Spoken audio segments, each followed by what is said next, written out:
The princess has been displayed on the city wall for 3 days now. Has she offered an apology? Certainly not. She has turned and embraced your uncle instead.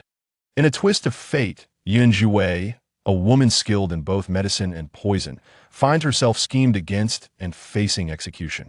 In that moment, she calls off her engagement, striking back at the scoundrel and his accomplice. With a mere flick of her fingers, she entangles herself with the powerful regent. My lord, your esteemed nephew looks down upon me. Perhaps he should address me as aunt and see how it sounds? Legend has it that the paralyzed royal uncle is cruel and tyrannical, devoid of compassion, having once dismembered a woman who coveted him, displaying her remains for all to see. Madam, 3 years ago you coveted this prince now. There is no hope of escape. Chapter 1. Displayed on the wall for 3 days. The sun blazed fiercely. Zhiwei has hung upon the city wall for a full 3 days. Her garments, soaked in dried blood, cling to her skin. Her head hangs limply, as if she has already drawn her last breath. Below, a crowd gathers, murmuring in lament. What a pity, the esteemed daughter of the Yun family, betrothed to His Highness the Prince. Yet she dared to consort with others and even attempted to harm her own sister, truly detestable. This wild girl, raised in the countryside, is utterly unrefined. Despite her noble lineage, she remains unworthy of respect. It remains a mystery who her paramour is. This wild girl would rather endure torture than disclose his name. On the city wall, Zhiwei, just regaining consciousness, furrows her brow. She was clearly in the laboratory researching medicinal herbs. So how could she be suspended like this? With great effort, she opened her eyes, only to be met by a sea of dark figures. At the forefront of the crowd stood a man clad in resplendent robes, his eyes resembling those of a hawk, radiating an overwhelming hatred. Zhiwei, you truly possess an extraordinary fate. You simply refuse to perish, he sneered.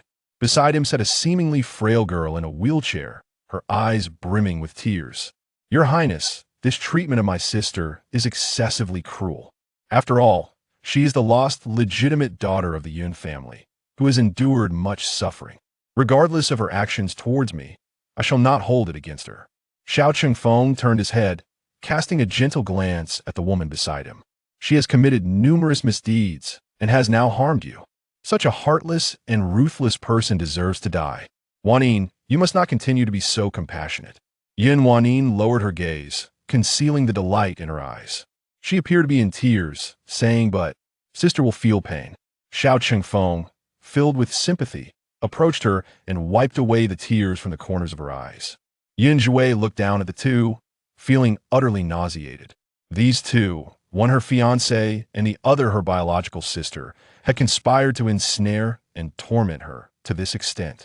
From her elevated position, Zhiwei lamented the tragic state of this body, then regarded the two below with a sardonic smile. A voice, raspy and ghostly, echoed, "Oh, Prince Cheng, if I recall correctly, you're still my fiancé?" Xiao Chengfeng's hand froze abruptly. He lifted his head, his brow furrowing with anger. Silence. Zhiwei, I have no intention of keeping a shameless fiancé like you. Surrender your lover, and the engagement shall be automatically annulled. Zhiwei cast a disdainful glance at him. What's the hurry? Xiao Chengfeng, I have long wished to be rid of you. I heard from Yin Wanyin that you are impotent. Impotent.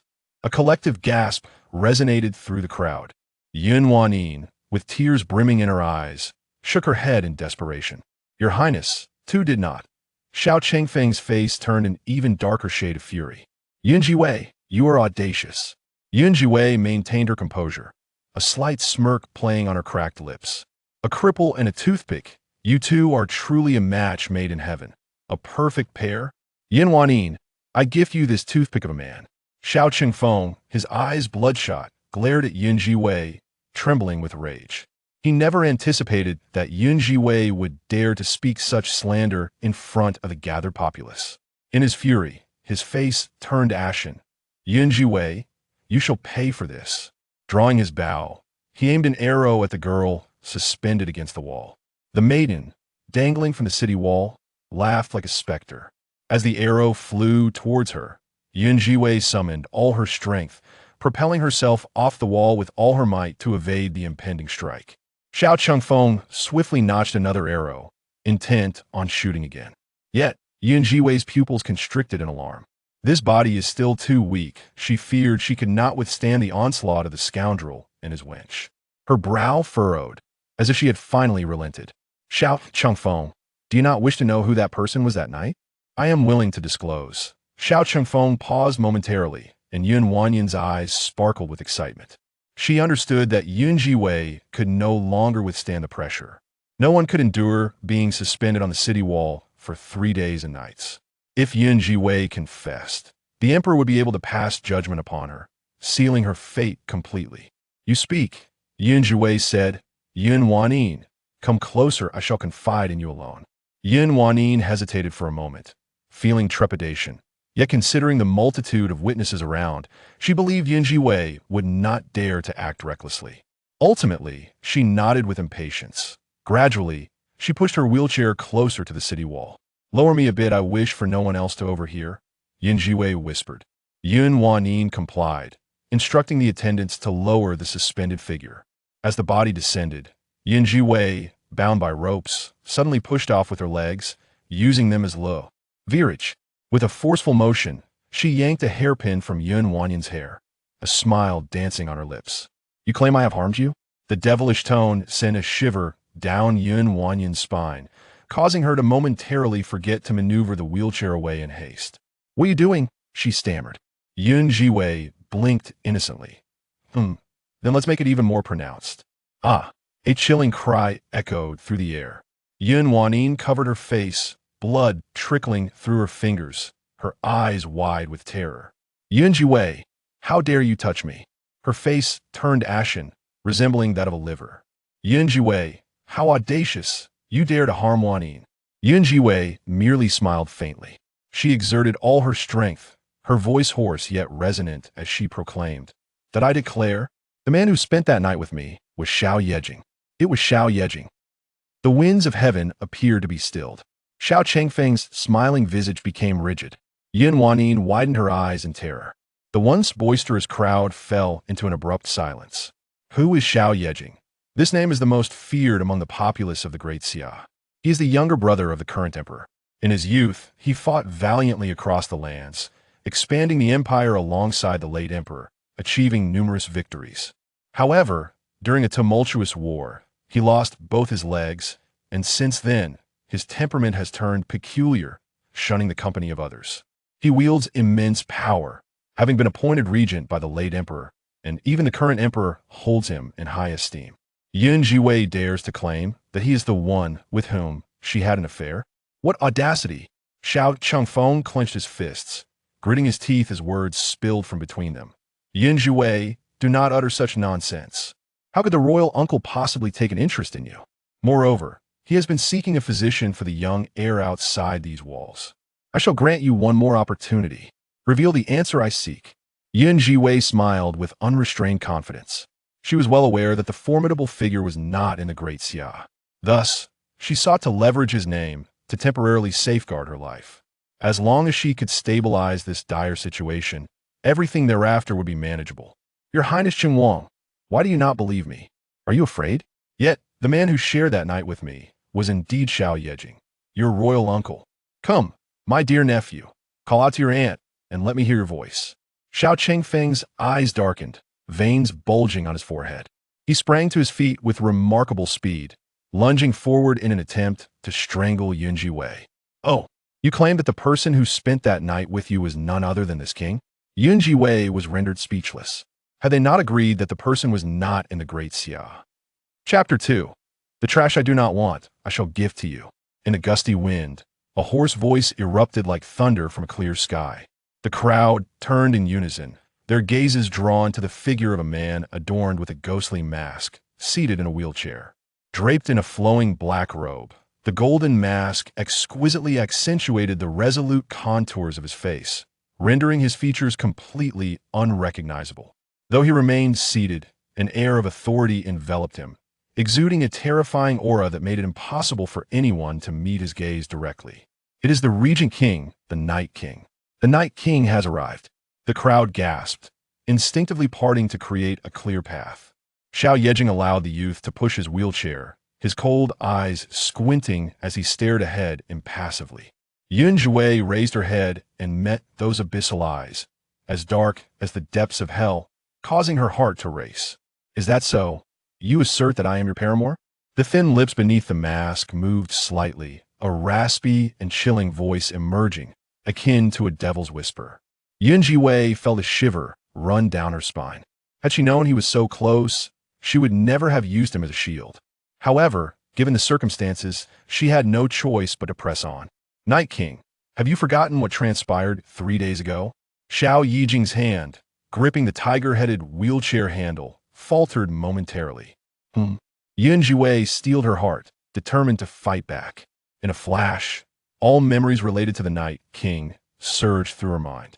Having clarified everything concerning the Night King, she took a deep breath and declared, 3 days ago, beneath the flowers and the moonlight at the back mountain of the UNFA. Melee. Impudence. Before her words could settle, the youth in the azure robes pushing the wheelchair rebuked her. 3 days prior, the master was not in the Great Xia. This woman dared to speak such nonsense with her eyes wide open, tarnishing the master's reputation. Such audacity was simply astonishing.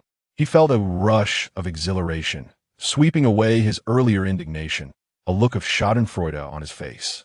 "Little imperial uncle, this Zhiwei is truly shameless. How dare she slander you? Please, little imperial uncle, swiftly execute this wretched woman." Beside her, Yun Wanyan's eyes glistened with tears, her face etched with sorrow. "Night King, my sister has lost her mind. She is in such a state of confusion. I beseech you to grant her a swift end to her suffering." Xiao Yejing narrowed his eyes, the bloodthirsty glint within deepening. Though he was at a distance, Zhiwei could still sense the chilling intent to kill. As she observed the Night King preparing to speak, a thought struck her, and her eyes brightened. She hastily added, 3 days ago, you summoned me to the back mountain of the Yun family to collect medicine. Just as you departed, I was captured by someone who accused me of illicit relations. I endeavored to prove my innocence, yet no one believed me. Night King, this is not my fault. I did not label you as the seducer. It was they who repeatedly claimed that the person I met was a seducer. I had no choice but to reveal your name. Esteemed Night King, I implore you to render justice on my behalf. My life may hold little value, yet I beseech you to consider the life of the young heir. Indeed, a realization dawned upon her. This formidable Night King possessed a vulnerable spot. It was his son, merely 3 years of age. Rumor has it that the Night King treasures his son as a gem.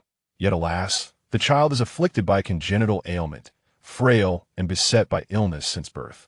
Over the years, Xiao Yejing has been consumed with worry for this young heir, traversing far and wide in search of skilled physicians, yet to no avail.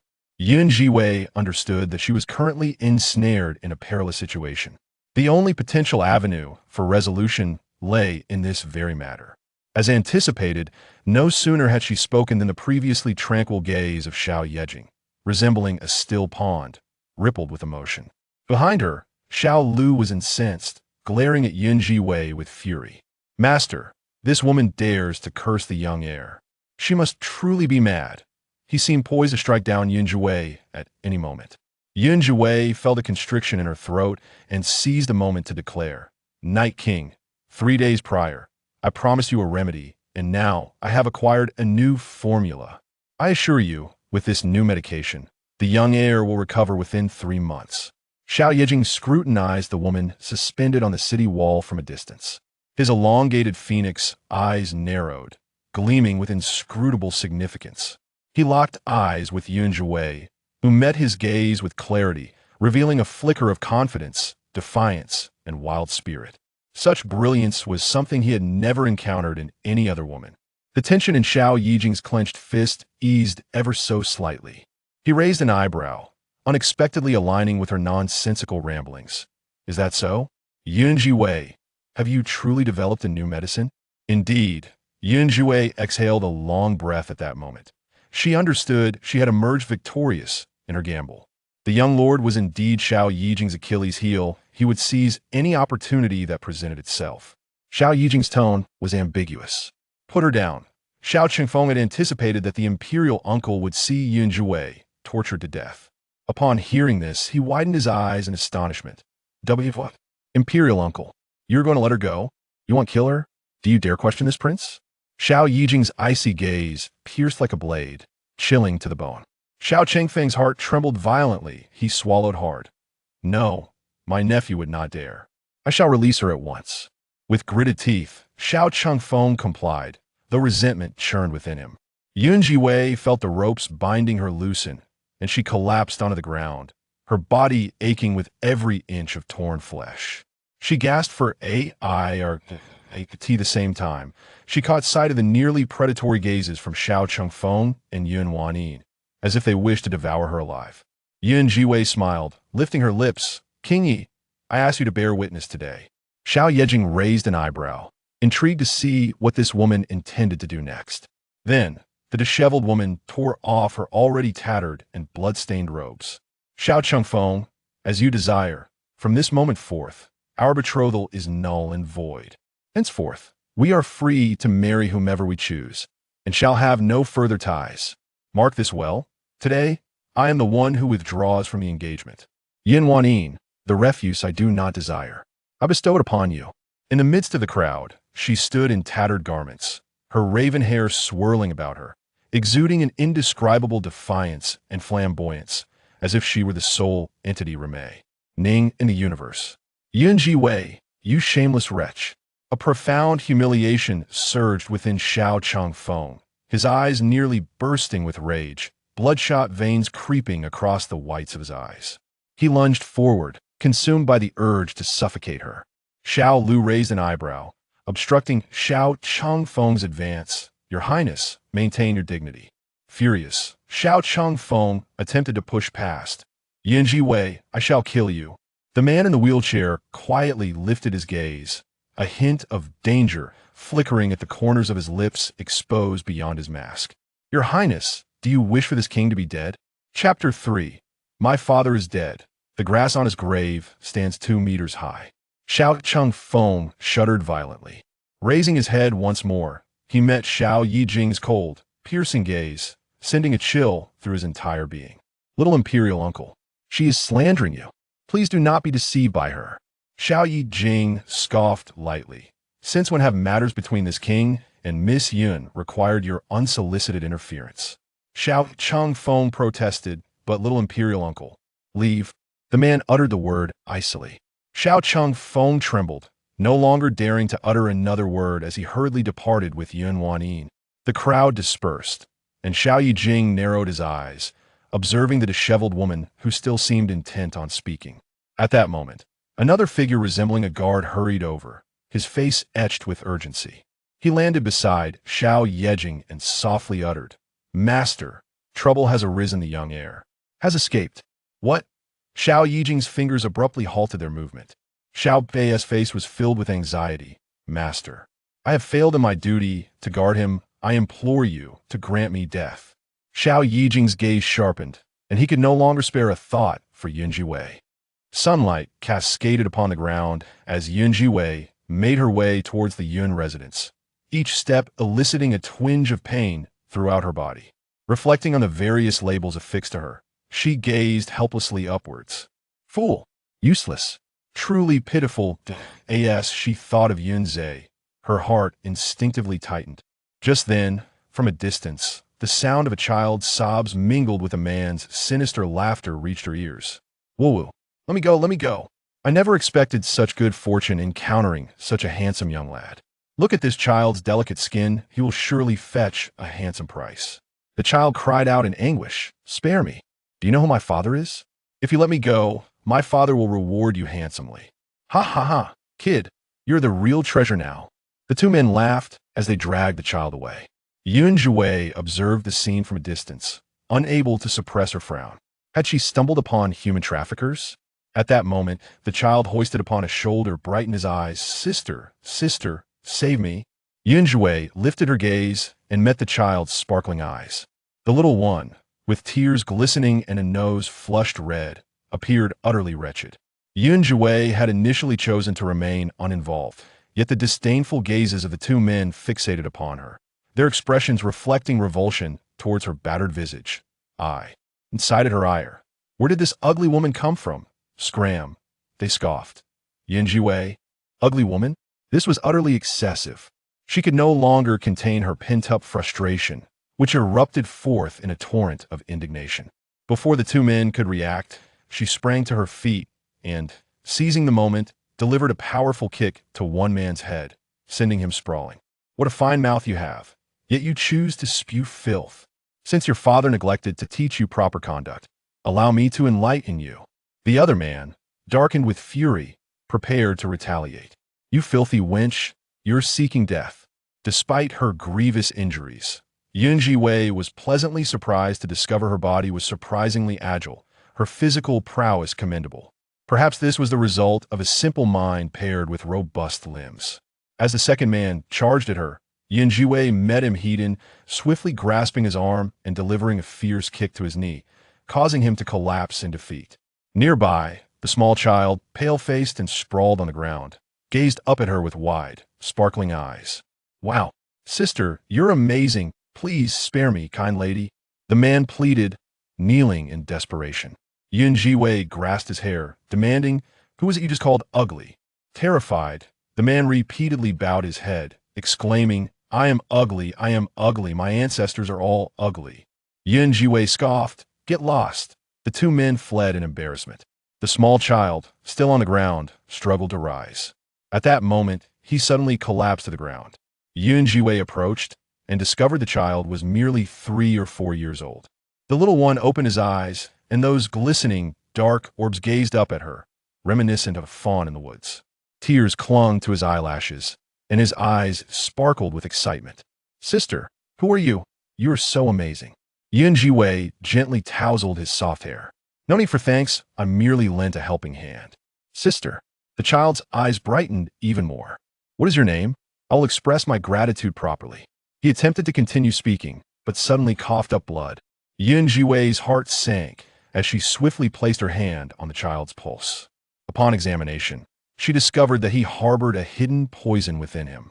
This poison was colorless and odorless, imperceptible to the untrained eye, slowly leading to a decline in health until a tragic demise. At that moment, it was evident that the child was gravely ill. What a pitiable little one, Zhiwei thought, astonished that anyone would harm such a delightful child. You are fortunate to have encountered me. In her previous life, her family had dedicated generations to the study of ancient medicine. Her ancestors had left behind a tome filled with various acupuncture techniques, rivaling the prowess of Hua Tuo himself, capable of curing a multitude of ailments. Such a treasure had sparked fierce competition among various factions in Huaxia. In her past existence, she possessed an extraordinary gift for photographic memory. She had thoroughly assimilated the knowledge contained within that tome, committing it all to memory. Her fingertips delicately touched several acupoints on the child, and then she retrieved a hairpin from her possession, piercing it into the boy's dasui point. The child suddenly erupted into a violent cough, expelling a mouthful of blood, his complexion improving slightly. The little fellow gazed up at his sister before him. Though somewhat disheveled and appearing less than handsome, he exuded a warmth that was truly gentle, far more comforting than his father or those cold, indifferent uncles within the manor. His eyes glimmered mischievously, quickly welling up with tears as he clutched Zhiwei's thigh tightly. Zhiwei inquired, "Where is your mother?" The little one replied, "My mother abandoned me. She left with someone else right after giving birth to me." Zhiwei pressed on, "And your father?" A cunning light flickered in his eyes. "My father passed away, as well. Sister, the grass on my father's grave is already 2 meters high." Zhiwei took a deep breath. When she looked down again, she was met only with the child's pitiful gaze. She remembered that the poison within him still required treatment, otherwise this little boy would not last much longer. The child nodded vigorously, his small head bobbing like garlic being crushed. Okay. I will definitely listen to my sister. Sister, my name is Zhiwei. Little fish? Zhiwei turned her head, contemplating the name, and a wave of compassion surged within her once more. What a pitiable little one. Even his name seemed so carelessly chosen. Little fish, I'm still Hua Wuqing.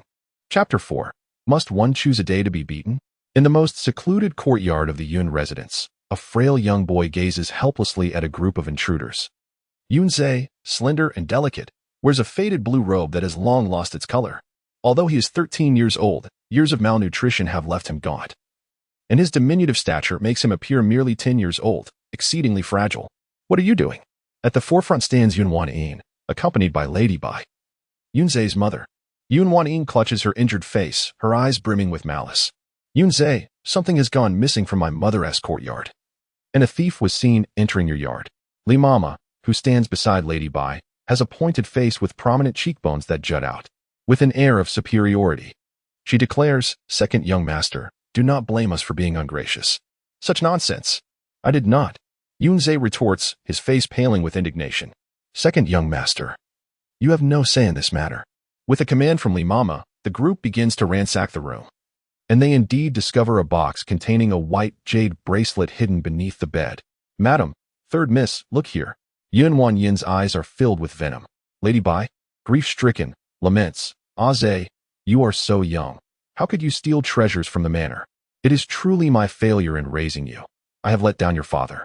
The slender youth stands resolutely, his spirit unyielding. It was not me. The Bai matriarch's eyes shimmered with a hint of crimson. Your mother departed from this world too soon, and the master entrusted me with your education. It appears that I have indeed been remiss in my guardianship, allowing you to engage in such petty thievery. At such a tender age, how could you stoop so low? If I do not discipline you properly today, I fear that, one day, you might make a grievous mistake akin to Zhiwei, who was hanged on the city walls. At the mention of his sister, Yunzei felt a surge of blood rush to his head. Do not slander my sister, he exclaimed. The Bai matriarch sighed, lamenting, alas, it is unfortunate.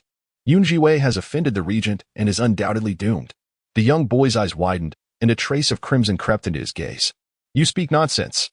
Do not utter such words about my sister. Yet, no matter how fiercely he struggled, his frail body was no match for the robust guards, who held him firmly against the ground. Tears brimmed in Yunzei's eyes as he fought desperately, his heart filled with despair. My sister will not die. She cannot die. The Bai mother and daughter, observing the boy in his abject state, felt a sense of satisfaction, especially Yunwan, whose eyes sparkled with delight. She smirked and whispered, strike him fiercely, beat him until he understands his wrongdoing. As the rod descended, the boy seemed to forget his struggle, consumed by despair. But just then, whoosh, from afar, a hairpin whistled through the air, expertly grazing the Bai matriarch's ear before embedding itself into the wooden stake behind her. Startled by the pain, she clutched her bleeding ear, trembling all over. Who dares? A figure swiftly approached from outside, delivering a harsh kick to her abdomen before she could react. As Yunzei beheld this silhouette, tears finally streamed down her face. Sister. The blow sent Bai Shi tumbling backward, momentarily stunned. When she recognized the visitor, her face contorted in disbelief. Zhiwei, how could it be you? Within the courtyard, a slender figure clad in white stood resolutely. She addressed the little fish, behave, little one, and play over there. Adult matters are not for children to witness. The little fish obediently nodded and moved aside. Zhiwei's gaze then fell upon the youth on the ground, her heart brimming with compassion. Ace, do not fear, sister is here. Yunzei cried and laughed simultaneously, anxiously calling out, Sister, you need not worry about me. They seek to frame you. You must flee. Zhiwei reassured her, do not fret. Sister is unharmed. No one can threaten us any longer. A cold glint flickered in her eyes as she turned her attention to Bai Shi behind her. At that moment, Bai Shi remained in a state of shock. Zhiwei, you are not dead? With a sidelong glance, Zhiwei replied, I am very much alive. It seems Aunt Bai is quite disappointed. The term aunt momentarily left Bai Shi speechless. Although the master had never formally elevated her to the status of a legitimate wife, since the passing of Lady Lu a decade ago, the entire Yun residence had been under her dominion. Furthermore, her daughter, Yunwan, had achieved great renown throughout the realm, making it customary for all within the Yun estate to address her as madam. Bai Shi's grand display of authority raised many questions. Was she intending to punish my brother? A chilling resolve enveloped Zhiwei's gaze. Yunwan disdainfully remarked, Yunzei has pilfered treasures from our mother's chamber at such a tender age. If he is not adequately reprimanded, what will become of him in the future? Is that so? Where is the evidence? Mama Li squinted her triangular eyes, asserting, everyone present has witnessed this object being retrieved from the second young master's quarters. With both eyewitnesses and material evidence at hand, could it be that we are mistaken? Just as Zhiwei was about to retort, Zhiwei gently restrained him. She merely cast a glance at the ebony box cradled in Mama Li's grasp. Is this what you refer to? Relying on the backing of the Bai family, Mama Li had, over the past 3 years, subjected the pair of siblings to relentless torment, both overtly and covertly, and her face now bore a triumphant expression. Yunwanin raised her chin, coldly regarding Zhiwei.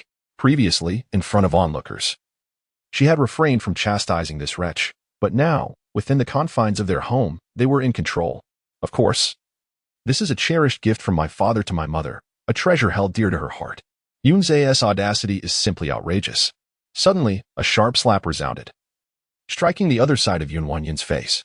She covered her cheek, her eyes brimming with a deep crimson fury. Zhiwei, how dare you strike me? Zhiwei replied, if I am to strike you, then I shall do so. Must I consult a calendar for the occasion? Mother. Yunwanin turned her gaze, ready to wail to be sure. At that moment, Mama Li stepped in. Second miss, why are you? Another resounding slap from Zhiwei landed on Mama Li, causing her to see stars and blood to trickle from the corner of her mouth. You insolent servant. How dare you presume to critique your master? The commanding aura emanating from me momentarily rendered those present speechless. Hidden in the shadows, the young Yuer gazed in astonishment, her eyes widening at the sight of this formidable elder sister. How incredibly cool. It appears you and A's are cut from the same cloth, Zhiwei. Bai's pupils constricted sharply, calling out, seize this wretched woman. The surrounding servants rushed forward, but at that moment, Zhiwei leaped forward, swiftly grasping Bai and delivering several resounding slaps to her face. Bai and her daughter were left in a daze, as were those who had intended to join the fray. Time seemed to stretch endlessly until a furious roar echoed from afar. How dare you? Zhiwei, what are you doing? Bai and her daughter immediately burst into tears, crying, Father, save us. Daddy, help us. Turning around, Zhiwei beheld a man approaching with ire. It was none other than Duke Yunqingsong. Blood surged through her veins as Bai and Yunwanin wept profusely, pleading for assistance. Father, my sister has gone mad. Not only has she marred my face, but she has also assaulted my mother and me. Bai covered her face, tears shimmering in her eyes. Master, the child is ignorant. Please do not hold her actions against her too harshly. Wei has endured much suffering. It is only natural for her to vent her frustrations. Dukin stood nearby, trembling with rage. He gazed at Zhiwei, who appeared as ragged as a beggar, with a look of utter disdain, as if observing refuse. Rebellious girl. Why do you not kneel? Zhiwei clasped her hands before her, suppressing the pain within, as she scrutinized the man she was meant to call father. She recalled that this father had risen to his current status owing to the contributions of her mother, Madame L. Once the daughter of the wealthiest family in the Great Xia, Madame L had married Yunqingsong and supported him to his present standing. Heartbroken, she had ultimately succumbed to fatal blood loss after giving birth to her second child, Ace. The memories of the past caused Zhiwei's blood to run cold. Before her stood Yunqingsong, his eyes ablaze with fury. With a slight arch of her brow and a light laugh, she remarked, Master Yun, your household harbors individuals who are truly insubordinate. I am merely educating them on your behalf. What did you say? Yunqingsong met her smiling gaze, unable to suppress his frown. Zhiwei continued, if memory serves, after my mother's passing, you have yet to take a legitimate wife. The position of your legitimate spouse still belongs to my mother, Madame L, who once held a noble title. That concubine is merely a servant in my household. Who grants her the audacity to lay a hand on my brother? A vile servant oppressing her master is utterly insubordinate. She deserves punishment. With that, Zhiwei seized the moment and delivered 2 resounding slaps to Bai Shi, leaving her stunned. Yunqingsong clenched his fists, his eyes ablaze with wrath. Zhiwei, enough. Bai concealed her face, gazing with a look of grievance. My lord, it was never my intention to strike at A's. It was he who brazenly stole my treasured possession. Lady Li chimed in, indeed. It was the second young master who purloined the bracelet belonging to the lady, the concubine. Zhiwei raised an eyebrow. She approached and seized the ebony box, opening it to reveal a pair of exquisite jade bracelets. Is this the bracelet in question? Yes. Yunwanin replied through clenched teeth. With both witnesses and evidence present, what further excuses can you muster? Boom. Zhiwei delivered a forceful kick to Yunwanin's chest, sending her sprawling several meters away. Silence you. Zhiwei, I shall not relent. Yunwanin, disheveled and furious, attempted to rise from the ground to charge at Zhiwei, eager to confront her. Yet, before she could regain her footing, Zhiwei advanced, firmly planting her foot on one of Yunwanin's hands. You insist that my brother has stolen your mother's bracelet, yet I recall that this very item was a reward bestowed upon my mother by the emperor himself. Even if my brother were to whimsically toy with it, what harm would befall it? Yun Wanyin, you repeatedly assert that this belongs to the concubine. This is a blatant disrespect toward the emperor. You are clearly attempting to ensnare your mother in wrongdoing. Bai Zhiwei's voice resonated with clarity. On the ground, Yun Wanyin was in too much pain to utter a word. Bai's face bore the sting of anguish as well. Her intent was merely to ensnare Yunzhe, seeking an outlet for her frustrations, never anticipating that she would fortuitously lay her hands on such a bracelet. At this moment, Yun Zhiwei turned to Yun Qingsong and inquired, Master Yun, tell me, should we strike down such treacherous individuals? Should they be punished? Yun Qingsong stood rooted to the spot, his complexion oscillating between shades of blue and white. He was infuriated, his teeth grinding in frustration. He had not anticipated that Yun Zhiwei would be so audacious as to assault someone in his presence, displaying utter disdain for him as her father. Yun Zhiwei, enough. You have already committed adultery outside, and now you dare to perpetrate wrongdoing within our home. The Yun family cannot tolerate your behavior. Guards, seize her. Several attendants rushed forth, intent on apprehending Yun Zhiwei. She cast a sideways glance and retorted, adultery? Do you not know that the man from that night was the Night King? Nonsense. How could the Night King possibly be interested in a woman like you? Yun Qingsong scoffed. He was well aware that the tales spun by Yun Zhiwei were nothing more than fabrications. The Night King was a figure of immense stature. It was inconceivable that he would have any involvement with Yun Zhiwei. He continued to instruct the guards to capture her. At that moment, the Bai family members sighed in relief. Unbeknownst to them, a young girl named Xiao Yu, who had been hiding in the shadows, felt a spark of realization. She remembered that her father was also called the Night King. Could it be that this sister had some connection with her father? Xiao Yu felt an urge to scream with excitement. No wonder she had felt such an affinity for this sister upon their first encounter. As the group advanced to seize her sister, Xiao Yu clenched her small fists, determined to play the hero and rescue her. You shall not touch her. Her childish voice rang out in the chaotic courtyard, causing everyone to instinctively turn their gaze toward her. A sudden jolt resonated within Yun Zhiwei's heart. Yun Qingsong, displaying impatience, remarked, where did this little rascal come from? Yet, before he could finish his sentence, his gaze fell upon the cherubic face of the small creature before him, and his expression transformed as if he had seen a ghost. The diminutive figure fearlessly dashed forward, stopping in front of Yun Zhiwei, arms outstretched, as if to shield her from harm. Stunned, Yun Zhiwei stared at this little imp. Xiao Yu, what are you doing? Hurry and get out. The child turned, winking at Yun Zhiwei and sticking out his tongue.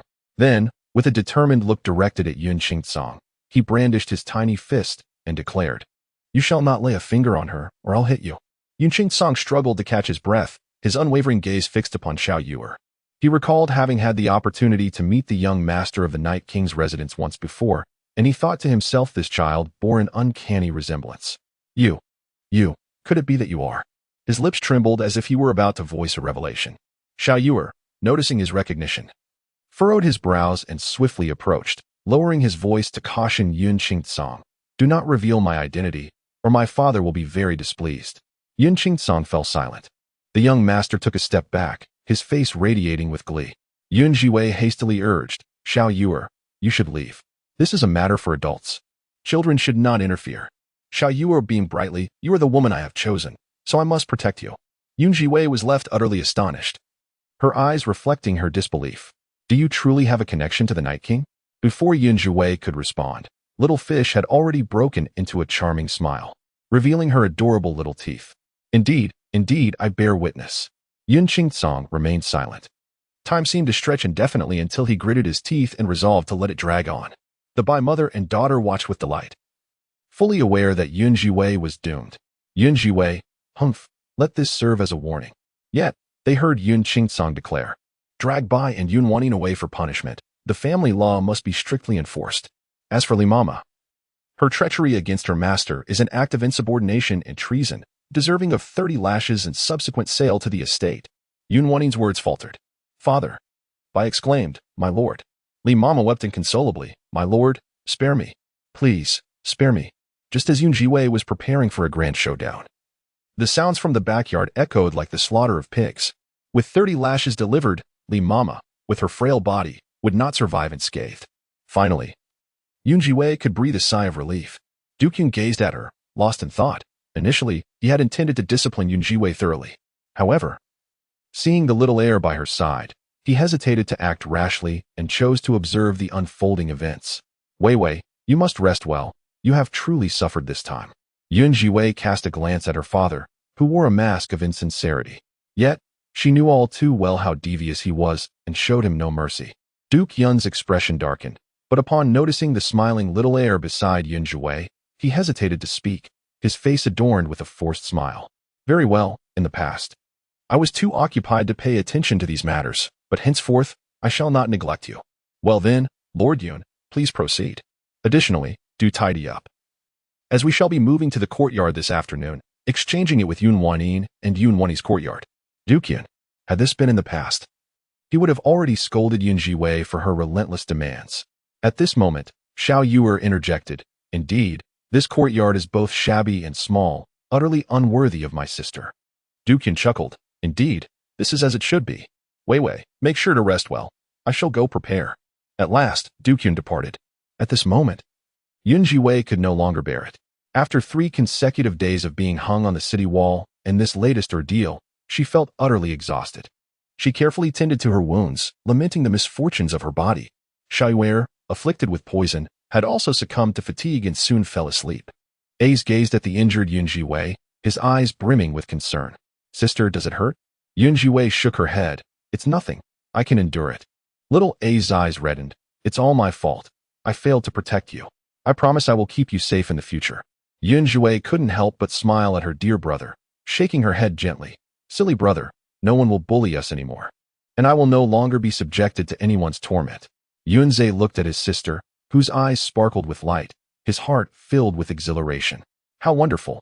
My sister is nothing like before, truly wonderful. By the way, sister, who is that child? Yunzhe turned to look at the little one sleeping soundly behind them. The child possesses an extraordinary beauty, surpassing that of anyone she has ever encountered. Zhiwei gazed at the cherubic child and sighed, a poor little soul without a home. Let us allow him to stay here for a while. Yunzhe nodded in agreement. After being exposed to the sun for 3 consecutive days, Zhiwei felt as though she was on the verge of becoming unclean. Aze prepared water for her, readying her for a bath. Inside the tub, steam enveloped the air.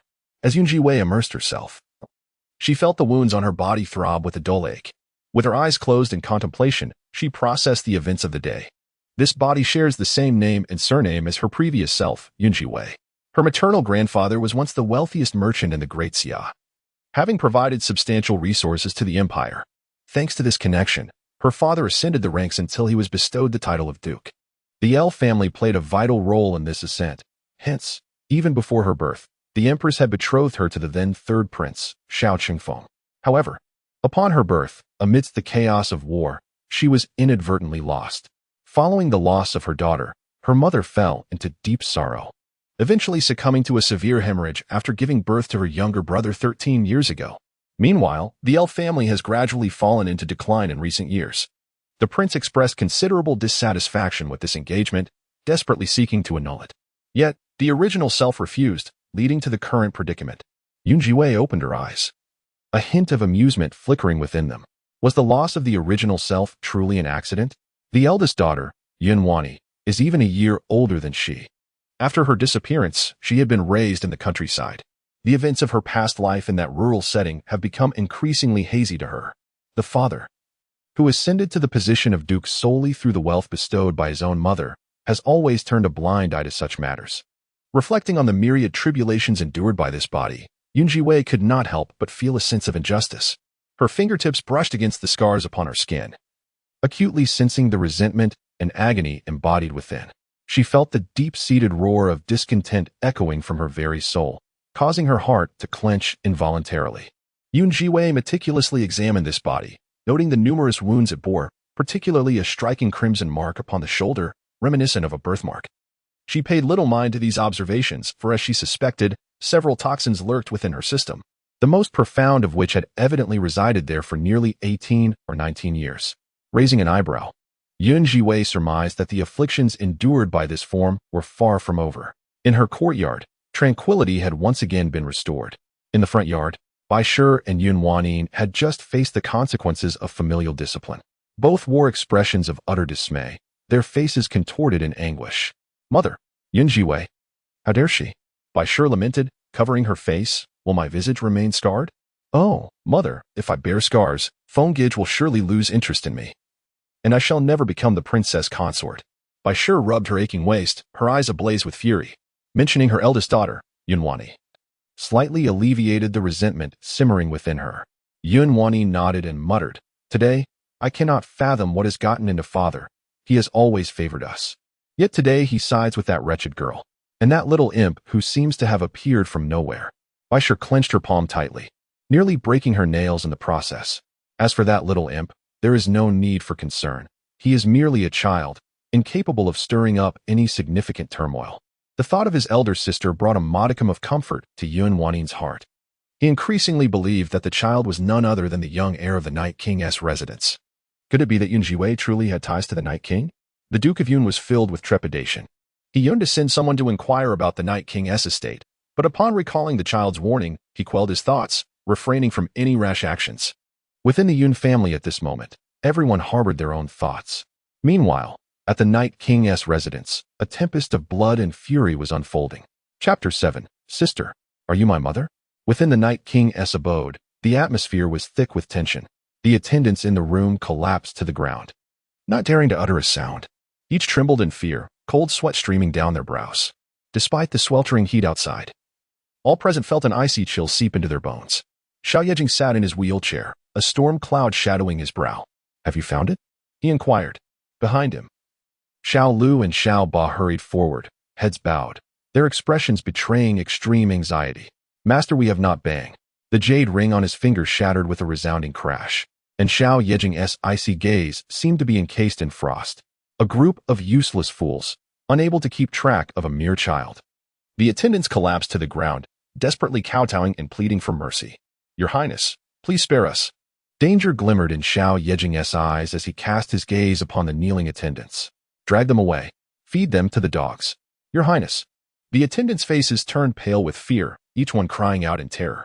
Behind them, Xiao Lu and Xiao Ba were equally anxious, their distress palpable. "Master, the young heir is unwell. What if he ventures out and encounters a villain?"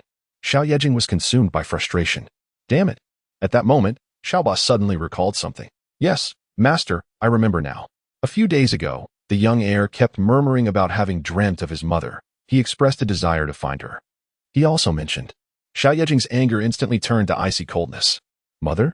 He abruptly remembered that arrogant woman who had forced herself upon him 4 years prior.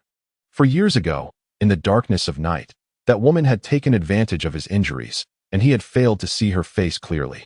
9 months later, she left Yuer, along with a token, at the gate of the Night King's residence, and subsequently vanished without a trace. As these thoughts crossed his mind, Xiao Yejing felt an overwhelming chill enveloping him. He also said. Xiao Ba replied nervously, stating that he did not like seeing you so cold and detached. Nor did he appreciate your propensity to reprimand those who err, saying that you lack compassion. Xiao Yejing. In the distance, a group of servants continued to plead for mercy. Xiao Yejing's brow furrowed deeply. "Sell them off." "Master, do you think the young heir might be seeking that woman?" Xiao Ba hesitantly inquired again. Xiao Yejing's gaze sharpened suddenly. It was impossible. He had searched for that woman for 4 long years without success. "The young heir," Xiao Yejing declared. "Search. Dig 3 feet into the ground, and I will find him. That little rascal has actually run away from home." He clenched his fists, the veins on the back of his hands bulging. In those enchanting phoenix-like eyes, the fervent light gradually deepened. Perhaps having exhausted her stamina to the limit, Zhiwei, after a refreshing bath and a restful night, awakened feeling rejuvenated and full of vitality. She could not help but marvel at her own physique. Though she may not excel in various endeavors, her physical constitution was undeniably remarkable. Dressed in a simple, unadorned gown, she stood before the mirror to groom herself. The previous day's blood-stained appearance had prevented her from fully appreciating her own visage. Now, gazing into the mirror, she beheld an exquisite face. Her brows resembled distant mountain ranges, and her eyes sparkled like brilliant stars. Though malnourishment had rendered her face somewhat gaunt, it could not conceal her striking features. At this moment, a hint of mischievous light danced in her eyes. Zhiwei examined her form with evident satisfaction, finally understanding why Yunwani and Yunwanin felt compelled to bully her. "Sister," a voice filled with surprise emanated from beside her. Turning her head, Zhiwei noticed that little fish had also risen, standing beside her with tousled hair and bare little feet, his head tilted in astonishment, drool nearly spilling from his mouth. Little fish, you're awake? Why aren't you wearing shoes? Zhiwei approached, gently combing his hair. Little fish gazed intently at her, and suddenly, he darted forward to embrace her tightly. Wah, you are my mother, aren't you? Mother, I missed you so much. Tears as large as beans cascaded down his cheeks, as if conveying a myriad of grievances. Zhiwei felt her heartstrings tighten at the child's tears, as if a piece of her heart had been hollowed out. Nevertheless, she patiently replied, Little fish, you have mistaken me for someone else. I am not your mother. That is not true. You are. Little fish retorted, visibly upset. Just yesterday, he had clearly heard his sister mention a connection with the Night King. There had never been a woman by the side of his father, so who could she be if not his mother? Little fish, do you not recall? Yesterday, I rescued you. How could I possibly be your mother? Zhiwei understood that the child, having no parents and being quite young, longed for maternal affection. With a sigh, she continued to guide him gently. Do you not remember? You called me sister yesterday. Little fish blinked innocently. You were so ugly yesterday. You cannot be my mother. So I called you sister. But today, you look so beautiful. You must be my mother. Zhiwei was taken aback by the child's reasoning. I truly am not your mother. In any case, you cannot call me mother anymore. You must only call me sister, understand? Over the past few days, she had already stirred quite a commotion. If anyone were to overhear him calling her mother, it would lead to complications. Zhiwei shivered at the thought. Little fish gazed at her for a long moment before finally nodding in agreement. Well, sister, you are right. My father is so unattractive. He is unworthy of you. I shall address you as sister for now. Zhiwei chuckled softly. All right, little fish, come down. Sister will give you a few more injections. The little fish's face fell.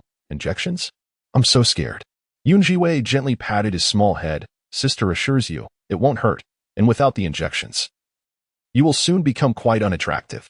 The little fish, feeling troubled, nodded in agreement. All right then. Zhiwei meticulously examined the little fish's body once more. The simple treatment from the previous day had temporarily safeguarded the little one's life. However, the poison was deeply rooted, ingrained within his very blood. Zhiwei retrieved the silver needles and continued her work. Her technique was peculiar. Had anyone been present to witness her actions at that moment, they would surely have been taken aback. The manner in which she inserted the needles was entirely unlike conventional methods, as several silver needles pierced through. The little fish began to cough violently, expelling a mouthful of dark blood. Startled, he exclaimed, Sister, do not worry, everything is fine. Sister is healing you. Zhiwei continued to feel the little fish's pulse, her gaze hardening in concentration. She glanced at the little fish, then her eyes swept over A's, who was exercising in the courtyard, and she couldn't help but sigh. What a troubling situation, a room full of frail beings. Chapter 8. Such a grand visage, capable of encompassing mountains and rivers. Following the tumult of the previous day, the Bai family dared not provoke them any further. Zhiwei had a brief exchange with Zhe and Xiaoyue before departing from the Yun residence, intending to procure some medicinal supplies. Both Xiaoyue and A's, as well as herself, were afflicted by toxins within their bodies. It was imperative that she acquire some remedies for their restoration. The Chunfeng Medical Pavilion, the largest clinic in the entire Daxia, had emerged 5 years prior, with its distinguished physicians and an extensive array of medicinal herbs. It had ascended to prominence in a mere 5 years, becoming the foremost medical establishment in Daxia. Thus, Zhiwei set her course for the Chunfeng Medical Pavilion, intending to procure a substantial quantity of herbs. On the main thoroughfare of the capital, a carriage moved forward at a leisurely pace. Within the carriage, fragrant incense wafted through the air. Yun Wanyin leaned against Xiao Chengfeng's shoulder, her eyes glistening with unshed tears. Beside her, Xiao Chengfeng's demeanor was shrouded in an oppressive gloom. The events of the previous day had rendered him the subject of ridicule throughout the city. The audacity of that woman, who had dared to humiliate him publicly and even annul their engagement, was utterly flagrant. That wretched girl had been raised by a beggar in the countryside for 15 years. Her manners coarse and her sense of shame non-existent. Xiao Chifeng gritted his teeth, his voice rising in indignation. Yet, as he turned his gaze, it met the scarred visage of Yun Wanyin. The ruthlessness of Zhiwei's actions yesterday had been striking. The pin had pierced her cheek, leaving a deep, unsightly mark that resembled a caterpillar. A flicker of disdain ignited within his eyes. Initially, he had been captivated by Yun Wanyin's beauty and her connection to the Yun family, But now, with her appearance marred, Xiao Chifeng felt a wave of revulsion wash over him. As a prince, he certainly had no need for a consort of such diminished beauty. A sinister glint surfaced in his gaze. The esteemed elder Chifeng, a revered healer of the Great Xia, had retreated from the world 4 years ago, never to return.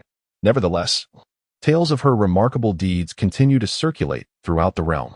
Not only in Great Xia, but in every corner of the land, she is fervently admired and pursued. Now, Yun Wanyin finds herself under Elder Qingfeng's tutelage. In a moment, he turned his gaze, filled with compassion, toward the woman beside him. Wanyin, fear not. Should the opportunity arise, I will surely teach that wretched person a lesson on your behalf. As for your injury, do not be afraid. Even if you were to lose your beauty, I would never turn away from you.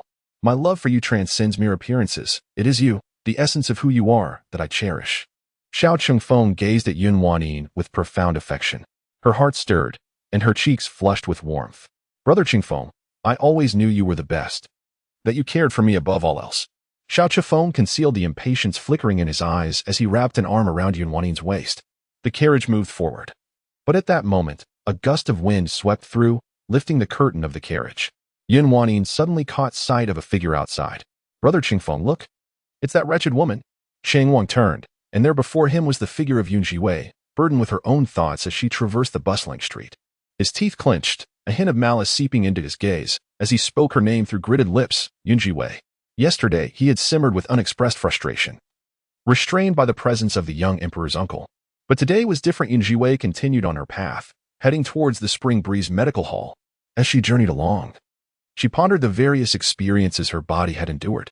Just as her thoughts lingered, a rustling sound reached her ears, soon followed by the loud neighing of horses. The steed was galloping at an alarming speed, leaving her no time to evade. Moreover, the carriage seemed to be headed directly towards her. As the carriage bore down upon her, Yun Zhiwei's eyes widened in alarm, and she sprang into action. With a swift motion, she seized the horse's neck. And as it reared back in a frantic whinny, she delivered a precise strike to a pressure point on its neck. With a thud, the once thundering horse collapsed, bringing the carriage crashing down behind it. Inside the carriage, Xiao Chengfeng and Yun Wanyin were violently thrown against the walls, their bodies swaying uncontrollably. Both cried out in pain, with Yun Wanyin clutching her throbbing head, exclaiming, Brother Chingfeng, it hurts terribly. Xiao Chengfeng grasped her hand tightly, reassuring her, Do not fear, I am here. Yun Zhiwei steadied herself, her heart still racing as she caught her breath.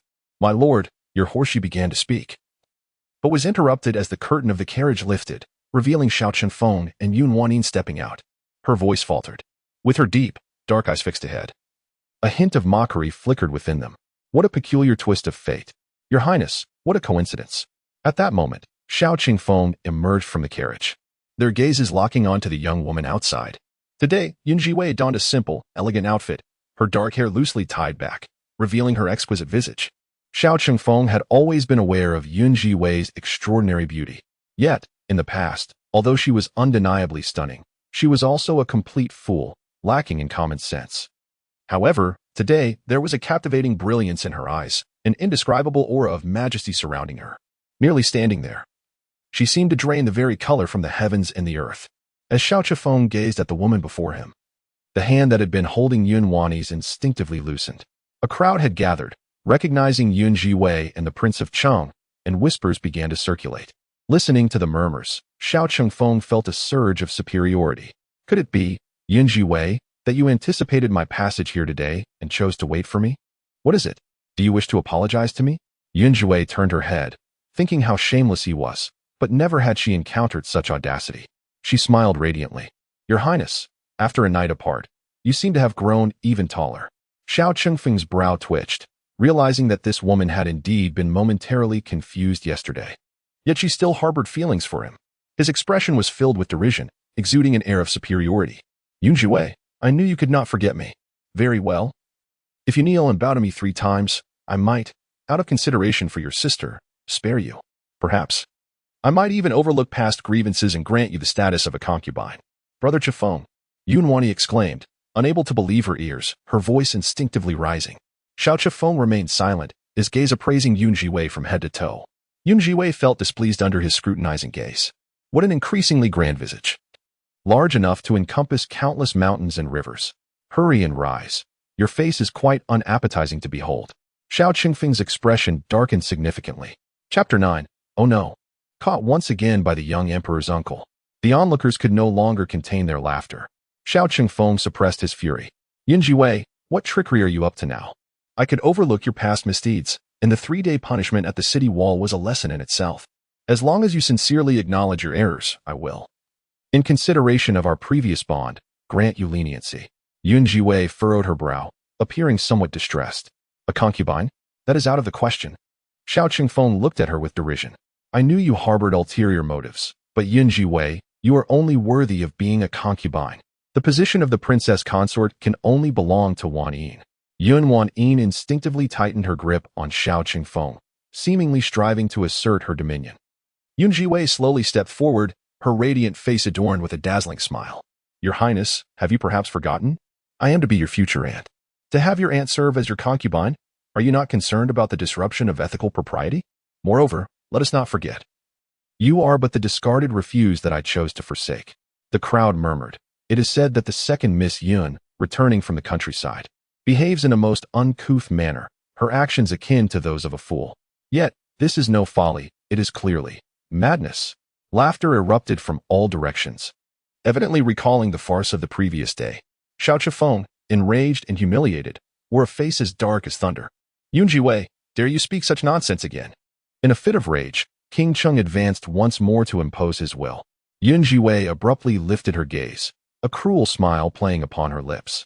In her past life, she was not merely a military doctor, but also a master of various martial arts.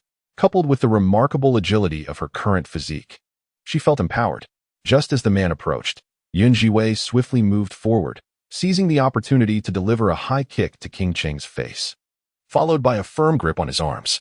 With relentless force, she struck his knee, causing him excruciating pain and rendering him unstable.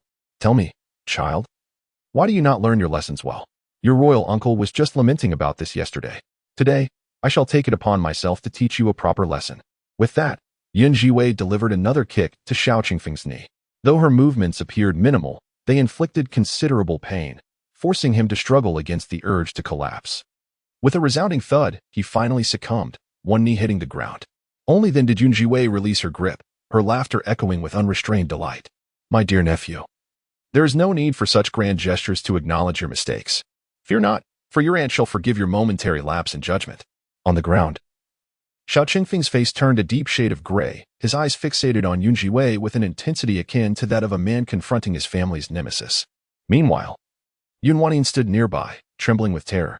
She had initially believed that Zhiwei's harsh treatment the previous day stemmed from desperation. But now she realized it was far from that. Wanyin parted her lips, yearning to voice her thoughts, yet found herself paralyzed, unable to utter a single word. Xiao Qingfeng, overwhelmed by the agony in his knee, struggled to rise. His fury boiled over, and he instinctively prepared to unleash a torrent of curses. Zhiwei, I am a prince. How dare you act in such a manner, showing great disrespect towards me? I initially thought that if you merely bowed your head a few times, this matter would be resolved. Now, such a notion is utterly impossible. The roar echoed. Zhiwei raised an eyebrow, amused. Ah, does His Highness wish to bow and apologize to me? Very well. If my dear nephew wishes to offer a few respectful bows to his royal aunt, then let it be so. Ignoring Xiao Qingfeng's protests, Zhiwei firmly pressed down on his head, causing it to knock rhythmically against the ground. The onlookers were utterly bewildered, astonished by Zhiwei's audacity. Xiao Qingfeng, overwhelmed by the blows, was rendered speechless, unable to utter a single word. As Zhiwei continued to press his head down, a sense of unrestrained satisfaction washed over her. She recalled vividly that this so-called scandal was entirely orchestrated by Xiao Qingfeng and Wanyin. They had indeed plotted against her life. Such individuals are unworthy of existence. With this thought, her actions grew more vigorous. Time passed, and only when Xiao Qingfeng's forehead was bloody did Zhiwei finally cease. Zhiwei, Xiao Qingfeng mumbled incomprehensibly. She clapped her hands together. All right, my dear nephew. No need for further formality. I graciously accept your few bows. Just as Xiao Qingfeng gathered his strength, nearly fainting, a cold voice suddenly pierced through the crowd. Miss Yun. How audacious. At the sound, Xiao Qingfeng struggled to open his eyes, as if he had found a savior. The surrounding common folk dispersed to either side, clearing a path. Zhiwei's heart skipped a beat as she turned her gaze to meet the icy eyes concealed beneath the mask. She was utterly speechless, pondering how it was that the regent always managed to appear in person during such instances, invariably catching her in the act of leveraging her name for her own purposes. Xiao Lu propelled the Night King forward, slowly advancing.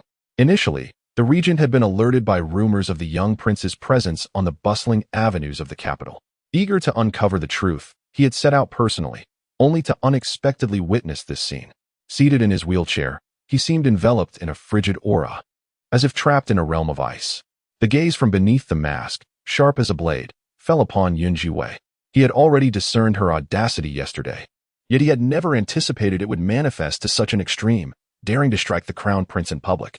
The young royal uncle. The crown prince was still calling out in a vague manner. Xiao Lu maneuvered the wheelchair, bringing the Night King closer to Zhiwei. Miss Yun, quite the display you have here. Zhiwei cast a glance at the man before her, and in that instant, her spirit felt chilled to the core. Night King, she stammered awkwardly. Is it true that Changfeng referred to you as Little Royal Aunt?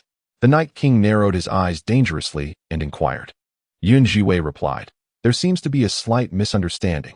The Night King lowered his voice, stating, I have a profound disdain for women who presume to be clever, and an even greater aversion to those who exploit my name to act recklessly. Zhiwei remained silent.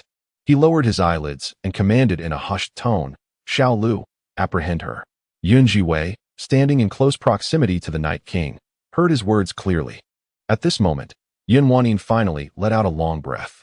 Just as Xiao Lu was about to approach and seize Zhiwei, she fixed her gaze intently on Xiao Yejing's legs. Suddenly, she dashed forward, thrusting a needle into Xiao Yejing's thigh. What are you doing? Xiao Lu instinctively drew his sword. Xiao Yejing raised his palm and forcefully grasped Zhiwei's chin. Meeting his piercing gaze, she showed no sign of fear. Her voice was barely above a whisper, audible only to the two of them. Night King, move your leg, and see if you feel anything. Xiao Yejing suddenly realized that beneath Zhiwei's swift needlework, a tingling sensation was emerging in the leg that had been devoid of feeling for years. His movements froze. Chapter 10. Sir, might you remove your trousers? Since 3 years prior, that leg had been rendered completely useless. Over those 3 years, they had scoured the world for renowned physicians. Yet all had been powerless to offer assistance. During this time, Xiao Yejing's temperament had grown increasingly violent. Yet he had gradually come to accept the grim reality of his disability. But at this moment, he was astonished to feel an unfamiliar sensation in his leg. The hand that held Zhiwei's chin suddenly stilled. The depths of his typically tranquil eyes rippled with the faintest disturbance. Xiao Lu drew his sword, positioning it at Zhiwei's head, attempting to compel her retreat. Yet, Xiao Yejing's gaze sharpened imperceptibly. Xiao Lu, stand down. Sir, Xiao Lu replied anxiously. This woman is far too audacious. This was indeed the first time he had encountered such a bold woman, audacious enough to attempt an assassination against him. Xiao Yejing waved his hand, prompting Xiao Lu to withdraw. At that moment, the grip Xiao Yejing had on Zhiwei also loosened. You? Zhiwei lowered her voice, declaring to the Night King, I do possess some medical knowledge. Thus, my previous statements atop the city wall were not mere fabrications. As for my earlier actions, they were born of desperation. While speaking, Zhiwei discreetly examined the Night King's meridians once more. Upon discovering the condition of the man's leg, she could not suppress a sharp intake of breath. What had this man endured? His tendons had been completely severed. Who would have imagined that such an imperious regent could fall to such a state? Severing the tendons. For any physician, this would pose a formidable challenge to treat. However, for Zhiwei, it presented no insurmountable difficulty. The ancient texts from her previous life documented cures for myriad ailments. It was merely a matter of time. The Night King continued to scrutinize the woman before him. He observed her bowed head as she assessed the condition of his leg, her expression shifting intermittently. The faint, tingling sensation coursing through his leg, akin to the sensation of ants crawling, felt genuine. Take her away, the Night King commanded. Xiao Lu sheathed his sword and complied, escorting Zhiwei away. On the spot, Xiao Changfeng and Yun Wanyin, who had awaited the Night King's order to execute Zhiwei, stood wide-eyed in astonishment, watching the pair depart in disbelief. Little uncle, Xiao Changfeng cried out in pain, clutching his bruised head. Meanwhile, the gathered citizens in the vicinity began to engage in fervent discussions. The Night King's residence. In the vast hall, an eerie silence lingered. As Zhiwei stepped inside, a chill enveloped her, causing her to shiver despite the sweltering heat outside. Xiao Lu led Zhiwei directly to the main hall. Upon their arrival, Xiao Yejing narrowed his eyes. You claim you can heal this prince's leg? Zhiwei had already examined Xiao Yejing's leg and nodded, expressing her willingness to try. A cruel smirk tugged at the corners of Xiao Yejing's lips as he inquired, Do you comprehend the consequences of deceiving me? Zhiwei, feeling the weight of his gaze, lowered her head and replied, Your Highness, you were subjected to the severing of the tendons in your leg. Am I correct? The moment her voice echoed in the room, the atmosphere thickened with tension. Behind her, Xiao Lu and the soon-to-enter Xiaoba held their breaths, their expressions tinged with fear. They vaguely recalled that the last person to speak recklessly about the prince's legs had met a gruesome fate. This woman was doomed. Yet, Xiao Yejing merely gazed intently at Zhiwei. So, I can heal you, provided you grant me a month. She continued, Your Highness, as long as you cooperate with my treatment, I assure you that within a month, you will be able to stand, perhaps even walk with vigor. Had anyone else uttered such words, Xiao Yejing would have likely taken their head. However, having sensed a flicker of feeling in his leg and meeting Zhiwei's clear, unwavering gaze, Xiao Yejing found himself willing to trust her once more. Very well, I shall grant you this opportunity. Your Highness, could you please remove your trousers? Xiao Yejing's eyes narrowed. What did you say? Both Xiao Lu and Xiao Ba were filled with rage, impudent. Zhiwei interjected, Are you foolish? How can I treat you without removing your trousers? Xiao Yejing took a deep breath, confronting the disdainful expression before him, suppressing the urge to commit violence. After a prolonged silence, he finally lifted his outer robe. Xiao Lu and Xiao Ba approached, rolling up the Night King's trousers to reveal his legs. As they were exposed, Zhiwei's fingers faltered momentarily. She was utterly unprepared for the sight. Not a single inch of skin on the Night King's legs was unscathed. The bare surface was marred with scars of various sizes, devoid of any smoothness. Unable to restrain her curiosity, she cast a furtive glance at Xiao Yejing. Understanding why he insisted on wearing a mask, perhaps his face bore a similar fate. Suddenly, a muffled groan descended from above. Zhiwei dared not dwell on her thoughts and promptly resumed her treatment. She retrieved her needle pouch and began to administer acupuncture along the regent's legs. Unlike the previous needle she had inserted outside, this time, the Night King sensed a more pronounced tingling sensation in his legs. After what felt like an eternity, Zhiwei finally ceased her movements. Beads of sweat had formed on her forehead, and she appeared somewhat fatigued. My lord, for now, this is all I can do as preliminary preparation. Once you have sufficiently relaxed, I will proceed to connect your meridians. Connect the meridians? Xiao Lu and Xiao Ba had restrained themselves from speaking, but at this moment, they could no longer contain their voices, of course. Zhiwei nodded. Having severed tendons naturally necessitated their reconnection. Rest assured, Your Highness, I am confident in my abilities. Xiao Yejing gazed at Zhiwei in astonishment. He had indeed heard of the second young lady of the Yun family. However, the tales painted her as a mere fool devoid of talent. How could she possibly possess such skill? While he pondered this, he heard Zhiwei inquire, Do you believe in me, Your Highness? Xiao Yejing's expression grew serious as he nodded and replied, Very well. Zhiwei, if you fail to cure him within 3 months, I shall see you meet a most gruesome fate. Zhiwei was taken aback by the man's ferocity. She kicked the Night King with considerable force. How does that feel? Rest assured, I shall not let you down. I will treat him every 3 days, and in half a month, I will reconnect his tendons. Her strength seemed to express her pent-up frustration. The Night King remained silent, while Xiao Lu and Xiao Ba were poised to chastise. Yet, Xiao Yejing merely smirked slightly and murmured, Very well, I shall await your results. By the way, Your Highness, where is your young heir? At this moment, Zhiwei stood and surveyed her surroundings. She recalled her promise to the Night King to attend to his young heir's ailment. Chapter 11. Uncle, I am exceedingly wealthy. As her voice resonated, a heavy silence enveloped the room. No one dared to utter a sound. Zhiwei's heart raced. Could it be that the young heir had perished? She yearned to inquire further, but Xiao Yejing's expression remained impassive as he commanded, Xiao Lu, see our guest out. Zhiwei was left speechless. After such a tumultuous encounter, the hour was indeed late. In the room, she meticulously crafted the antidote, recalling the various records from ancient texts in her mind.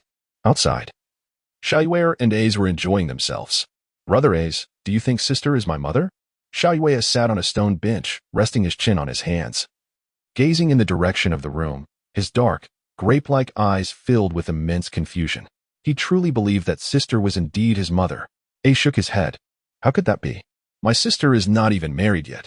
Is it impossible to have children without being married? Is there a rule that one must be wed to have offspring? Xiao Yue inquired curiously. Ace pondered for a moment. Well, that's not necessarily the case. Exactly. Xiao Yue beamed. Brother Ace, wouldn't it be wonderful for sister to be my mother? Ace replied, no, it would tarnish my sister's reputation. Xiao Yue scrunched up his little face, transforming it into a pouch-like expression. Just think about it. There are so many bad people outside. If sister directly became my mother, skipping the marriage and childbirth, we would have such an adorable baby right away. How delightful. Ace contemplated this notion. It did seem somewhat reasonable. After all, sister had been so easily deceived by that Prince Chang, ultimately leading to her unfortunate fate. It was indeed better to steer clear of men. Besides, my family has an abundance of wealth. Wealth? Ace suddenly lifted his gaze. But Xiao Yue, aren't you an orphan? Ahem. Xiao Yue replied with a hint of grievance. Yes, but my father used to possess a great deal of silver. As a poor little child, I cannot guard that silver all by myself. Uncle Ace, could you help me, please? Otherwise, those bad people might come to steal it. Ace's eyes suddenly sparkled with excitement. Well, the importance of money pales in comparison to your safety, little fish. I promise to let my sister be your mother. After saying this, Ace leaned in closer. Just how wealthy is your family? Extremely wealthy, beyond measure, replied Little Fish enthusiastically. Ace, I'll call you Uncle Ace. Little Fish was practically bouncing with joy. Although he was merely 13 years old, the sweetness of that tender address made Ace's heart melt instantly, especially with the thought of having so much silver. If they possessed that much wealth, who would dare to bully him and his sister? The little treasure seeker's eyes gleamed with excitement. Little Fish, next time you must take me to see all that silver. I'll buy you sweets. Little Fish's face flushed with excitement. Yay, thank you, uncle. His father and the other uncles never bought him sweets, and they were always so stern. Humph. But now, he would have a mother and an uncle. Zhiwei was still inside brewing the antidote, completely unaware that the two little rascals outside had already sold her out. Once she finished concocting the antidote, she saw the two children with their heads together, deep in conversation. Come and take your medicine, Zhiwei called to them. Ace and Little Fish eagerly ran forward. Zhiwei handed them each a bowl of antidote, although Little Fish found it bitter. The thought that it was made by his mother made him swallow it all in one go. Zhiwei observed the little fellow and gently advised, take your time. Don't choke. With a beaming smile, Little Fish replied, Sister, the things made by mother are truly delicious. Sister, dear mother? Zhiwei could not help but chuckle, dismissing it as mere childish prattle, and chose not to engage in further debate. However, as she gazed at the little fish, her eyes narrowed in contemplation, recalling the people from the Night King's residence, the injured Night King, and that prematurely deceased young heir. Alas, such tragedy. Not long after Zhiwei departed, Xiaoba returned to recount everything he had discovered regarding her to Xiao Yejing. Xiao Yejing's slender fingers tapped rhythmically on the armrest of his wheelchair, his expression inscrutable. The Yun family possesses a certain intrigue. He squinted, the depths of his obsidian eyes shimmering with a flicker of light. Indeed, this woman exhibits remarkable audacity, Xiaoba remarked lightly, noting that she dared to challenge you, making her the second woman bold enough to do so. Xiao Yejing's gaze hardened, his entire demeanor darkening. What of that previous woman? Is there any trace of her? When those words were uttered, Xiaoba's countenance unexpectedly shifted. My lord, are you referring to the old Madame Qingfeng, or that woman who? Ah, no.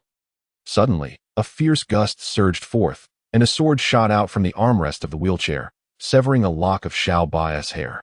Xiaoba felt a chill at his neck, frightened into swallowing hard, struggling to articulate his thoughts. My lord, I did not mean it that way. That arrogant woman. For years prior, she had unexpectedly overpowered her injured master and, over 3 years ago, delivered a child to the Night King's residence, leaving behind a note and token before vanishing completely. For several years, the master sought her, yet there was no trace to be found. Consequently, the mere mention of the word woman became a taboo within the royal residence. The prince now harbored a deep-seated loathing for women, his teeth grinding with rage at the mere sight of them. Thus, throughout the years, the only females permitted to traverse the halls of the estate were a handful of maids attending to the young master. Among them, Zhiwei was the first in many years to approach the master so closely, even more so than any other woman. My subordinate is incompetent. I fear that woman must be dead. Facing the ravenous gaze of Xiao Yijing, Xiaoba lowered his head, trembling with fear. Xiao Yijing's fists clenched tightly, teeth gritted in anger. The memory of that humiliating night ignited a murderous intent within him. Even in death, I must see her body. I shall grant you 2 more months. If you fail to find her, you shall take her place to feed the great black beast. Only the man in the wheelchair remained, his expression shrouded in ambiguity, murmuring the name, Zhiwei. Chapter 12. Zhiwei, how dare you? As the sun reached its zenith, Bai Shi and Yun Wanyin, previously troubled by recent events, found their spirits lifted today. From dawn until noon, the entire Yun household bustled with activity, each face alight with joy. In the rear courtyard, Zhiwei had just completed concocting an antidote when she noticed the hurried movements of the household staff. Stopping a maid, she inquired, Mississippi. Yun Wanyin. A frown subtly creased her brow as a familiar figure resurfaced in her mind. Bai Shi's firstborn child, slightly older than herself. She recalled Yun Wanyin, who, 3 years prior, had entered the residence with an air of disdain, uttering a crude remark that she was utterly unworthy of being a member of the Yun family. From that moment on, Yun Wanyin and the others began to torment her relentlessly, while Yun Qingcong stood by, indifferent to her plight. Reflecting on these memories, Zhiwei furrowed her brow slightly. The second young lady was unaware that the eldest young lady was now affiliated with the Qingfeng Valley, being a direct disciple of the esteemed Master Qingfeng. The maid, speaking with growing excitement, exclaimed, How impressive is she? Xiao Yu'er, peering curiously from the side, asked, Is my sister as formidable? The maid's gaze briefly landed on Xiao Yu'er before swiftly darting away, her eyes expressing disdain towards Zhiwei. However, recalling the recent events, she dared not speak further and simply smiled as she departed. Second young lady, I have matters to attend to, so I shall take my leave. Once the maid had gone, Zhiwei stroked her chin thoughtfully. Xiao Yu'er, weren't you eager to see? Let us go and have a look. Xiao Yu'er nodded eagerly. All right. Uncle, let us go together. Not this time. Your uncle has some work to attend to. You two go ahead, Aze replied casually. Zhiwei stumbled slightly at the mention of uncle. When had she been unaware of the closeness between Aze and Xiao Yu'er? Today, the Yun family was abuzz with activity. Almost all members of the family had gathered outside, eagerly awaiting the arrival of the esteemed eldest young lady. The eldest young lady, a disciple of Master Qifeng, had drawn a crowd of admirers, all longing to catch a glimpse of her elegance. Bai Shi and Yun Wanyin, shedding their previous despondency, adorned themselves in splendid attire for the occasion. Bai donned a resplendent gown of emerald brocade, her visage adorned with exquisite makeup. Though she had reached the age of 33, she appeared as if she were in her 20s, yet possessed a depth of charm that surpassed that of younger maidens. At this moment, Bai gazed longingly into the distance. Yun Wanyin, beside her, expressed a wistful sentiment. Indeed, mother, I have heard that eldest sister has returned from her studies and shall no longer wander away. A broader smile spread across Bai's face. By their side, Duke Yun also bore an expression of profound emotion, filled with pride. Ruru, you have worked tirelessly to nurture such an exceptional child in Wani. To have a daughter of such caliber is truly a source of pride for our Yun family. Bai Ruru smiled radiantly and gracefully. Just then, a carriage approached slowly. A figure clad in pale blue emerged, her grace reminiscent of a willow, her waist slender and delicate. Bai's expression brightened as she stepped forward eagerly. Yun Wanyi, adorned in a light blue dress, possessed a refined beauty, her demeanor gentle and her actions imbued with elegance. Her lovely eyes sparkled with joy as she surveyed the gathering crowd of admirers, and with a soft smile, she declared, Mother, I have returned from my studies. Yun Wanyi shook her head. It was not arduous, mother. This is my duty.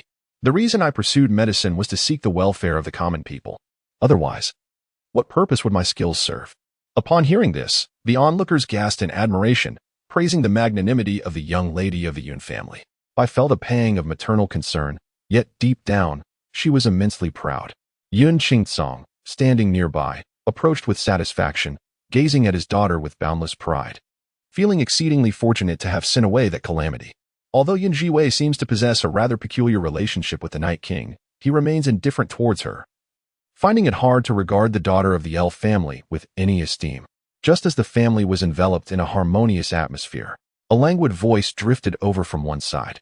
Upon hearing that voice, Bai's footsteps halted abruptly. That voice, it belonged to the little wretch. After being struck by Yun Zhiwei, Bai had made a concerted effort to avoid her. She had come to realize that the current Yun Zhiwei exuded a strange aura. Her gaze seemed capable of piercing through one's very soul. Yun Zhiwei slowly emerged from within, closely followed by Xiao Yuer. Initially, Xiao Yuer had intended to witness the unfolding drama, but upon seeing the multitude gathered outside, he swiftly concealed himself, unwilling to have his identity revealed.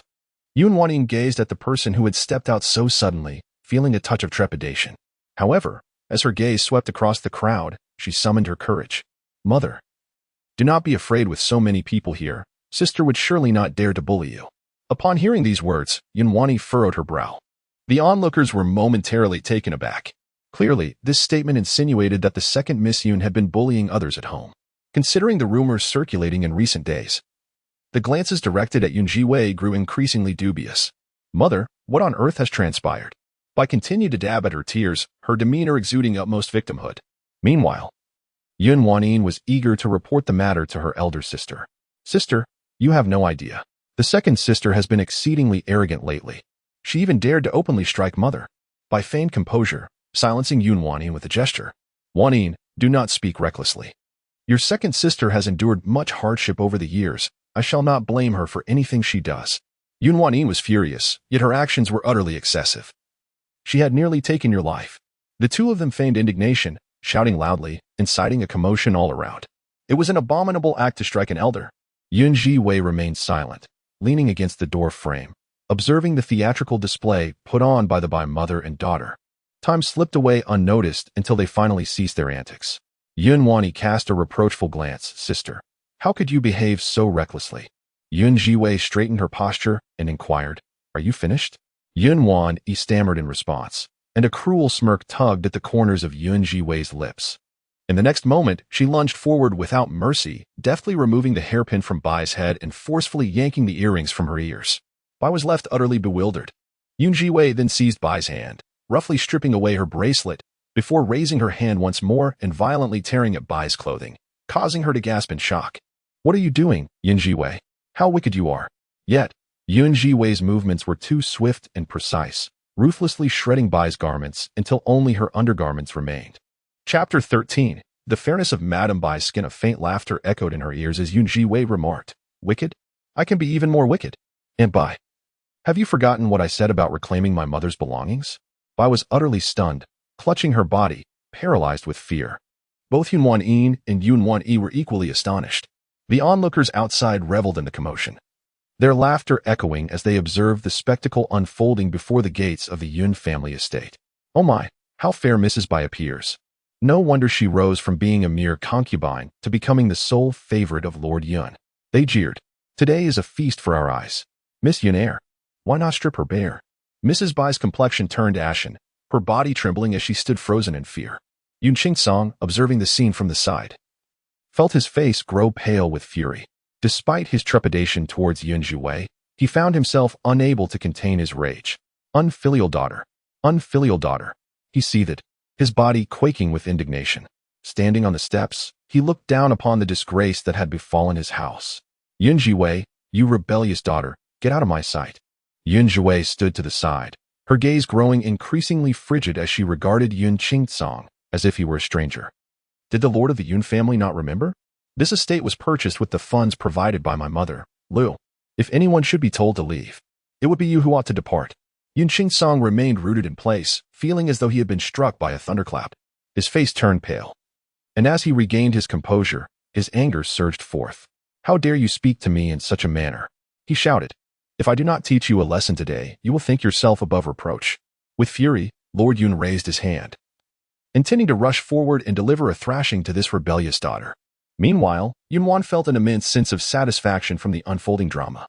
Bai Shi wept bitterly, her tears resembling rain upon pear blossoms. Cloaked in a mantle, she approached with feigned concern, as if to intervene on behalf of Yun Qingsong. My lord, the child is merely ignorant. Do not hold her accountable. I shall not bear any grudge against her. Besides, she has only just been suspended upon the city wall for a brief while, and her body cannot endure such torment. I shall not blame my sister. Whispers of discontent rippled through the crowd, each voice casting aspersions upon Yun Zhiwei's filial piety, as she beheld the man advancing towards her with malice. A cruel smile curled upon her lips. Just as Yun Laoi was about to lay a hand upon her, Yun Zhiwei deftly evaded him. Standing resolute, she tilted her chin defiantly, locking eyes with Yun Laoi. Have you forgotten what I proclaimed yesterday? Prepare all the belongings of my mother. Now that you are ready, what prevents me from claiming them? Yun Qingsong's eyes widened in disbelief. You. Yun Zhiwei took a step back and declared with clarity, my mother. Lady L hailed from the most affluent merchant of the Great Xia. She wed you, a destitute scholar. It was she who financed the purchase of this residence. And her contributions to the court have allowed us to flourish until now. If my memory serves me correctly, everything by Ruru adorns, her garments and jewels, are relics left by my mother. Pray tell, Yin Laoi, what is it that you find objectionable? Each word she uttered resonated with power, echoing through the stillness. The onlookers, stirred by her proclamation, began to murmur anew. Indeed, Yun Zhiwei spoke the truth. The entire Yun family thrived upon the legacy of Lady L. Without her, the Yun household would be naught. Lord Yun is merely a man who thrives on the support of others. Whispers of disdain enveloped him, leaving Yun Qingsong's visage ashen. The notion of being a kept man haunted him deeply, a persistent thorn in his heart. For years, he had shunned any mention of the L family, remaining indifferent to their offspring, oblivious to their fates. He had not anticipated that Yun Zhiwei would so brazenly strip him of all dignity in front of such a crowd. Enough, Yun Zhiwei, he muttered. Is it enough? There is more, Yun Zhiwei retorted, her lips curling into a desolate smile as she cast a cold gaze upon the father she had come to know. She vividly recalled the torment she and A's endured within the estate over the past 3 years. Countless times, Yun Wanyin and her twin brother had bullied her, even forcing her to consume refuse. She had once wept before her father, seeking solace, yet he had consistently turned a blind eye, tacitly allowing the siblings' arrogance to flourish. She remembered vividly the Yin siblings forcing her and A's to eat scraps. They took pleasure in beating and berating her and A's. The poison coursing through their veins must surely be the doing of Yun Qingsong, and by sure, if fate remained unchanged, neither she nor A's would survive the year. She could not comprehend. Why, despite being their father's children, did he exhibit such cruelty toward them? Why was it so? Yun Zhiwei's heart grew ever colder, yet her smile blossomed with an unsettling brilliance. In that moment, she no longer afforded Yun Qingsong an ounce of respect. She extended her wrist, revealing the scars that marred her skin. Are you now lamenting for your concubine? Look closely.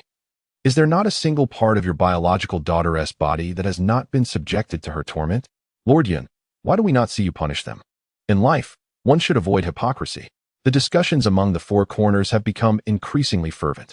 Lord Yun struggled to catch his breath, fainting several times. As the situation grew dire, I hastened to say, Zhiwei, I was unaware of these events, and even if there were misunderstandings, you ought to have mentioned them earlier. How could you? How could you tear at my garments? Yun Zhiwei raised her eyes, casting a disdainful glance at Bai. I informed you yesterday that you were to return my mother's belongings. Now, you adorn yourself with them. Is this not meant for me? If you refuse to return them, you should have stated so. How was I to know otherwise? Bai. Yun Zhiwei continued. Since everyone is present, I shall reiterate. Lord Yun, by Ruru. I kindly request that you deliver all of my mother's possessions to my courtyard without delay. Remember, within this half-day, I expect to see all properties and assets. Otherwise, the consequences will be yours to bear. Yun Qingsong gritted his teeth in anger. Who gave you the audacity? Yun Zhiwei blinked innocently. Let us consider the Night King. It would not be unreasonable to request a small interest for the treatment of his leg, would it? Yun Qingsong. At that moment, his gaze fell upon a small head peeking from behind the Yun residence. Instantly, his pent-up frustration dissipated. Indeed. He recalled that this troublesome girl had ties to the Night King.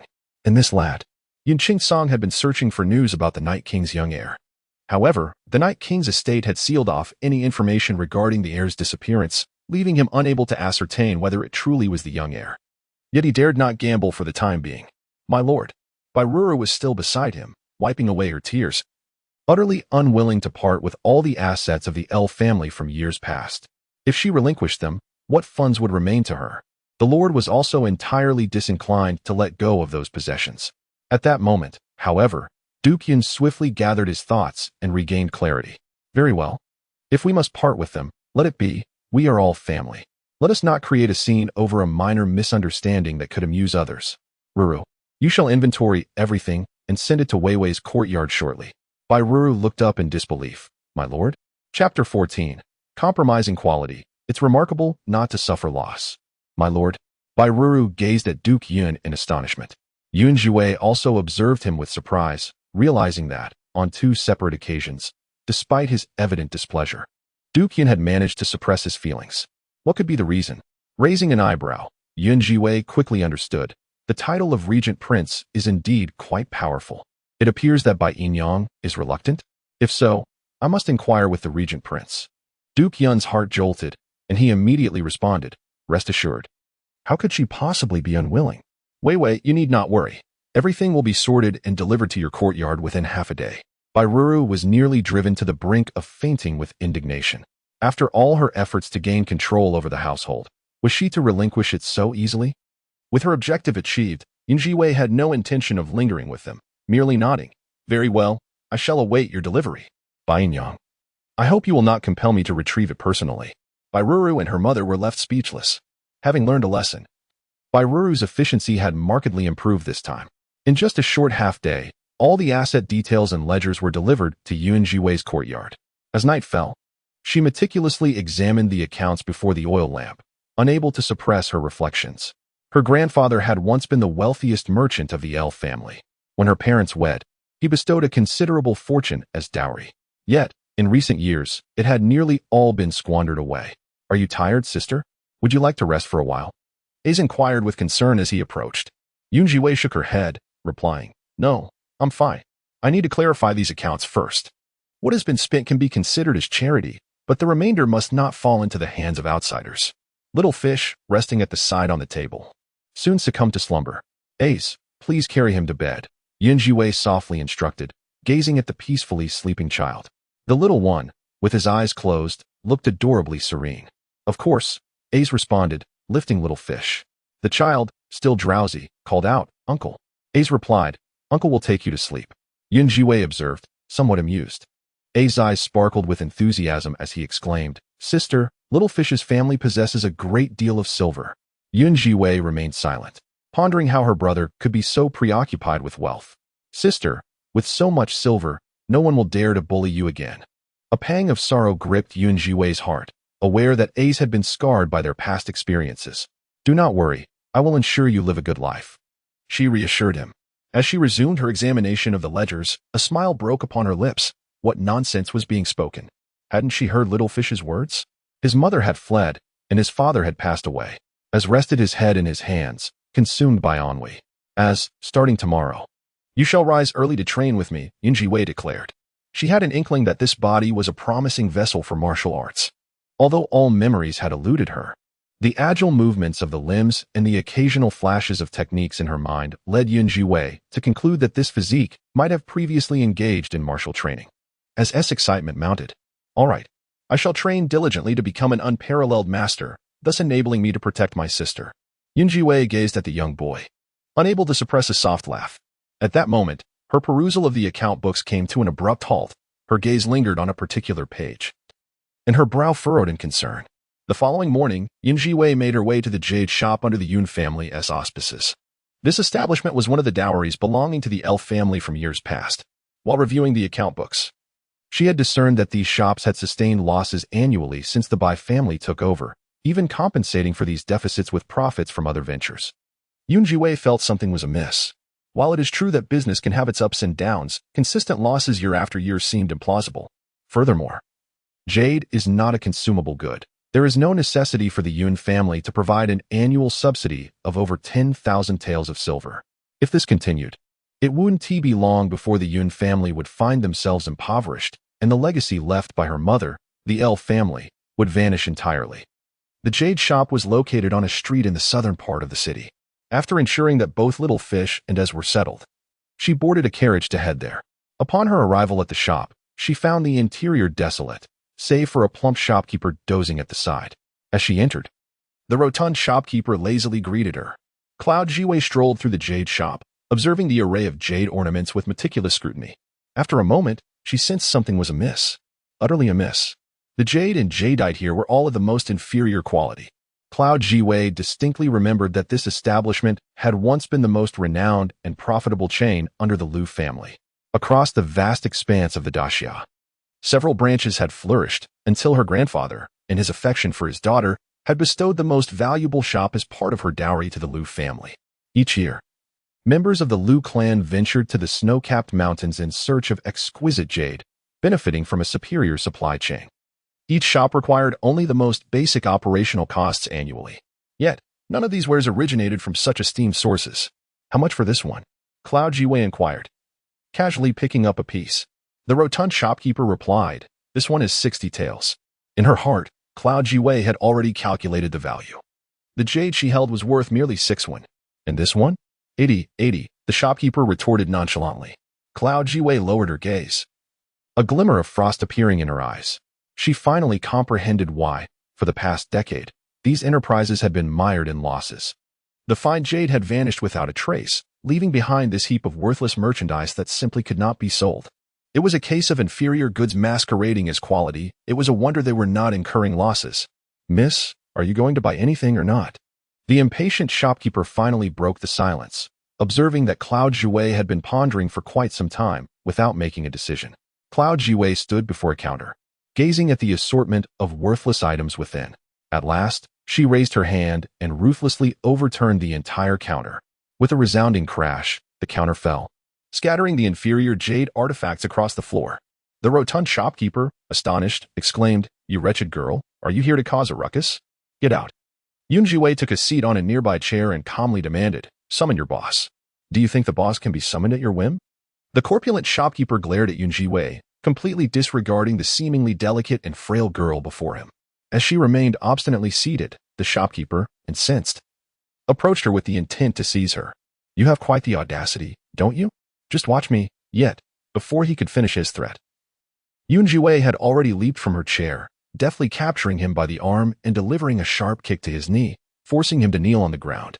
"Call him over." The shopkeeper, now genuinely frightened, stammered, all right, I'll call." "Quickly, someone fetch Manager Qian."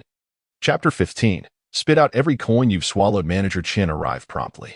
Having indulged in a drunken revelry the previous night at the restaurant, he was still somewhat disoriented early that morning. As he stumbled out, he cursed loudly, "Who dares disturb my peaceful slumber at this hour? Are you seeking death?"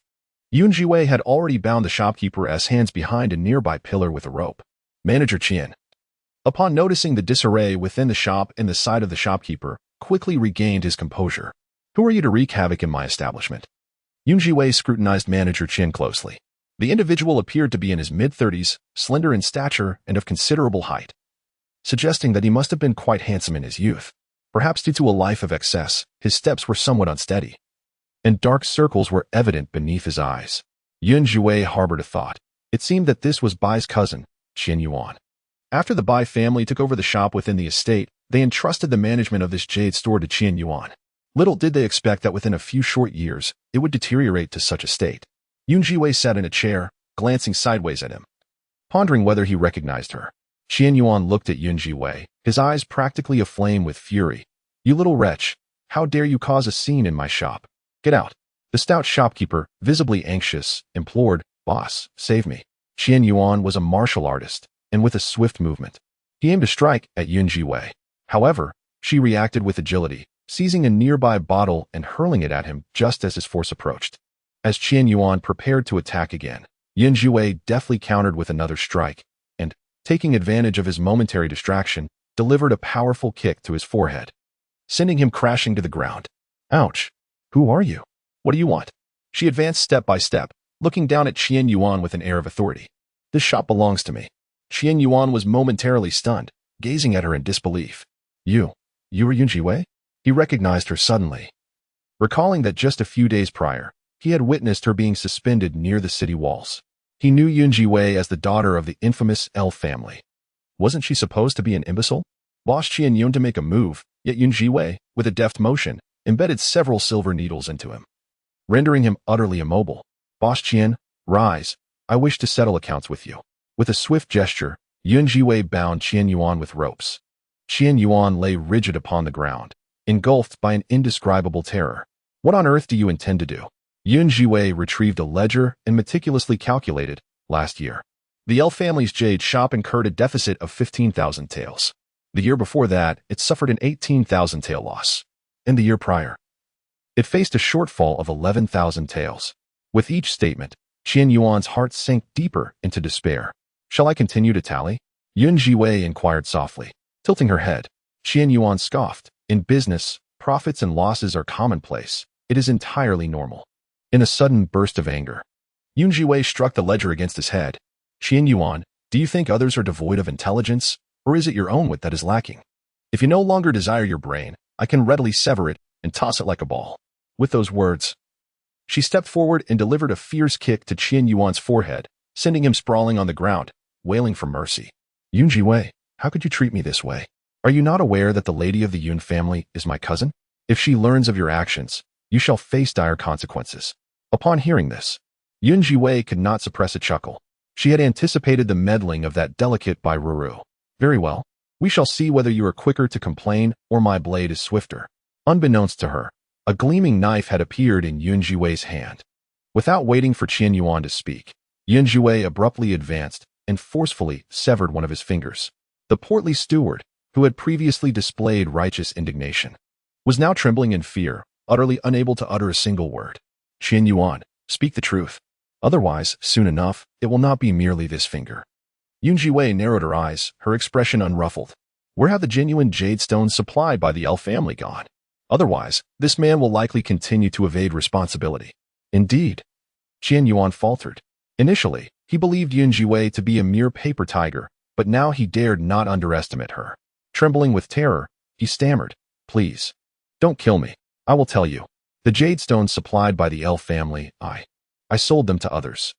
Everything was precisely as Yun Zhiwei had surmised. Oh, to whom? Hua Fofang, Qian Yuan replied, quaking with fear. Hua Fofang, whose is it? Yours or Bai Ruru's?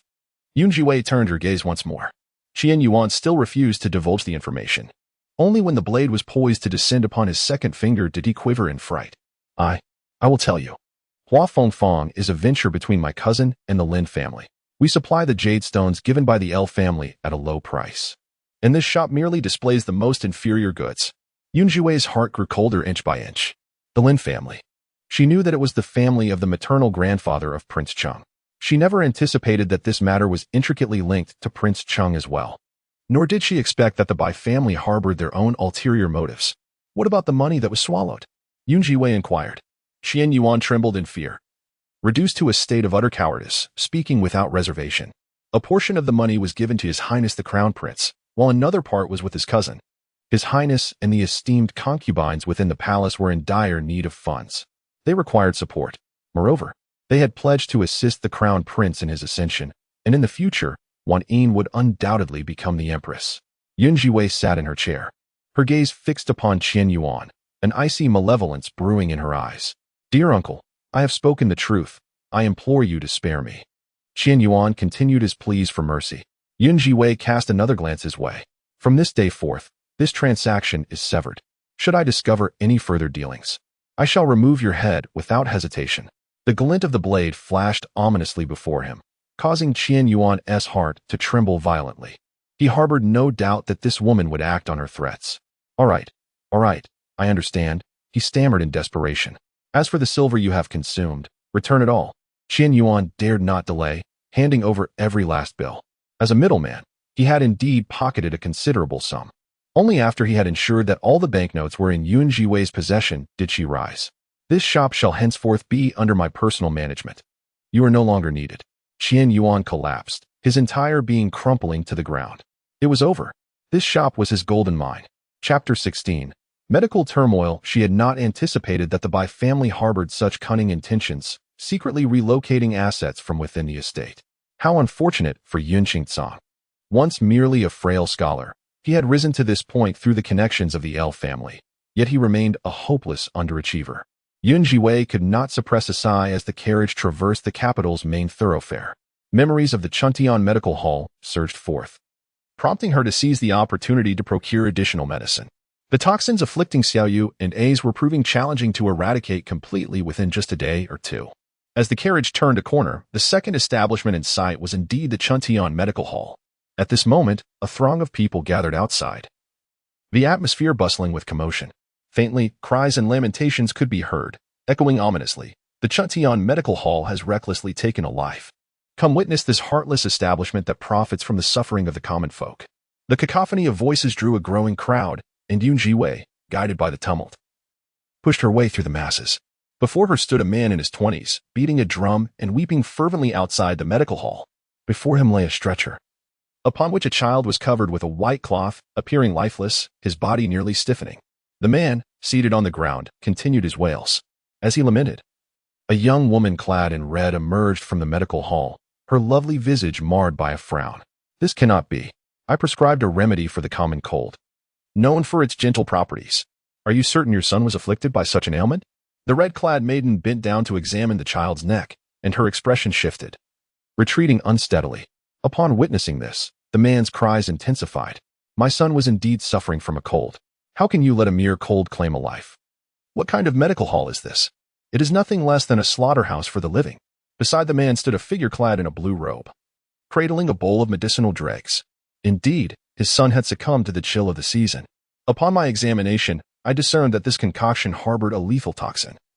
The Chunfeng Medical Clinic had carelessly combined two antagonistic herbs, resulting in a deadly reaction that led to the child's untimely demise. The Chunfeng Medical Clinic is either woefully incompetent or deliberately malevolent. The speaker was none other than Dr. Lin Jing'an from the Tongren Medical Hall on the adjacent street. As his words resonated, an uproar erupted among the gathered crowd. People hurled rotten eggs, decayed vegetable leaves, and stones toward the sign of the Chunfeng Medical Clinic and the young woman standing nearby. What an audacious establishment the Chunfeng Medical Clinic is. A quackery that has caused the death of a child, all the while engaging in deception. How dare they continue operating? Smash it. Ensure it can never harm another soul. They shamelessly claim to be part of the Chifeng Valley's enterprise, oblivious to the disgrace they bring upon it. Even young Master Lin of the Tongren Medical Hall has come forth. This hall is under the auspices of His Highness the Prince of Cheng. Young Master Lin is the very nephew of the beloved imperial consort. His willingness to testify underscores the egregiousness of the Chunfeng Medical Clinic's actions. The young woman in red bent down once more, intent on further investigation. Yet, the child on the ground had already lost all signs of life. Devoid of heartbeat and pulse, Zhiwei stood amidst the crowd, initially indifferent to the unfolding events. However, upon hearing the mention of the Prince of Qing and the imperial consort, her steps faltered involuntarily. What an unexpected coincidence. She had just been pondering how to seek out the prince and the Lin family, and here they were, right before her. The commotion around her persisted as the man on the ground continued his lament. Chunfeng Medical Clinic, you heartless establishment, you have killed my son. Compensate me. From this moment forth, cease your relentless pursuit of harm. Yes, compensate. Close the establishment. Compensate. Close the establishment. The cries echoed, and the young woman in red had already turned pale with fury. Observing the commotion, Zhiwei quickly deduced that this affair was premeditated. She approached slowly, addressing the young man, emphasizing the importance of integrity and virtue in one's conduct.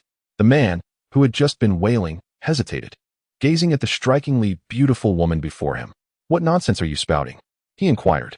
Zhiwei lowered her gaze, casually sensing the child's presence on the ground, and lightly pressed her fingers against his pulse. As a man, to exploit one's own child to manipulate a medical establishment and to bully a young girl is utterly unethical. She lifted her eyes, her piercing gaze fixed upon the man who had been shouting. Her attention then shifted to Lin Jing'an. As a physician, one must first embody humanity before healing others. If you cannot conduct yourself properly, how can you claim to possess a healer's compassion? Lin Jing'an's expression changed dramatically, a mixture of shame and rage washing over him, as he realized she was an accomplice of the Chunfeng Medical Clinic. Not only had they caused a death, but now they dared to retaliate. Zhiwei continued her examination of the individual on the ground, shaking her head. Indeed, it seems all those connected to that scoundrel are equally unsavory. That rogue. And his cousin even more so. I offer you a chance. Hastily apologize to this young lady, or else your son may truly meet a dire fate. The man's eyes widened in shock as he stared at Zhiwei. In a fit of indignation, he raised his hand as if to seize her. Impudent girl. Who gave you the audacity to meddle here? Before he could even lay a finger on her, Zhiwei's fingertips were already adorned with several silver needles. Without mercy, the needles pierced through the man's acupoints, rendering him utterly immobile. What are you planning to do? The girl in red gazed intently at Zhiwei, her expression one of curiosity. The man, unable to move, was livid, his face turning a deep shade of crimson. Someone come quickly. The Spring Breeze Medical Clinic and his accomplices are bullying me. Not only did they nearly kill me, but they also dare to strike. This woman is one of their conspirators. Everyone sees her at once. As he continued to shout, Zhiwei's fingertips produced 3 more silver needles, which, to everyone's astonishment, swiftly pierced the head of the child on the stretcher. The man gasped in horror. "What are you doing? You're killing someone. Murder." The crowd erupted into chaos once more. Yet, at that moment, cough, cough, the child, who had seemingly lost all signs of life, suddenly began to cough violently, opening his eyes faintly. Breathing remained an arduous task, each breath seemingly draining every ounce of strength from him, as if death were imminent. The once uproarious crowd fell into stunned silence. He lives? Lin Zhongyan's smile abruptly vanished. The man, who had been shouting just moments ago, turned ashen. Zhiwei slowly lifted her head, her gaze icy as she regarded the two before her. Why the silence now? Weren't you all so eager to shout just a moment ago? Chapter 17. Zhiwei, how astonishingly proficient in the healing arts.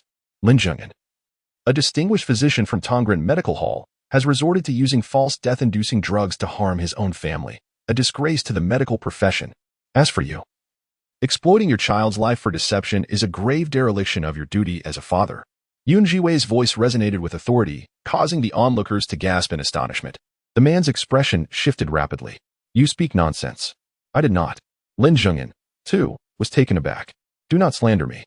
Zhiwei grew weary of their futile arguments.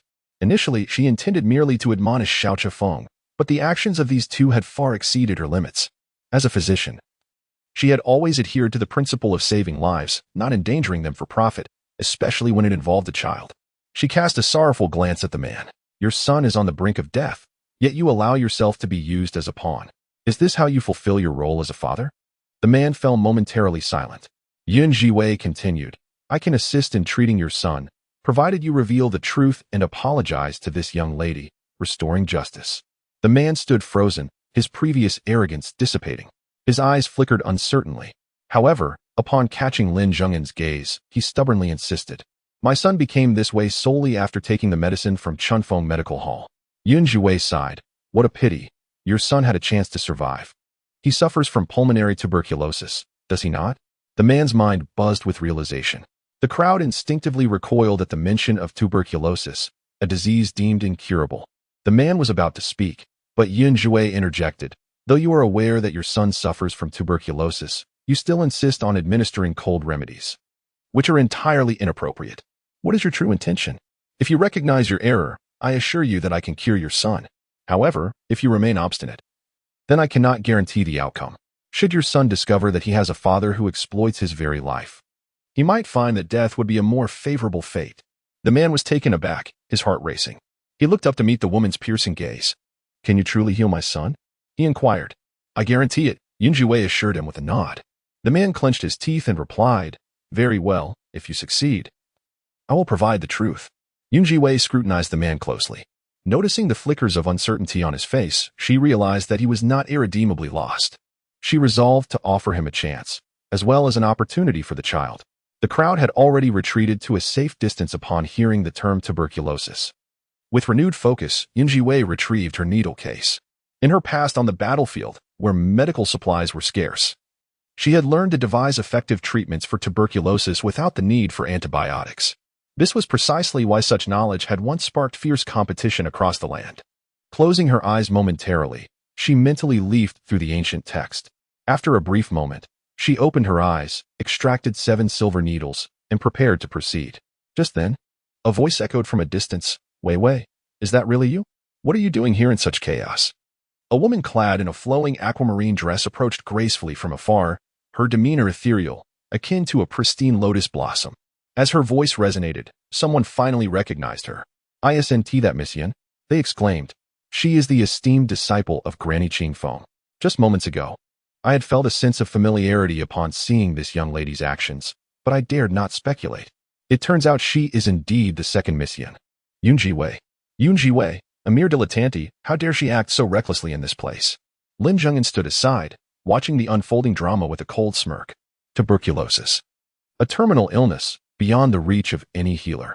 This audacious woman, emerging unexpectedly, was none other than Zhiwei, truly oblivious to the gravity of her situation. He raised his head once more, restoring his lofty demeanor. Lin Zhongyan, with a face full of schadenfreude, offered a mock salute to Yunwani. She had heard that the Spring Breeze Medical Hall was well stocked with medicines and had come to investigate, only to stumble upon this incident. Lin Zhengyan swiftly recounted the sequence of events to Yunwani. Upon learning of the tuberculosis diagnosis, Yunwani's brow subtly furrowed. Sister, do not act rashly. This is advanced tuberculosis. How can we put this child through further turmoil? Yunwani remained haunted by the events of the past few days, wary of her sister's impulsiveness, and spoke gently. Indeed, even the disciples of Granny Chi Feng have cautioned against it. Miss Yun, please do not take any reckless actions that may endanger this child's life. Miss Yun, if not, would you take it upon yourself to treat this child? Voices chimed in, and with great compassion, Yunwani bent down to assess the child's condition, retrieving silver needles to administer a few precise acupuncture treatments. After a considerable time, she rose, assuring herself that she would not allow him to suffer excessively. Zhiwei observed Yunwani's actions, her brow arching in skepticism. It was said that Yunwani was a disciple of the esteemed Master Qi Feng. Was it that Master Qingfeng's reputation was inflated, or was Yunwani merely a pretender? The few needles she had administered earlier had been executed with greater finesse by Zhiwei when she was merely 3 years old. As she watched Yunwani continue her charade, the condition of the child on the ground deteriorated further. Zhiwei lowered her gaze and prepared to administer her own treatment. Zhiwei, what are you doing? You dare! The onlookers gasped in shock, with Lin Zhengyan shouting in alarm. The silver needle in her fingertips gleamed as she launched it forward. Silence. In the next moment, Lin Zhengyan felt a sharp pain in his knee, causing him to uncontrollably collapse to the ground. Enraged, he exclaimed, "Who is this insolent girl? How dare you lay a hand on me? Do you know I am a person of Prince Qing? The Tongren Medical Hall is under his domain." Without raising her head, Zhiwei replied, "Dr. Lin, if you utter another word, I cannot guarantee where my next needle will land. Perhaps your heart or your brain." Her calm yet chilling words momentarily stunned Lin Zhengyan, who found himself intimidated by her presence and dared not advance. Yunwani, too, was taken aback, her pupils dilating in disbelief as she regarded Zhiwei. She had always looked down upon her, yet now she realized that Zhiwei possessed a commendable understanding of medicine. In fact, her skill level appeared quite impressive. Meanwhile, Zhiwei maintained her focus, continuing to administer her needles with swift and peculiar motions, leaving the onlookers at a distance, unable to discern her techniques clearly. Amidst the throng, the young woman clad in red from the Spring Breeze Medical Hall fixated intently on Zhiwei's hands and her visage. Observing her movements, the spark in the red-clad maiden's eyes gradually transformed into fervor, eventually spilling over into crystalline tears. Chapter 18. Grandmother Qi Feng. Zhiwei remained lost in her contemplations. As several needles fell, she found herself drenched in perspiration. It was not until the final needle was placed that she finally exhaled. At that moment, the child on the ground violently coughed up blood, yet his complexion improved remarkably. Dog egg. Dog egg. The man realized that the acupoints on his body had been unblocked unbeknownst to him. He rushed forward, noticing that the child's breathing was no longer labored as before, and even his voice sounded lighter. "Father, I feel much better. I can breathe now." The man wept tears of joy. Zhiwei wiped the sweat from her brow. The child was in the late stages of pulmonary tuberculosis. Without timely intervention, he would have surely perished. However, I will prescribe some medicine and gradually regulate his condition. He will slowly emerge from danger, provided you disclose the truth of the matter. The child gasped for air, as if he had not inhaled such fresh air in ages, feeling an overwhelming sense of relief. The man gazed at his child, as if in a dream. "Thank you, young lady, for saving my son's life. Thank you for your immense kindness." The man's face was etched with pain and self-reproach. "My son has suffered from tuberculosis for several days, and seeing his condition deteriorate has been unbearable. I simply could not stand by and sought out Dr. Lin for help. Dr. Lin declared that my son would not survive. Yet he promised to grant him a swift end, along with a substantial sum of money, on the condition that I comply with his directives." The man's voice dwindled as he spoke. Those present, initially astonished by the presence of Zhiwei's physician, now turned in disbelief towards Lin Zhengyan. At that moment, Lin Zhengyan's face turned ashen, and he bellowed in outrage, "You scoundrel, cease your baseless accusations against me." Meanwhile, Zhiwei's gaze grew increasingly frigid. "So, you conspired with Lin Zhengyan to exploit your son's demise to undermine the Chunfeng Medical Hall?" The man collapsed to the ground, repeatedly bowing his head. "I was in the wrong, driven by greed. I implore you, miss, please continue to save my son. I truly cannot bear to see him suffer any longer." Lin Zhengyan continued to roar in indignation, Nonsense. You possess audacity beyond belief, daring to tarnish my name. Do you understand to whom the Tongren Medical Hall belongs?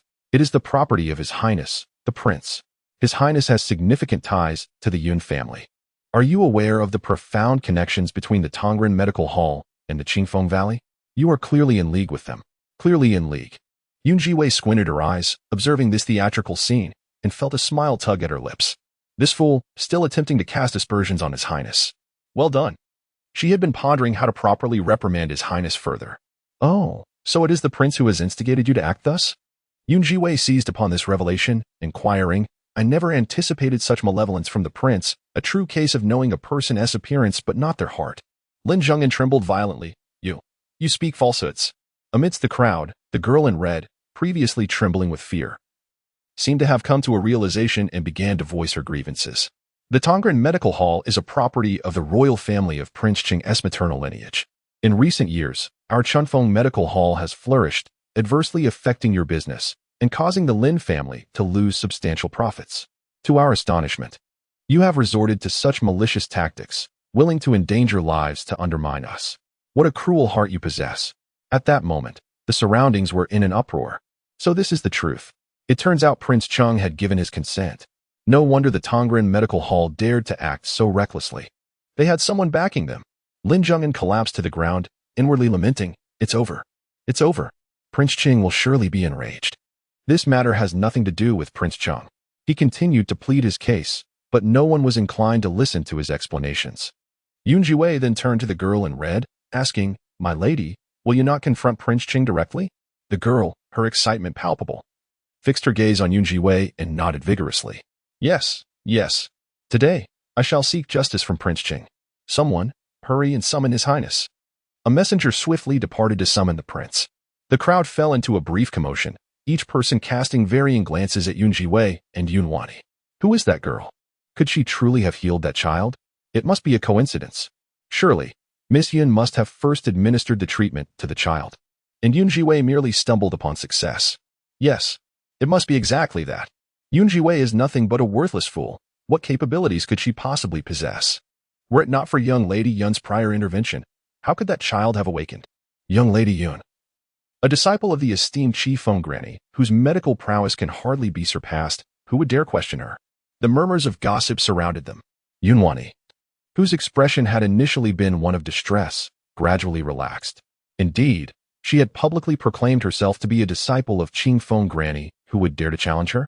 As for the girl in red, her eyes brimmed with tears. She had never anticipated that her long-sought master was none other than the renowned second young lady of the Yun family. The thought of her master's grievances nearly shattered her heart. At that moment, upon hearing the name of Qifeng Granny, her brows furrowed deeply. She looked incredulously at Zhiwei, then at Yunwani, her heart filled with confusion. Was not Qifeng Granny right here? What manner of being was this young Lady Yun to dare impersonate the granny's disciple? Soon, King Xing arrived in haste. Upon seeing Lin Zhengyan collapsed on the ground, his expression shifted dramatically. Your Highness, Lin Zhengyan gasped, his face ashen. King Cheng stood amidst the crowd, observing the disarray of the Spring Breeze Medical Hall, and as he listened to the surrounding discussions, he swiftly grasped the situation. He kicked forcefully, exclaiming, You scoundrel, who permitted you to act recklessly in my name? As he spoke, his gaze turned to Yunwani and Zhiwei, his brows knitting together in concern. What was young Lady Yun doing here?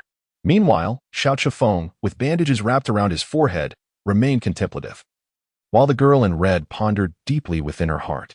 She stepped forward, her face flushed with rage as she glared at Prince Cheng. Your Highness, someone from your establishment has come to my clinic to cause a ruckus, and it has escalated to this point.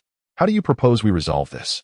If I do not receive a reasonable explanation today, I shall report this matter, even if it means creating a significant uproar. She continued, to speak candidly. My Spring Breeze Clinic is an enterprise under the auspices of the Qifeng Valley. Chapter 19. Double Compensation. Xiao Qingfin's expression changed dramatically. Indeed, they possessed numerous assets under their name. In recent years, they had faced financial difficulties, prompting their attempts to earn money through various means. Little did he anticipate that Lin Zhengyan would be so foolish as to instigate such a situation. As the crowd continued to swell, Prince Cheng realized he could not afford to let this matter escalate further, nor could he risk offending the Qifeng Valley. He lowered his demeanor, appearing remarkably humble. Miss Honger, this is all a misunderstanding. This matter has nothing to do with me. I was completely unaware. Hong'er regarded the prince with cold eyes, her sole desire being to avenge her master. The thought of this prince having bullied her master to such an extent filled her with a fierce urge to eliminate him. She then turned her gaze to Zhiwei, who stood beside the prince, her brow raised as if relishing the unfolding drama. Your Highness, you must compensate for the damage caused to their property. Isn't that right, Spring Breeze Clinic? Having spent years in close proximity to her master, Hong'er could discern her master's thoughts with remarkable clarity, even without exchanging many words. With a disdainful snort, she remarked, "Is that so? The Tongren Medical Hall is not affiliated with His Highness, the Prince of Cheng, is it?" Xiao Qingfeng replied, "Indeed. It is my failure to instruct my subordinates properly that has led to this unfortunate incident. Miss Hong'er, please feel free to state any conditions you desire." Miss Hong'er, with subtlety, responded, "Very well, let us settle accounts. Your people disturbed the peace outside yesterday, adversely affecting the business of my Chunfeng Medical Hall and causing chaos within. This matter must be accounted for." The prince maintained a smile that is only natural. Miss Hong'er stepped inside and soon emerged with an abacus in hand. Outside the shop, the young woman, with one hand deftly handling the abacus, began to calculate. "You came here and damaged our medical hall. You shall bear the cost of repairs." The prince replied, "Naturally." Miss Hong'er continued, "You frightened the patients within. We shall also require compensation for the efforts to reassure them, correct?" The prince responded, "Yes, indeed." Although the words sounded peculiar, he dared not refuse. Miss Hong'er added, "Most importantly, there is the matter of reputational damages. Had it not been for timely assistance, my Chunfeng Medical Hall might have faced irreparable ruin, leaving us with significant psychological scars. Your Highness, this expense must be duly compensated, would it not?" Xiao Qingfeng struggled to suppress his displeasure. "Very well." Miss Hong'er made her final calculation, totaling 100,000 taels of silver. "Whenever you have the opportunity, please send it to the medical hall. Upon receipt of the funds, this matter will be settled." 100,000 taels? Xiao Qingfeng exclaimed. "Are you not ashamed to ask for such a sum?" Miss Hong'er sighed in resignation. "Is that not feasible? This matter shall not be overlooked, Your Highness Chuang. I, from the Chunfeng Medical Center, will certainly report this, solely in pursuit of justice." Xiao Qingfeng's expression darkened. He was well aware that the Chunfeng Medical Center was intentionally extorting him. Zhiwei, observing the scene, could hardly contain her amusement. She had not anticipated that Hong'er's personality would resonate so well with her. Indeed, Xiao Qingfeng wore a stern face, seemingly on the verge of an outburst. He inhaled deeply, suppressing his emotions. "Miss Hong'er, I kindly ask that you consider the reputation of elder chiefing and extend a favor." Elder chiefing. Hong'er swiftly cast another glance at Zhiwei, a hint of confusion crossing her features. "Elder chiefing?" Xiao Qingfeng lifted his chin, exuding confidence. "Yes, Miss Hong'er. I am aware of the significant connection between your Chunfeng Medical Center and Chiefing Valley. I implore you to consider the esteem of elder chiefing and provide a reasonable figure." Hong'er furrowed her brow, momentarily lost in thought. She gazed at Zhiwei, suddenly feeling a pang of sympathy for her. It seemed, perhaps, that it was indeed true. Having been mistreated by a scoundrel to such an extent, she was still expected to save him money. As she sighed, about to speak, she noticed Xiao Qingfeng turning towards Miss Yun. "What do you say, Miss Yun? You are the esteemed disciple of Chiefing Valley." Hong'er stared in astonishment at Yunwani, her words caught in her throat. Goodness, what audacity! At that moment, Zhiwei nodded, her face beaming with admiration. Indeed, indeed. It is said that you, dear elder sister, are a disciple of elder chiefing. What do you think we should do?" Zhiwei had long discerned that Yunwani was merely a pretentious charlatan, with a modicum of medical knowledge. She had elevated herself to celestial heights. The offspring of the Bai family were truly more vain than the last, possessing but a smattering of skill. They fancied themselves unparalleled. Hong'er, noticing that her master had not exposed her charade, responded accordingly. "Very well. Miss Yun, please enlighten us on how we ought to proceed with this matter." Initially, Yunwani's expression bore a hint of trepidation. However, upon realizing that Hong'er had chosen to remain silent about her deception, her anxious heart gradually found solace. She recalled that the disciples of Qingfeng Valley were shrouded in mystery. From the venerable matriarch to the youngest acolytes, none had ever glimpsed their true visages. It was likely that this young lady Hong'er was also unaware of the genuine inhabitants of Qingfeng Valley. Yunwani concluded that she had successfully navigated her ruse. Taking a deep breath, she mused that as long as she could secure a favor from His Highness the Crown Prince, future endeavors would be considerably easier. Miss Hong, this matter bears little significant relation to His Highness. Therefore, let us minimize its magnitude and dissolve it into triviality. In the future, His Highness will undoubtedly express profound gratitude toward our Qingfeng Valley. Zhiwei exclaimed, "What? Doubled? My, how grand of you, elder sister, to demand a double recompense." Yunwani remained speechless, while Xiao Chengfeng observed in silence. Yunwani could hardly contain her frustration, wishing to bore a hole through Zhiwei with her glare. Honger stifled a laugh, realizing that her master had been waiting for her all along. "Very well, as Miss Yun has suggested, let it be doubled." Before Yunwani could utter a word, Zhiwei, brimming with excitement, exclaimed, "Big sister truly embodies the spirit of Qingfeng Valley. Understanding the true value of our treasures that should indeed be doubled. Miss Hong, as a fellow inhabitant of Qingfeng Valley, you ought to learn from my big sister." Miss Hong nodded earnestly. "What you say is indeed true." Yunwani's expression faltered momentarily. "Miss Hong, you have misunderstood. What I meant was—" But Hong interrupted, her brow furrowed, appearing somewhat distressed. "Is it possible that Miss Yun intends to double it again? Wouldn't that make Qingfeng Valley seem rather unscrupulous? In my humble opinion, 20,000 taels should suffice. If it were any more, I would have to consult my grandmother, lest we tarnish the reputation of Qingfeng Valley." Yunwani's countenance instantly paled. Chapter 20. The young master elopes with a woman Wan Yi. Her face ashen, still wished to speak. Leaning against the wall, Zhiwei smiled mischievously. "Does big sister still wish to double it? Truly, you are a genuine disciple of Qingfeng Valley." Yunwani suddenly raised her gaze, her eyes sweeping over Zhiwei. She suspected that Zhiwei was deliberately stirring trouble. From the very first moment she laid eyes on her, Yunwani recognized the transformation. Zhiwei was no longer the weak and inept fool she had been 3 years prior. Grinding her teeth in frustration, she turned to explain to Hong, "Miss Hong, it is all a misunderstanding, in truth." But Hong would not grant her the opportunity to speak. "Ah, so it is a misunderstanding. I thought as much. While the treasures of Qingfeng Valley are indeed valuable, 40,000 taels does seem rather excessive. As you, Miss Yun, just stated, let it be 20,000 taels. Too much would be unwise, lest others spread rumors that we, from Qingfeng Valley, are deceiving people." Yunwani stood firm, her expression shifting between cordiality and uncertainty. "Miss Honger, what I mean is—" Honger interrupted, "Is there still a need for discussion? Very well. I shall send a message to old Granny Qifeng to inquire." Yunwani shuddered at the thought. She certainly could not allow Honger to ask old Granny Qifeng, otherwise her true identity would be exposed, and that would spell disaster. As she watched Honger summon a servant, Yunwani quickly raised her gaze and said, "No need for discussion. We shall go with what Miss Honger suggested."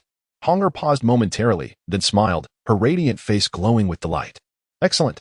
As Miss Yun has stated, 200,000 taels it shall be. Since Miss Yun has personally spoken, I shall certainly grant you this favor. Wouldn't you all agree? Your Highness, what do you say?" Outside, numerous onlookers gathered, observing everything within, and they echoed their agreement. Yet, many sensed that something was amiss. However, this was a private matter of Qingfeng Valley, and none dared to speak out. Yunwani's smile was more akin to a grimace. Once she regained her composure, disbelief washed over her as she turned, her eyes nearly blazing with indignation. Wasn't the promise to grant him a favor and to minimize the matter? Yunwani found herself momentarily speechless. At that moment, Zhiwei raised an eyebrow and stepped forward. "Your Highness, are you questioning my elder sister? She is a disciple of old Granny Qifeng. How dare you cast doubt upon her? Or do you wish to offend Qifeng Valley?" A sharp and exaggerated voice pierced the air, prompting Xiao Chifeng to abruptly lift his gaze, glaring at Zhiwei with a ferocity that seemed capable of devouring her whole. Yunwani, too, cast an angry glance in that direction, fully aware that the commotion of the day was largely instigated by Zhiwei. At that moment, however, Zhiwei appeared to be startled, retreating behind Yunwani in full view of the crowd, vociferously exclaiming, "Sister, how could he so openly disregard you in the Qingfeng Valley? Or perhaps, His Highness the Prince believes you have no connection to the Qifeng matriarch, thus daring to question you? After all, no one has ever seen the true face of the Qingfeng Valley's heir. It is entirely possible for an impostor to appear." Her voice resonated loudly, causing a stir among the onlookers, who began to murmur in agreement with her assertions. Yunwani's body stiffened slightly, already troubled by the unfolding events. The words of Zhiwei caused her brow to furrow in distress. She could not allow anyone to discover that she was not a disciple of the Qifeng Valley. Otherwise, The reputation she had meticulously cultivated over the years would be utterly obliterated. Your Highness, indeed, this matter arises from the missteps of your esteemed medical clinic. Let us proceed with this course of action, but rest assured, I will explain the situation to the Qingfeng matriarch afterward. Should the opportunity arise, I will personally introduce you to her. Xiao Chengfeng, initially brimming with rage, found his tumultuous heart gradually calming upon hearing her words. 200,000 taels of silver. It was likely that his entire royal residence did not possess such a sum. To amass such wealth, he would need to part with numerous treasures. Yet, the thought of potentially securing an alliance with the Qingfeng matriarch softened his demeanor considerably. Ah, the venerable Granny Qingfeng. Not only in the Grand Xia, but among the nobility of all nations, there exists a profound respect for the esteemed Granny Qingfeng. This enigmatic physician possesses unparalleled medical skills, and it is rumored that her Qifeng Valley is brimming with immeasurable wealth. Securing Granny Qifeng's support would render him beyond reproach in the court, and the populace of the Grand Xia would undoubtedly rally behind him, leading his father to regard him with newfound esteem. After a long moment of enduring heartache, he nodded and conceded, very well. 200,000 taels it shall be. Miss Hong I shall deliver the silver to your residence on a later date. Miss Hong eyes sparkled with delight, her smile nearly reaching the heavens. She emphatically struck the abacus upon the table, exclaiming, "Splendid! His Highness Prince Cheng is indeed magnanimous. Miss Yun, too, is most generous. Once the silver arrives, this debt shall be considered settled." Upon finishing her words, she cast a lingering gaze at Miss Yun. Truly, Miss Yun embodies the benevolence of her esteemed reputation. Having met her today, one can see that her renown is well-deserved. Rest assured, Granny Qingfeng will surely be pleased to learn of this. Yun exhaled a sigh of relief. Such words affirmed her identity. A gentle smile gradually graced her face. It is only right. Miss Hong's smile grew even more radiant. She had encountered foolishness before, yet had never seen such a blend of malice, folly, and vanity. It was rare for Miss Yun to visit my Spring Breeze Medical Hall, otherwise. Miss Hong intended to continue speaking, but unexpectedly, Yunwan's expression shifted swiftly. This time, she had learned her lesson, preemptively cutting off Miss Hong before she could voice her thoughts.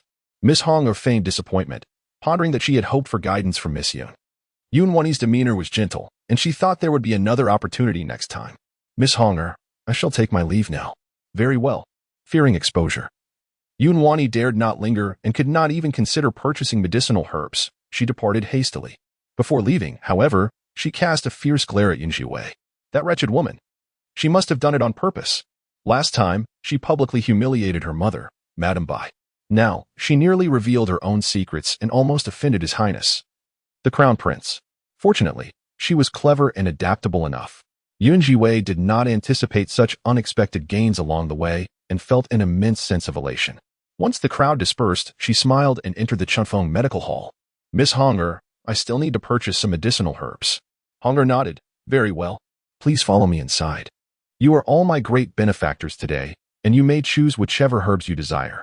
Upon stepping into the Qingfeng Medical Hall, Hong closed the door. Meanwhile, on the third floor of the tea house across the street, a man in a wheelchair squinted his eyes, observing everything that transpired below. Master, is that a disciple from Qingfeng Valley? Should we have her attend to you and the young prince? However, there was also His Highness, the Crown Prince.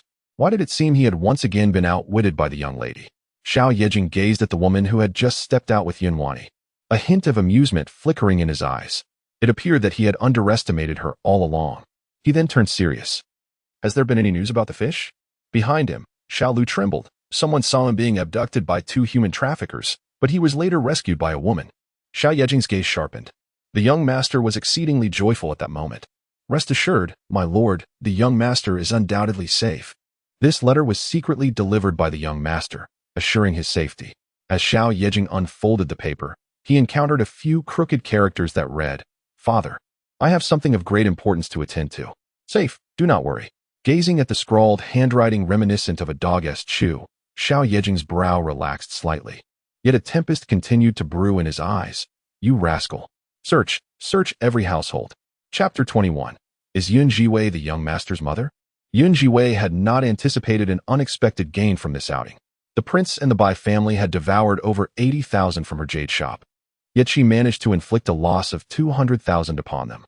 What a delightful turn of events.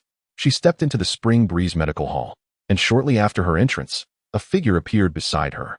Inside the hall, a woman in red unexpectedly spoke. Hunger knew that as long as you were here, you would certainly come to find us. Zhiwei turned her gaze towards the woman in red, inquiring, "Young lady, are you addressing me?" The woman, however, stared intently at her, excitement barely concealed in her eyes. "My lady, it has been 4 years since we last parted, and you have not reappeared. I never imagined you would go to the Yun family. I have searched tirelessly for you." Upon finishing her words, Hunger stepped forward and grasped Zhiwei's hand tightly. "How could I mistake you? I remember your true visage and your voice. Moreover, you alone possess such unique acupuncture techniques. There is no one else like you." Zhiwei, her eyes glistening with tears, was overwhelmed with emotion. "For years ago, you mentioned that a group of individuals sought to track you down to seize your ancient medical texts. You ensured our safety, but since then, we have received no word." Zhiwei intended to elucidate further, yet a sudden jolt of realization struck her. She looked up in astonishment. Ancient medical texts? A torrent of information inundated her, leaving her momentarily speechless. Hunger, noticing her master's altered demeanor, pondered whether she had forgotten everything from the past. How could her master not have sought them out in 4 long years? "My lord, behold, this is our unique mark." Hunger extended her wrist, revealing a vivid red mark resembling a plum blossom, a symbol engraved by Zhiwei herself when she had taken her in 8 years prior. "My lord, have you forgotten entirely?" As Zhiwei gazed at the mark, a tempest brewed within her. She suddenly recalled the vibrant red mark on her shoulder, which she had once mistaken for a birthmark. Now it revealed its true nature. It was, in fact, a sign of her identity. Overwhelmed with astonishment, she pondered, "Who am I truly?" "You are the revered elder chief Feng," Hong exclaimed. "Zhiwei?" She was beset with an abundance of questions, but at that moment, a knock resounded from outside. Hunger swiftly glanced over to find Xiao Lu ushering in Xiao Yejing. "Zhiwei, it has been 3 days," Xiao Yejing remarked, squinting at the enigmatic Zhiwei, unable to decipher her. Zhiwei nodded, collected the necessary medicinal herbs, and replied, "Very well, I have arrived." After Xiao Yejing departed, Hunger appeared as if she had seen a ghost. Wasn't that the Night King, rumored to be indifferent to women, who never uttered more than a word to them? Such prowess of the master was indeed impressive, even capable of winning the Night King's favor. This marked Zhiwei's second visit to the Night King's residence. The atmosphere within the estate remained perpetually frigid, devoid of any flora, only the stark, cold stone prevailed. Following them into the hall, Zhiwei completed the acupuncture for Xiao Yejing and inquired, "How do you feel?" At that moment, the Night King sensed a gentle warmth spreading across his leg. This tingling sensation was more intense than the last time. "Zhiwei, what medical skills do you possess?" Xiao Yejing suddenly gazed at her with curiosity, recalling the rumors that labeled her as nothing but a simpleton. Zhiwei sighed. "In the tumultuous world of Jianghu, one must acquire skills for self-defense, otherwise, in an environment like the Yun family, one would have long been pierced by 1,000 arrows." Xiao Yejing squinted at her, a weight settling in his thoughts as ripples of contemplation stirred within his gaze. "Zhiwei, do come every 3 days without making this king seek you out personally," he muttered, articulating a few words with a hint of annoyance. Zhiwei nodded in agreement. Very well. It was the first time she realized that the Night King might not be as terrifying as she had imagined. At least he was somewhat reasonable.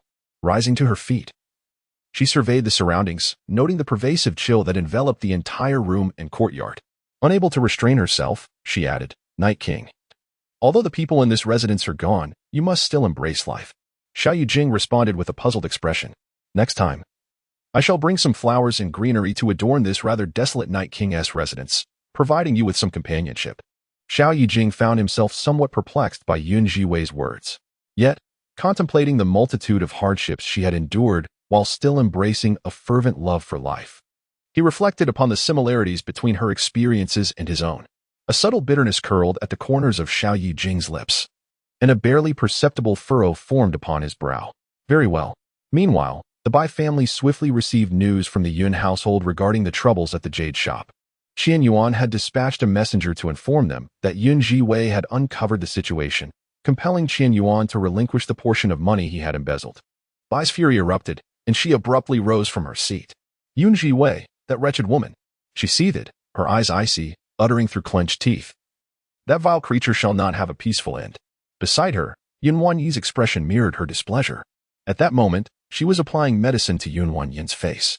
"Mother, what troubles you?" Yunwan inquired as she approached. Bai's eyes burned with indignation. "That despicable woman has repeatedly opposed me. Now, your maternal uncle's affairs have gone awry, and the jade shop has been exposed." A shadow of malice crept into Yunwan's gaze. Wasn't Zhiwei once a fool? How could she have suddenly become so astute? Since her return, she had nearly fallen victim to Zhiwei's schemes on 2 occasions. "I do not know," Bai said, trembling with rage. The memory of that humiliating day, when she was stripped of her garments outside the Yun residence, filled her with an overwhelming desire for vengeance. "Had I known, I should have infused that wretched woman with poison long ago. She would have perished by now." Bai's voice suddenly turned grave. Yunwan swiftly approached and glanced around.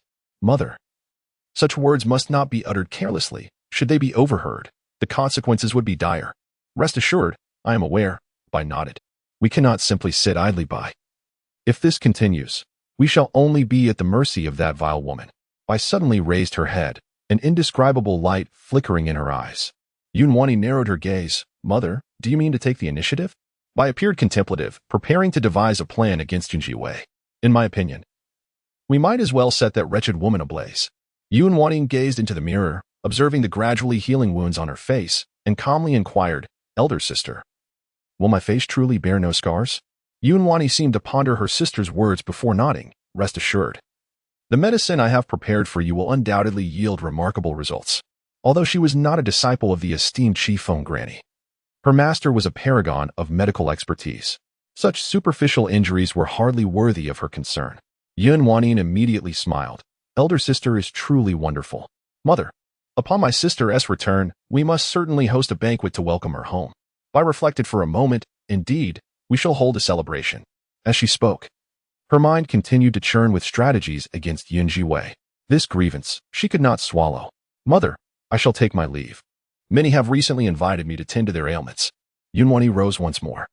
Reflecting on the frequent invitations she had received from the young ladies of various households over the past few days, her spirits soaring with vibrant anticipation. She understood that her status in this grand summer would henceforth be markedly different from what it once was.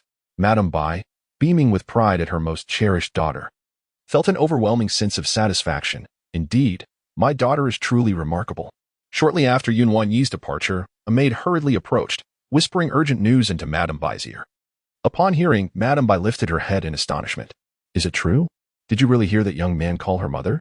The maid affirmed earnestly, "Yes, my lady." "Excellent. This gives us a leverage against her." Madame Bai's eyes sparkled with a sinister gleam, a serpentine red burgeoning within. Chapter 22. What is your connection with Zhiwei? Previously, the lack of incriminating evidence against Zhiwei had thwarted her plans, as she skillfully evaded every attempt. An unwed pregnancy. Harboring a base-born child within her home, this is indeed a grievous offense. Madame Bai cast her gaze downward, commanding, "Bring that illegitimate child here. This time, I shall ensure that wretched woman is utterly disgraced." In the courtyard, Xiao Yu'er lay sprawled across a stone table, whimsically doodling and scribbling with brush and ink. The days spent since escaping from the Night King's residence had been the happiest moments of his life. With great effort, Xiao Yu'er pinned numerous letters on the paper, murmuring to himself, "I wonder if father will be too worried if he can't find me. But surely, father must have received my letters by now. If he has, he surely won't be sad." At the thought of the cold, unwelcoming Night King's residence, Xiao Yu'er shivered. Such a place devoid of warmth. My father, along with Uncle Xiao Lu and Uncle Xiao Ba, shows not an ounce of tenderness. It is my sister and my little uncle who are truly the best. I cannot help but recall the 1 or 2 silvers I spent to discreetly send a letter to the royal residence, causing a slight pang of regret within me. Alas, how expensive. Little fish, your uncle has prepared some delicious pastries for you. Azay emerged from the small kitchen in the courtyard, holding a bowl of porridge. Little fish bounced over and swallowed it in one gulp. Although the taste was rather mediocre, it was, after all, made by her little uncle's own hands. Having eaten your uncle's food, can you now tell me where your father's silver is? Little fish had been persistently insisting on entrusting her silver to him for safekeeping these past few days. Azay was particularly eager. With remnants of porridge at the corners of her mouth, little fish rummaged through her pocket. Finally, she produced 5 taels of silver. Here it is, Azay exclaimed. Little uncle, you must keep this silver safe for me. It's quite a lot. Azay replied, Is this all? Little Fish's large eyes glistened with confusion. Her expression innocent. Indeed, if it weren't for this substantial amount of silver, how could those two human traffickers have possibly wanted to capture her? Zhiwei could not help but chuckle, and after a moment, he was doubled over in laughter. Oh no. I just sold my sister's 5 taels of silver. Brother Zhiwei, do you not like this money? Do you find it insufficient? Little Fish observed Zhiwei's peculiar expression, her face contorting in distress. Zhiwei nodded. Of course, having money is wonderful. Do you know? If one day I could amass enough wealth to burn banknotes for warmth, that would be splendid. Thus, even in the coldest winter, he and his sister could remain warm and not suffer from the biting chill. Ace casually remarked, but little Yue took it to heart. Uncle, I still want to drink porridge. The little one quickly finished the porridge with a satisfying gurgle. Although this porridge was quite plain, it was far more delicious than many dishes at the Night King's residence. Ace chuckled softly. All right. He took up the bowl and went back inside to get more porridge. Just then, a commotion erupted outside. When Ace stepped out again, he found the courtyard deserted. Yue! Ace called out in alarm, but there was no sign of anyone. Only scattered papers and pins strewn across the ground. With a clatter, the bowl slipped from his grasp. Ace's face turned ashen. In the pitch-black secret chamber, the 3-year-old child was confined within. I stood before him, her face twisted with malice. Little Yue, enveloped in darkness, looked at the person before him with wide, frightened eyes. He recognized this wicked old woman, the one who had tormented his sister. As Bai advanced menacingly, Yue instinctively retreated in fear. Don't come near me. What do you want? Bai looked down upon the child in the room. Upon closer inspection, this wild little boy bore a striking resemblance to Zhiwei, especially in those eyes, which appeared to be crafted from the same mold. Wah, you wicked old hag, what do you intend to do? Let me go. Bai, initially scrutinizing the child, was suddenly taken aback by his calling her old hag, leaving her momentarily speechless. What did you say? What do you call me? With such age? Are you not an old lady? Although frightened, Xiao Yue blinked and curiously inquired. The expression of the Bai matron opposite her darkened instantly, her complexion turning ashen. She had followed the master since her teenage years, becoming his concubine. Yet, at merely 33 years of age, she was being referred to as grandmother? At this moment, her eyes blazed with fury. Boy, utter that once more, and see what happens. I'm sorry, old lady, I realize my mistake. Xiao Yue, terrified, shrank back. Bai matron, tell me, what is your relation to Zhiwei? Is she your mother? She took a deep breath, suppressing all emotions. Xiao Yue tilted his head. Yes, I really wish for my sister to be my mother. And who is your father? Xiao Yue blinked. My father passed away long ago. Bai matron exhaled in relief. A widow and her child, how easy it would be to deal with them. Boy, stay put here. She intended to summon the old patriarch, to call upon the matriarch to take action. She was determined to ensure that this harlot would face consequences. Bai matron swiftly departed, leaving Xiao Yue alone in the dimly lit room. Fear enveloped him. He longed for his sister and his uncle. Suddenly, he recalled the lockpicking method taught by Uncle Xiao Lu. Uncle Xiao Lu had once told him that if ever captured, he must not succumb to fear, but strive to escape. Xiao Yue took a step forward, his small legs straining toward the door lock. At last, he reached it. In the dimness of the room, he searched diligently and finally discovered a suitable tool. He followed the method taught by Uncle Xiao Lu to unlock the door, and finally, click, it opened. Bai Shi had confined Xiao Yue within the dim storage room. This storeroom served as her secret sanctuary. Over the years, she had secretly amassed wealth and jewels while keeping it hidden from Yun Qingcong, all of which were stored here. This space had been specially crafted during the time Yun Qingcong was away, featuring numerous concealed chambers. Each secret room was filled with a plethora of items. At this moment, Xiao Yue had just emerged from the first hidden chamber, eager to escape. However, upon seeing the series of small rooms behind him, he recalled what Uncle Xiao Ba had once told him.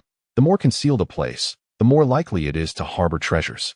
With renewed determination, Xiao Yue trotted forward, effortlessly unlocking the first lock. As the lock clicked open, his eyes sparkled with excitement.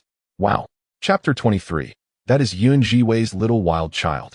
The instant the door swung open, Xiao Yue felt as though his eyes might be blinded by the brilliance before him. The small room was brimming with an array of treasures. Despite his tender age, he recognized these as precious items. These were exactly what his sister had plucked from that old woman. Thus, he resolved to present his sister with an extraordinary gift. The little fellow continued to waddle forward, vigorously pushing one small box after another. He was determined to take them all away, uncertain of how much time had elapsed. Xiao Yue finally pushed open one room after another, utterly exhausted and panting. Once the last bundle of silver notes was concealed in his makeshift hiding place, he locked all the doors and leaned against the pile of notes. He recalled that his uncle had once said his greatest dream was to burn silver notes as firewood. When uncle and mother returned, he would surprise them. Yet, he felt so weary. After all, Xiao Yue had only recently recovered from his injuries. Leaning against the silver notes, he soon drifted into a deep slumber. Zhiwei had been gone for half a day. She longed to seek out Xiao Yue herself, but hesitated, fearing she might bring trouble to her sister. After a long day of searching, she felt fatigued and asked, "What happened? Where's Xiao Yue?" She had grown accustomed to his presence. Today, his absence felt quite unsettling. She lifted her gaze to scan the surroundings, yet the little fellow was nowhere to be seen. "Big sister, Xiao Yue is missing." A's voice trembled with emotion. Zhiwei jolted upright. "What did you say?" A's, in a state of confusion, stammered. I just went in to fetch some porridge. Xiao Yue was playing outside, but when I came back, he was gone." "Sister, could it be that he was taken by them?" "It must be them." Fury surged within Zhiwei, boiling and churning with each passing moment, while her eyes grew red-rimmed. A's attempted to continue speaking, but Zhiwei could no longer be restrained. "How dare they touch Xiao Yue? I shall make them pay dearly." As Zhiwei's words faded, she seized a kitchen knife and charged towards the courtyard where the Bai family resided. Within the courtyard, Bai's mother and daughter felt a sudden clarity of mind. "Mother, is it really all right to have captured that little wildling?" Yunwanin inquired anxiously, her expression betraying her unease. In recent days, Zhiwei had indeed been behaving erratically, always finding a way to reprimand her at every encounter. Bai sat gracefully in her chair, savoring a sip of tea. What is there to worry about? The fact that Zhiwei bore a child out of wedlock is an undeniable truth. I have already dispatched someone to summon the clan leader and others. Once they arrive, they will surely see to Zhiwei's punishment. At that time, no one will be able to protect her. With this thought, I felt a surge of satisfaction. Even the tea in her cup seemed to taste more exquisite. This year's pre-rain Longjing seemed particularly delightful. Yunwanin frowned, sensing something amiss. Yet the prospect of punishing Zhiwei brought her solace. Otherwise, they would forever remain under that wretched woman's thumb. "Rest assured, Wanin, I will exact this revenge for us. Now that your elder sister has returned, the clan leader will regard us with greater importance and will certainly align with our wishes to punish that vile woman." With a deep breath, Yunwanin finally felt her heart settle. Just then, bang, the door was suddenly kicked open. Bai was taken aback, turning to speak, only to hear the terrified cries of her maidservants. The surrounding maids scattered in fear, and outside, a figure clad in simple attire rushed towards them with alarming speed. Without waiting for any response from the Bai family, she brandished a kitchen knife, pressing it forcefully against her neck. The icy blade grazed her skin, as if with just a little more pressure, it could sever her throat. Bai was utterly paralyzed by fear. On the side, Yunwanin let out a terrified scream. "Ah, a murder has occurred. Zhiwei has committed murder." Bai remained frozen in place, her body chilled to the bone. She was aware of Zhiwei's ruthlessness, yet never anticipated that she would dare wield a knife. You dare to kill me?" A flicker of crimson rage surged within Zhiwei's eyes. "Bai Ruru, I have died once before. I fear not death. Hand over Xiao Yue, or I shall sever your head on the spot." Bai was so frightened that her entire body went limp, collapsing weakly into the chair. She could already feel a vague pain at her neck. Just as she was about to speak again, an angry voice rang out from outside. "Stop! What is happening here?" Finally, Bai lifted her head to see two elderly men entering. They both leaned on canes, and behind them followed a few slightly younger individuals. Upon witnessing the scene inside, the younger men rushed forward, flanking her. Although Zhiwei was agile, her body had yet to fully recover. In mere moments, they forcefully disarmed her. The two possessed formidable martial skills, and for a time, Zhiwei found herself unable to defend against their onslaught. The elderly men, appearing to be in their 60s, exuded an air of utmost authority. The one at the forefront wore a particularly stern expression. This was none other than the head of the Yun clan. Although the Yun family is a rising force, every clan places immense importance on familial values. Even Yun Qingcang holds great respect for the clan leader. The elder, leaning on his cane, approached with a slow gait. Beneath his white hair, his eyes glimmered like those of a hawk, radiating an acute sharpness. Bai Shi felt her strength wane, exhaling deeply, tears brimming in her eyes. "Esteemed clan leader, Zhiwei has committed an act of treachery. And now that I have captured her, she seeks to silence me. I implore you for justice." Yun Wanyin wept alongside her, her tears resembling blooming pear blossoms. The clan leader cast a profound gaze upon Yun Zhiwei, his eyes laced with coldness. It appeared that perhaps this was a misguided choice. "Yun Zhiwei, how audacious you are! How dare you wreak havoc?" Yet, Yun Zhiwei gradually regained her composure. Bai Shi, at present, would likely not dare to act against Xiao Yu'er. She cast a cold glance at Bai Shi and inquired, "Where is Xiao Yu'er?" Bai Shi finally caught her breath and responded, "Esteemed clan leader, have you heard? That Xiao Yu'er is indeed Yun Zhiwei's illegitimate child. Such a disgraceful woman deserves to be expelled from the Yun family and removed from the clan lineage."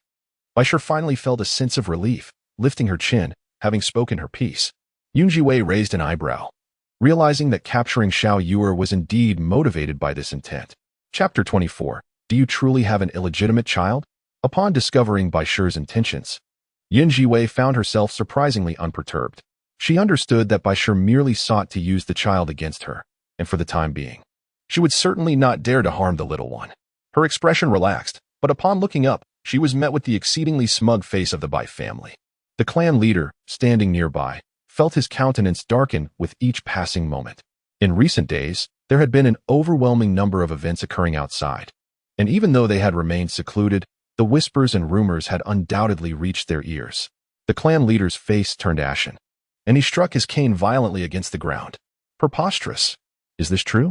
Bai, in a fervent attempt to maintain control, interjected, "Clan leader, I have devoted myself to managing the Yun family for many years. I would never utter a falsehood. Given all that has transpired recently, the tumult we have endured, I could have chosen to overlook it. After all, Weiwei has suffered greatly in the countryside, and my heart aches for her. I sympathize with her." As she spoke, her eyes glistened with tears. "But I never anticipated that this girl would display such disgraceful conduct. It appears she has already given birth to a child outside of wedlock. If this scandal were to spread, the Yun family would surely become a laughingstock in the capital, and no respectable young man would dare to marry a daughter of the Yun family again." Wanyin has caught the attention of His Highness, and Wanyi, having returned from Qifeng Valley, is poised for a promising future. The children of the other branches of the family are equally bright. If this one girl jeopardizes the future of our younger generation, what shall we do? Bai spoke with heartfelt sincerity, her words seemingly for the sake of the entire Yun family. Indeed, the clan leader was seething with rage, his hands gripping the cane as his upper body trembled with fury. "Yun Zhiwei, is this true? Have you truly borne an illegitimate child?" Just moments ago. The anxious Yun Zhiwei stood quietly to the side, observing the Bai family with a half-smile, as if watching a performance by a circus troupe. Bai Yinyang's acting was indeed remarkable. It would be a pity if she did not pursue a career in opera. Bai's expression hardened. The clan leader thundered once more. "Yun Zhiwei." Yun Zhiwei replied calmly, "I did not." Bai seemed to have seized upon Yun Zhiwei's weakness, her smile radiating triumph as she declared, "Clan leader, I possess evidence. I have located that child. I shall bring him here at once." The clan leader's face darkened, his features etched with fury. "Very well. Yun Zhiwei, should this matter prove true, prepare yourself for dire consequences." Bai waved her hand dismissively. Observing the unfolding drama, Yun Wanyin's expression returned to normal, and she hastily departed with 2 maidservants to the place where Bai had imprisoned the illegitimate child. As she passed by Yun Zhiwei, she turned and flashed a provocative smile, as if to say, "Yun Zhiwei, your fate is sealed." Yun Zhiwei raised an eyebrow and chose to sit leisurely in a nearby chair, awaiting the arrival of the little fish. The clan leader, witnessing her audacious demeanor, could hardly conceal his disdain. Wishing to find any pretext to expel this wild girl raised in the countryside at once. In but a short while, however, Yun Wanyin rushed back. Panic etched across her features. "Not good. Mother, the illegitimate child. He is missing." The once smug Bai's countenance froze in shock. Instinctively she exclaimed, "What did you say?" Yun Wan's delicate face turned pale. That boy was no longer present. He had vanished. Bai Shi suddenly rose to her feet. Upon hearing the news of Xiao Yu'er's disappearance, Yun Zhiwei felt her blood run cold, her limbs rendered entirely frigid. She strode forward, positioning herself beside Bai Shi. Her voice was as frigid as a devil emerging from the depths of hell. "Bai Ruru, you had better pray for Xiao Yu'er's safe return, otherwise, I shall ensure that your suffering surpasses death." The chilling words made Bai Shi's spirit tremble uncontrollably. She turned around, desperately suppressing the surge of fear within her, then rose to confront the situation herself. She could not believe that a child who appeared to be merely 3 or 4 years old could possess such capabilities. Could he truly have vanished into thin air? Baishe hastily made her way outside, followed closely by a throng of maidservants. Zhiwei trailed closely behind.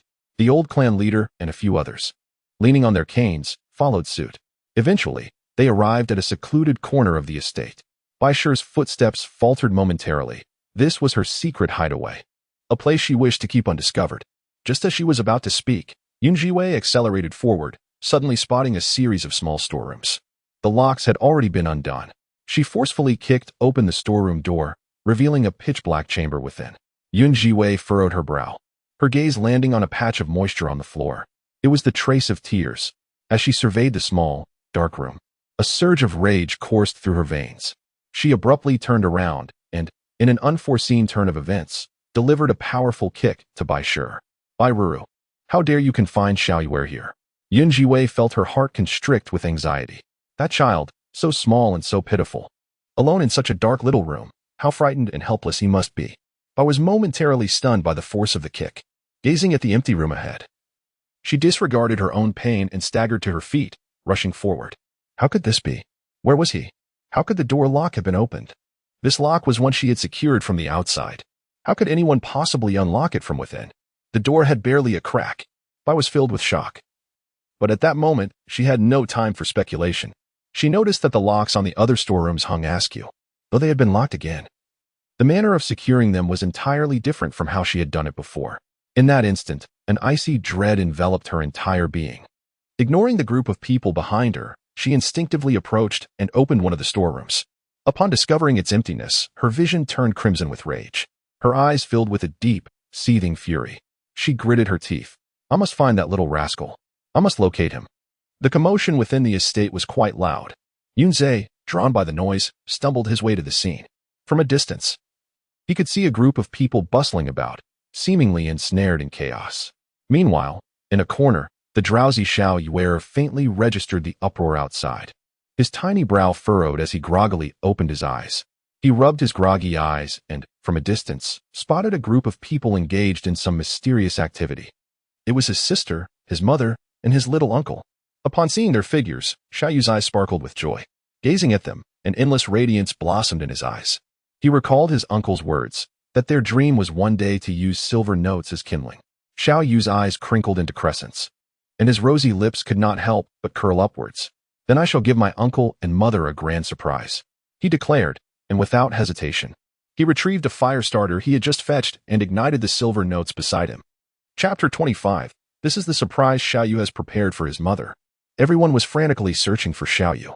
Zhiwei and A's were deeply concerned for his safety, while Mrs. Bai was preoccupied with her trove of treasures. This hoard represented her years of secret savings. Over the years, she had discreetly transferred a considerable amount of wealth and valuables from Yunqingsong to this hidden stash. Little did she expect that it would all vanish. As she remembered the empty storeroom, Mrs. Bai was nearly overwhelmed with rage. Heaven knows the immense effort and energy she had expended to accumulate those items. Just as everyone was lost in their frantic search, a cloud of smoke began to rise from a distant corner. Oh no, it's a flood. It's a flood. Someone was the first to spot the smoke and flames ahead, shouting in terror. At that moment, they could no longer focus on finding Xiaoyu. They all rushed towards the direction of the fire. As they approached the flickering flames, a chorus of playful laughter echoed around them. Burn brighter, burn a little more. It would be splendid if it resembled a fireworks display. The innocent voices chimed in. The more beautiful it burns, the happier uncle and mother will be. Eagerly, Zhiwei rushed forward, enveloping the small figure of Xiaoyu in her embrace. Xiaoyu, what are you doing here? At that moment, holding this tiny child, Zhiwei felt as though a void within her heart had been filled. For reasons unknown, in that instant, cradling the child, she sensed that she had long been anticipating this moment, as if they were reuniting after a prolonged separation. Xiaoyu gazed up at the woman who had suddenly embraced him, feeling a wave of contentment wash over him. Hiki, mother, he murmured softly. Beside them, Ace finally exhaled a heavy sigh of relief. Xiaoyu, how did you end up here? And what are you burning? You mustn't play with fire. It is perilous. A's brow furrowed as he scolded, his expression grave and serious. At that moment, Xiaoyu lifted his head, his eyes shimmering like stars, brimming with radiant brilliance. Uncle, did you see? I am helping you fulfill your dream. Aze was about to respond when Bai Shi suddenly fixated on the blaze, unable to contain her scream. Silver notes. Those are my silver notes. In a reflexive motion, Bai Shi lunged forward, desperate to retrieve her money from the fire. However, it was too late. The stacks of silver notes, towering as high as the little fish, had long been ignited, radiating an enchanting glow. As Bai approached the flames, she was startled and retreated repeatedly. At that moment, the little fish stood nearby, clapping his hands in delight. Hiki, it's beautiful. Uncle. No wonder you use silver as firewood. Uncle, mother, when I grow up, I will certainly gather a great deal of silver to set off fireworks for you. The child's face was illuminated by the bright red flames, reflecting his immense excitement. It wasn't until they heard Bai's furious shouts that Zhiwei finally comprehended the situation. Given the circumstances, it seemed that the little fish had plundered Bai's treasury and burned all her silver notes. Ace gazed at the tiny figure, his lips trembling slightly. He hadn't anticipated that the child would remember the offhand remark he had made. The little one tilted his head, exuding confidence and arrogance. Uncle, you said I'm impressive, right? Ace exchanged a glance with Zhiwei, then turned his gaze back to the child, their eyes brimming with boundless affection. Meanwhile, Bai's heart was already bleeding, her face drained of color. Observing Bai's pale visage, Zhiwei could no longer suppress her laughter. And Bai, I am grateful for your attentive care of the little fish. Knowing he was bored, you generously offered him silver notes to pass the time. No wonder my father has cherished you for so many years. Your magnanimity truly places you beyond our reach. Zhiwei's smile radiated with unparalleled brilliance under the flickering flames. Her already stunning visage appeared even more exquisite and enchanting. Bai's fury rendered her teeth chattering as she beheld Zhiwei's beaming countenance. She felt an overwhelming urge to push her into the fire. Yet, after a prolonged moment, Bai gradually regained her composure. The silver notes had already been consumed by the flames. The remaining items were irreplaceable. And that wretched woman. Bai swiftly concealed her emotions once more. She resumed her accusations. Patriarch, did you hear that? This little wildling dares to call Zhiwei mother. I implore you to take swift action against Zhiwei. She hastily diverted the conversation, fearing that the patriarch might suddenly take an interest in the storeroom. The patriarch's expression hardened, his gaze turning with fury towards Zhiwei and the child beside her. Zhiwei, what more do you have to say? Your disgraceful actions bring shame upon the Yun family. Zhiwei continued to soothe the little fish beside her. Upon hearing the icy and harsh tone, she looked up resolutely. Her eyes glimmered with a cold light, and when she met the patriarch's gaze, they reflected fearless defiance. Preposterous. The patriarch, incensed, commanded, "Seize this shameless wild girl and throw her into the depths." With a decisive thud, his cane struck the stone floor. Bang! The decree was final. Several young masters beside him leaped into action, rushing forward to apprehend Zhiwei. Little Fish and Aze were alarmed, positioning themselves protectively in front of her to thwart the impending capture. Little Fish widened her eyes in defiance. Do not touch my mother. Do you even know who my father is? You cannot harm her. A soft, childish voice threatened. Your father? Isn't he already dead? You little bastard. You and your wretched mother are finished. As she observed several skilled individuals attempting to capture Zhiwei, Bai finally exhaled a long, heavy sigh. A glimmer of hope surged in her eyes. She understood those days were over. The days of being manipulated by this wild girl had come to a definitive end. While she was still mulling over this thought, a furious shout echoed from a distance. What is going on? Excitedly, Bai rushed towards the sound, eager to inform the lord of this news. My lord, this child is Zhiwei's little bastard he. However, before she could get closer, smack. A resounding slap struck her face, leaving her dazed and nearly tumbling to the ground. Chapter 26. Weiwei's contributions to our family's growth. The force of the slap was tremendous, causing blood to trickle from the corner of Bai's mouth. In disbelief, she looked up, only to find Yun Qingsong standing before her, his expression a stormy shade of fury. My lord, why did you strike me? It is clearly that wretched Zhiwei who has a little bastard. It is obvious. Silence. Yun Qingsong raised his hand again, delivering another merciless slap. A tempest brewed in his eyes, accompanied by an overwhelming sense of dread. In that fleeting moment, Yun Qingsong realized the gravity of the situation. He had rushed here without a moment's pause, only to discover that he was too late. The thought that this child, likely the little scion, was being referred to as a bastard by Bai filled him with an anger so intense that he felt he might faint. He could scarcely fathom the dire consequences that would befall his family should the Night King learn that this child was indeed the young heir. The clan leader and his companions were resolutely advancing to seize Zhiwei. Yun Qi-sang, filled with urgency, pressed forward without a moment's delay. The clan leader stood aside, his expression dark and foreboding, while Yun Qi-sang forced a smile. Just as he was about to speak, the young child suddenly cried out, "Whoa, grandfather! That wicked old woman is bullying me." Little Yue was determined to keep her identity hidden from Yun Qi-sang. Her mother had yet to acknowledge her as her daughter.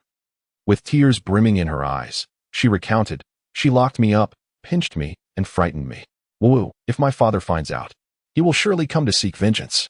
Yun Zhiwei, watching this heartbreaking scene, felt a deep pang of sorrow. The child was so frightened that she began to speak nonsense. Hadn't her father already passed away? Yun Qi-sang, however, trembled in fear at the thought of the terrifying Night King, and with a sudden force, he kicked the matriarch. "How dare you? This child is the illegitimate offspring of Yun Zhiwei." Bai's eyes widened in terror as she gasped in shock. Yun Qi-sang rebuked her fiercely. "Regardless of this child's origins or status, how can you treat a child with such cruelty? If word of this spreads, what face will my Yun family have left?" He then turned to the clan leader. "This is all a misunderstanding. I will manage my family matters myself. I am grateful for your visit." In that moment, as Yun Qi-sang leaned in to whisper urgently in the clan leader's ear, the leader's expression transformed into one of utter panic. He stared in astonishment at little Yue and then back at Yun Zhiwei. After a lengthy pause, she turned her gaze towards Bai. "Bai, the legitimate daughter of the Yun family, how dare you, a mere concubine, attempt to use our hands to harm her? What punishment do you deserve?" Regardless of the circumstances, Wei Wei is an authentic descendant of the Yun lineage. Even if she has offspring outside, they are merely augmenting our family's progeny, a testament to our lineage's merit. Yun Zhiwei, Bai. She gazed at the crowd in astonishment, unable to fathom the situation. "Master." Clan leader. She was bewildered by the clan leaders and the master's unexpected behavior. In the past, when they bullied the Yun siblings, no one dared to intervene. Everyone appeared to tacitly accept it. Why had their attitudes changed so dramatically of late? It was utterly perplexing. Though the clan leader had aged, his mind remained sharp. He was acutely aware that Bai wished for him to deal with Yun Zhiwei. Previously, he had indeed despised this rustic girl. However, times had changed. Qin Song remarked that this child could very well be the offspring of the regent, Night King. Yet, this child refused to reveal their identity. The clan leader, sensing the tension, sought an excuse to depart from the scene. After he left, Yun Qi-sang cast a glance at the still tear-streaked young lord, then lowered his eyes. Bai, consumed by jealousy, could not tolerate the legitimate daughter. Henceforth, she would be confined to the courtyard for reflection, forbidden to step outside. Bai widened her eyes in disbelief. "Master, but master, this little rascal has burned many of my silver notes and taken numerous treasures you bestowed upon me." With no other recourse, Bai found herself at an impasse. She could not disclose her hidden funds, not at this critical juncture. Yun Qi-sang's heart quivered with a restrained pang. As if it were bleeding, he beheld a heap of shredded silver notes across the way. Those were tangible currency. "Dear grandfather, would you blame me for burning your silver notes? Would you demand compensation?" The little one's eyes brimmed with grievance, as though he could burst into tears at any moment. Yun Qi-sang forced a smile upon his face. "How could I possibly blame you? You have endured such great injustice in the Yun family. It is our failure to care for you. As for the entirety of this household, it is merely the realm of Wei and her son. Play as you wish, and all shall be well." Mischief danced in the depths of the little one's eyes. Yet he turned his head aside and whispered, "Dear grandfather, may I share a secret with you?" Upon hearing this, Yun Qi-sang nodded. The young master leisurely leaned closer, whispering into his ear, "I have said it before, you must not tell anyone I am here. Did you not just inform others? I am on a secret excursion in disguise." Yun Qi-sang's body shuddered. The young master huffed, "Should you dare reveal this to anyone else, I shall tell my father that you are bullying me." Yun Qi-sang's face morphed into one of despair, utterly transformed. As the little fish retreated, Yun Qi-sang straightened his posture. Despite the overwhelming reluctance, the Bai family swallowed their grievances and departed through gritted teeth. Everyone dispersed. The air still lingered with the scent of the burnt silver notes. At this moment, the little fish's expression shifted from sorrow to exuberance. "Uncle, mother, do you like the gifts I have brought you?" The little fish blinked eagerly, inquiring. Yun Zhiwei gazed at the charred remnants on the ground, her heart bleeding. "Xiao Yue, you mustn't engage in such perilous activities again." "Indeed, Xiao Yue, it's a pity to burn such a fortune," she lamented. Ace's heart was equally heavy with sorrow. Hee hee. There's still plenty left. Uncle, let me show you. I'll give it all to you. Xiao Yuer tilted his head, beaming with pride. A's eyes sparkled with curiosity. Really? Chapter 27, a miniature version of the regent. Zhiwei could scarcely believe that Xiao Yuer had concealed chests brimming with treasures in a corner behind the latrine. Upon reaching the location, Xiao Yuer opened the first chest. Wow! Exclaimed A's. Satisfied with A's reaction, Xiao Yuer proceeded to unveil the second chest. Wow! A's exclaimed again. The third chest revealed an even more astonishing sight. Wow, wow, wow, so much wealth. A's eyes sparkled uncontrollably. Zhiwei, standing by, could only sigh in disbelief. When did her brother become so obsessed with riches? Xiao Yuer, did you really push all this out from Bairu's treasury? Zhiwei inquired, casting a sidelong glance. Xiao Yuer proudly confirmed. Yes, yes, mother. You have no idea how much effort I exerted. He raised his hands. My hands hurt so much from the strain. Please blow on them, mother. The little fellow held up his hands, tilting his head back, his eyes filled with unspoken anticipation. Zhiwei couldn't help but chuckle at his adorable demeanor. After she blew on his hands, Xiao Yuer beamed with joy once more. Yet Zhiwei stood to the side, raising an eyebrow. Xiao Yuer, you are truly remarkable. Unable to contain her admiration, Zhiwei leaned down to praise him. However, you must never engage in any perilous activities again. Do you understand? The little one nodded vigorously, responding cheerfully. All right. Do you desire a reward, Xiao Yuer? Zhiwei inquired. Xiao Yuer tilted his head thoughtfully, pondering earnestly. I wish to eat something delicious.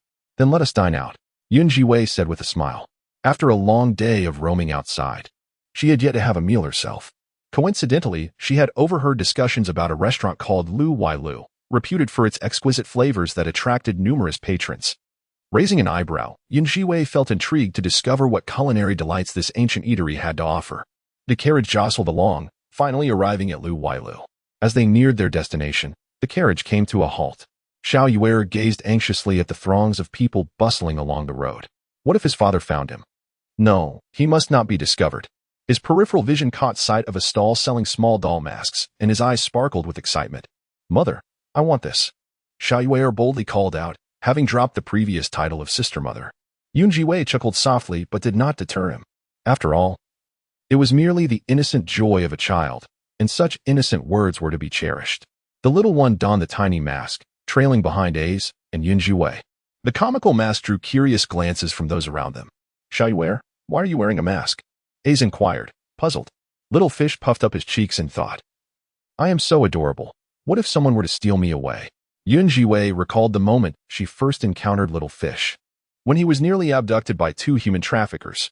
Poor little creature, he must have developed some psychological scars. Fear not, dear one, with me around. No one would dare to bully you. Little Fish's eyes curved into crescents as he smiled radiantly, revealing his charming, tiny milk teeth. The restaurant, known as Loud Building, had surged to popularity 6 years ago in the Great Xia. In just 6 years, it not only attracted crowds in the capital, but also established branches in other nations. A testament to its remarkable success, Zhiwei and Little Fish indulged in a sumptuous meal, and Little Fish ate with great delight. Ace devoured his food ravenously. Sister, I have never tasted anything this delicious. A's voice trembled slightly. Having lived in the Yun household for 13 long years, he had endured much and once thought his life would remain unchanged. He never imagined he could experience such joy today. Feeling A's emotions, Little Fish placed his soft little hand on A's, saying, Uncle, you mustn't cry. My father often teaches me that a man should bleed but not shed tears. A true man cannot cry. A scoffed, I'm not crying. It's just that this dish is a tad spicy. Little Fish squinted his eyes playfully, pondering the matter. Upon witnessing this, Zhiwei felt a pang of compassion. Such a diminutive creature. What trials has she endured since childhood? She picked up a dish to offer to the little fish, but upon raising her gaze, the sight of the little fish caused her chopsticks to tremble violently. How peculiar. The masked visage of the little fish unexpectedly reminded her of that man, the Night King, who also donned a mask. Though the little fish appeared small and innocent, at first glance, it seemed like a miniature version of the Night King. With a sudden clatter, the food she held slipped from her chopsticks and fell onto the table. The little fish turned its gaze, blinking curiously. Mother, what is the matter? Does your hand hurt? Let me massage it for you. The sweet, tender voice rang out, and the soft little body approached once more. Zhiwei turned her eyes and scrutinized the little fish intently. Little fish, you just mentioned your father? Who was your father? The little fish suddenly shuddered, realizing the gravity of the situation. It would be disastrous if Mother discovered that her father was the fearsome Night King. Surely, she would not be so fond of him. The little fish pouted, unwilling to elaborate, looking rather despondent. Observing this, Zhiwei sighed again. Alas, the deceased should be treated with reverence. It is best not to mention it. She thought to herself that such a cold-hearted Night King could hardly beget such a soft and adorable child. How unfortunate for the little heir of the Night King's estate. Barely over 3 years old, and yet he had met an untimely demise. How pitiable. Just before departing, the little fish suddenly spotted a small stall in the distance, its eyes brightening with excitement. Mother, please wait for me a moment. I shall return shortly. Zhiwei and A's prepared to follow, but the little one stood with hands on hips, utterly serious. No, Mother. I wish to present you with a gift. You saved me before, and I want to give you a token of our bond. Zhiwei couldn't help but facepalm, realizing that a token of love was not meant to be used in this manner. Why not? The little one's dark eyes twinkled with curiosity. Isn't it acceptable to affirm our mother-child relationship? Zhiwei thought to herself, well, that doesn't sound entirely unreasonable. Very well, if it brings him joy. The little one trotted off to a nearby stall, which was brimming with various trinkets. After much deliberation, he finally selected a beautifully crafted bracelet, certain that his mother would adore it. The young master possesses exquisite taste, the stall owner remarked with a smile. Uncle, here's the payment, the little one said, handing over the coins. As the stall owner began to make change, the little boy discreetly produced an envelope. Uncle, please don't give me change. Instead, could you deliver this letter to the Night King's residence? The remainder can be your fee for running the errand. The stall owner's expression shifted dramatically upon hearing Night King's residence. Yes, please, the little boy implored, placing his small fist over his heart. If it doesn't reach the Night King's residence, both my mother and I will be in grave danger. There's a dog hole in the backyard. Just slip it through there, and no one will notice you. Initially hesitant at the mention of the Night King, the stall owner felt a twinge of compassion for the child. Very well, I shall deliver it. Meanwhile, at the Night King's residence, the search for the young master continued. In recent days, Xiao Yejing had begun to regain some sensation in his legs. Once, his legs had been utterly incapacitated, to the extent that even the searing heat of fire would evoke no sensation of pain. Yet now, Xiao Yejing found, to his astonishment, that should he exert a firm pinch upon himself, he could indeed feel a modicum of discomfort. This newfound sensation filled him with immense joy. At that moment, outside, Xiao Yoxing excitedly approached with a letter in hand. Master, the young heir has written again. Xiao Yejing's gaze sharpened. Chapter 28. Father, I shall assist you in marrying Mother. Upon opening the letter and reading its contents, Xiao Yejing's nostrils flared in indignation. Scrawled in an exceedingly crooked hand were the words, Father, I am diligently working to obtain Mother for you. Do not worry, I am quite happy. The character for Mary seemed to pose a challenge to the young scribe, as it had been scribbled and redrawn several times, yet Xiao Yejing recognized it nonetheless. Veins pulsed angrily on his forehead. This rascal. All those books. And yet he brings me such disgrace. Where's the messenger? Xiao Yejing suppressed his inner fury and inquired. Xiao Lu lowered his head, visibly anxious. He ran away. Xiao Yejing exclaimed. And you let him escape? What on earth were you doing? Xiao Lu replied. He was trapped in the dog hole at the back courtyard. By the time we discovered him, he had already slipped away. It seems the young heir must have crawled out through there. Do not worry, master. Judging by the young heir's demeanor, he appears quite content and is surely safe. Xiao Yejing's expression darkened with ire as he slammed his palm against his thigh. This little rascal has gone too far. Seal that dog hole. As his hand struck down, Xiao Yejing's brow furrowed anew, a faint ache coursing through him. Xiao Lu instantly discerned the expression on Xiao Yejing's face, raising his head in sheer astonishment. Master, is it possible that you truly feel something? Xiao Yejing refrained from elaborating, simply stating, do not speak of this. Upon hearing this, Xiao Lu nodded fervently, assuring, rest assured. I understand. As he spoke, the excitement in his eyes deepened, and he couldn't help but chuckle with joy. This is wonderful. Master, truly wonderful. That Miss Yun is remarkably impressive, isn't she? Xiao Yejing's brow furrowed slightly as he recalled Zhiwei. Suddenly, he inquired, how many days has it been? Only the second day, master, Xiao Lu replied. Xiao Yejing sighed. Why does time seem to drag so slowly? Xiao Lu stared at him as if he had seen a ghost. He had thought that the master would harbor disdain for Zhiwei, considering it was common knowledge that for many years, aside from that one incident, he had never engaged with any woman. Yet now, it seemed as if he was subtly anticipating the arrival of that woman. Xiao Lu's mouth widened into a grin. Hiki, what are you laughing at? Xiao Yejing glanced up, casually surveying the grinning Xiao Lu. Hee, I am amused by Master S iron tree finally blossoming. Ah no.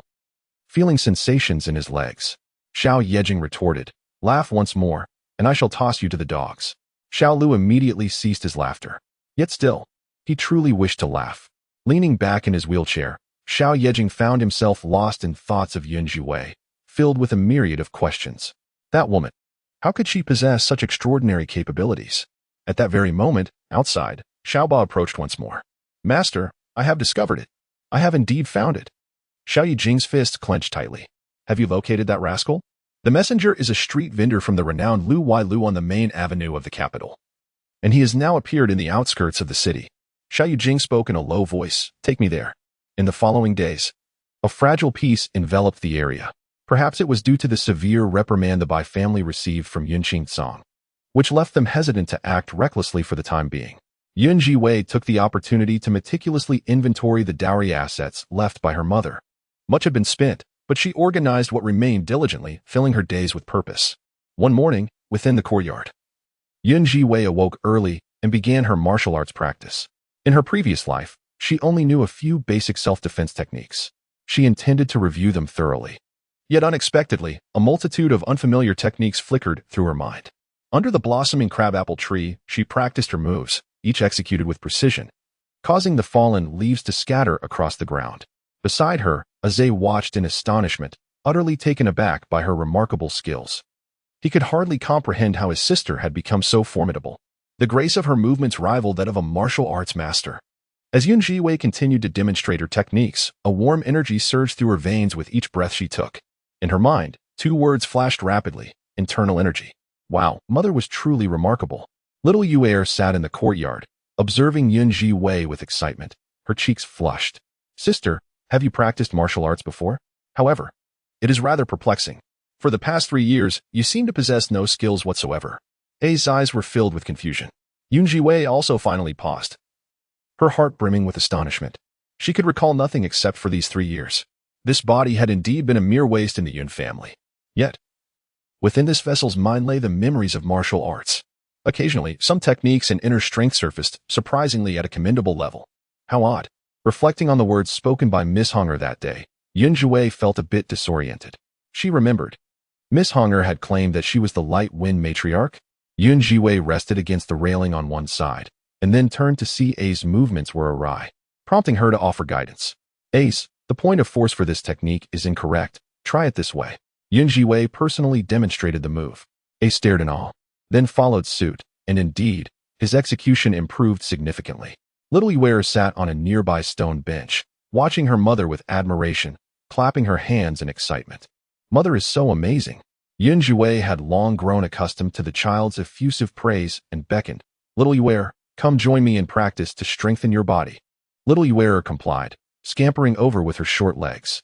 The two children followed in her wake, training in martial arts, and Yun Zhiwei felt a profound sense of fulfillment. Such a simple life, indeed, felt rather tranquil. She glanced towards the distant, rosy little bundle and thought that perhaps raising this little one as her foster son would not be a bad idea. Even becoming accustomed to the title of mother. After a few moves, little Yu'er's cheeks were flushed and beads of sweat formed on her forehead. During a moment of respite, the little one tilted his head to gaze at Yun Zhiwei, suddenly exclaiming, Mother, I have noticed that you seem even more beautiful than before these past few days. Do you know why? Little fish stared intently at Yun Zhiwei, as if he had stumbled upon a new discovery, whispering in awe. Yun Zhiwei smiled and gently tousled his hair, replying, It is because I have expelled the impurities plaguing my body. In these days, I have rid myself of much that was detrimental, much like you. This statement held truth. Over the past few days, while she busied herself with external matters, she had also not neglected to detoxify herself, purging her body of toxins. Previously, the toxins had rendered her skin somewhat sallow. Although her features were exquisitely delicate, they nonetheless made her appear quite haggard. Now, having expelled nearly all the toxins, only the most stubborn poison remained. Her complexion had improved significantly, and she had regained her vitality and radiance. Yet, the thought of that particularly obstinate poison sent a chill through her heart. Chapter 29. Xiao Yejing encounters danger. That poison had lingered within her for 18 years. This meant she had been poisoned since birth. To unravel this poison posed a considerable challenge, as it required an exceedingly rare herb. As Zhiwei pondered, 3 words suddenly sprang to mind: Falling Moon Mountain. If she could locate the red snow bamboo, the deeply entrenched poison within her could be entirely eradicated. Moreover, it was quite fortuitous that the red snow bamboo thrived in the sweltering heat of midsummer. If one has recently missed the opportunity, the next chance will not come until next year. Zhiwei simply gathered her belongings and proceeded towards the direction of Falling Moon Mountain. At this moment, Xiao Yejing sat in the carriage, heading straight out. Today, he would personally venture forth. He refused to believe he could not uncover the whereabouts of that little rascal. The thought that the little scoundrel had seemingly been deceived by a woman filled him with a deep, seething rage. He gently closed his eyes, and a wave of crimson memories surged forth. In his childhood, there had indeed been a woman who had hypocritically coaxed him, deceived him, only to ultimately abandon him and even attempt to take his life. As the memories flickered in his mind, his fists clenched tighter, until they turned pale and the veins on the back of his hand stood out. Upon opening his eyes again, a bloodthirsty glint filled his gaze. He could not allow his son to repeat his past mistakes. Absolutely not. The carriage continued its journey, passing through a rural area, heading towards the direction of the lofty pavilion. Xiao Yejing leaned closely against the carriage wall, his eyes tightly shut, seemingly in a feigned slumber. Outside, Xiao Lu and Xiao Ba drove the carriage, chattering away. Master, I believe the young lord is not in any danger.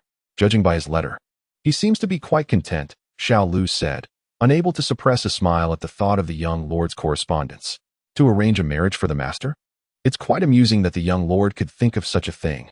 Indeed, master, there is no need to worry excessively. I also believe there are no significant issues for the time being, Xiao Ba chimed in. Inside the carriage, Xiao Yejing remained leaning to one side, shrouded in an aura of chilling intensity. As the carriage continued onward, Xiao Yejing suddenly sensed something. Xiao Lu and Xiao Ba. He suddenly spoke up. Outside, the 2 guards were about to inquire, Young master, what is wrong? Whoosh. Before the words could fall, a long arrow pierced through the air, striking fiercely towards the carriage, penetrating the curtain to reach Xiao Yejing. Inside the carriage, Xiao Yejing instinctively raised his hand and astonishingly grasped the arrow with his bare hands. The crowd outside erupted into chaos. Not good, young master. There is an assassin, Xiao Lu exclaimed. As his voice fell, the sounds of clashing weapons echoed from outside. Waves of people surged from the corners, rushing towards the carriage. This was a private outing, and Xiao Yejing had brought only a few guards, Xiao Lu and Xiao Ba. As more and more assassins attacked from the shadows, Xiao Lu and Xiao Ba appeared to be struggling to hold their ground. These assassins were all well-trained and exceptionally skilled, aiming to kill with every strike. Young master, you must leave. Realizing the situation was dire, Xiao Lu turned and shouted, urging the horse to take the sedan chair away from this place. But at that moment, several more groups of assassins surged from the corners, completely surrounding the carriage. Outside the outskirts, the carriage, along with Xiao Lu and Xiao Ba, was under siege. The fully armed assassins surrounding them looked forward, their expressions arrogant and mocking. Xiao Yejing, this time, you cannot escape. With determination, Xiao Lu and Xiao Ba tightened their grips on their swords, preparing for a desperate fight. Inside the carriage, Xiao Yejing's eyes shimmered with intensity. He suddenly recognized the voice of the approaching individual. This person was the one who had severed the tendons in his legs years ago. Upon hearing that voice again, Xiao Yejing felt as though the very blood in his veins had congealed. Ah, it is you wretched flies once more. Over the past few years, Xiao Yejing had persistently dispatched individuals to track down this formidable force, yet they had remained elusive. Outside the carriage, the leading voice was chilling to the core. Xiao Yejing, you need not concern yourself with our identities. You only need to know that you are doomed. With a whoosh, the wind surged, and the crowd charged forward once again. Groups of assassins howled as they launched another assault on Xiao Lu and Xiao Ba. The foremost assassin raised his longsword high, striking fiercely toward the carriage. Although Xiao Yejing was physically impaired, as the assassins drew near, he resolutely pressed the switch on the carriage. With a whoosh, countless blades erupted like flowers scattered by celestial maidens, surging outward and temporarily repelling the horde of assassins. However, these guards had studied Xiao Yejing for many years. The foremost assassins swiftly evaded the blades, pressing closer to the carriage. They raised their longswords once more, cleaving through the carriage. Boom. In an instant, the carriage was split in two. The longsword was thrust toward Xiao Yejing's body, but was forcefully repelled by the profound internal energy he possessed. Despite his leg ailments, Xiao Yejing had once been the unrivaled master of the Great Xia, his internal strength formidable. The surrounding assassins were violently knocked back. Several assassins fell to the ground. But as they rose, madness surged in their eyes, thirsting for blood. Kill him. For years ago, we failed to take his life, and our master punished us severely. This time, we must complete the mission. Several assassins exchanged glances, and in the next moment, they flickered into action, forming a formidable array as they fiercely advanced towards Xiao Yejing. This time, their intention was to slay him with a flurry of blades. Xiao Lu and Xiao Ba were still engaged with this group of assassins, completely ensnared and unable to rush to his aid. The leading assassin laughed maniacally. Xiao Yejing, for years ago, you escaped from us, leaving only your legs behind. But this time, you shall not escape. Ha ha. Kill him. Advance with the longsword and pierce Xiao Yejing through. Xiao Yejing's eyes narrowed as he gathered all his strength for a final stand. A sword had already pierced the air, breaking through his internal force and aiming directly at his heart. With a swift motion, Xiao Yejing raised his hand, gripping the sword tightly, preventing it from advancing further. Blood dripped steadily from his wounds, and Xiao Lu and Xiao Ba were frantic, their eyes nearly bulging with urgency. The assassins, emboldened by their momentum, clearly intended to eliminate Xiao Yejing on the spot. But at that very moment, a strange wind arose in the distance. Suddenly, several nearly invisible silver needles flew through the air, striking precisely into the vital points of the leading assassins. The assassins, poised to harm Xiao Yejing, froze, their swords clattering to the ground. Instinctively, they turned to see who had intervened. There stood a woman clad in a plain yet elegant outfit. Her boots firmly planted on the ground, arms crossed before her, her expression frigid as she gazed ahead. I ask you, do you find it amusing to bully the outnumbered? Chapter 30. Grandfather, I must take responsibility for you outside the crowd. A slender young woman observed the scene with a cold gaze. Zhiwei never anticipated that a mere quest for medicinal herbs on Luowei Mountain would lead her to such a thrilling spectacle. Initially reluctant to interfere, her feet became rooted to the spot upon recognizing the besieged figure. To her astonishment, it was none other than the regent, Xiao Yejing. The assassins, interrupted by Zhiwei, seethed with indignation. You insolent girl, you seek death? Xiao Lu and Xiao Ba, having recognized Zhiwei, urgently called out, Miss Yun, you must flee. Seated in his wheelchair, Xiao Yejing gazed at the woman standing at a distance, his expression darkening. Leave. This matter does not concern you. He then turned to the assassins beside him, declaring, if you intend to act, direct your wrath solely at me. The assassins, fixated on Xiao Yejing and then glancing at the distant Zhiwei, exchanged knowing smiles. Regent Xiao, not long ago, the city was rife with rumors of you being involved with a woman. At the time, we were skeptical, but it seems. Could it be her? How intriguing. They say Xiao Yejing shuns the company of women, yet here he is, protecting one. We are quite eager to discover what manner of woman has captivated your attention. With that, the leader coldly commanded, eliminate Xiao Yejing. As for this woman, let her be a prize for my brothers.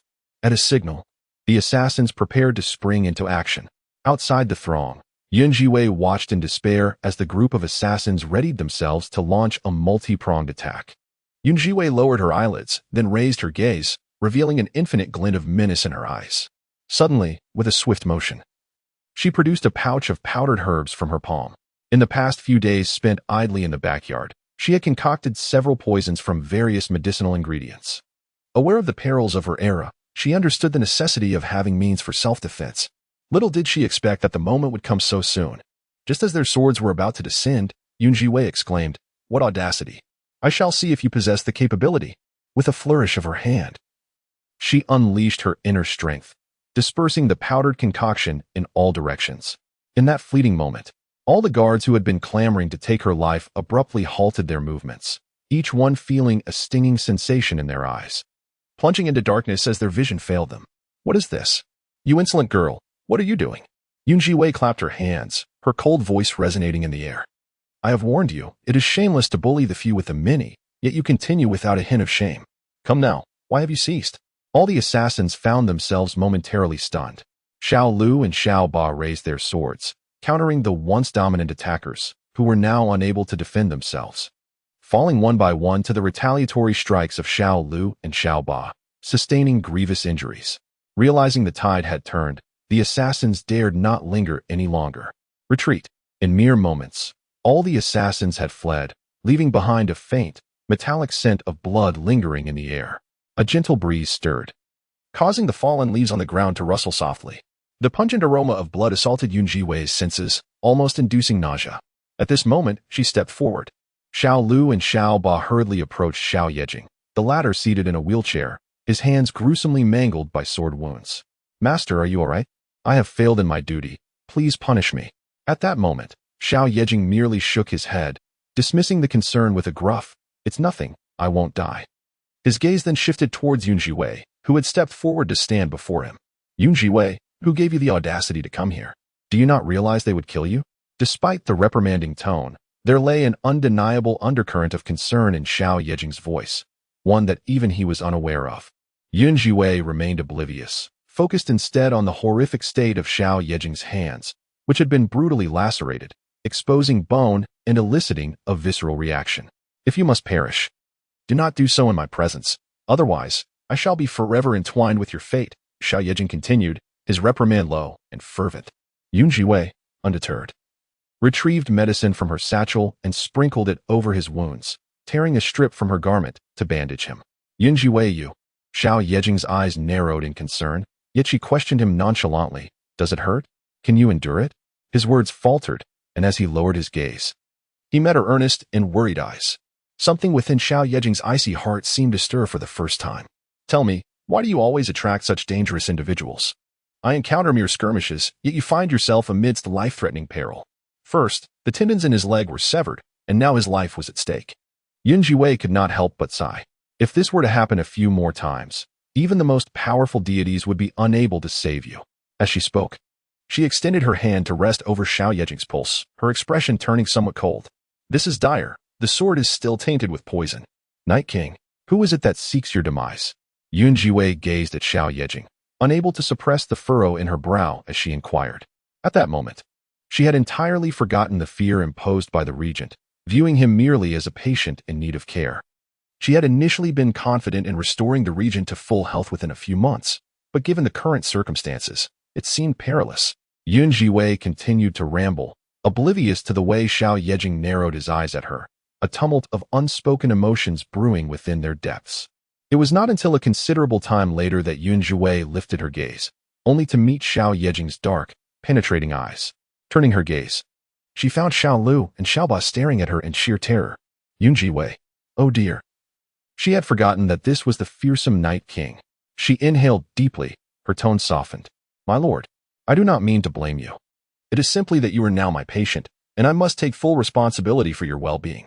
Xiao Yejing regarded Zhiwei intently, a swirl of inscrutable emotions flickering in his eyes. The next moment, however, he declared, "I shall accompany you." Zhiwei, that may not be necessary." Xiao Yejing maintained a composed demeanor, stating nonchalantly, "It is quite all right. This presents a perfect opportunity for me to clear my mind." As the voice fell, both Xiao Lu and Xiao Ba behind him trembled violently, staring at Xiao Yejing as if they had seen a ghost. Ever since encountering Zhiwei, their master had repeatedly broken his vows for her. This was undeniably peculiar. Xiao Lu and Xiao Ba exchanged glances. At this moment, Xiao Yejing's voice came again. Xiao Ba responded and hurriedly departed. After a brief moment, Xiao Yejing composed himself. "Zhiwei, are you not heading to Luowei Mountain? Let us go." Zhiwei examined Xiao Yejing's legs from top to bottom, questioning, "You?" Xiao Yejing spoke with an air of authority, "Let us go." Zhiwei remained silent. Chapter 31. The whole city knows that I am your paramour. Xiao Yejing maneuvered his wheelchair and led the way forward, with Xiao Lu closely following, not daring to breathe audibly. However, his gaze remained fixated on Xiao Yejing and Zhiwei, his eyes occasionally shimmering with a strange light. There is something amiss. He harbored serious doubts that this Miss Yun shared an extraordinary relationship with their master. No wonder she had openly declared him her lover on the city wall that day. Could it be that these two had already entangled themselves with one another? As Xiao Lu observed their figures retreating, he found himself concocting countless scenarios in his mind. Unable to resist a smile, Zhiwei and Xiao Yejing proceeded in silence, the atmosphere growing increasingly eerie. After a long while, Zhiwei could no longer contain herself and broke the silence. Master, is the one who seeks to kill you your archenemy? Zhiwei could not resist inquiring. First, they had severed tendons, and now they dared to ambush him in broad daylight. What immense hatred must this entail? Xiao Yejing's aura turned frigid once more. The entire world seemed to freeze in an instant. Behind her, Xiaolu trembled slightly, casting a worried glance at Zhiwei, silently sweating for her. This was a topic that the master despised. Xiao Yejing's hands, resting on her lap, tightened ever so slightly. Yet in the next moment, she merely replied indifferently, Upon hearing this, Zhiwei lowered her voice further. My lord, I understand you are the regent, wielding immense power, but in matters of life, one must sometimes be more diplomatic. Not everything requires sheer force. Sometimes retreating is the better option, regardless of the approach. As long as it does not betray principles or compromise integrity, survival is never shameful. The world speaks of the regent's overwhelming power, instilling fear in the hearts of many. However, Zhiwei truly comprehended the extent of Xiao Yejing's suffering. She could scarcely imagine the torment he had endured. His legs bore no unscathed skin. His tendons had been severed. At times, Zhiwei pondered whether a touch of humility from Xiao Yejing might have spared him such a fate. Although she recognized that he might not take kindly to such sentiments, she had come to regard him as her patient, utterly wishing to avoid any recurrence of such a situation. Otherwise, it would all be in vain. As Zhiwei's words fell, a faint curve emerged at the corners of Xiao Yejing's lips beneath his mask, as if to say, "Is that what you mean? To leverage my name atop the city walls for your survival? Now, the entire city knows I am your illicit lover." Zhiwei reluctantly smiled. Indeed, that particular deed had not been executed with enough subtlety. However, my lord, I have saved your life today, and in turn, you have saved mine. Does this not render us even? Xiao Yejing gently closed his eyes, leaning against the back of his wheelchair, pondering whether the one who had severed his legs was indeed one of those beside him. Zhiwei abruptly halted her steps, gazing at Xiao Yejing with a look of astonishment. A frown creased her brow, and after a lengthy pause, compassion flickered in her eyes. She understood that this esteemed gentleman had fought alongside the late emperor since his adolescence, conquering lands and expanding territories. It seemed he had garnered too much merit. Akin to the archetypal tales of old Shirley, it was his remarkable prowess that incited the envy of others. Do not fret, my lord. Once your legs are healed, you may continue to bide your time in obscurity. Too remarkable? Xiao Yejing turned his gaze, questioning her. Is that not the case? Zhiwei continued. Your esteemed reputation precedes you. Who does not know of your former splendor as the regent? In your heyday, you were unparalleled in valor, and the citizens of Daxia revered you as their legendary warrior. Fearing to offend this powerful figure, Zhiwei elaborated on Xiao Yejing's notable achievements from her memories. After all, her survival thus far had often hinged upon clinging to his metaphorical coattails. Listening to her words, Xiao Yejing could not help but smile faintly. Enough. There is no need to continue. Further praise would seem insincere. He interrupted her. Zhiwei tugged at her lips, and at that moment, her gaze fell upon the distant mountains. With excitement, she exclaimed, My lord, ahead lies Luowei Mountain.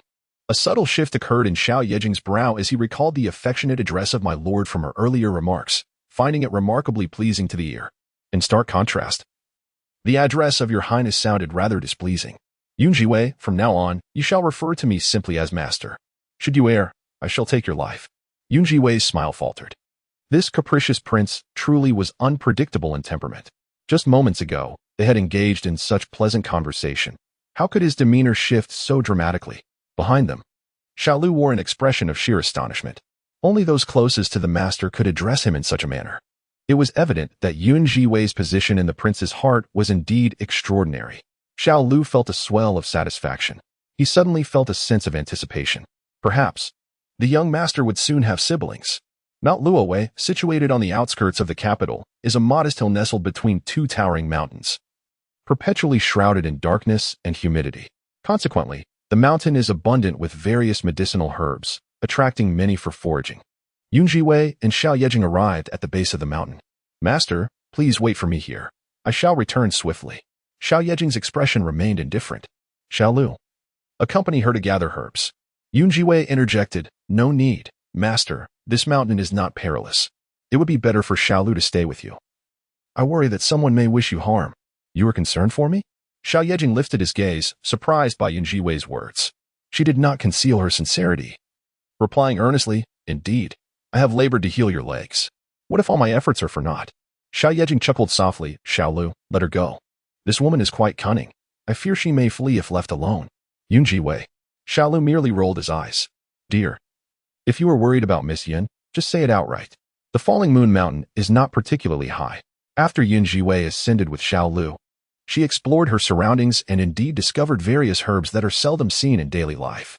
She collected all the ones that piqued her interest as she followed her instincts forward. In her memory, the red snow bamboo thrived in the damp, dark recesses. Upon crossing over the small hill and reaching the backside, she was delighted to find a strikingly red bamboo-like plant clinging to the cliffside.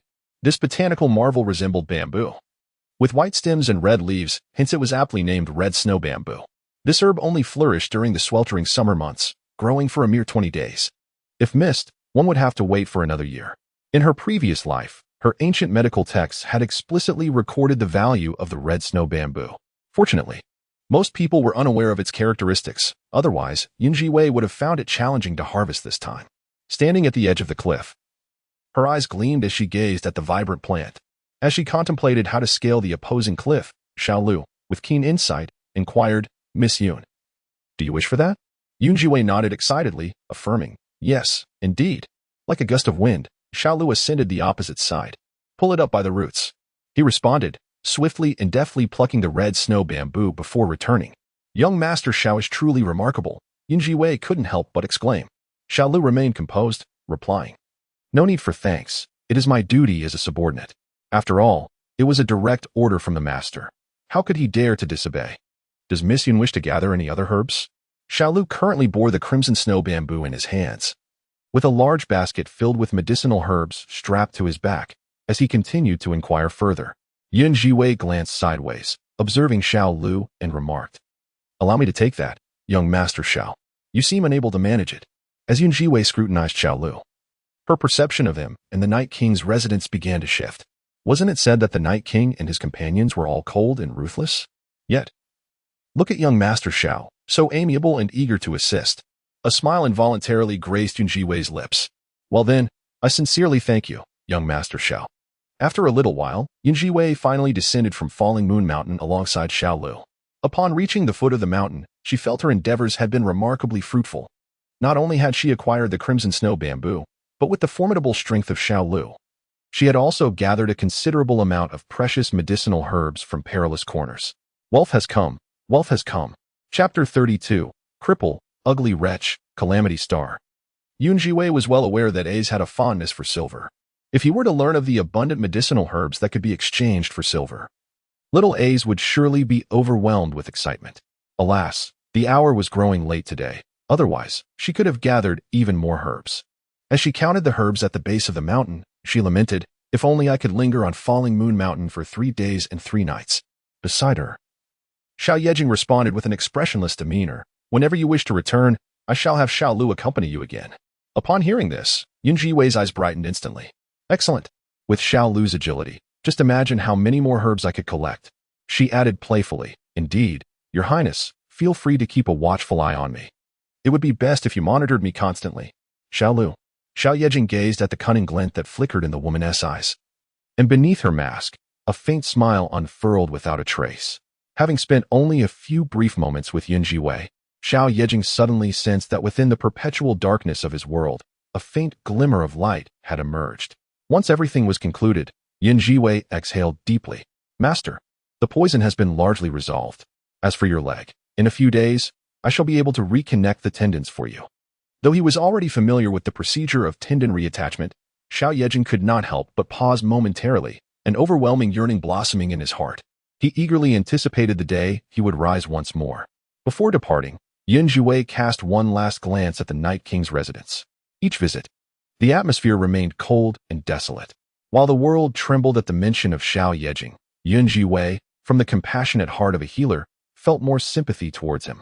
She was unaware of the tribulations Xiao Yejing had endured, nor could she fathom the loss of his son. With a sigh escaping her lips, Zhiwei retrieved a small medicinal pouch she had crafted. Earlier, little fish had clamored for it, but she decided to bestow it upon this unfortunate Night King. After all, had it not been for the Night King and Xiaolu today, she would not have procured such a wealth of medicinal herbs. Master, this is a newly prepared pouch that aids in calming the mind and promoting sleep. Please keep it for now. As Xiao Yejing accepted the pouch, a delightful fragrance of medicinal herbs wafted towards him. The soothing aroma calmed his previously restless heart, bringing an unexpected tranquility. Miss Yun, you continue to impress me. Xiao Yejing remarked, his expression inscrutable. Yun Zhiwei merely remarked that one must rest well before engaging in the task at hand. Maintaining optimal condition to achieve remarkable results with half the effort. Xiao Yejing responded affirmatively, acknowledging his understanding. After their departure, Xiao Yejing reclined in his wheelchair, his mind lingering on the earlier conversation with Yun Zhiwei. My lord, we have captured an individual. Approximately half an hour later, Xiao Ba entered with several guards, bringing with them a bound captive. The attire of this person unmistakably matched that of the earlier assassin. Seated in his wheelchair, Xiao Yejing's visage was obscured by a half-lit, ghostly mask, exuding an aura reminiscent of a true demon.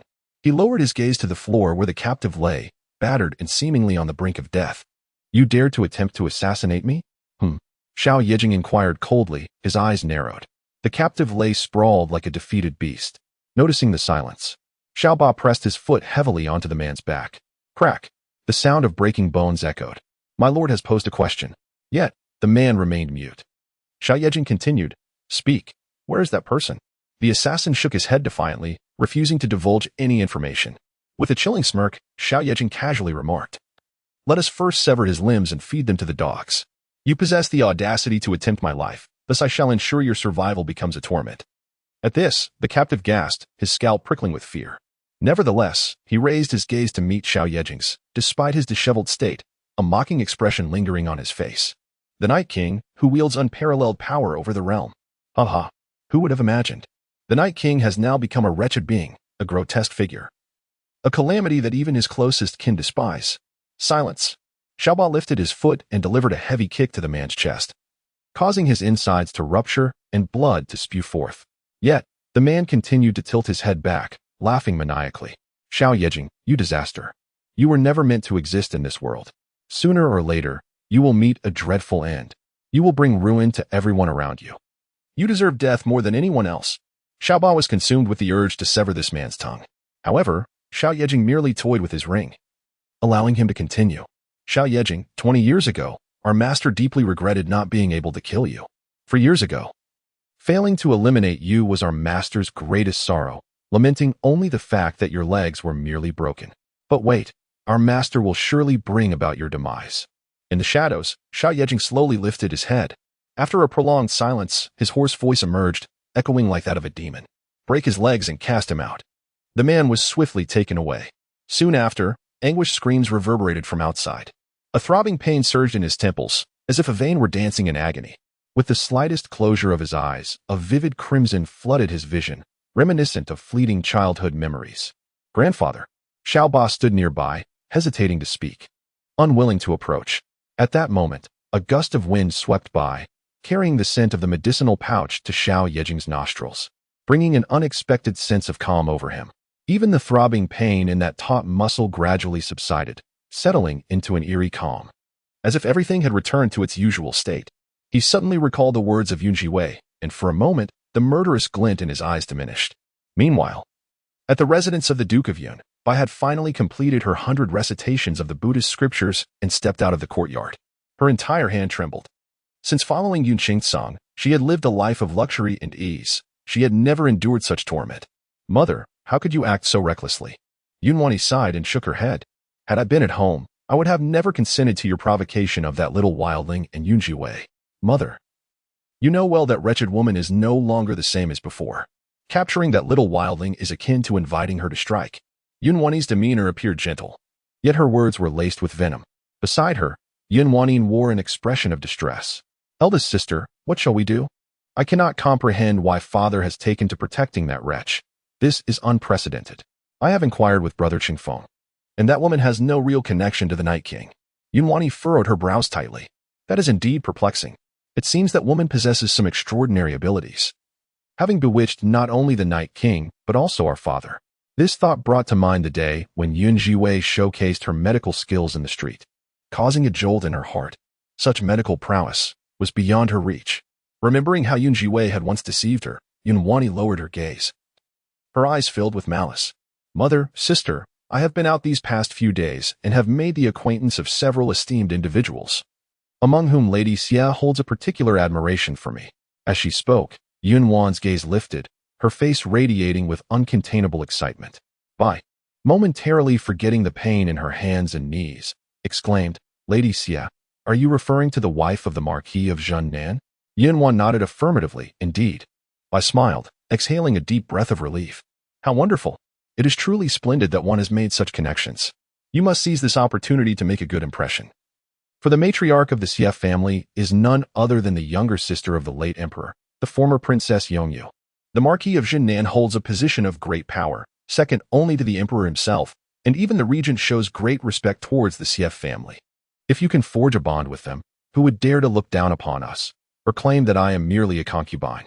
Yunwan's expression shifted slightly at the mention of her mother's status as a concubine, a fact that weighed heavily upon her, reinforcing her desire to elevate her own standing through the influence of Aunt Qingfeng. Bai and Yunwanin were both filled with eagerness and joy. Yunwan pursed her lips and continued, Mother, weren't you considering hosting a welcoming banquet for me? I wish to seize this opportunity to invite Lady Xia and Prince Cheng to attend. Once they are present, I have faith that the clan leader will acquiesce to father's wish to elevate you to the status of a legitimate wife. Furthermore, that wretched woman has been insufferably arrogant. We might as well take this chance to rid ourselves of her once and for all. Upon hearing this, Bai's eyes sparkled with intrigue. Wan, do you have a plan? Yunwan nodded, then leaned closer to Bai, whispering her thoughts in hushed tones. Listening to Bai, a triumphant smile spread across her face. In a moment, she clenched her fists tightly, her nails digging into her palms. This time, I want that wretched woman to perish. Chapter 33. You are not noble. You are base. Unbeknownst to Zhiwei, the commotion at the Night King's residence and Bai's side was unfolding. At this moment, Xiao Lu was personally escorting her directly to the Yun residence. As the carriage reached the main thoroughfare of the capital, Zhiwei called for Xiao Lu to stop. Master Xiao Lu, you may leave me here, she said. With a glance at the distant Luo Lu, she added, there is no need to go further. I intend to stop by Luo Lu to procure some food. Luo Lu? Xiao Lu's voice suddenly rose in pitch.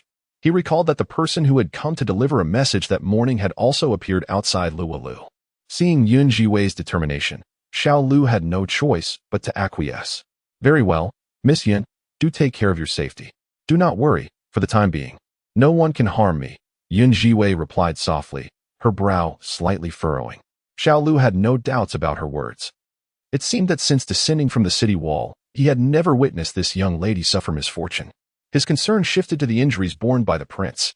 With this thought, Master Xiao Lu decided against lingering, urging the carriage onward to the Night King's residence.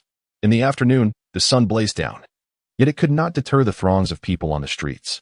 As she moved forward, a series of alarming cries echoed from a distance. Something is wrong. Come quickly. Someone help. The urgent shouts spread in all directions. Following the sound, Zhiwei saw an elderly woman dressed in simple clothing lying on the ground. Beside her, a young girl wore a distressed expression, her face flushed with anxiety, utterly at a loss. The surrounding crowd gathered in small clusters. Yet upon seeing the elderly man lying on the ground, they recoiled in fear, none daring to approach. Zhiwei pushed through the throng, intent on reaching the scene before her. However, another figure, swifter than she, had already reached the old man's side. Let me attempt this, spoke a middle-aged man. Appearing to be in his 40s, clad in a long blue robe, emanating a faint scent of medicine, the young woman, upon seeing him, felt as if she had encountered a savior. I implore you, help me save the old lady. She was perfectly fine just moments ago, then suddenly collapsed from heatstroke. Please. The girl clutched the man's garment, nearly prostrating herself in desperation.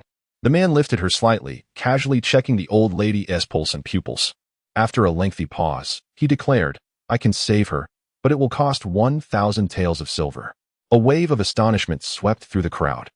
The young woman was momentarily taken aback, yet the man displayed his badge. I am Jin Feng, the sage of medicine, and I am quite costly. Jin Feng? The sage of medicine, murmured the onlookers in hushed tones. The name of Jin Feng, second only to the renowned Granny Qi Feng, evoked a mixture of awe and admiration. To think that in the capital of the Great Xia, not only had a disciple of Granny Qi Feng appeared, but also a descendant of Jin Feng had suddenly emerged. It seemed the capital had indeed become lively of late. Amidst the crowd, Zhiwei scrutinized the man who boasted of his exorbitance, her gaze gradually turning frigid. To exploit the guise of a physician for monetary gain? This man truly lacked moral integrity. The young girl beside the elderly lady, upon hearing that there was hope for her recovery, was filled with fervent eagerness. "Whatever sum you require, I shall provide it," she implored. "Please, just save the old lady." Song Ji-feng narrowed his eyes, savoring the respectful gazes directed at him from all around. Yet he remained obstinate. "I do not act hastily, should you wish for my assistance. You must first present proof. Otherwise." He intended to continue speaking when Zhiwei, from the crowd, could no longer contain herself. "Allow me." She stepped forward, positioning herself before the elderly lady. The maidservant, momentarily taken aback, stared in astonishment. Beside her, Song Ji-feng scrutinized this unexpected young girl, narrowing his eyes in scrutiny. "What do you intend to do, little girl?" Zhiwei disregarded this so-called saint of medicine and focused solely on the elderly woman before her. She had sensed something was amiss earlier, and upon closer inspection, it became evident. This lady was not suffering from heat stroke. She was clearly afflicted by a sudden ailment that necessitated immediate intervention. Any delay could prove fatal. Even divine intervention might be too late. She retrieved a slender dagger she always carried and, without hesitation, unfastened the old lady's garment, preparing to render aid. "Miss, you." The maidservant was clearly flabbergasted. Zhiwei's voice was calm, like a soothing spring that flowed gently into the maidservant's heart, assuring her, "Do not worry, I can save her." As her words lingered in the air, Song Ji-feng looked at Zhiwei with a gleam of malicious delight. Who is this insolent girl, daring to feign knowledge and act recklessly? If anything befalls the old lady today, you shall bear the consequences. Song Ji-feng, having spoken, turned his gaze towards the young maid. 1,000 taels of silver. The receipt is to be handed to the esteemed medicine saint, who shall treat her. The elderly lady's current condition left the maid in a state of bewilderment. She parted her lips, preparing to speak, when suddenly, Song Ji-feng was forcefully kicked away. He fell to the ground, the color drained from his face. Raising his head, he gritted his teeth. "You insolent girl, how dare you?" Zhiwei appeared disinclined to spare him another glance, instead retrieving a simple needle pouch from her waist. Sensing a figure approaching from her side, her brow subtly furrowed, and she deftly launched a silver needle that struck precisely at his knee. Song Ji-feng's knee buckled, rendering him unable to advance even a single step. "You." He gazed at Zhiwei in astonishment. He had not anticipated that this girl could wield her needles with such precision, subduing him with a mere silver needle. With a cold voice, she declared, "Ji-feng, medicine saint? Who granted you the audacity to self-proclaim as such? I perceive you not as noble, but rather as despicable. Those who practice medicine do so to save lives, yet you exploit the title for personal gain. A person of such dubious character is unworthy of the title, medicine saint." Her words resonated, and the onlookers cast peculiar glances towards Song Ji-feng. Sitting on the ground, his face turned ashen, he retorted, "You dare to critique me? Let me inform you that this elderly lady is not merely suffering from heat stroke. Without my intervention, she would surely perish. You wretched girl, mark my words, should she die, you will face the law." As these words escaped his lips, the crowd erupted in murmurs of disbelief. The young maid wore a troubled expression, glancing back at Zhiwei. "Mississippi. This." She then turned her gaze once more towards Song Ji-feng. "Master Ji-feng, I implore you, please save the old lady." Song Ji-feng observed the scene with a cold gaze, his expression rife with disdain. "I can save her, but it will cost 2,000 taels. Moreover, this girl must kneel and apologize to me, otherwise, I shall not intervene. Mississippi, I beg you, do not act recklessly." The voice of the young maid was tinged with a hint of tears. A group of onlookers nearby exchanged whispers and pointed fingers. "Indeed, miss. Although Master Ji-feng's services are costly, his medical expertise is unparalleled. You should permit him to assist. The old lady's life is no trifling matter." The crowd regarded the girl as utterly absurd in her antics. Today, Zhiwei appeared slightly better in health, and with her change of attire, her appearance bore little resemblance to the one depicted on the city wall. For a moment, many failed to recognize her. Zhiwei maintained her focus, her fingertips deftly wielding silver needles. Her movements were swift, akin to an ethereal shadow, before the spectators could fully comprehend her actions. 7 silver needles had already been precisely placed on the old lady's acupoints. Initially, Song Ji-feng had relished the opportunity to mock her further, but as he observed Zhiwei's technique, all words escaped him. He stared at her in disbelief, as though he had encountered a ghost. How is this possible? This needle technique. As his words fell, the old lady, who had just collapsed, began to regain a hint of color in her face, transitioning from pale to a faint red, and eventually, she opened her eyes slowly. Zhiwei felt a surge of joy and reached for another silver needle to apply to her next acupoint. However, she noticed the old lady squinting her eyes, smiling brightly with immense delight. Chapter 34, Master, I implore you to take me as your disciple. The elderly matriarch, appearing to be in her 80s, had snow-white hair. Her attire was simple, yet impeccably clean. Despite her advanced age, traces of her youthful beauty still lingered in her features. At this moment, her somewhat clouded eyes sparkled with clarity as they fixed intently on Zhiwei's face. She instinctively grasped the young woman's arm. My dear niece-in-law, I have finally found you. As she spoke, tears of crystal clarity welled up in her eyes. Upon realizing the old lady had regained consciousness, Zhiwei let out a sigh of relief. She had discerned that the old woman had just experienced a cardiac arrest, compounded by Alzheimer's disease, commonly known as senile dementia. Thus, Zhiwei had initially thought the matriarch was merely jesting. Grandmother, please remain still. I have yet to complete the treatment, Zhiwei whispered. Hearing this, the elderly lady's expression fell. Grandmother, am I truly that old? You should address me as Auntie. Zhiwei, dear niece-in-law, do you no longer recognize your aunt? The old lady's words were tinged with sorrow, her eyes brimming with tears. The young maid beside her, overwhelmed with emotion, cast an apologetic glance at Zhiwei. She pointed at her own head, gently shaking it to indicate, My lady, I beg your pardon. The matriarch is a bit confused at the moment. Who says I am confused? The old lady retorted with a voice laced with authority. Yet, when she turned her gaze back to Zhiwei, her eyes radiated a blend of pity and hope. Zhiwei was aware that the elderly lady was suffering from dementia and, given her frail health, she refrained from pressing her too hard. Instead, she gently said, All right, dear aunt, please be obedient for now, shall we? The term dear aunt brought a sweet warmth to the elderly lady's heart. Her eyes instantly sparkled, and she smiled radiantly. Such a good niece-in-law, truly wonderful. The elderly lady ceased her earlier fussing. Zhiwei promptly applied silver needles to several acupuncture points. In a short while, the elderly lady felt remarkably refreshed. She rose from the ground, still gripping Zhiwei's hand tightly. Young lady, thank you. I am truly grateful. The maid beside them expressed her excitement with repeated thanks, acknowledging her previous rudeness and asking for forgiveness. Zhiwei understood that the maid had acted out of concern and did not hold it against her. It is of no consequence. However, your esteemed elder is quite advanced in age and in poor health. It would be wise for her to rest at home during this sweltering heat. Furthermore, should there be any future needs, you may seek Dr. Hong at the Spring Breeze Clinic for treatment. The maid nodded fervently, affirming, You speak wisely. Thank you, young lady. Zhiwei shook her head, saying, No need, dear aunt. I will visit again when time permits, if that is agreeable. The elderly lady's brow furrowed. But after a moment of hesitation, she reluctantly acquiesced. While speaking, she rummaged about and finally removed a bracelet from her wrist, offering it to Zhiwei. Niece-in-law, I have long wished to give this to you, but I never found the opportunity. Please accept it for now. Madam, gasped the maid in shock. This bracelet is a treasured possession of the lady. On ordinary days, no one could touch it. Yet, the elderly lady unexpectedly entrusted it to a stranger. The woman's condition was evidently deteriorating. Zhiwei could also perceive the bracelet's immense value. Beneath its brilliance, the blood-red bracelet shimmered with an extraordinarily lustrous glow. It was far too precious. My dear niece-in-law, will you not accept it? If not, I shall not leave, the elderly lady declared, resolutely refusing to depart. The maid beside her was nearly in tears from anxiety. Zhiwei had no choice but to acquiesce. Very well, I shall accept it for now.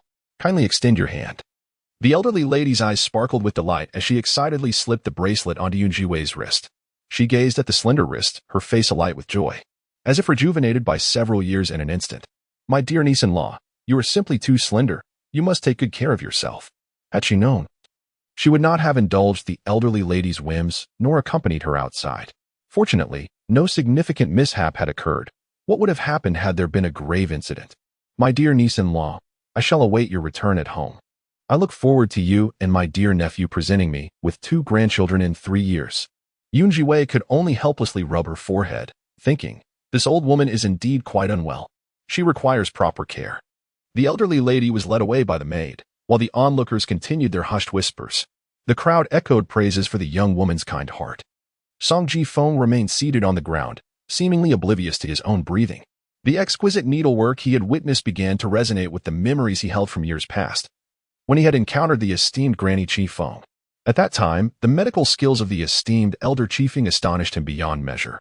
Henceforth, Song Ji-feng vowed that in his lifetime, he would undoubtedly seek out elder chiefing and become her disciple. Recently, rumors had spread that elder chiefing's closed-door disciple had arrived in the Great Xia. It was then that Song Ji-feng made a special trip, only to unexpectedly encounter her.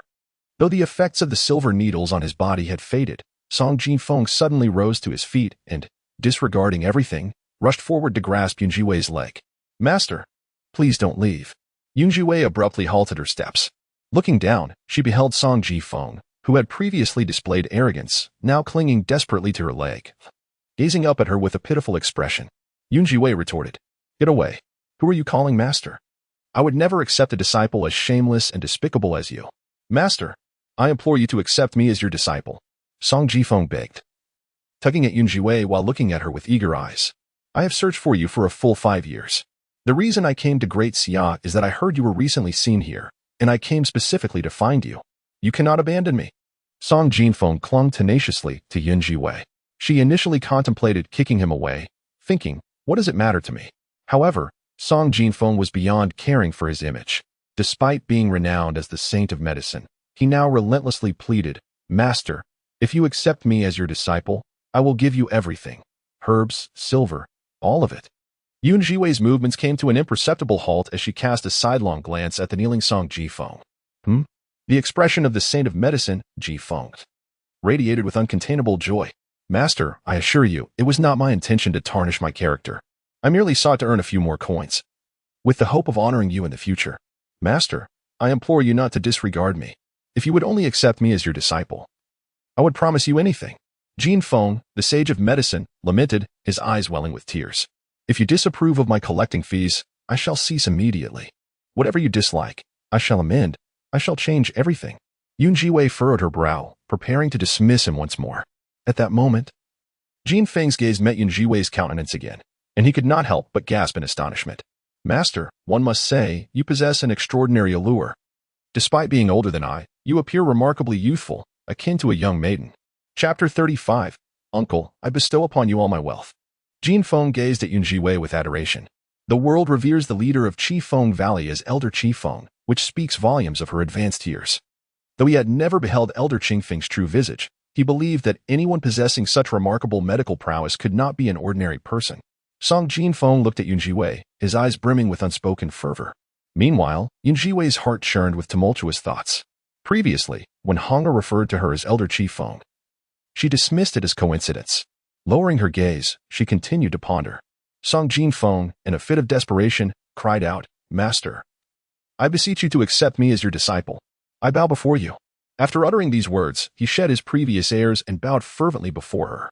Yun Zhiwei felt her composure waver. As Song Ji-feng repeatedly bowed before her, Yun Zhiwei took a step back.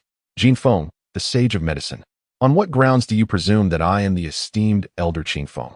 Song Ji-feng, brimming with pride, responded, "Master, you are testing me, aren't you? Your unparalleled medical skills are unmatched across the realm. With just a glance, I would recognize you. You may not know, but for 5 years, I have dreamed of your needle techniques, yet I still cannot fathom them. I beseech you, Master, grant me your guidance. I truly long to enjoy a peaceful night's sleep." Yun Zhiwei furrowed her brow, recalling the words of Hong'er. For years prior, someone had pursued her, intent on seizing her ancient medical texts. It seemed her circumstances were far more complex than merely having crossed into this body. Taking a deep breath, she resolved that, regardless of the situation, she was unwilling to place herself in peril. In a solemn tone, she addressed Song Ji-feng. "You wish to take me as your master?" "Yes, master." "Very well. I shall grant you this opportunity." Yun Zhiwei turned to survey Song Ji-feng, adding, "However, you must first pass my assessment." Song Ji-feng's voice trembled with excitement.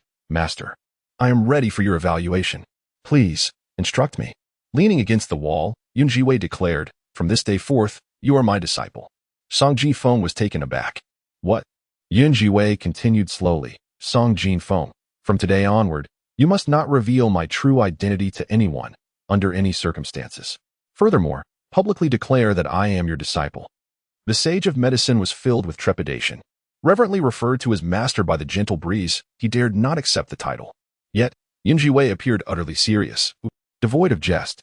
Song Jinfeng, perplexed by her demeanor, hesitated before responding, "Yes. Master. Do not call me master. Refer to me as Zhiwei," she insisted. Song Jinfeng nodded, "Yes, Yun." Before he could finish, his eyes widened in disbelief, staring at Zhiwei as if he had encountered a ghost. Zhiwei? The infamous second young lady of the Yun family, known as a useless one in the Great Xia? Zhiwei offered no further explanation, merely curling her lips in a slight smile. Song Jinfeng remained transfixed, utterly astonished. He opened his mouth, mumbling to himself for an eternity, "Impossible. I must be mistaken. You are indeed the gentle breeze's master. How could you possibly be the second young lady of the Yun family?" He furrowed his brow in confusion. However, wasn't it commonly said that the eldest lady of the Yun family was the disciple of the gentle breeze? This left Song Jinfeng's mind in disarray. Resolutely, he shook his head, deciding not to dwell on it any longer. Never mind. Regardless of who you are, I am convinced of your identity. Master." Song Jinfeng gazed at Zhiwei with eyes alight with admiration. Observing his reaction, she could not help but smile lightly. It was the perfect opportunity to justify her medical skills. Finally, she had a commendable excuse. "Song Jinfeng, if there is nothing further, I shall take my leave," she remarked, glancing at the pastries in her hand. "Master." Song Jinfeng suddenly recalled something. "I have a friend suffering from a chronic ailment. Despite my numerous attempts, I have been unable to cure him. Master, could you assist in healing him? The affliction is rather peculiar, and I have never encountered anything like it before." Zhiwei did not hesitate, replying, "Very well, bring him to me when the opportunity arises. Then, master, I shall bring him to see you tomorrow, if that suits you." Once Zhiwei had walked away, Song Jinfeng gazed into the distance with eyes gleaming with excitement. He then chuckled heartily. "Hiki, Elder Wind, this time. Those old fellows will surely be envious of me. Humph. What if you are all masters of martial arts?" Little did she anticipate that a simple outing to gather herbs would lead to such a series of strange occurrences. She was aware that A's and Xiaoyu must be anxiously waiting at home. Remarkably, within just 2 or 3 days of guidance, Zhiwei was astonished to discover that both her brother and Xiaoyu had made remarkable progress in their abilities. Upon seeing Zhiwei return, Xiaoyu could no longer contain his excitement and dashed into her embrace. "Mother, why did you take so long to return? I missed you so much." Zhiwei affectionately patted his little head. "Xiaoyu, A's, come here. I have brought you some delicious treats." The two eagerly rushed over to indulge in the feast, thoroughly enjoying themselves. However, as they continued to eat, A's expression shifted. "Sister, seeing you like this brings me peace. Please take good care of yourself from now on. Don't forget to eat 3 meals a day. Xiaoyu, while I am away, you must help uncle take care of mother." When he spoke these words, his expression was resolute. "What is the matter?" asked. Zhiwei noticed something amiss with Az and couldn't help but furrow her brows in inquiry. Little Fish swiftly descended from the table. "Uncle, what troubles you? Please do not be upset. I promise I will no longer compete with you for delicious food. I will give you all my silver." Az frowned, reluctant to speak further. As Zhiwei's expression turned stern. Only then did Az stammer, "In these past few days, I have felt an intense heat within my body, and I have been unable to sleep at night. Sister, I fear I may have contracted a terminal illness. I have been feeling worse than ever before." Indeed, in these last few days, Yunzhe had felt extremely unwell, as if his very being was on the verge of splitting apart. He secretly perused medical texts, which indicated that such symptoms were beyond the realm of medicinal remedy. Yunzhe was not afraid of death, yet he could not shake his concern for his sister. Zhiwei's expression subtly changed. She approached to feel Yunzhe's wrist. After a thorough examination, she couldn't help but chuckle. "Do you feel as though your body is ablaze?" Yunzhe's countenance was filled with agony. "Yes." "Silly brother." Zhiwei couldn't help but laugh again. "You have developed internal energy. I have good news for you. You are exceptionally suited for martial arts training. A promising talent indeed." Yunzhe looked up in astonishment, his eyes widening. "Really?" Chapter 36. The Day of Welcoming. Upholding the Bai family? "Certainly." Zhiwei nodded. "Do you not feel a constant warmth in your meridians, as if a flame is dancing within?" Yunzhe nodded, his face clouded with sorrow once more. "Sister, I have perused numerous medical texts, and they claim that I suffer from a condition known as fire toxicity. This leads me to ponder whether I have long been ensnared in the clutches of illness. Zhiwei found this utterly amusing and perplexing. In a previous life, many would hastily search for answers at the slightest discomfort. To her surprise, Zhiwei was no different. Fear not, it is merely internal energy. Is that truly the case? Is it not an ailment? Zhiwei queried. Are you doubting your sister's medical expertise? Zhiwei, with a pained expression, hesitated. Yet, Zhiwei interjected firmly, congratulations. You are a promising candidate for martial arts. Given time, you shall undoubtedly become a master. Zhiwei gazed at Zhiwei in astonishment, his eyes brimming with unparalleled eagerness.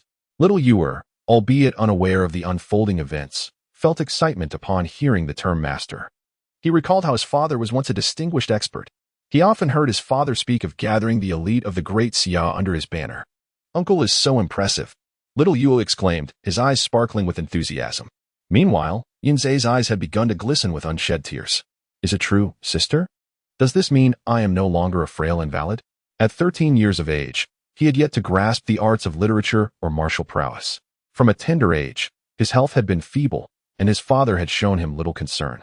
He once believed that his life would remain in this lamentable state. Yet now, it seemed he had finally glimpsed a glimmer of hope. My brother is far from worthless, Zhiwei gently reassured Zhiwei, clenching his fists in excitement. Zhiwei rose to his feet.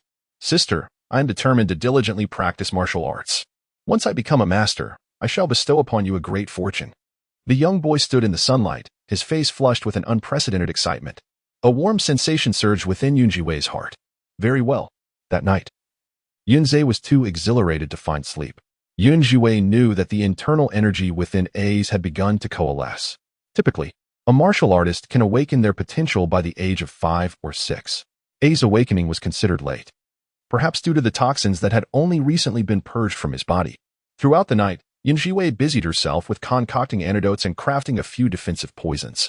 Given their current predicament, the creation of such remedies was indeed necessary. It was not until the early hours of dawn that Zhiwei briefly washed up and retired to rest. As the first light of day broke, the courtyard was already abuzz with commotion. Zhiwei awoke to the clamor. What was happening? Outside, a throng of people was bustling about, the servants eagerly rushing out. The maidservants looked at Zhiwei with trepidation, hesitant to speak. It was evident to all that the second young miss had changed remarkably in recent days. Zhiwei's brow furrowed. The eldest young master? She had nearly forgotten about him. The eldest young master, Yun Luchuan, was the twin brother of Yun Wan-yin and one of the most cherished children of the Bai family. This young master had awakened his internal energy at a tender age and had spent the last 2 years traveling abroad. Who would have thought he would return now? Zhiwei could vividly recall. As these thoughts crossed her mind, a hint of mist welled up in her eyes. Perhaps it was the multitude of events that had transpired in recent days, for the Bai family no longer dared to openly welcome the young master. Early in the morning, Bai had tidied herself up simply, awaiting the return of her son, her eyes tinged with red, gazing upon her only child. All the sorrows she had endured over the past few days came pouring forth. His pair of slender eyes bore an uncanny resemblance to Bai's. At that moment, with her eyes reddened, Bai was joined by Yun Wan-yin and Yun Wani, and as the family reunited, each member found themselves with tears in their eyes. Mother, what on earth has happened? Yun Luchuan furrowed his brow, recalling everything he had heard during his recent training away from home. Bai wiped her tears, recounting the misdeeds of Zhiwei. Now, Yin Qingsang had repeatedly shown favoritism towards Zhiwei. In Bai's eyes, her son was her pillar of support, her reliance. As she voiced her grievances, Yun Luchuan slammed his fist down onto the nearby table with great force. Zhiwei, that shameless wretch, deserves punishment. With a resounding crash, his fist shattered the table into splinters. Bai momentarily forgot her tears, looking at her son with surprise. Chuaner, you now. Yun Luchuan raised his head, declaring, Mother, my martial prowess has indeed improved. I may be able to join the martial hall. The martial hall, a sanctuary for the elite martial artists of the Great Xia, was a place where those admitted would gain significant favor from the court. The Night King of Yer had also emerged from the martial hall. Currently, the two sons of the esteemed Lord Jun Nen have both experienced a period of study within the martial arts hall. At this moment, witnessing her son's opportunity to join the hall, Lady Bai's earlier displeasure dissipated. Chuaner, this is truly splendid. Your elder sister has become a disciple of the esteemed Elder Chi Feng, and your third sister is soon to wed His Highness the Prince. Your own accomplishments fill me with such joy. All my years of nurturing you have not been in vain." Yun Luchuan curved his lips, his face adorned with a proud smile, while Yun Wanyin was overwhelmed with excitement. Now, no one would dare oppose Father S's decision to elevate Mother to the status of a legitimate wife. The family engaged in lively chatter for quite some time. As noon approached, Duke Shen returned from court, eager to see his son, Yun Luchuan. Gazing at his son, Yun Qingsong was filled with immense satisfaction. Yet, he bore an unspoken burden. He found himself uncertain about Yun Zhiwei's current situation. If she truly had ties to the regent, he could not afford to offend her. As he pondered his response, Lady Bai kindly interjected, "All right, Chuaner, we are all family. Let us not dwell on past misunderstandings." Yun Qingsong glanced at Lady Bai with deep appreciation. "Ruru, you are ever so understanding." He reached out to firmly grasp her hand. "Ruru, I regret having put you through distress recently, but I must provide an explanation to Wei Wei. Remember, under no circumstances should we act against Wei Wei or that child." Yun Qingsong hesitated, ultimately refraining from revealing the child's identity. He dared not take that risk. Bai's eyes brimmed with tears. "My lord, I understand everything. My lord, Wan Yi and Chuan Er have returned. I wish to host a welcome banquet for them. What do you think?" Yun Qingsong gazed thoughtfully at these two remarkably gifted children and replied softly, "Very well, let us hold a banquet. Invite the clan leader and others. Moreover, it is time to elevate your status." Bai's expression momentarily faltered, followed by a surge of astonishment. "My lord, are you suggesting?" Although Yun Qingsong had punished Bai, he secretly harbored his own ambitions. "You have raised 3 outstanding children. Now, within the clan, there shall be no opposition to your elevation." Thus, on the occasion of their welcome banquet, he would summon the entire clan and recognize you as the legitimate wife. As he spoke, Yun Qingsong narrowed his eyes, a flicker of resentment dancing in their depths. Years ago, when Yun Zhiwei's mother, Lu, married him, she had compelled him to vow before the entire clan that he would take no other wife as long as he lived. Therefore, even after Lu's passing 13 years ago, the clan members opposed his recognition of Bai Roro, an outsider, as his legitimate wife. This had fueled Yun Qingsong's bitterness toward Lu. However, now that Roro had raised such exceptional children, he could finally hold his head high and dispel the shadows left by Lu. Chapter 37. My master is truly remarkable, my lord. Are you serious? Bai Roro could hardly believe her ears, her voice rising in pitch. She had waited for so many years, yet her lord had never dared to mention it to the clan leader. Although Yun Qingsong holds the title of duke, it is well known that this position was secured through the once flourishing L clan. In the past, Yun Qingsong was merely a frail scholar. In an era that favored martial prowess over literary pursuits, he would be of no worth without the L family. Even now, after the L clan has long since fallen from grace, he dares not broach this subject with the clan leaders. Bai Ruru had thought there was no hope left in her life. Little did she expect that Yun Qingsong had finally made up his mind. Turning around, he clasped her hand more firmly, saying, "Ru, you have endured so much over the years, but rest assured, with our 3 children, all will be resolved." Bai Ruru's well-maintained visage radiated charm, her previous resentment now a distant memory. She leaned against Yun Qingsong's embrace, smiling, "My lord, you know I do not care for such titles." Yun Qingsong gazed tenderly at her. "Ruru, I have wronged you for too long. I shall not allow you to suffer any further. In just 2 days, I will invite the entire clan to a banquet, with Chuaner and Wani present. There will be no opposition within the clan." The Yun sisters behind him were already brimming with excitement. Yun Luchuan narrowed his eyes, unable to conceal his exhilaration. Once their mother is legitimized, their own status will undoubtedly rise as well. News of Bai Ruru's impending legitimization spread like wildfire. The entire Yun family and beyond were already abuzz with discussions. Everyone knew that in 2 days, Bai Ruru would be elevated to her rightful place. Preparations for the welcoming banquet to celebrate this significant event had already commenced within the estate. In the courtyard, Yun Zhiwei was diligently preparing medicinal herbs. To concoct the antidote using the crimson snow bamboo, one must endure the lengthy process of brewing for a full 3 hours. Yun Zhiwei stood vigil beside the furnace, entirely unwilling to let her guard down. Occasionally, she would hear sounds from outside, which made her unable to suppress a derisive snort. The Bai family's restoration? This brought to mind the lamentable figure of Liu, who had once devoted her entire heart to Yun Qingsong. As she continued to refine the medicinal ingredients, A gust of wind swept through the courtyard. Before she could react, two figures had already appeared within the premises. They moved with such swiftness that even Zhiwei failed to perceive their approach. Upon realizing something was amiss behind her, she rose to investigate. Suddenly, two excited voices broke the silence. Jin Feng, is this yellow-haired girl truly your master? Indeed, Long Hua, it is she. At the sound of their words, Zhiwei, who had been prepared to take action, abruptly halted. Raising her gaze, she beheld two men in their 40s or 50s, one of whom was the very man who had clung to her leg in tears the previous day. Zhiwei turned her head, her pupils darkening subtly. Before she could utter another word, Song Jin Feng sniffed the air, as if he had suddenly caught a whiff of something delightful, and moved forward with excitement. Upon noticing the vibrant aura emanating from the medicinal furnace, his eyes sparkled with renewed vigor. Master, could this possibly be the legendary Jiuquan detox pill? It had long been rumored that old lady Qi Feng excelled in both medicine and alchemy.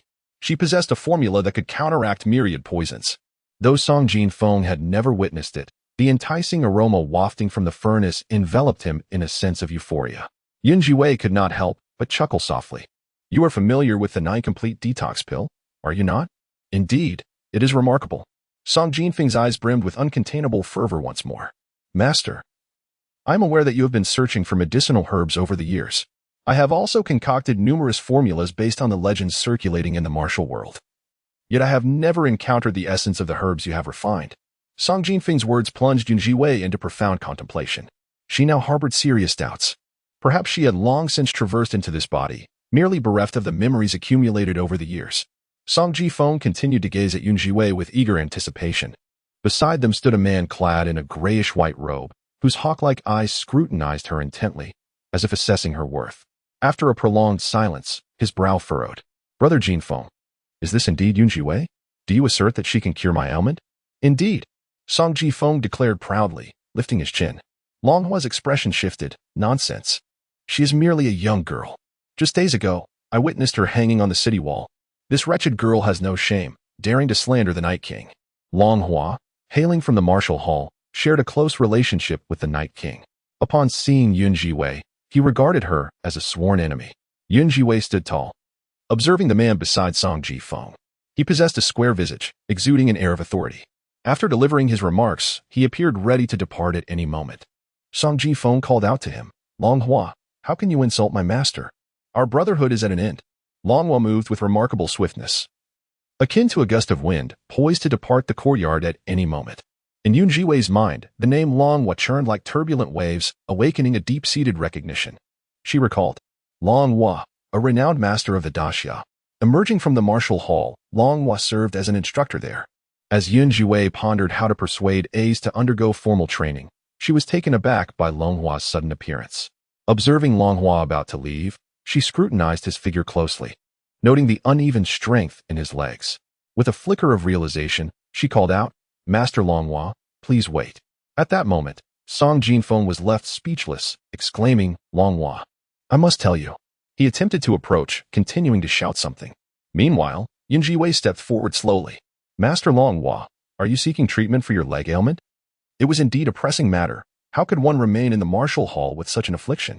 Long Hua abruptly halted, turning sharply to face her, where he found Zhiwei regarding him with an enigmatic smile. Her cold, piercing gaze seemed to penetrate his very being. At this point, Zhiwei had thoroughly assessed Long Hua. She observed his complexion, noting the peculiar hue of his brow, the deep color of his lips, and even the faint wrinkles adorning his ears. She approached him leisurely, stating, Master Long Hua, if you do not treat your left leg soon, it may become irreparable. Fortunately, you have not arrived too late. Long Hua glared at Song Jin Feng with indignation. Brother Jin Feng, how could you have disclosed my condition to her? At this moment, Song Jin Feng gazed at Zhiwei with fervent anticipation. Long Hua, do you see? My master is truly formidable, isn't she? I have never mentioned you to her in the slightest. Long Hua remained skeptical, yet he observed Zhiwei declare, in 5 days. I assure you, if this leg remains untreated, it will surely rot within that time. And soon the decay shall spread throughout your body. Her voice was chillingly cold. Long Hua could not help but shudder at her words. Chapter 38. My brother is no less than anyone else. What did you say? Long Hua's voice grew colder, his gaze at Zhiwei intensifying with indignation. This girl. It was evident she was cursing him. Not believing her words, Zhiwei casually turned away, examining her medicinal furnace. You may verify for yourself whether your toes have begun to rot. Hua's body stiffened in disbelief as he looked at Zhiwei. Indeed, he had been suffering from leg issues for over a year. Initially, it was merely a dull pain, which later escalated to difficulty in walking. It was only a month ago that his toes began to decay. Hua was perplexed by his condition and had sought numerous physicians, yet none could comprehend his ailment. It wasn't until a few days ago that he encountered an old friend, Song Jinfeng, who informed him that someone could cure his affliction. Thus, he arrived here, still harboring doubts. At this moment, a tempest of emotions surged within Hua, while Song Jinfeng lifted his head, displaying an expression of immense pride. Brother Hua, what do you think? Do you now believe me? I must tell you, Miss Yun, you are truly remarkable, yet you remain unconvinced. Hua stood still, gazing intently at Zhiwei, as if scrutinizing her. After a prolonged silence, he stepped forward, clasping his hands in a gesture of respect, bowing to her. Miss Yun, I was indeed disrespectful earlier. I implore you to assist me. Zhiwei continued to fan the small stove. Miss Yun. Hua's demeanor shifted from its previous arrogance, gradually softening. Master, Miss Yun, I beseech you to help him. Song Jinfeng stepped forward, sighing. Zhiwei nodded, assessing Hua. Observing that Hua's attitude had sufficiently tempered, she replied, Very well, I shall aid you, provided you agree to one condition. Hua frowned. Master Hua, since we are fated to meet, why not assist each other? I shall heal your leg, and in return, you will take my younger brother as your disciple and bring him to the Wu Hall. What say you? Hua felt a slight relief. To be frank, my purpose for coming here was to gauge the talents of the esteemed young Master Yun. In recent days, Hua had heard numerous rumors pertaining to the Yun family. Over the past fortnight, the Yun family had indeed been in the spotlight of the entire capital. The young master of the Yun family had sought an audience at the Wu Hall multiple times, aspiring to join and become his disciple. He had also learned that the young master Yun Zichuan possessed extraordinary talent, prompting him to investigate further before deciding whether to take him to the Wu Hall. Zhiwei shook her head. No, I was referring to Yun Zhe. Upon finishing her sentence, she pointed towards a corner of the courtyard. Since receiving the affirmation from Zhiwei, Ace has devoted himself wholeheartedly to martial arts training. In a secluded corner, the young man was already drenched in sweat. Hua frowned, contemplating the situation. Master Hua, my brother merely took a little longer to awaken his potential. If you grant him an opportunity, I am confident he will not fall short of anyone within the martial hall. Bestow upon him a chance, and in doing so, you grant yourself a chance as well. Would you not? Moreover, never put faith in mere rumors. My brother is certainly not inferior to Yun Zichuan. Zhiwei lifted her gaze, her eyes exceptionally bright. Hua, observing the clarity in her expression, recalled the whispers circulating in the community. After a lengthy pause, he raised his head and let out a hearty laugh. Ha ha ha, splendid. What a remarkable second young lady of the Yun family. Miss Yun, if you truly possess the ability to heal my leg, I shall accept your terms today. Very well. Zhiwei replied with a soft chuckle. Master Hua, please allow me to examine you. He complied, following her inside. Once he removed his shoes and socks, it was indeed revealed that 3 of his toes had succumbed to decay. Even Song Jinfeng, witnessing the scene beside him, could not help but gasp in astonishment. Hua, my brother. Hua managed a wry smile, reflecting on his unexpected predicament. Yet, Zhiwei remained remarkably composed. As a healer, she had encountered countless sights. She turned, placing the silver needles over the flame for a moment before stating, Master Hua, I shall commence the acupuncture now. Please bear with it.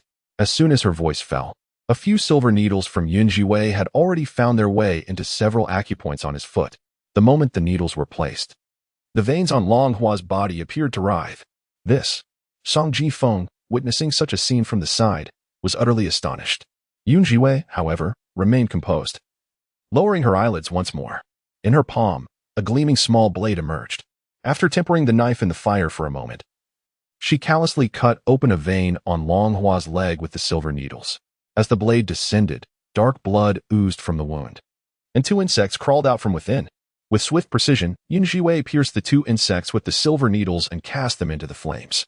Once everything had settled, she quietly exhaled a sigh of relief. Master Hua, it is done. Hua sat nearby, his entire being seemingly frozen. The spectacle he had just witnessed had completely shattered his understanding. Miss Yun, what exactly is that? Song Ji-feng felt a tingling sensation at the back of his head. Yun Zhiwei raised her gaze, revealing the truth. Someone had placed a curse upon you. It began in your leg and would have spread throughout your body, leading to your decay. Long Hua's body trembled violently.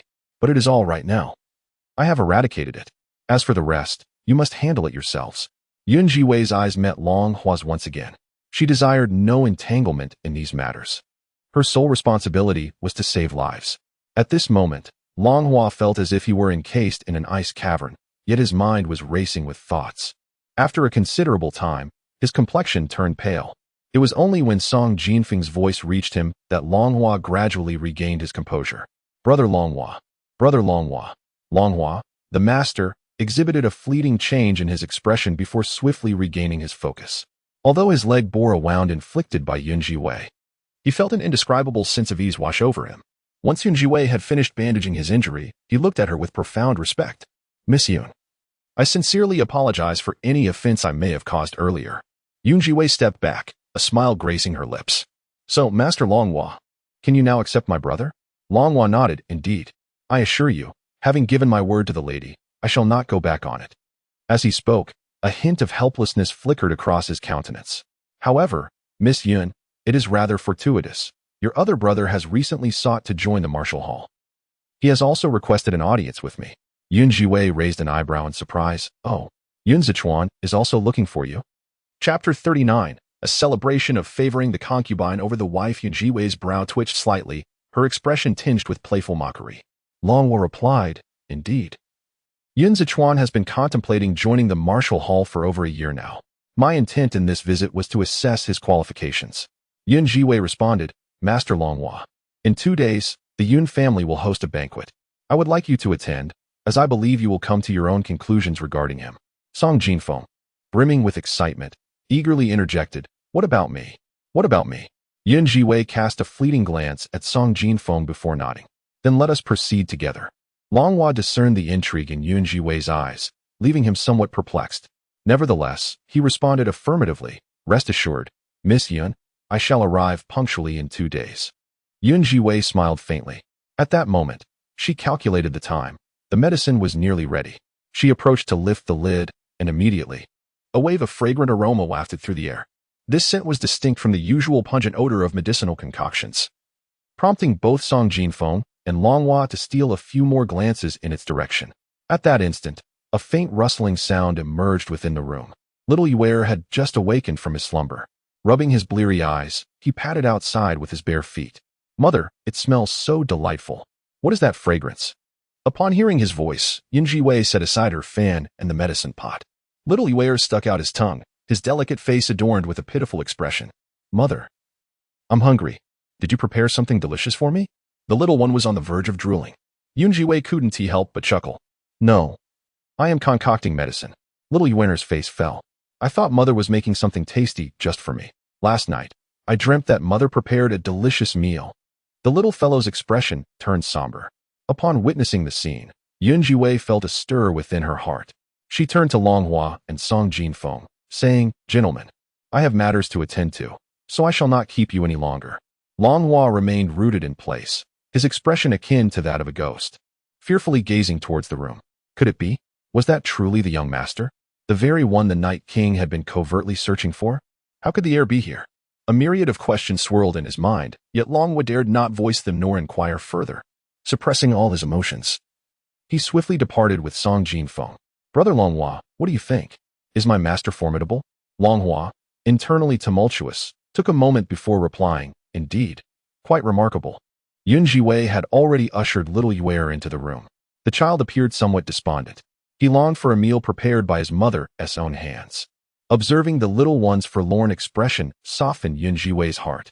Little Yue, wait here. Mother will prepare a delicious meal for you. Really?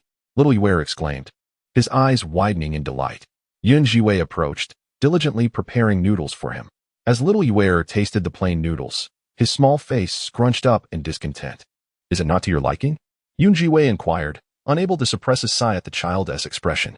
Though she possessed a myriad of skills, culinary talent was her sole shortcoming. It's not that it's unappetizing.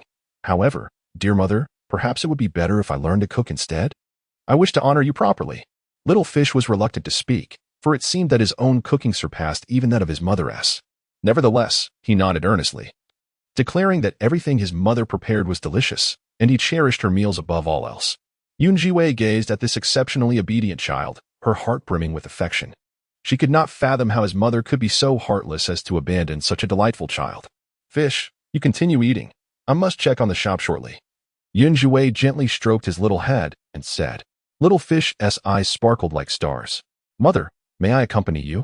He asked, yearning to explore the outside world once more. After a moment's contemplation, Zhiwei decided against hesitation.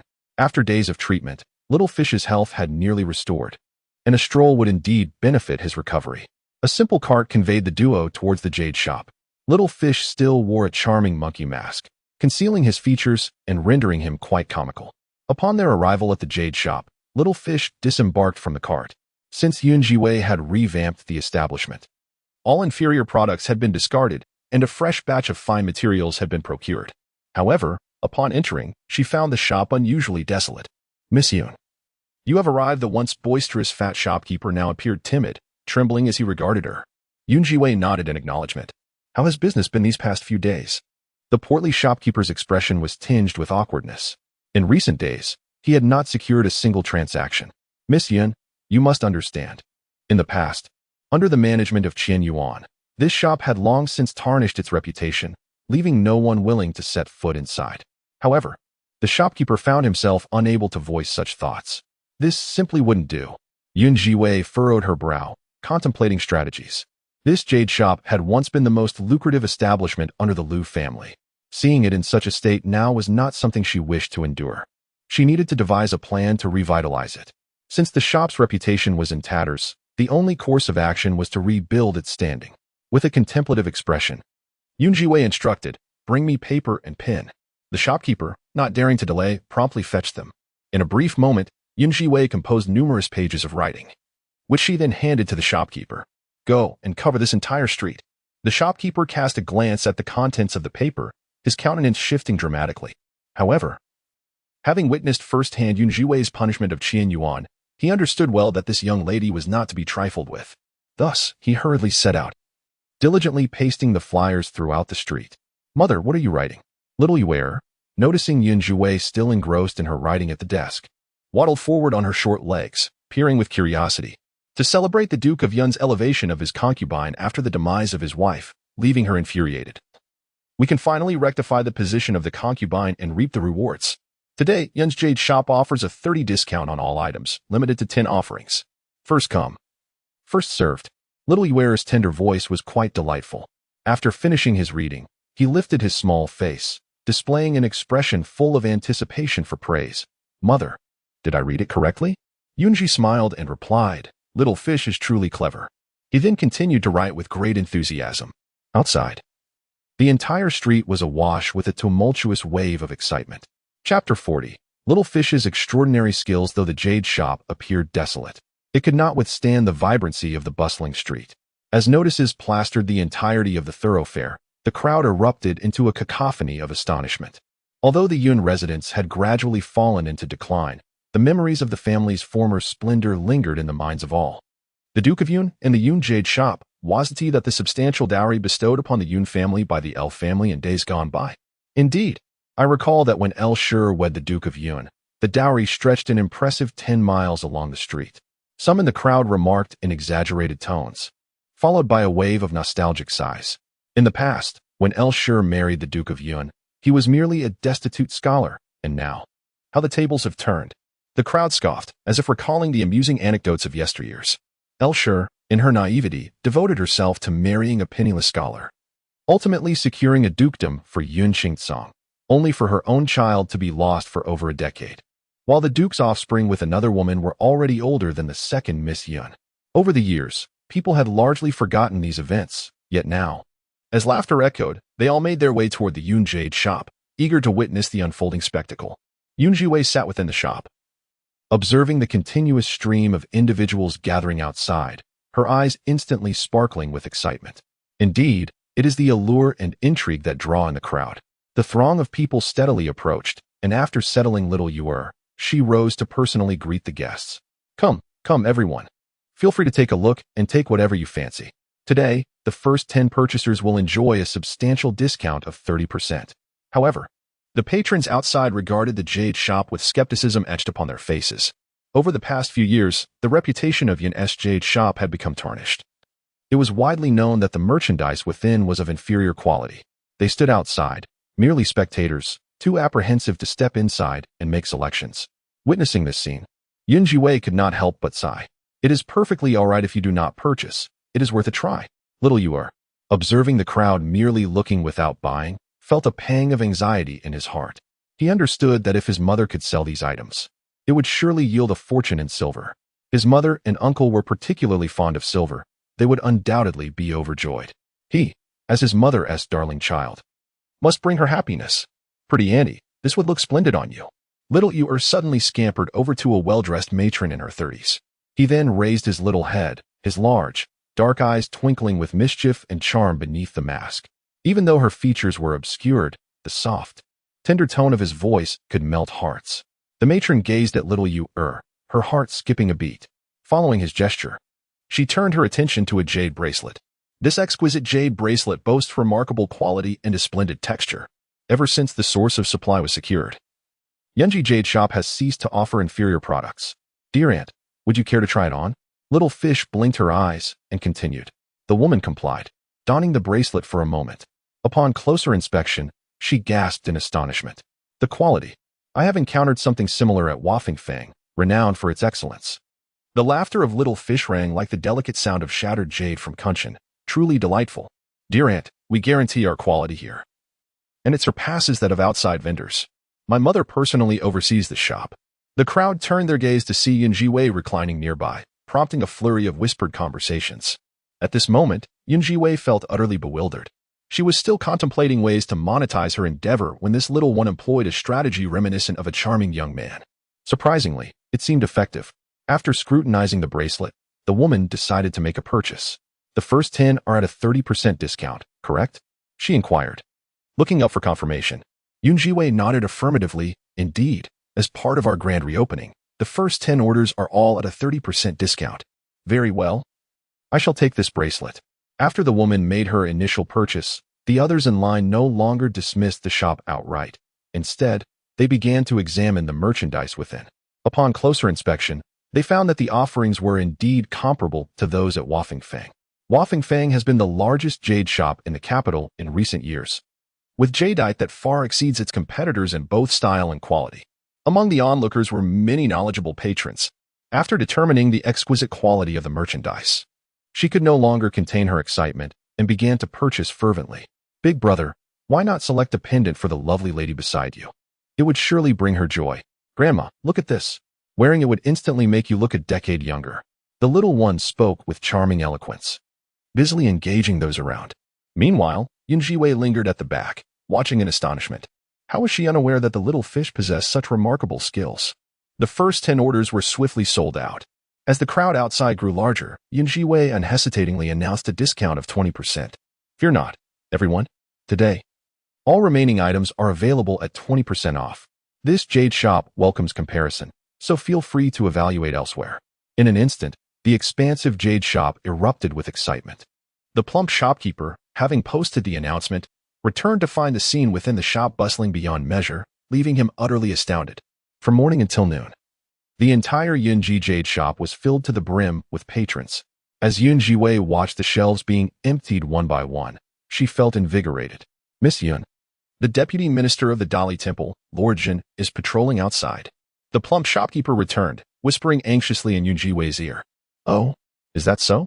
She raised an eyebrow, a deep glimmer appearing in her eyes. Go to Huafeng Square and escalate this matter. After speaking, Zhiwei whispered a few instructions to the shopkeeper, who looked terrified yet had no choice but to comply. At noon, amidst the bustling crowd outside, several figures suddenly pushed through the throng, intruding upon the Yunji Jade shop. Make way.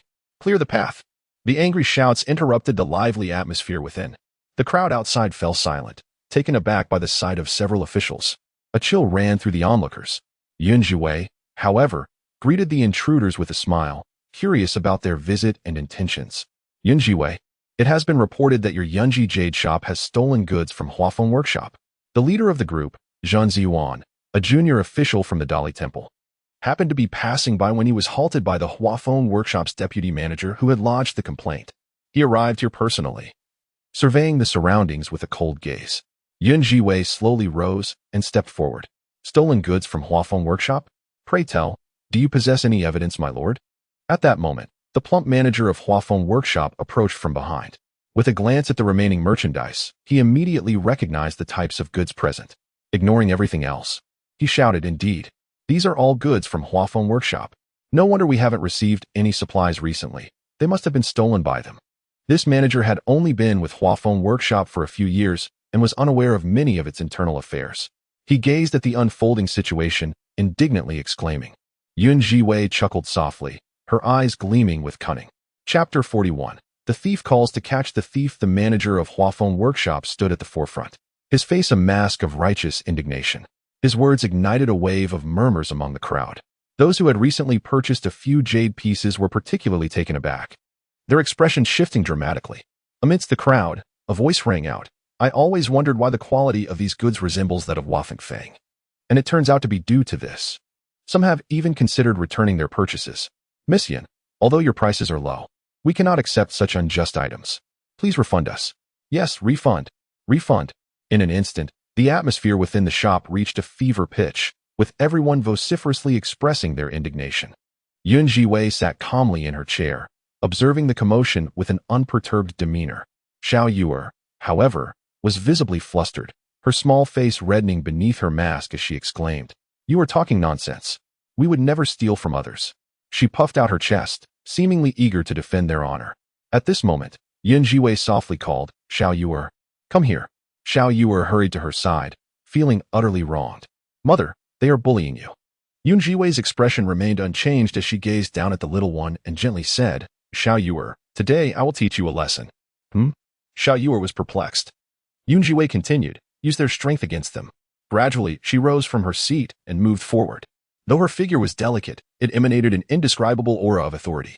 The newly appointed deputy manager of Huafeng Fang instinctively trembled upon seeing Zhiwei, but he quickly regained his composure and looked at her with a sense of smugness.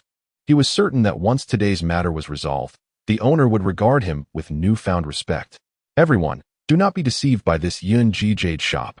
Once this matter is resolved, everyone shall flock to my Huafeng Workshop, and all items will be offered at a generous discount of 20%.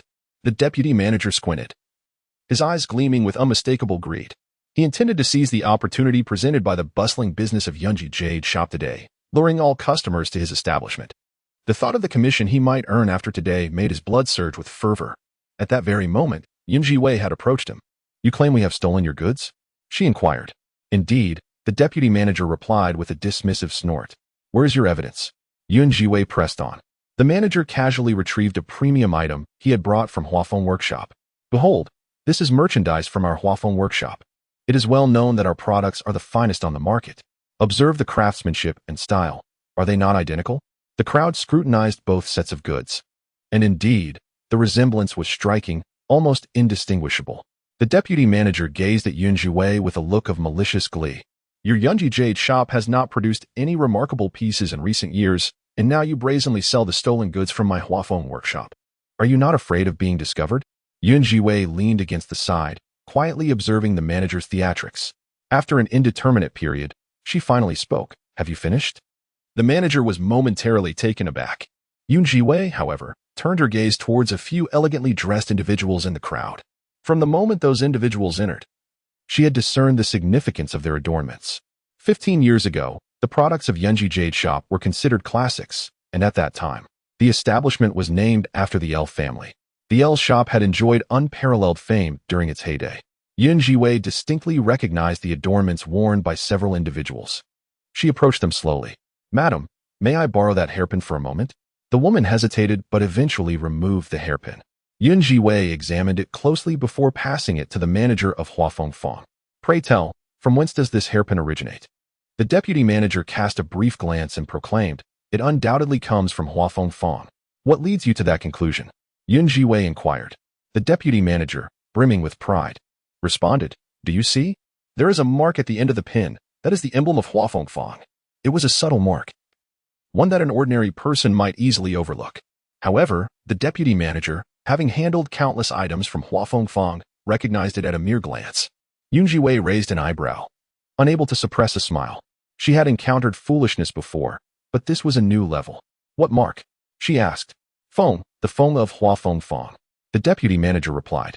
She took the hairpin back, saying, "You are correct. There is indeed a mark. But look closely, what character is this?" The deputy manager was suddenly taken aback. Upon closer inspection, he noticed that the end of the pin was inscribed with the character San 3. "How could this be?" he exclaimed, his expression shifting dramatically. Zhiwei then turned her gaze to the crowd, suggesting, "Why don't you all take a look at the marks on the items you just purchased?" Those who had already bought items stared at their jade and emerald pieces, only to discover the number 3 inscribed at the end. "It is not Feng. This is not the merchandise of Huafengfang. How can this be?" The crowd stood in stunned silence. The deputy manager, gritting his teeth, exclaimed, "This is impossible. If it were not for your theft of our goods, how could your merchandise be identical to ours in both style and quality?" Zhiwei curled her lips into a gentle smile, responding, "Well, that is a question for you to ponder." She continued, "Ladies and gentlemen," adding a stroke to the character transforms it into, which should not be too difficult to comprehend, I trust. Her seemingly innocuous words stirred a tempest of disbelief among the crowd, who gazed incredulously at the deputy manager of Huafeng Workshop, murmuring amongst themselves. Zhiwei stepped forward, boldly unveiling the nefarious deeds of Huafeng Workshop before the public. "It is well known that my Yunji Jade shop was once a property under the jurisdiction of the L family. My mother was the 3rd daughter in the L household, and on the day of her marriage, my grandfather bestowed this shop as her dowry, specifically altering the seal to inscribe A on every finished product. Several years ago, Huafeng Workshop intercepted the supply chain of Yunji Jade shop, substituting our goods with counterfeit items, while openly selling what rightfully belonged to us. To engage in such deceitful acts is one thing, but now you dare to come here and accuse us? What emboldens you? Is it the machinations of your backer?" Zhiwei raised her head, her voice resonating with an undeniable authority. Behind her, the little fish could not contain his admiration for Zhiwei's formidable presence. He was utterly enamored with such a mother. Indeed, she was incredibly cool. The deputy manager of Huafengfang was rendered crimson with embarrassment by Zhiwei's remarks. "What nonsense! How could Huafengfang be such?" he exclaimed. "Huafengfang is the property of His Highness the Crown Prince. Whether this is true or not can be determined by a visit." Zhiwei remained unperturbed, her demeanor as calm as if she were recounting the most mundane of conversations. Her gaze swept across the crowd, finally resting upon Zhiwei, the junior minister of the Dali Temple. "Since everyone is gathered here, why don't we all go take a look, to ascertain whether every item within Huafengfang holds such merit? To be frank, the 3 marks stamped by the L family possesses a unique craftsmanship. Let us examine whether the last stroke on that mark was indeed added last, and then we shall discern the truth." As her words echoed around, the crowd erupted in agreement, clamoring to investigate Huafengfang. The deputy manager, who had initially been confident, now felt a sense of foreboding as he observed the unfolding scene. Chapter 42. We must not defame His Highness the Crown Prince. The throng surged towards Huafengfang. Many had come today, drawn by the spectacle promised in Zhiwei's notice, and now they all headed to Huafengfang together. The deputy manager's countenance paled as he witnessed the unfolding events, a sense of ominous premonition arising within him. "Mother." Little fish gazed curiously at the outside world, somewhat perplexed. Meanwhile, Zhiwei advanced ahead, stretching lazily. "Little fish, come, let me show you the grand performance. Once this matter concludes, I shall treat you to some delicious food." Little fish's eyes suddenly brightened once more. Within Huafeng Square, the shopkeeper had only just emerged when he was taken aback by the scene outside. The deputy shopkeeper hesitantly recounted the events, causing the shopkeeper's face to flush with anger. Zhiwei, the vice minister of the Dali Temple, surveyed the establishment and promptly dispatched someone to inspect the goods.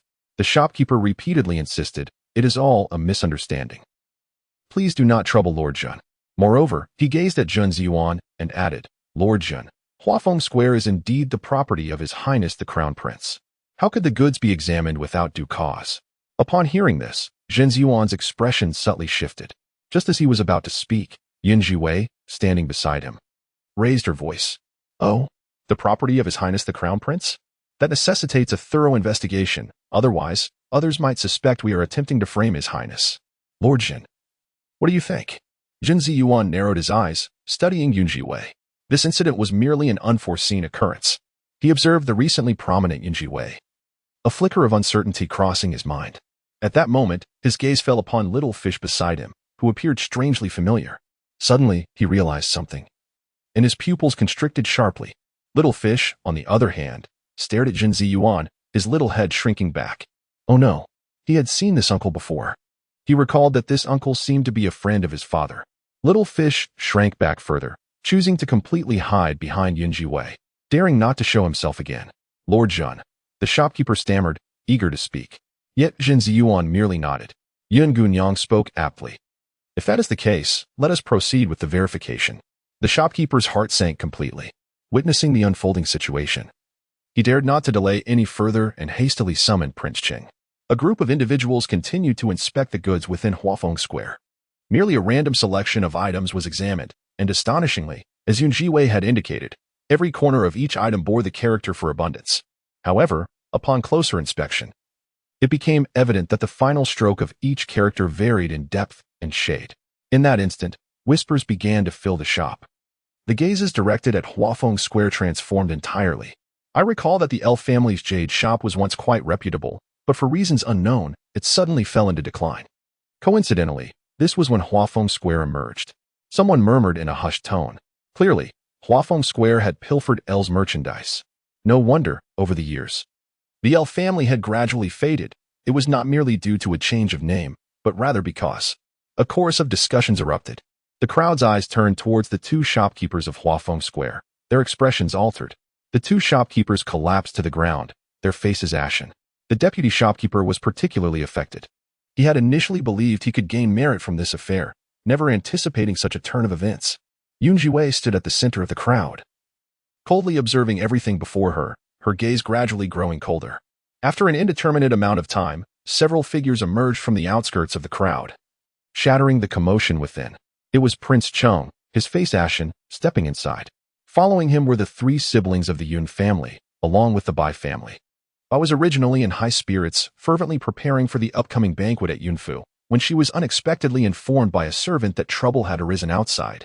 Upon hearing that Yun Zhiwei was accusing Yun Qingcang of favoring his concubine over his wife and intending to elevate her status, Bai was nearly beside herself with rage. Without hesitation, she gathered several of her children and rushed over, only to encounter His Highness, Prince Cheng, outside. As they all stepped into Huafeng Square together, the innkeeper, upon spotting the prince, rushed over as though he had seen a savior. Your Highness, at long last, you have arrived. Xiao Qingfeng maneuvered through the crowd, listening to the hushed whispers around him. His gaze fell upon Yun Zhiwei, seated at a distance with a smile that seemed both mocking and inscrutable, causing a vein to throb on his forehead. He understood that when it came to Yun Zhiwei, trouble was sure to follow. What had transpired? The innkeeper trembled in fear, uncertain where to begin. At that moment, Yun Zhiwei had taken a seat, tilting her head slightly as she regarded the prince and Bai, who accompanied him, with a smile that was neither here nor there. Your Highness, your establishment has intercepted the goods from the L family and has been pilfering our finished products for many years. I kindly request an explanation regarding this matter. Yun Zhiwei narrowed her eyes, seemingly amused. After several days of detoxification and recuperation, she appeared to have been reborn. Her features were picturesque, her countenance radiant, and her snow-white skin outshone the frost. Simply sitting there, she exuded an aura that eclipsed all around her. Even though Prince Cheng harbored numerous grievances against Yun Zhiwei, her presence was undeniably commanding. Yet, as he gazed upon the radiant woman before him, his heart could not help but leap violently. Once he regained his composure, a shadow fell across his face. This was utterly impossible. Yun Zhiwei, I am aware of your grievances against me. You have made several attempts to divert my attention, and I must admit, you have succeeded. Yun Zhiwei remained silent, unwilling to engage further with this foolish prince, lest it diminish her own intellect. Master Zhen, you are widely regarded as young and accomplished, and your integrity is commendable. I implore you to render a judgment. At her side, Zhen Ziyuan raised an eyebrow, watching the unfolding drama with keen interest. As the vice minister of the Ministry of Justice, he had already heard whispers of recent events. Initially, he believed Yun Zhiwei to be the shameless countrywoman as rumor suggested. However, it now appeared that was not entirely the case. Contemplating her connection to the Night King, a glimmer of amusement danced in Zhang Ziyuan's eyes. Surely, he could not disregard the Night King's reputation? Your Highness, Miss Yun is correct. How could the goods from the L family have arrived so conveniently at your Huafeng workshop? Might we request an explanation? The Crown Prince stood frozen, his eyes burning with a desire to devour Zhang Ziyuan whole. Yet, given that Zhang Ziyuan was favored by the little emperor, he reluctantly swallowed his indignation. Surely, Master Zhen has erred? If so, I shall pursue this matter thoroughly. It is imperative that the Crown Prince's name remains untarnished. Xiao Qingfeng inhaled sharply, and behind him, the Bai family members gasped as well. They were fully aware of the dealings between Huafeng Workshop and Yun's Jade Shop. Zhang Ziyuan is a person of unwavering conviction. Should he truly pursue this matter, the consequences could be dire. Contemplating this, Prince Qing's expression suddenly hardened as he turned his gaze toward the Bai family. To be candid, it was Lady Yun who once managed the Yunji Jade Shop, and she is to become my mother-in-law. When I established Huafeng Workshop, I was utterly unaware of many matters and thus sought counsel from Lady Yun, even signing an agreement with her to inquire about sources of supply. Lady Yun, do you concur? The entire city is now aware of the relationship between him and Yun Huanin, and thus Prince Cheng spoke candidly, directly placing the matter before the Bai family. Bai Shi, who was already incensed by Yun Zhiwei's proclamation, felt a chill run down her spine upon being mentioned. Chapter 43. The first grand gift to the Bai family. Zhang Ziyuan raised an eyebrow and inquired of Bai Shi, "Is that so?" Bai Shi gritted her teeth, utterly unprepared for Prince Qing to shift the blame onto her. Yet, in this circumstance, she could only muster a smile.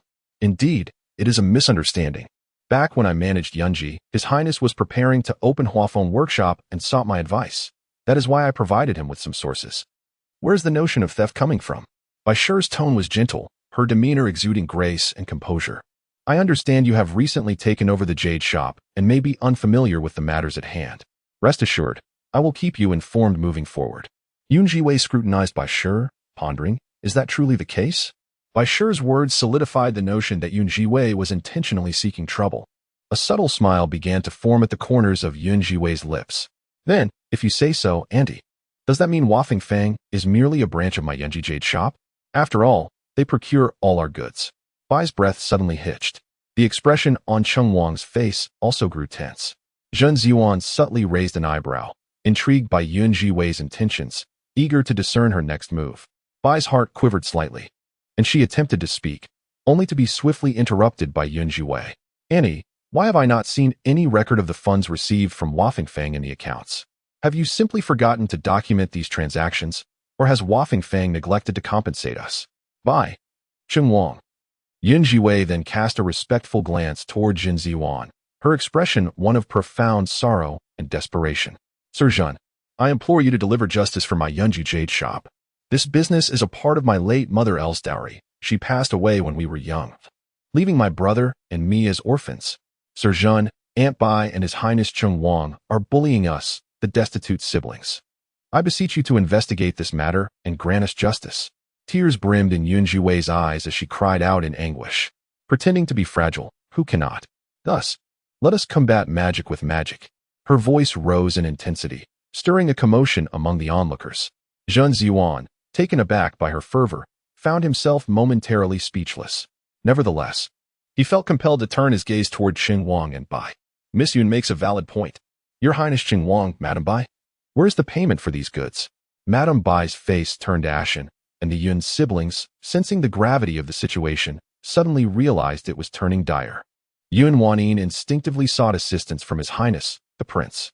Yet, she beheld a visage of deep fury upon his countenance. Xiao Qingfeng appeared poised to once again question the Bai family.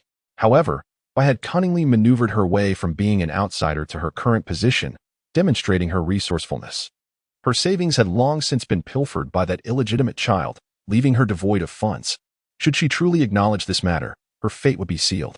Thus, under the scrutinizing gaze of the crowd, she took the initiative. Your Highness, I must confess, I had indeed forgotten to retrieve the silver from you. You see. The prince's brow furrowed violently. He abruptly lifted his gaze, wishing he could eliminate Bai on the spot. Yun Zhiwei leisurely observed this spectacle of mutual destruction, relishing the extreme hatred reflected on Xiao Qingfeng's face. Your Highness, where is the silver? Upon my calculations, over the years, Hua Fengfang has appropriated a total of 300,000 taels of silver from the L family. Given that you have procured a substantial amount at once, I shall offer a discount of 20%, and considering your ties with the Yun family, let us round it down to 200,000 taels. 200,000 taels. Once again, 200,000 taels. The prince abruptly raised his head, his eyes ablaze with fury, as if he wished to incinerate Zhiwei. At the mere mention of 200,000 taels, his scalp prickled with discomfort. The prince was nearly certain that Zhiwei had ensnared him once more. He angrily stepped forward, yet recalled his previous humiliations at her hands, halting his advance. Zhiwei, do not speak so recklessly. Zhiwei, disinterested in further banter, turned her attention to Zhen Ziyuan. Lord Zhen, I implore you to intervene. Zhen Ziyuan squinted, observing the unfolding drama with keen interest. He is a perceptive individual, fully aware of the unfolding circumstances. As he glanced at the little figure occasionally revealing the hem of their garment behind Zhiwei, Zhen Ziyuan's eyes sparkled with amusement. Your Highness, the prince, Miss Yun is indeed correct. Having taken possession of another's goods, one ought to compensate with silver. Once the silver is settled, this matter shall be of little consequence. After all, Your Highness, you are burdened with numerous affairs, and it is only natural to forget certain matters. In other words, if the silver is not provided, the situation may escalate significantly. Xiao Chengfeng's eyes brimmed with crimson fury, fixating angrily on Zhiwei and Zhen Ziyuan. Had it been anyone else, he would have swiftly asserted his authority. Yet, he understood Zhen Ziyuan's temperament, unyielding and principled, impervious to coercion, embodying fairness. It is precisely this integrity that earned him the favor of the emperor, leading him to attain the esteemed position of Deputy Minister of Justice at such a young age. The thought of this matter potentially reaching the emperor caused a throbbing pain in Xiao Qingfeng's head. Your Highness, Yun Wanyin, sensing the escalating tension, timidly spoke up. Xiao Qifeng snapped. Silence.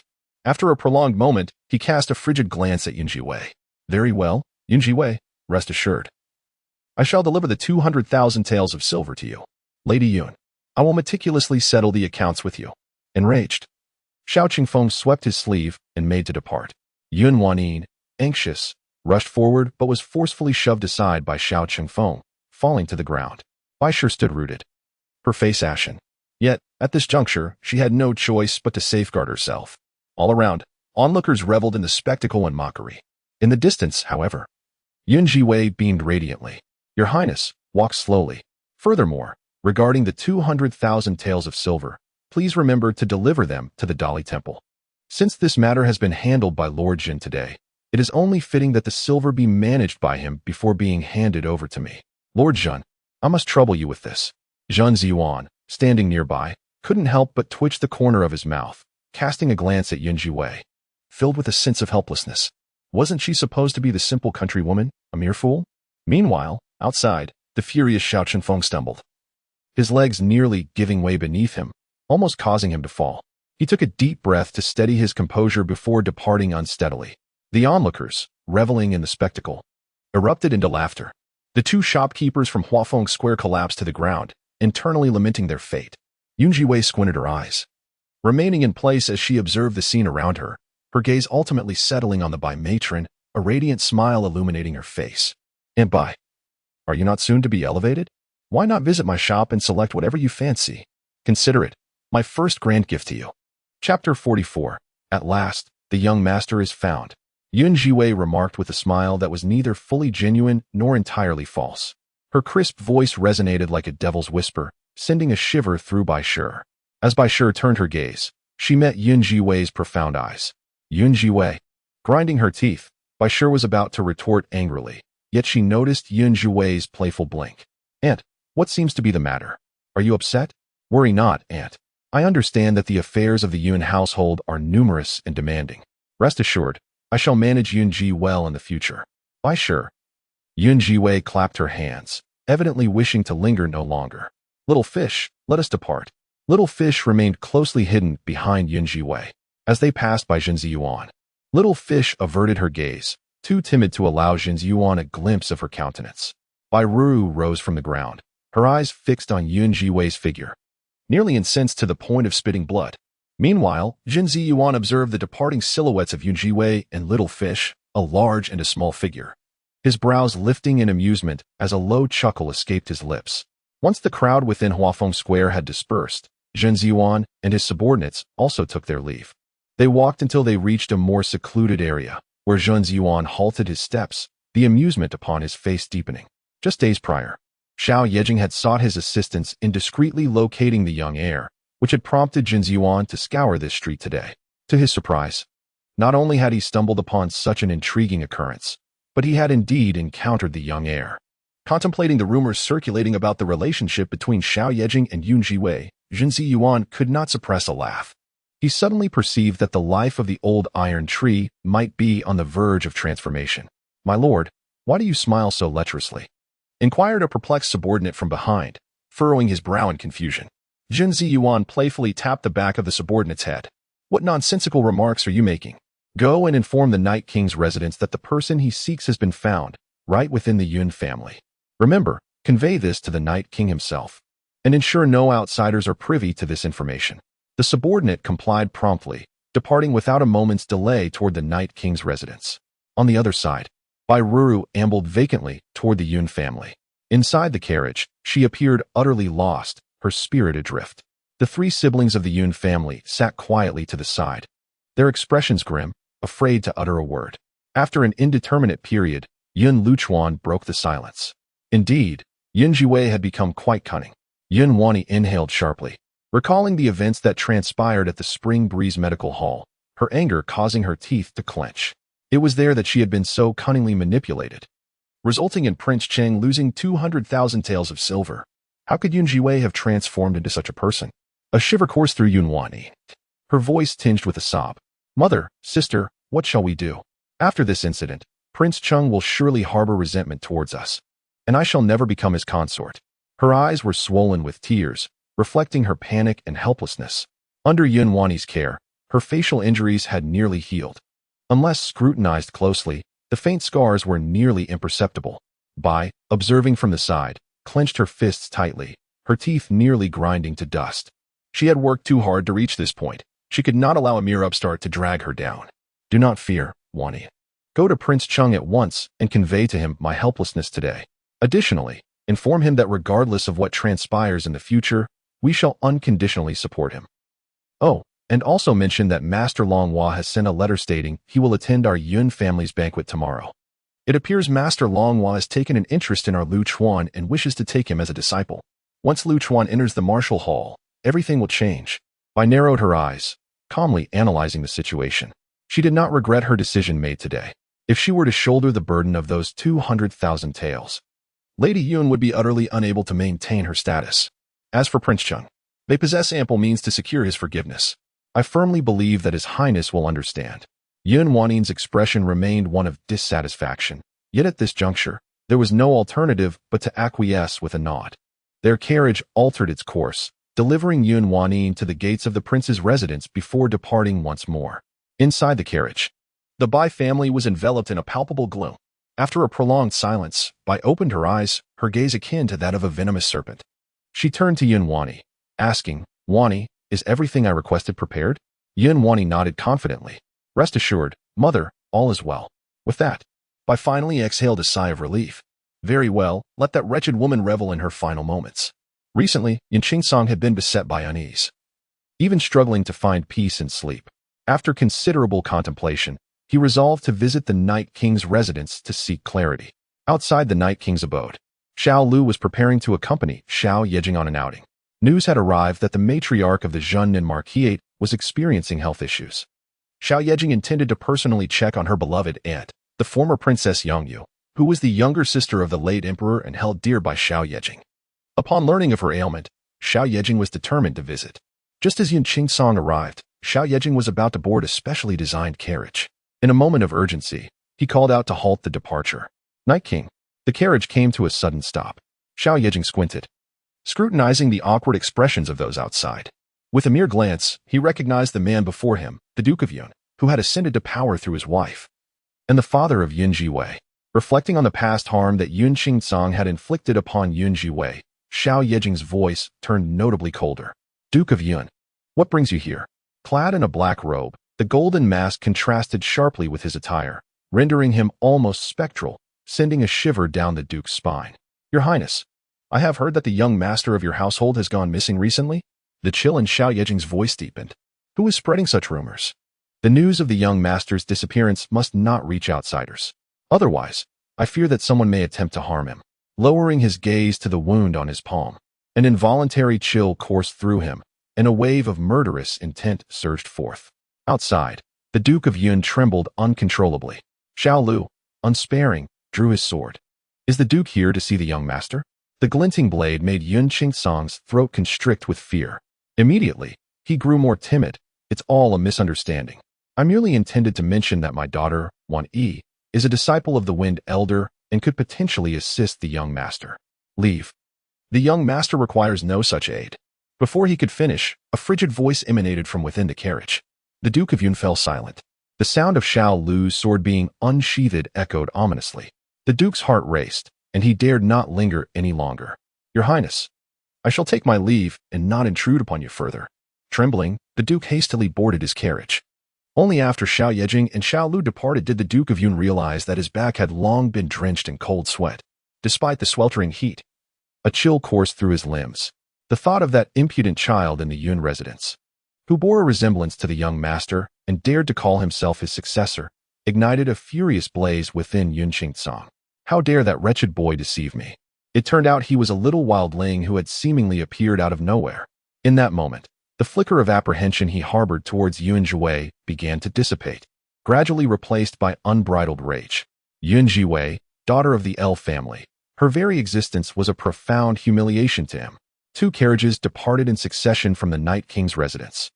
Before long, Jin Ziyuan's subordinates arrived, only to learn that the Night King had already left. They could do naught but wait outside. As dawn broke, after a night of meticulous preparation, the antidote crafted the previous day was finally complete. Though it was a medicine, it was unlike the bitter concoctions they usually ingested. The air in the courtyard was filled with a delightful fragrance. "Mother, what kind of medicine is this?" Little Fish asked, tilting his head with eager eyes. Yun Zhiwei divided the medicine into 3 portions. Perhaps it was destiny. All 3 of them harbored toxins within their bodies. "Little Fish, A's, drink this medicine." In one breath, Little Fish and A's consumed the antidote. Little Fish licked the remnants from the corner of his mouth and exclaimed, "Mother, this medicine tastes so good. I want to drink more." Yun Zhiwei couldn't help but chuckle. Indeed, the medicine was delicious. As the esteemed master of medicinal arts, Jin Feng, had previously stated, this was the 9 complete detoxification pill. In those years in Huaxia, this bowl of medicine once fetched an astonishing price of over 10 million in an auction.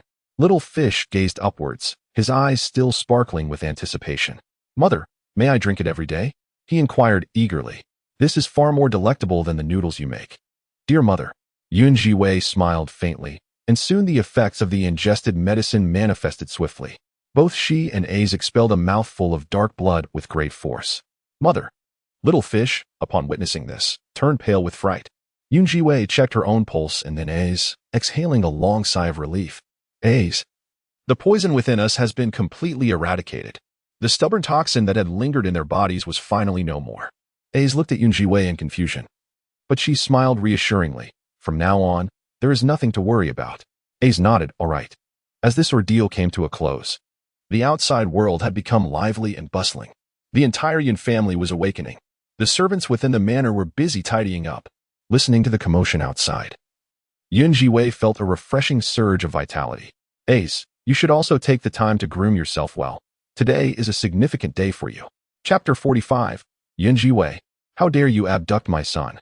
Yun Zhiwei was aware that Master Longhua would be arriving today. Furthermore, this family banquet would mark the first formal appearance of the siblings before the clan leader. Ace, though somewhat bewildered, complied with Yun Zhiwei's instructions without understanding the reasons behind them. The Yun family was abuzz with excitement today. From the break of dawn, all the servants had been bustling about. Yun Qingsong was in high spirits, his demeanor radiating confidence and clarity, a stark contrast to his previous dispirited self. Bai Shi had also devoted herself to her appearance early on, having learned from the previous incident where Yun Zhiwei had stripped her of her garments outside the Yun residence. Bai Shi donned a new custom-made dress, complemented by exquisite jewelry and adornments. With her meticulously applied makeup, she resembled a blooming peony, resplendent in her beauty. When Yun Qingtsong entered and beheld Bai Shi in such splendor, he felt a surge of admiration. She truly was enchanting. Bai Shi, feeling a rush of warmth, blushed at the attention. Yun Qingtsong took her hand, declaring that after today, she would be his legitimate wife. Bai Shi looked up, uncertain of Yun Qingtsong's intentions, as if probing for further clarity. However, the mention of Yun Zhiwei caused Yun Qingtsong's expression to darken. That wretched woman had dared to falsely claim a connection with the Night King, and that illegitimate child was certainly not the young heir. The thought sent a chill through Yun Qingtsong, and his fists clenched in frustration. There was no need to concern himself with that shameless person. She had been raised in the countryside, devoid of decorum, utterly unworthy of consideration. Ro, he continued, after today, you will be the rightful mistress of this household, and no one shall dare to bully you again. Bai Shi gasped, unable to comprehend the sudden shift in her husband's demeanor. Very well, Ro. I must attend to the clan leader and other relatives now. We shall discuss matters further this evening. Yun Qingtsong cast a lingering gaze over Bai Shi, even daring to pinch her gently at the chest. She playfully chided him, and once he had departed, Bai Shi radiated a luminous beauty, her allure reaching its zenith. What are those two scoundrels up to now? She inquired of the maid beside her. This maid was none other than the daughter of Li Mama. After Li Mama was exiled, her daughter was brought over to serve as a personal attendant to the Bai family. The Bai family trusts no one, save for Li Mama. The second young lady and the second young master had remained in the courtyard, not stepping out. The maid, Chui Lu, was filled with resentment. The thought of her mother being left half paralyzed because of Yun Zhiwei made her teeth chatter in anger. Go, take that bowl of porridge to them. Today is a joyous occasion. I, as their lady, will set aside past grievances and wish to share in their happiness. Remember, you must watch them drink it all. In the courtyard, prompted by Yun Zhiwei's suggestion, Ace donned a neat and tidy outfit. His ink-black hair was impeccably styled and secured with a golden crown. Ace bore a resemblance to Yun Zhiwei, both having inherited the beauty of the Lu family from years past. Despite his youth, he exuded an air of unparalleled elegance. Xiao Yuer, ever the enthusiastic supporter, showered him with praise. Wow, my little uncle is so handsome. Sister. Ace felt somewhat ill at ease with such adornment. Having grown accustomed to the casualness of the Yun household, this new attire left him feeling a bit out of place. Ace, you must remember. You are the legitimate son of the Yun family. Your mother was once the wealthiest merchant in the Great Xia. Therefore, do not falter. Regardless of the situation, stand tall. Yun Zhiwei advised softly. Ace nodded. Yes, I understand. As the conversation unfolded, a maid entered, one hand grasping a food box while the other cradled a bouquet of flowers. Upon seeing the newcomer, Yun Zhe's demeanor instantly shifted to one of caution, while Chui Lu displayed a demeanor of respect. Second miss, second young master. Today, the entire family is gathering at the residence. The master, in high spirits, has specially instructed the chef to prepare exquisite bird's nest porridge for you both. Yun Zhe's dark, glistening eyes were filled with an air of danger. He was acutely aware that such excessive attentiveness often concealed ulterior motives. Just as he was about to speak, Chui Lu had already approached with the food box. Upon its opening, an enticing aroma wafted forth. Wow, it smells delightful, exclaimed Xiao Yuer, eagerly moving forward, saliva nearly escaping. Yun Zhiwei couldn't help but press her forehead in exasperation. She realized her younger brother was an unabashed materialist, and her foster son was nothing short of a glutton. Their contrasting personalities were glaringly apparent, leaving her in a quandary. All right, I understand, Yun Zhiwei nodded, signaling for them to proceed. Second miss, second young master, please enjoy it while it's hot. The porridge will develop an unpleasant odor if it cools. Yun Zhiwei narrowed her eyes thoughtfully at Chui Lu, while Xiao Yuer was already eager to indulge. However, Aze restrained him, saying, Wait, Xiao Yuer. He took a silver needle, probing into the bird's nest porridge, seemingly searching for poison. She never placed her trust in the attentions of anyone within the household. Observing Yun Zhe's vigilance, Yun Zhiwei felt a pang of heartache. She understood that his cautious demeanor was a result of past experiences that had shaped his outlook. The silver needle pierced the porridge, revealing no apparent issues, but Chui Lu remained visibly anxious. The second young master, Yun Zhe, retracted the silver needle. Sister. He seemed to inquire of Yun Zhiwei. Yun Zhiwei glanced at the bird's nest porridge and then at the eager expression on Xiao Yuer's face, smiling gently. Go ahead, it's fine. The three of them eagerly lifted their bowls and indulged in the delicious porridge. After they had finished every drop, Chui Lu arranged flowers for them, and then tidied up the food containers. Second miss, second young master, I shall take my leave now. I will notify you both when the clan members have gathered. Zhiwei nodded. All right, go. Once the maidens departed, the courtyard returned to tranquility. Azay sat nearby, his expression bewildered. Sister, is there truly no problem with that porridge? Xiao Yuer, with remnants of porridge at the corners of his mouth, gazed at her with longing. Zhiwei took a handkerchief and wiped away the remnants from his lips, then chuckled softly. No, there is nothing wrong. You two stay here and do not venture outside. I shall check the situation. With that, Zhiwei rose and stepped out. She cast a glance at the begonia flowers placed aside, her lips curling into a cruel smirk. Indeed, consuming that porridge alone posed no issue. However, it contained a colorless, tasteless, and undetectable drug, which, when combined with the fragrance emanating from the begonia flowers, could render them unconscious within half an hour. Reflecting on the tactics employed by the Bai family, Zhiwei sneered. Such a ploy, she thought, seemed rather juvenile even at the age of 5. How could Yunwan still resort to it? Truly a novice. They had just consumed the 9 universal detoxifying pills, rendering them immune to all poisons for the next 6 months, and thus they harbored no fear of such threats. Zhiwei's expression flickered as her slender figure gracefully maneuvered around the courtyard, heading towards the opposite side. At that moment, Chui Lu had completed her task, her footsteps light and buoyant. She held an empty food container but did not leave. Instead, she sought a spot near Zhiwei's courtyard, seemingly preparing to await something.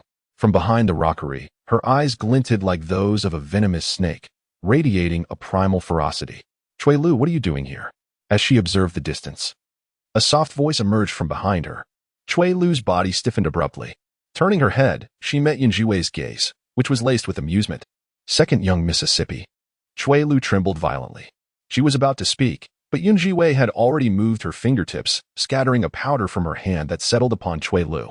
In the next moment, a silver needle pierced Chui Lu's temple. Her eyes began to glaze over, lost in a haze.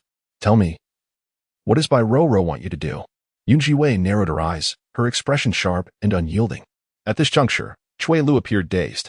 Madam Bai, she instructed me to wait here, and when she gives the signal, to set this courtyard ablaze.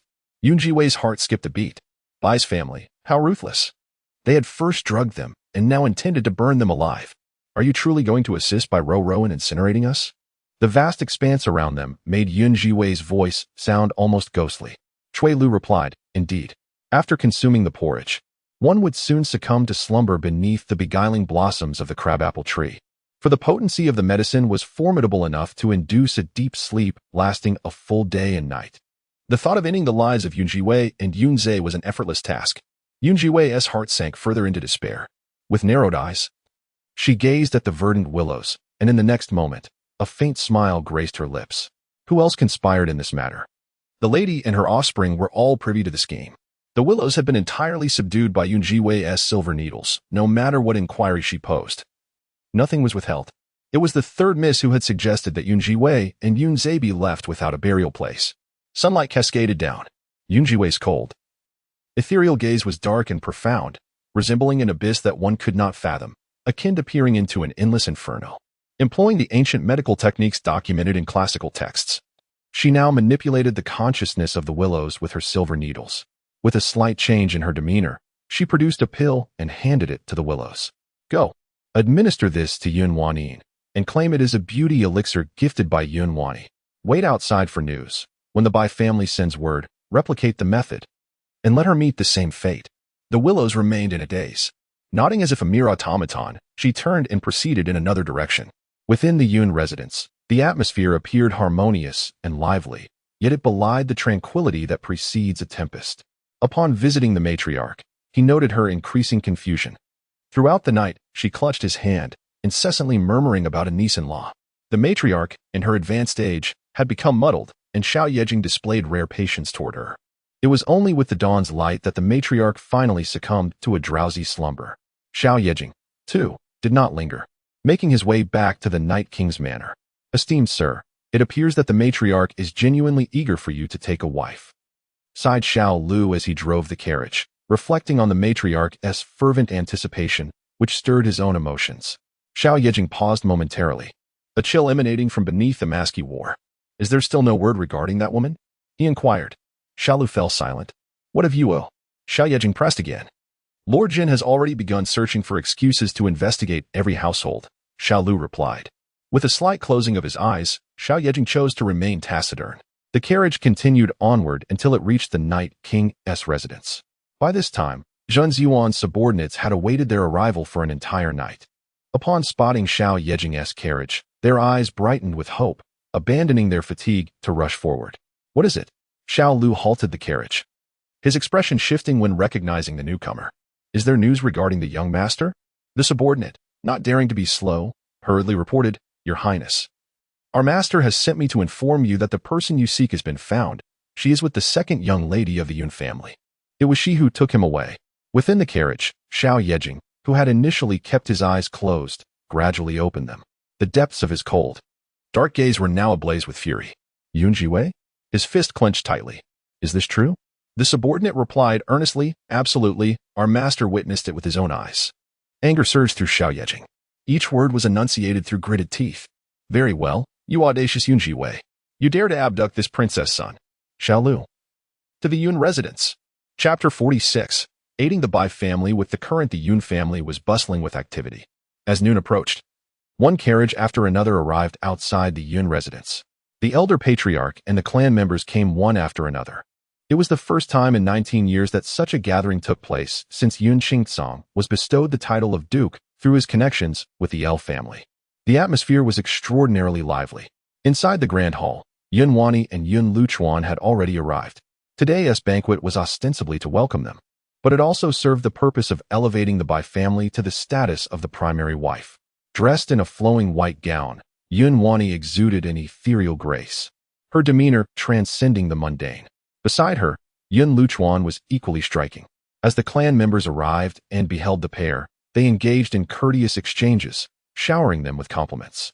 It was said that their cousin had recently been taken under the wing of the esteemed elder Qin Feng, which filled the clan with pride. A young woman, around 16 or 17, gazed at Yun Wani with fervent admiration and respect. In response, Yun Wani smiled gently at her younger cousin. Indeed, it was a moment of pride. At that moment, Yun Qingsong's brother, Yun Qingyang, rose leisurely and inquired, Brother, might you allow our niece Wani to introduce us? We too wish to meet Elder Qin Feng. Yun Qingsong appeared particularly spirited in the crowd today. Over the past 19 years, he had seldom attended such gatherings. Despite his status as a duke, he was acutely aware that the other members of the clan looked down upon him, often mocking him for having achieved his position through the influence of a woman. However, today was different. He basked in the envious gazes directed at him from all corners, and a broad smile graced his face. Haha, naturally. There is no need for formalities among family. Wani, would you not agree? Yun Wan smiled radiantly amidst the crowd. Of course, dear uncle, rest assured. I shall do so. Yun Qingyang and the others gazed at her with admiration. Yun Qingsong, feeling invigorated, remarked, By the way, we are expecting an esteemed guest today. Curiosity rippled through the crowd. Who might it be? After a moment of playful suspense, Yun Qingsong continued with a smile.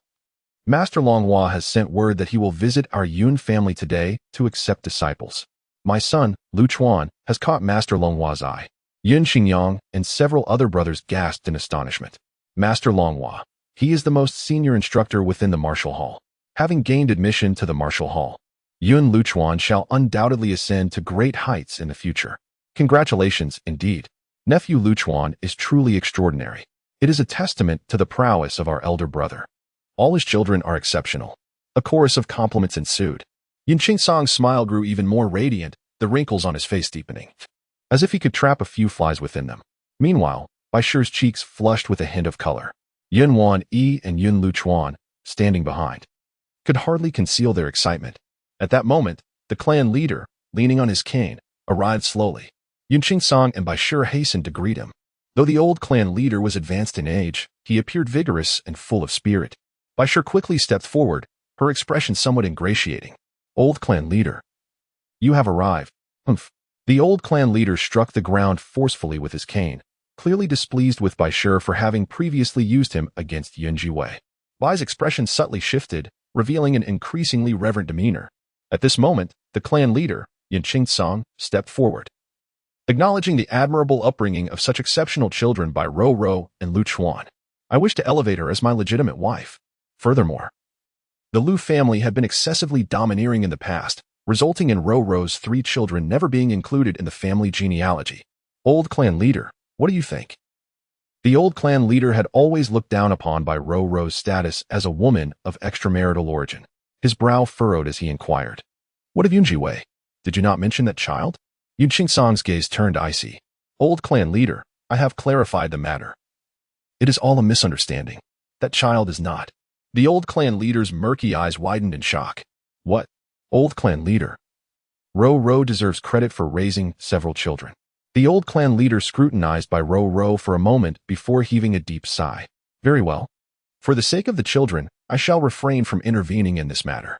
By family, I hope you will abide by your duties in the future and not bring shame upon the Yun family." Yun Qingsong's face instantly blossomed into a radiant smile. Bai let out a long breath, her gaze lingering on the old clan leader, her expression inscrutable as her fingers discreetly pinched her palm. Everyone had gradually taken their seats, and the hall buzzed with lively chatter.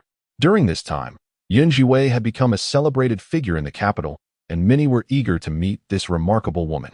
However, upon mentioning Zhiwei, Yun Qingsong's expression darkened once more, a knot tightening in his chest. That vile woman dared to deceive him. She had colluded with that little wildling to manipulate him completely. The coarse girl, unworthy of the stage, is better off absent. Yun Qingsong's demeanor was stern. Yun Shirong, with a look of curiosity, inquired, "Is that so? I find myself rather intrigued by this cousin." Yun Qingsong said little more, merely inviting everyone to partake of the dishes. "And what of Sister Wan Yin? Why is she not present?" Yun Shirong questioned, noticing the absence of Yun Wan Yin. Bai's brows furrowed slightly. "Wan Yin is not feeling well today. She is resting in her chamber. I shall arrange for you to meet her another day." As she spoke, her eyes sparkled with mirth. Her entire being bore the hues of green and purple, a clear indication of the prior day's encounter with the prince. The thought that these two had already crossed the threshold of intimacy brought Bai nearly to the brink of laughter. In that moment, she felt as though a radiant future lay ahead. Her eldest daughter had become a disciple of the esteemed Qin Feng granny. Her son was soon to enter the martial hall, and her youngest daughter was on the cusp of becoming the prince's consort. Truly, how splendid! In the front courtyard, there was a lively commotion. At that very moment, Yun Wan Yin was in her chamber, gazing at her reflection in the mirror, her complexion flushed. The previous day, she had sought the presence of His Highness the Prince, who had indeed shown her kindness. Yet, she had clung stubbornly, as Bai had advised, professing her loyalty to the prince, even to the extent of using herself as bait. Recalling the myriad of affections the prince had bestowed upon her that night, her cheeks flushed with a rosy hue filled with shyness. Third miss, came the sound of footsteps from outside. Yun Wanyin turned to see Cui Lu arriving. She composed herself, and upon receiving the medicine pill from Cui Lu, her heart soared with delight. "Is this truly the beauty pill that my elder sister has given me?" The emerald-eyed lady's gaze remained unfocused as she continued, "Indeed, Miss San, this beauty pill will render you increasingly exquisite. You should consume it promptly."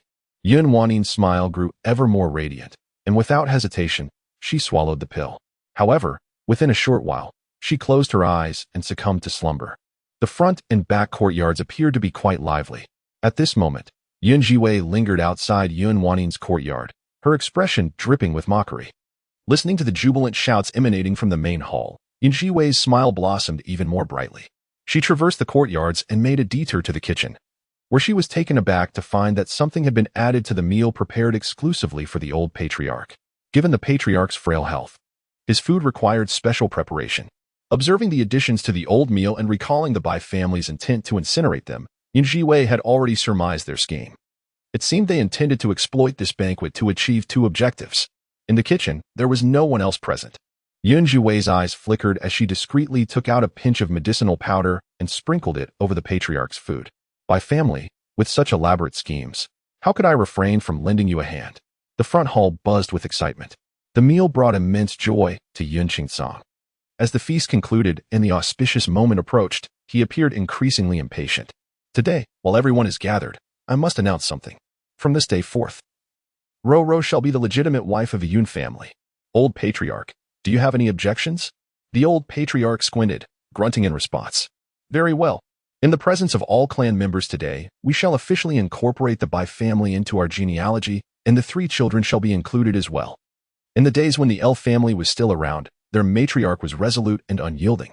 After Yun Qingsong welcomed the Bai family into the household, Elle put forth every effort to prevent the Bai children from being added to the family tree. This led to the Bai family of 4 enduring years of illegitimacy, fostering deep resentment towards Yun Qingcong. At this moment, the Bai family members were overwhelmed with excitement. Once included in the genealogy, they would no longer be subject to the mockery of outsiders. Bai rose, following Yun Qingcong as they prepared to participate in the ceremony. Suddenly, the elderly clan leader, who had been seated calmly, gasped for breath and collapsed to the ground. Bai Roro, poised for the ceremony, froze in astonishment. Behind her, Yun Wani's expression shifted dramatically. How could this happen so soon? The poison was supposed to take effect by evening, after all the ceremonies had concluded. Clan leader. Oh, esteemed clan leader. With the clan leader's fall, chaos erupted in every direction. No one could afford to focus on Bai Roro and the children being integrated into the genealogy, nor on the Bai family's reinstatement. Chapter 47. Mutual Destruction? The surroundings descended into turmoil. Everyone rushed forward, witnessing the clan leader lying on the ground, pale and with bluish lips. Bai Shi clenched her fists. Her face drained of color and anger. Behind her, Yun Wani was equally shaken. Her plan had been meticulously calculated, waiting for the poison to strike after the ceremonies, to frame Zhiwei, but now. Wani, come quickly and see what has happened to the clan leader. Amidst the throng, a figure gazed anxiously at Yun Wani, beckoning her forward. At that moment, Yun Xiaorong observed the elder patriarch's pallor and gasped. Elder, it is evident that he has been poisoned. Sister, you must assist the patriarch in ridding him of the toxin. Her words stirred a tempest among the crowd. Indeed, the patriarch's condition unmistakably indicated poisoning. Yet, during the Yun family's banquet, who would dare to administer such a vile act?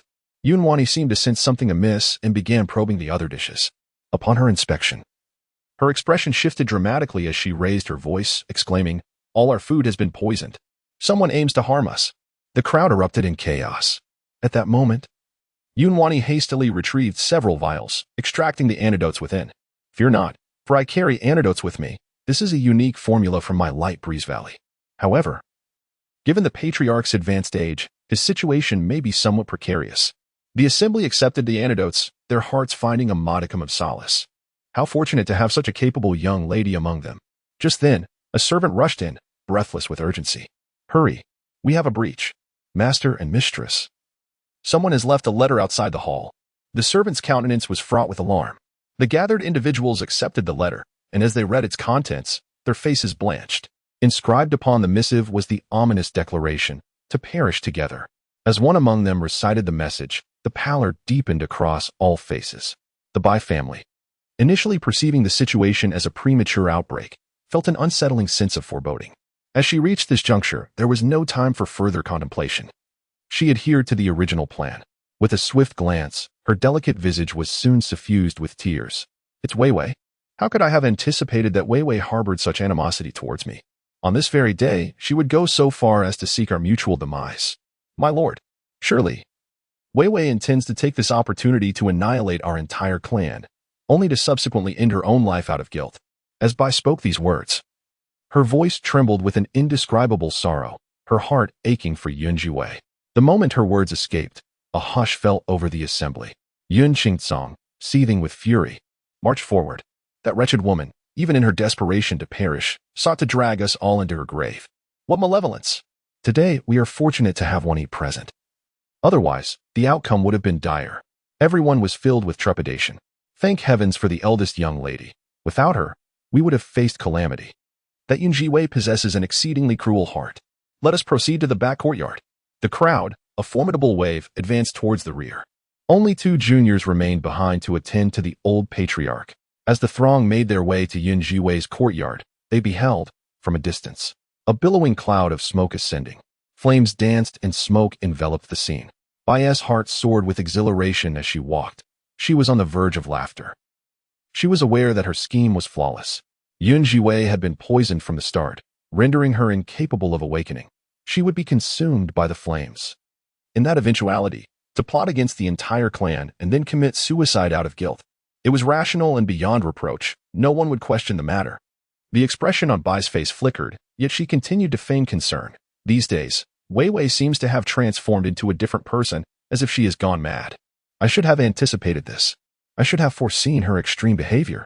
Master, it is all my fault for not paying enough attention to Wei Wei.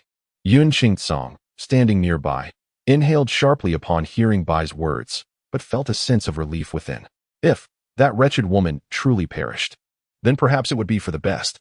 They continued onward, seemingly nearing the courtyard where Yun Zhiwei resided. However, just around the corner, several figures appeared before them. Ah, why is everyone making such a fuss? Where are you all headed? A crisp voice rang out ahead. Bai and the others halted in their tracks. Bai stared in disbelief at Yun Zhiwei and her companions who emerged from the corner, instinctively gasping, Yun Zhiwei, you were supposed to have perished in the fire. A ghost. Yun Zhiwei raised an eyebrow, astonished as she looked ahead. At this moment, she was impeccably attired, exuding freshness and cleanliness, with no trace of having been scorched. And, what just is this? However, I do smell something burnt. Has there been a fire somewhere? As she spoke, Yun Zhiwei turned to glance into the distance, her face filled with shock. And look, it seems that Yun Wannin's courtyard is ablaze.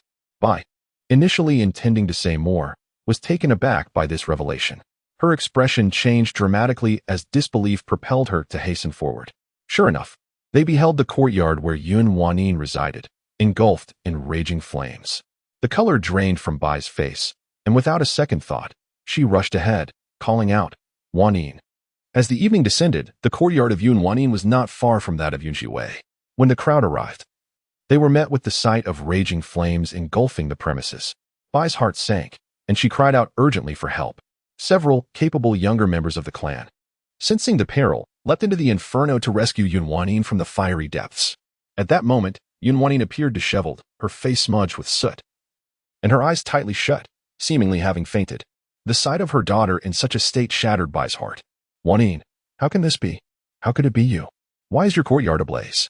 Yun Zhiwei stood to the side, her gaze cold as she surveyed the scene before her. Bai's concubine pondered who might have been the intended victim of the fire. Bai's frustration mounted. Yun Zhiwei continued, or perhaps, Bai aunt, you were aware that a fire would ignite, but only now realized it was the wrong target? Bai's expression faltered. Wei, what nonsense are you speaking? Yun Zhiwei replied. If not, then why are you so certain it was me? The aura she emanated was as chilling as ice, sending shivers through those present. Bai gritted her teeth, contemplating how to ensnare Yun Zhiwei in her machinations. At that moment, Yun Wannin regained consciousness, instinctively crying out, Father, Mother.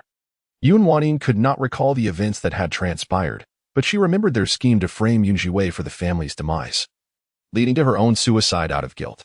She was bewildered at how the situation had escalated to this point. Yun Zhiwei, why have you done this to me? Why do you wish to see me perish? Chapter 48, Despair. The king has arrived. Yun Wan's anguish cries echoed, as she vehemently accused Yun Zhiwei. Yun Zhiwei regarded the theatrics of the mother and daughter with a cold gaze, her lips curling into a deeper mockery. She turned her head, questioning, You claim I set the fire? Who else could it be but you? Yun Zhiwei, I know you resent me for taking His Highness the Crown Prince from you. Yet, my affection for him has long been mutual. Why must you be so cruel to me, wishing to see me perish in flames? After all, we are sisters. Tears cascaded down her dust-covered face, portraying a picture of utter misery and victimhood. The onlookers from the clan cast complex glances towards Yun Zhiwei, all too aware that for 3 years she had yearned for the crown prince in vain. Now, reduced to a mere shadow of herself after being publicly shamed, she appeared almost deranged. With the Bai family elevated to the status of primary wife, it was evident that Yun Zhiwei harbored deep resentment. Just yesterday, she had circulated proclamations throughout the city, accusing Yun Qingcong of favoring a concubine over his legitimate wife. The uproar from that incident still lingered in the minds of the people. As this realization dawned, the crowd's expressions towards Yun Zhiwei grew increasingly hostile. It was one thing for her to behave recklessly in public, but to resort to such malevolence was truly shocking. Unhappiness should not lead to dragging the entire clan into calamity. Her intentions were undoubtedly sinister. Ultimately, having grown up in the countryside, she was both ignorant and cruel. A chorus of accusations assailed her once more, while Yun Zhiwei narrowed her eyes, surveying her surroundings, contemplating everything. Meanwhile, Yun Wan felt her pent-up frustration finally dissipate. She stepped forward at an opportune moment, saying, Sister, how can you be so willful? Do you not realize that had I not been here today, everyone would have perished because of you? Wei Wei, you have committed an egregious error. Before the entire city, you marred Wan Yin's visage. You publicly coerced His Highness, the Crown Prince, to kneel and beg for mercy. and you have humiliated our mother in front of many. Yet, we have chosen to forgive you, considering you as family. So why do you insist on pressing us relentlessly? Why must you drive us to the brink of despair?" Yunwani's voice was gentle, yet imbued with an indescribable strength. Her words had already brought tears to the eyes of the Bai family and Yunwani. They appeared to be the true victims, exuding a fragile and pitiable demeanor. "Enough. Wani, do not speak further. Dear sister, let us not dwell on the past." The trio of mother and daughters harmonized their lamentations, solidifying the perception of Zhiwei's malice. Zhiwei squinted her eyes, quietly observing their performance while inwardly scoffing. Let them act. The more genuine their performance, the better. The ensuing spectacle would only grow more riveting. She narrowed her eyes, contemplating that it was nearly time to consign this trio to their infernal fate. However, Little Fish could no longer contain herself, rushing forth to intercept Zhiwei. "You claim my mother wronged you, but where is your evidence?" Bai shot a venomous glare at Little Fish, declaring, "No need for witnesses. Throughout the entirety of the Yun family, only Wei Wei wishes us ill. She alone harbors intentions to harm us all. She even sent a letter expressing her desire for mutual destruction. Only a lunatic like her would commit such acts." Zhiwei remained unfazed, stating coolly, "I see no reason to risk my own life for your worthless existence." Bai, Little Fish, standing defiantly behind her, retorted, "My mother's life is indeed valuable. What are you all worth? How could she ever deign to take action against me?" Little Fish glared fiercely as he rebuked. In contrast, Yunqingsong glared at Little Fish with fury. The mere thought of having been toyed with by this boy made his face flush with indignation. This lad was clearly not the young master, but had the audacity to impersonate the young master of the Night King's residence. Such audacity was unparalleled, akin to that of Zhiwei, utterly shameless. Without allowing Zhiwei a chance to utter another word, he bellowed in rage, "Summon someone. First, seize this little wildling. A wildling of unknown origins dares to wreak havoc in my Yun residence. It is utterly preposterous." Several servants behind him rushed forward, attempting to capture Little Fish. Zhiwei's pupils narrowed, a gust of wind swirling in her palm as she prepared to confront them. At that moment, a distant, urgent voice called out, "Master, the Night King has arrived." The clamorous crowd fell silent in an instant. Yunqingsong could scarcely believe his ears, instinctively raising his voice. "Who did you say?" The servant hurriedly replied, "The Night King has already entered." Yunqingsong's breath caught in his throat as he suddenly recalled his visit to the Night King a couple of days prior, his eyes instantly alight with excitement. He turned to look at Yunwani, murmuring fervently, "Wani, yesterday I informed the Night King that you are the disciple of the Light Wind Matriarch. I never expected the Night King would truly come. Wani, you must perform splendidly." Beside him, upon hearing these words, Yunwani was momentarily taken aback. The Night King, the regent wielding immense power, even more revered than the emperor himself? It was unimaginable that the regent would come for her. Yunwani's heart raced with anticipation. If she were truly to wed the Night King, it would surpass marrying any prince and even eclipse the honor of becoming an emperor's consort.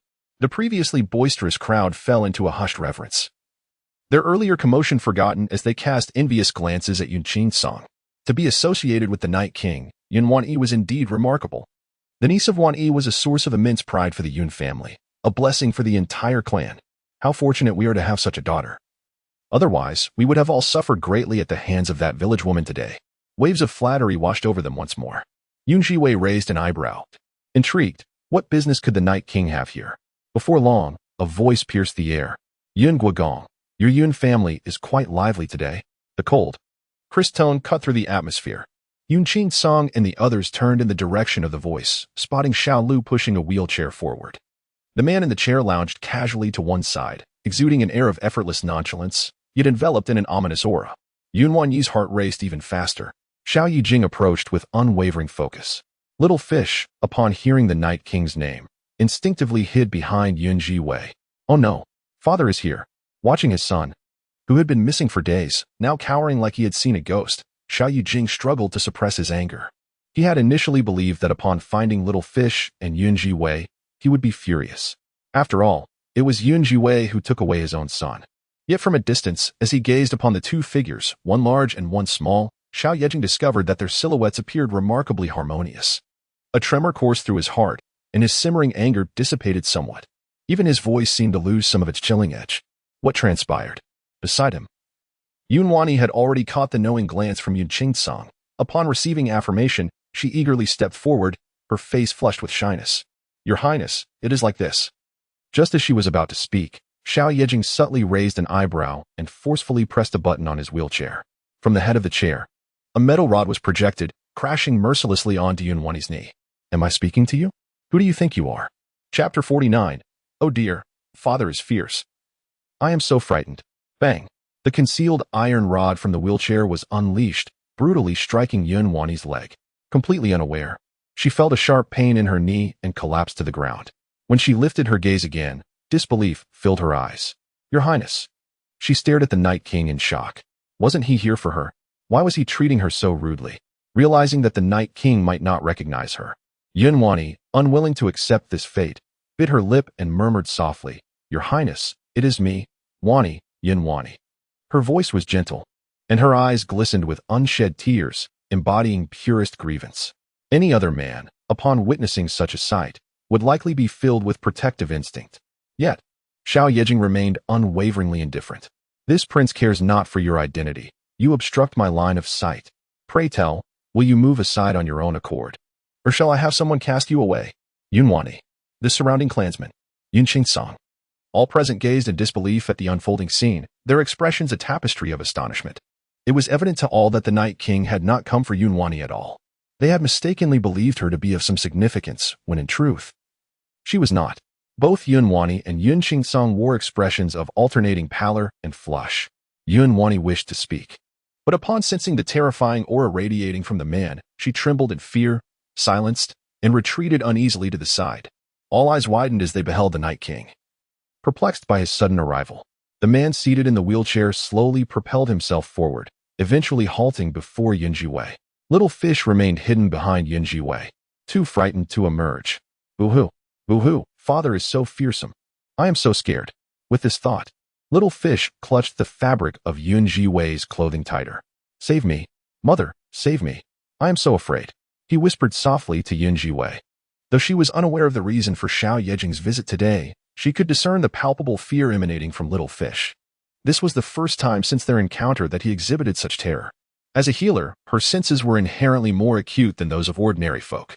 Sensing the fear emanating from the little one behind her, and hearing the desperate cries for help from Xiao Yuer, Zhiwei instinctively moved forward, completely shielding the child behind her. She understood that it must be the formidable aura of this terrifying prince that had frightened the child. "Sir, you have frightened the young one," Zhiwei murmured softly, her brow slightly furrowing. The surrounding onlookers widened their eyes in disbelief, staring at Zhiwei with a mix of astonishment and fear. No one had anticipated that she would dare to speak to the Night Prince in such a manner. It was widely rumored that the regent, Xiao Yejing, was indifferent to women. Any female who dared approach him would be sent flying with a mere flick of his hand. The current situation was undeniably peculiar. As for Xiao Lu, who was pushing the Night Prince, he had already noticed the small figure behind Zhiwei. He lowered his gaze, cautious not to speak further, pondering the prince's thoughts. However, finding the young heir had alleviated his worries. As his gaze swept across the prince and Miss Yun, a look of intrigue crossed his face.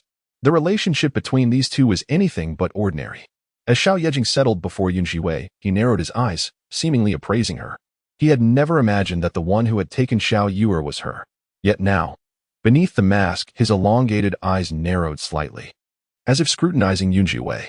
The little Xiao Yuer trembled even more, his small frame quaking with fear. "Wuwa, save me," he continued to whimper. Trembling in fright, Zhiwei's expression tightened slightly. "Sir, let us speak kindly. The child is still young. Besides, he has committed no offense." Xiao Yejing continued to scrutinize Zhiwei, observing her demeanor, which was profoundly earnest. "Who is that child?" He suddenly squinted and inquired.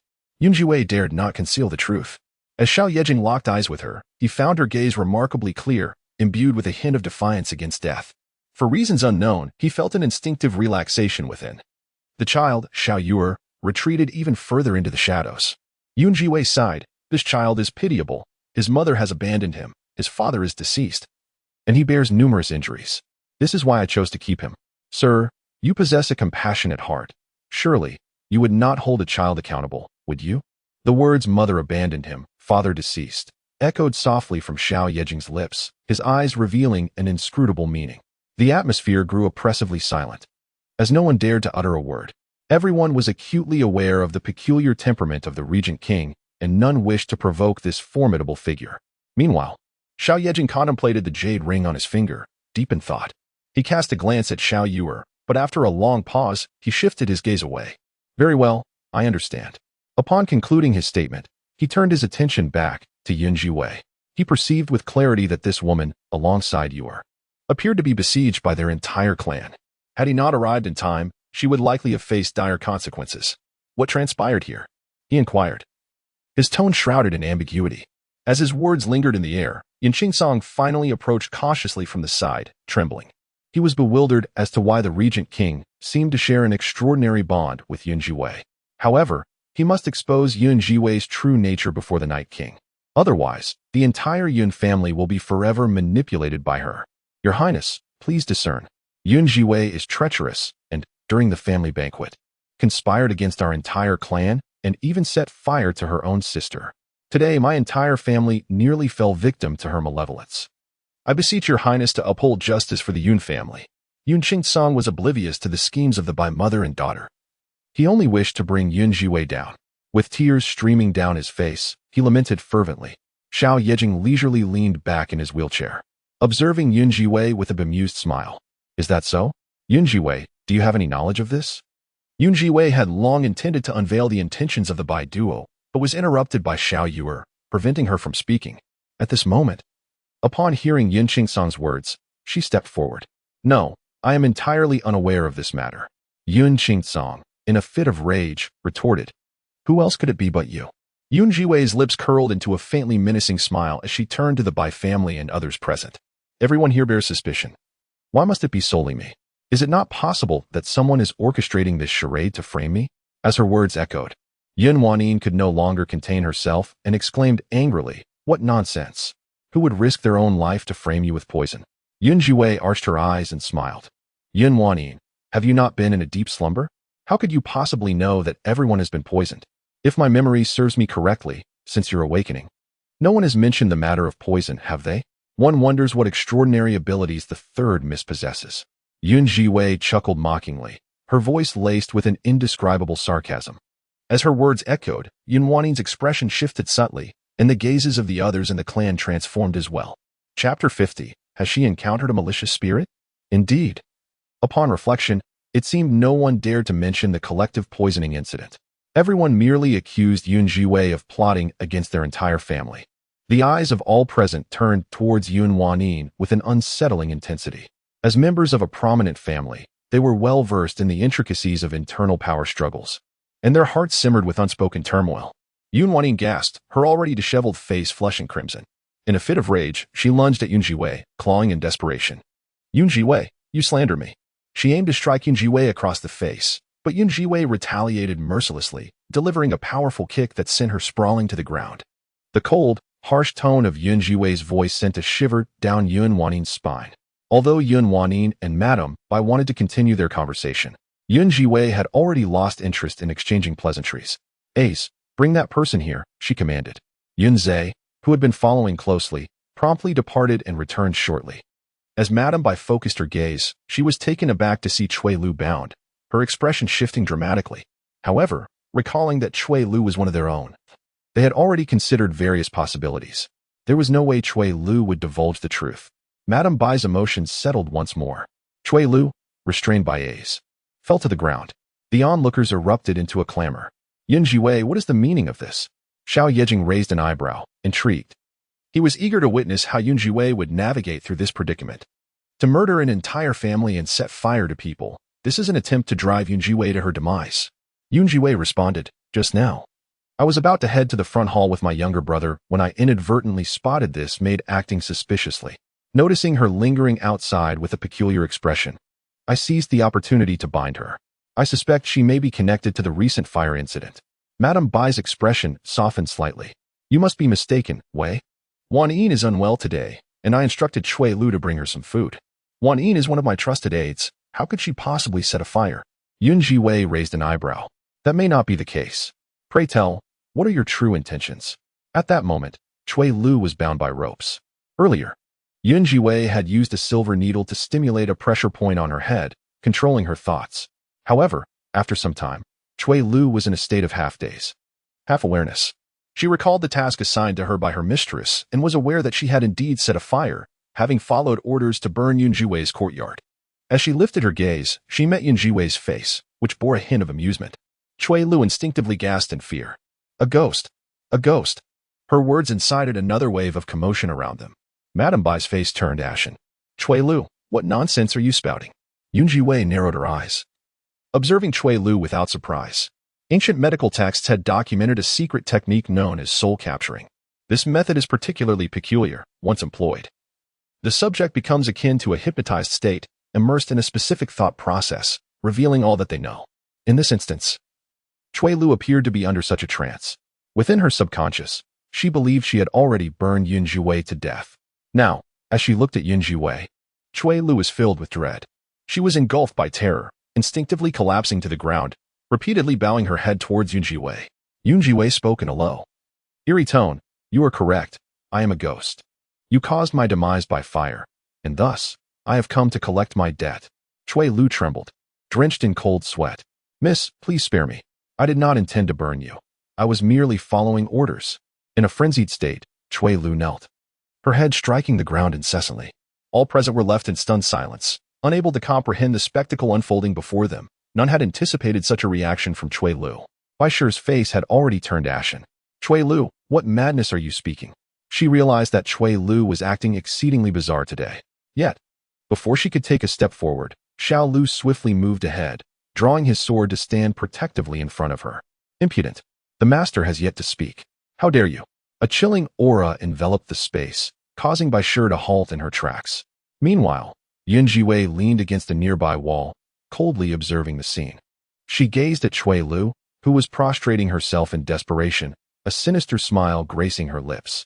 Her voice, chilling and spectral, echoed, Is that so? Following orders? Whose commands? To do what? Cui Lu shook her head vigorously, lost in a daze. Zhiwei then raised her voice, If not, I shall drag you to hell. Cui Lu's body weakened. It was the lady. The lady ordered me to incapacitate you and set you ablaze. The crowd was left speechless. Bai Shi and her daughter slumped, disbelief etched on their faces. Bai Shi gazed at Cui Lu in astonishment, her demeanor akin to that of someone possessed. Xiao Yejing leaned against his wheelchair, unexpectedly witnessing this scene. He had envisioned numerous possibilities, yet he never anticipated this outcome. Raising his gaze once more, he beheld the woman adorned with a gentle smile, as if orchestrating a grand scheme. Xiao Yejing could not help but furrow his brow. It seemed he had underestimated her. This woman's capabilities far exceeded his expectations. Cui Lu continued to bow fervently, while Bai Shi raged beside her, vociferously exclaiming, Cui Lu, you speak nonsense. Who gave you the audacity? Zhiwei remained resolute, her gaze unwavering. Burn me alive? Why would anyone wish for my demise? Is Bai Ro not fearful of this matter being unveiled? Premeditated murder is a capital offense. Cui Lu's eyes, clouded and distant, opened slightly as she struggled to articulate her thoughts. Yet, she was ensnared in a hypnotic trance, unable to awaken, lost within an unusual consciousness. Nevertheless, she spoke freely, revealing the truths buried deep within her subconscious. Madame has orchestrated everything meticulously. She has conspired with the two young ladies to poison everyone first, then stage it as if you took your own life out of guilt. At that point, no one will pursue the matter further. After all, everyone desires your death. No one will deliberately investigate. Cui Lu's revelation struck like a thunderclap. Bai Shi, weakened, felt her strength evaporate, her entire being collapsing under the weight of despair. All the relatives within the clan gazed at Bai Shi with incredulity, their expressions akin to those witnessing a malevolent spirit. Xiao Yejing, still seated in his wheelchair, lifted his gaze towards Zhiwei. At that moment, sunlight enveloped her, casting a soft glow upon her figure, rendering her almost divine in appearance. However, Xiao Yejing smiled. He understood that this woman, at her core, bore a striking resemblance to him. Zhiwei's stunning visage was adorned with an extraordinarily radiant smile. She slowly lifted her head, yet her gaze resembled the frozen depths of a frigid winter. Bai Ro, what more do you have to say? Chapter 51. The Night King comes to support her. Beneath the scorching sun, the Bai family felt a bone-chilling coldness. It seemed as though all her strength had been drained away. From all directions, various peculiar glances assailed her.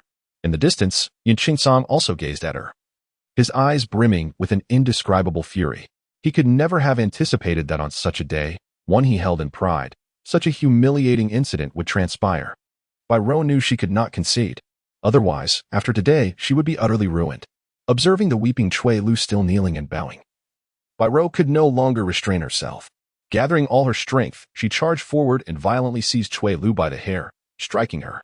Cui Lu, I have treated you well. Why do you slander us so? Why? Bai Rou's strength was formidable. With a single slap, she struck precisely at the acupoint on Cui Lu's head. In that instant, Cui Lu's body jolted, and she abruptly regained consciousness. Cui Lu, you repay kindness with malice. We have been nothing but good to you, yet you choose to defame us. You deserve to perish. Bai Rou continued to strike her head relentlessly. She could not recall what had transpired moments before. Yet she observed the people around her, heard the murmurs from all sides, saw Bai Rou's pale countenance.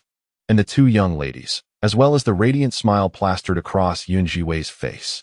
Cui Lu's body trembled violently. She realized that the situation had turned dire. Madam, I do not know what has transpired, cried Cui Lu. Bai Shi sensed that something was amiss. Cui Lu's earlier demeanor was evidently possessed, and now she appeared to be regaining her senses. Although Bai Shi was uncertain of how Zhiwei had achieved this. She quickly composed herself. Cui Lu, what exactly has happened? Speak plainly. I have treated you well, and I have been kind to your mother. What troubles you so deeply that you would act in such a reckless manner?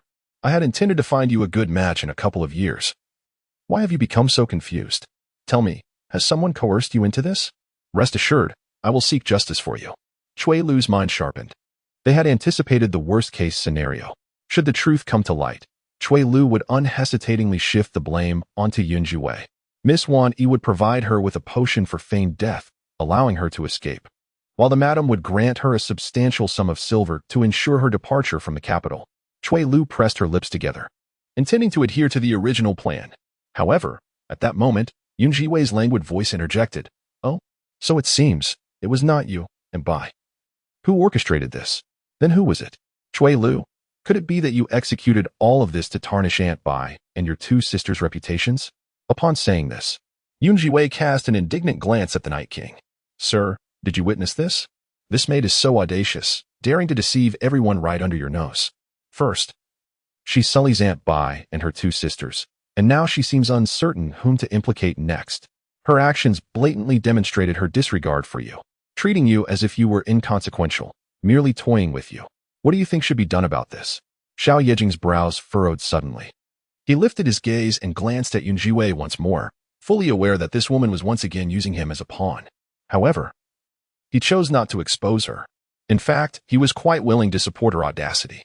Such a bold servant ought to be dealt with harshly, dragged away, and dismembered to feed the dogs. Moreover, committing such a heinous crime warrants the annihilation of her entire lineage. Suelio, initially lost in a daze, nearly fainted upon casting her eyes upon the Night King, who sat in his wheelchair like a vengeful deity. As she heard his words, her entire body trembled with fear. She scarcely dared to raise her head, feeling the oppressive aura hanging in the air, as Xiao Lu approached to drag her away. Suelio could no longer bear it and cried out in desperation. I did not dare to deceive the Night King. It was truly the madam. The madam instructed me to act this way. How could I dare to deceive the Night King? Bai Shi, standing nearby, almost choked in disbelief, barely managing to suppress her anger. You wretched girl, you speak nonsense. At that moment, Suelio was fully aware, her body shaking uncontrollably. The Night King narrowed his eyes, intrigued. Suelio reiterated the schemes devised by Bai Shi and the Yun sisters. Bai Shi and the Yun sisters were aflame with fury, declaring, This is slander. This is slander. My lord, this brazen servant must be put to death at once. Suelio realized that Bai Shi and the others were abandoning her. Resolutely, she lifted her chin and shouted in defiance, My lord, I have evidence. She spoke while holding aloft a piece of paper, upon which was conspicuously listed a number of medicinal herbs. Cui Lu had indeed prepared a contingency for herself.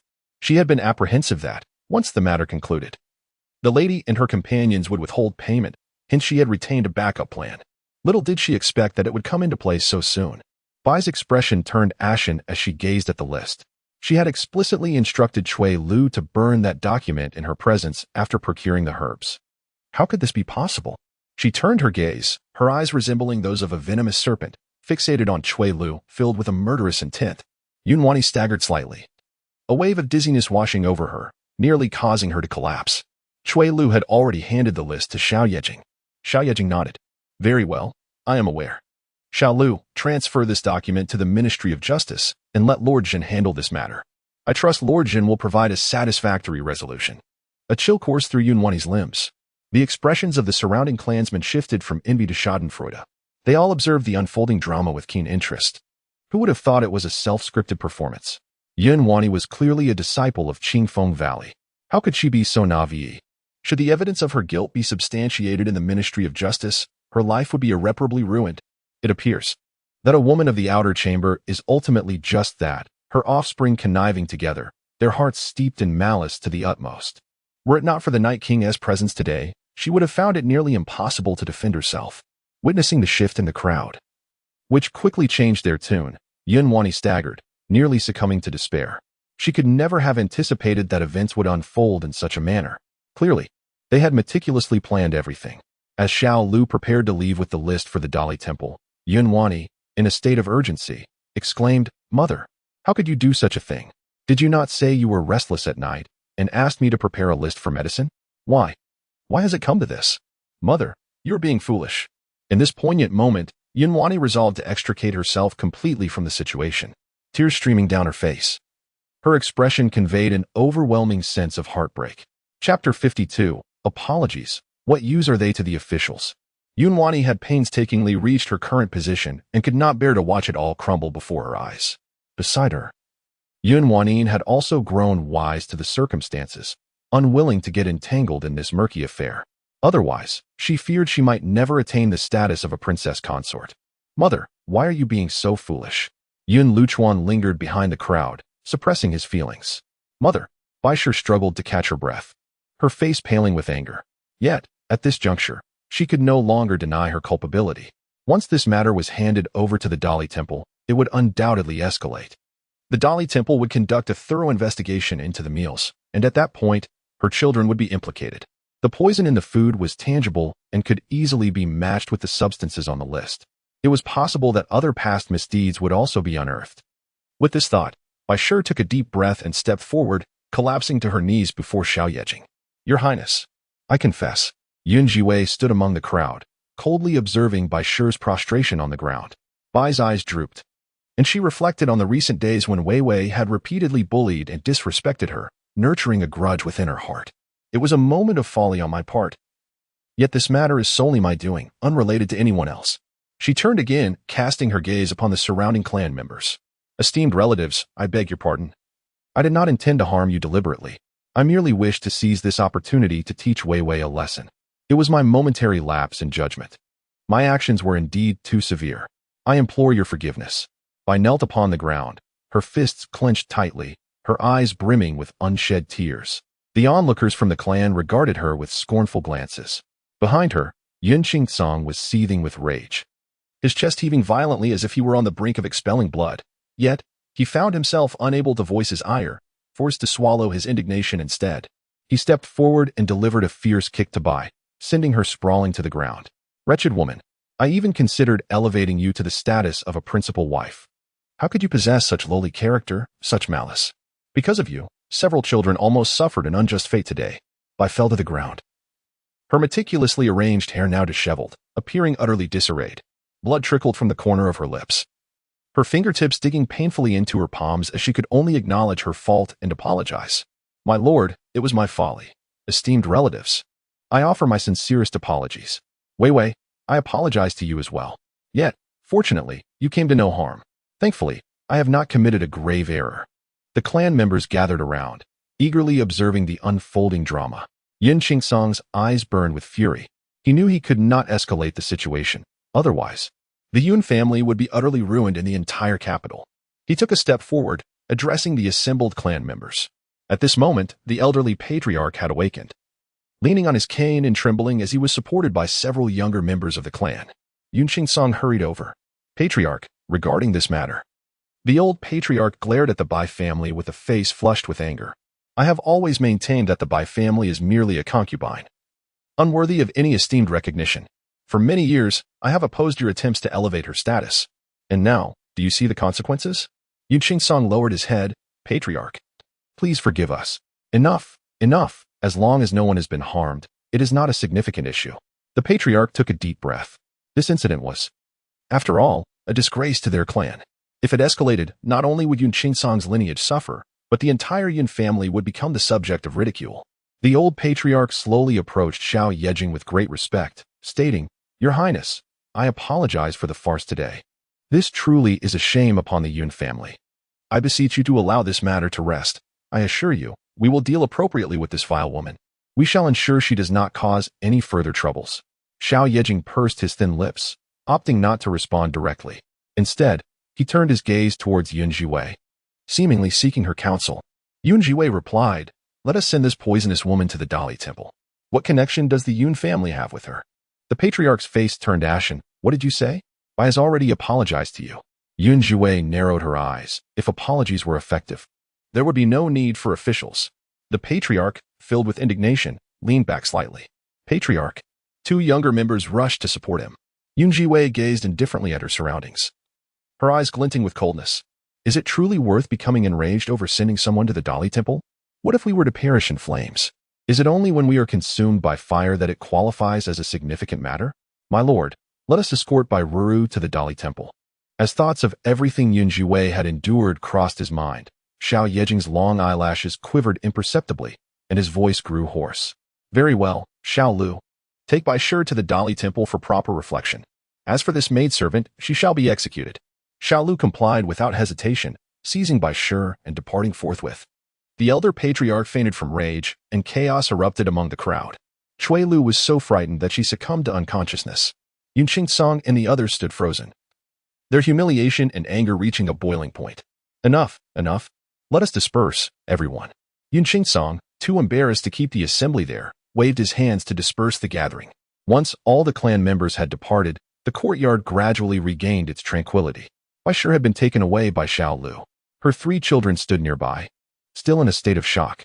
Yun Zicai, positioned behind Yun Zhiwei, appeared pale. As for the little fish, she remained hidden behind Yun Zhiwei. Xiao Yejing had yet to leave, and Yun Qingsong dared not make a hasty exit. He lingered nearby, feeling utterly distressed. My lord. Yet Xiao Yejing paid him no heed, instead gently propelling his wheelchair forward until he came to a halt before Yun Zhiwei. His gaze penetrated through her, settling on the small figure cowering behind her. The little fish, like a timid quail, concealed herself, murmuring softly to herself. Invisible to me. Invisible to me. He curled his small body even tighter.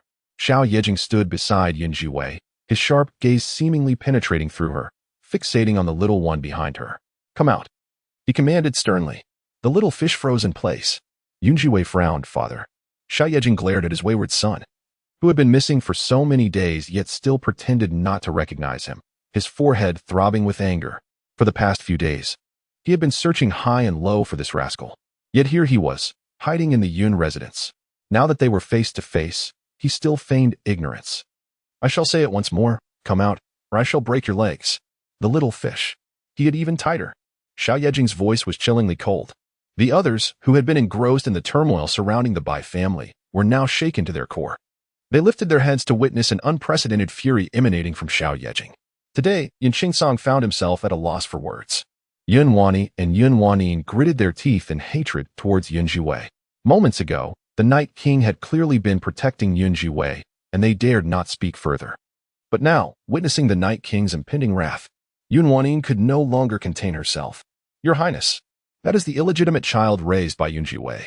That little wretch did not pay respects upon seeing Your Highness, thus provoking your ire. Please, Your Highness, punish him. No sooner had her voice faded than Xiao Yejing's gaze shot up. His cold eyes were gradually stained with the hue of bloodlust. Illegitimate child? Whom do you speak of? Chapter 53, Have you gone wild outside and forgotten your father? The atmosphere was frigid, yet Yun Wanin remained blissfully ignorant. She fervently wished for Yun Zhiwei's swift demise and longed for a rift between her and the Night King. Raising her head, her brows danced as she declared. Based on this timeline, who knows if that wretch is not the illegitimate offspring of Yun Zhiwei and some random man. I have heard tales of countrywomen, each one lacking decorum, their morals utterly corrupt. Yun Wanin scoffed, voicing her innermost thoughts. She was eager to sever the bond between Yun Zhiwei and the Night King. She understood that Yun Zhiwei's audacity over these past few days stemmed solely from the Night King's backing. What if he were to disregard her entirely? She aimed to expose Zhiwei's true nature, to reveal to the Night King that she was an unprincipled woman. No man would tolerate a woman of such loose morals. As her words fell, the atmosphere in the courtyard sank into an icy stillness. In an instant, Zhiwei, swift as lightning, kicked Yunwanin away. At the moment of her descent, she forcefully planted her foot upon Yunwanin's head, pressing half of her face into the ground. Dare to insult my little fish again, and I will end you. Your Highness, save me. Yunwanin cried out in terror. Xiao Yejing had already begun to push his wheelchair forward, moving slowly. What did you say? Illegitimate child? Yes. Yunwanin mumbled. This woman is licentious. Your Highness, have you forgotten? Just days ago, she was displayed on the city wall. In truth, she has been promiscuous with countless men even before she met you. That child. Your Highness, look.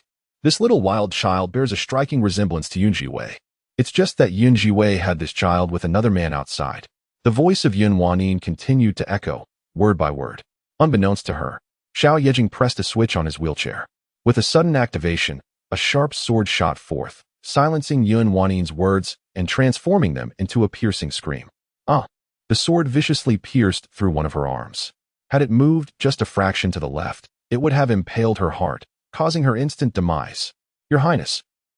Yunwanin's face turned pale as she gazed ahead in disbelief. Zhiwei, too, was taken aback, releasing the leg she had placed on Yunwanin. Before she could utter a word, Xiao Yejing's cold voice cut through the air. Yunqi sang, you have raised a fine daughter. How dare she refer to my son as a little wild child in my presence? His admonition fell like thunder, shaking the very ground. Yunqi sang, who was about to inquire of the Night King, froze in shock. What? Zhiwei couldn't believe her ears as she lifted her gaze. What? Behind her, Yunwani and Yunwanin were equally astonished, unable to comprehend the situation. At that moment, Xiao Yejing turned his wheelchair to face another direction. You little rascal. I will count to 3. If you do not obediently come here, I shall dispose of you. 3, 2. As Xiao Yejing approached the count of 1, the little figure that had been frozen in place began to inch forward, his face betraying a flicker of fear and an unmistakable sense of trepidation. Alas, he knew that if discovered by the king, his wrath would be formidable. Indeed, it was so. Little Zhiwei trembled as he called out, Father, come here. Xiao Yejing narrowed his eyes, emanating an aura of chilling coldness. The entire courtyard seemed to transform into an oasis of frigid air. Little Zhiwei, with his short legs, took hesitant steps towards Xiao Yejing. The latter gazed at his son with a mixture of irritation and concern. These recent days had caused him great worry. The child's frail health made him susceptible to illness. Yet now, observing little Zhiwei's rosy cheeks and sturdy arms and legs, the intensity of his frustration began to dissipate. He fixed his gaze upon little Zhiwei and, through gritted teeth, remarked, Have you gone wild outside? Do you not recognize your father? Little Zhiwei stuck out his tongue. Relieved to find that his father was not as enraged as he had anticipated, and his fear began to ebb away. Of course, father. Did you receive my letter? The person I mentioned in it is right here. Little Zhiwei proudly pointed at Zhiwei. Father, look. Isn't the person I found for you just wonderful? Xiao Yejing raised his gaze and was met with Zhiwei's expression of sheer disbelief. At that moment, she seemed almost petrified. Was he the young master of the Night King's residence deceased? How could her godson have become that very young master? Observing her astonishment and confirming that she was unaware of his identity, Xiao Yejing let out a soft snort. With that, he pressed down on the wheelchair again. From the side of the wheelchair, a small chair protruded. Before the little fish could utter another word, Xiao Yejing exerted force, mercilessly tossing the little fish into the chair. The sight of the large and small figures seated together on the wheelchair appeared strikingly harmonious. In the distance, Yunwanin was still writhing in agony. The members of the Yun family were engulfed in overwhelming terror. Xiao Yejing propelled the wheelchair slowly forward. Yun Qingsong, your daughter possesses quite the sharp tongue. Perhaps she ought to have it cut out. Yunwanin trembled in fear, never having imagined that the child was one from the Night King's residence. Had she known earlier, she would never have dared to speak so recklessly. She fell to her knees, frantically pleading for mercy. No, your Highness. Spare my life. I shall never dare again. I implore you, grant me a reprieve. No. Yun Qingsong's body trembled violently. The continuous onslaught of calamities today was nearly unbearable.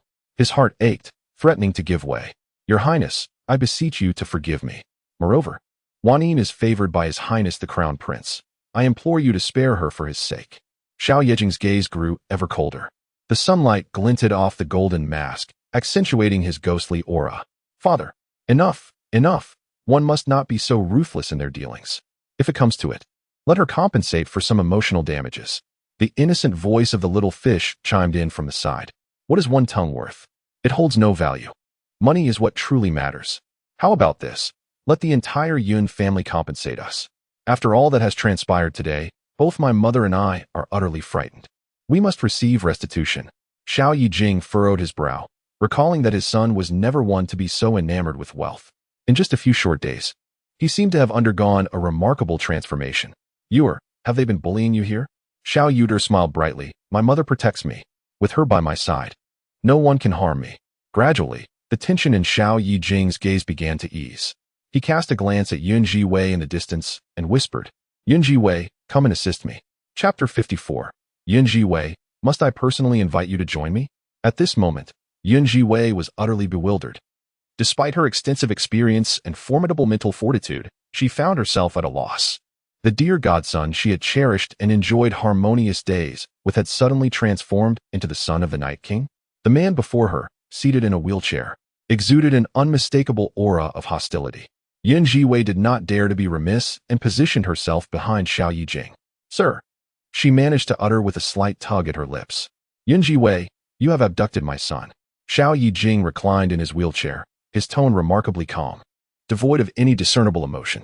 Sir, it is all a misunderstanding. I merely rescued Xiao Yuer on a whim, unaware that he was the young heir. Xiao Yijing remained silent, enveloped in a heavy stillness. Xiao Yuer then turned to offer an explanation. Father, it was I who insisted on staying with Mother and refused to leave. Mother? Xiao Yejing's brow slightly furrowed. His voice remained remarkably steady. Yet Yun Zhiwei could distinctly sense the fury surging within him. Indeed, Father, this is the mother I have chosen for myself. Silence. Xiao Yejing abruptly interjected, cutting off Xiao Yuer's words. You have no mother. She passed away long ago. His cold voice fell like a hammer, plunging the entire courtyard into an eerie silence. Xiao Yue sat nearby, her eyes shimmering with tears. You lie. My mother is not dead. She is my mother. She pointed decisively towards Yun Zhiwei. I have dreamed of her twice in the past few days. She looks just like this. Xiao Yejing clenched his fists, suddenly reminded of the woman who had forcefully claimed him. That woman, for years ago, had taken him against his will and over 3 years ago had abandoned Xiao Yue at the Night King's residence, vanishing without a trace. How heartless she was. Truly. She deserved condemnation. The atmosphere in the courtyard grew oppressively tense. The members of the Yun family, who had been in uproar just moments before, now inhaled deeply, struck by the gravity of the situation. Despite the unbearable pain in her arm, Yun Wanyin could not suppress a smile.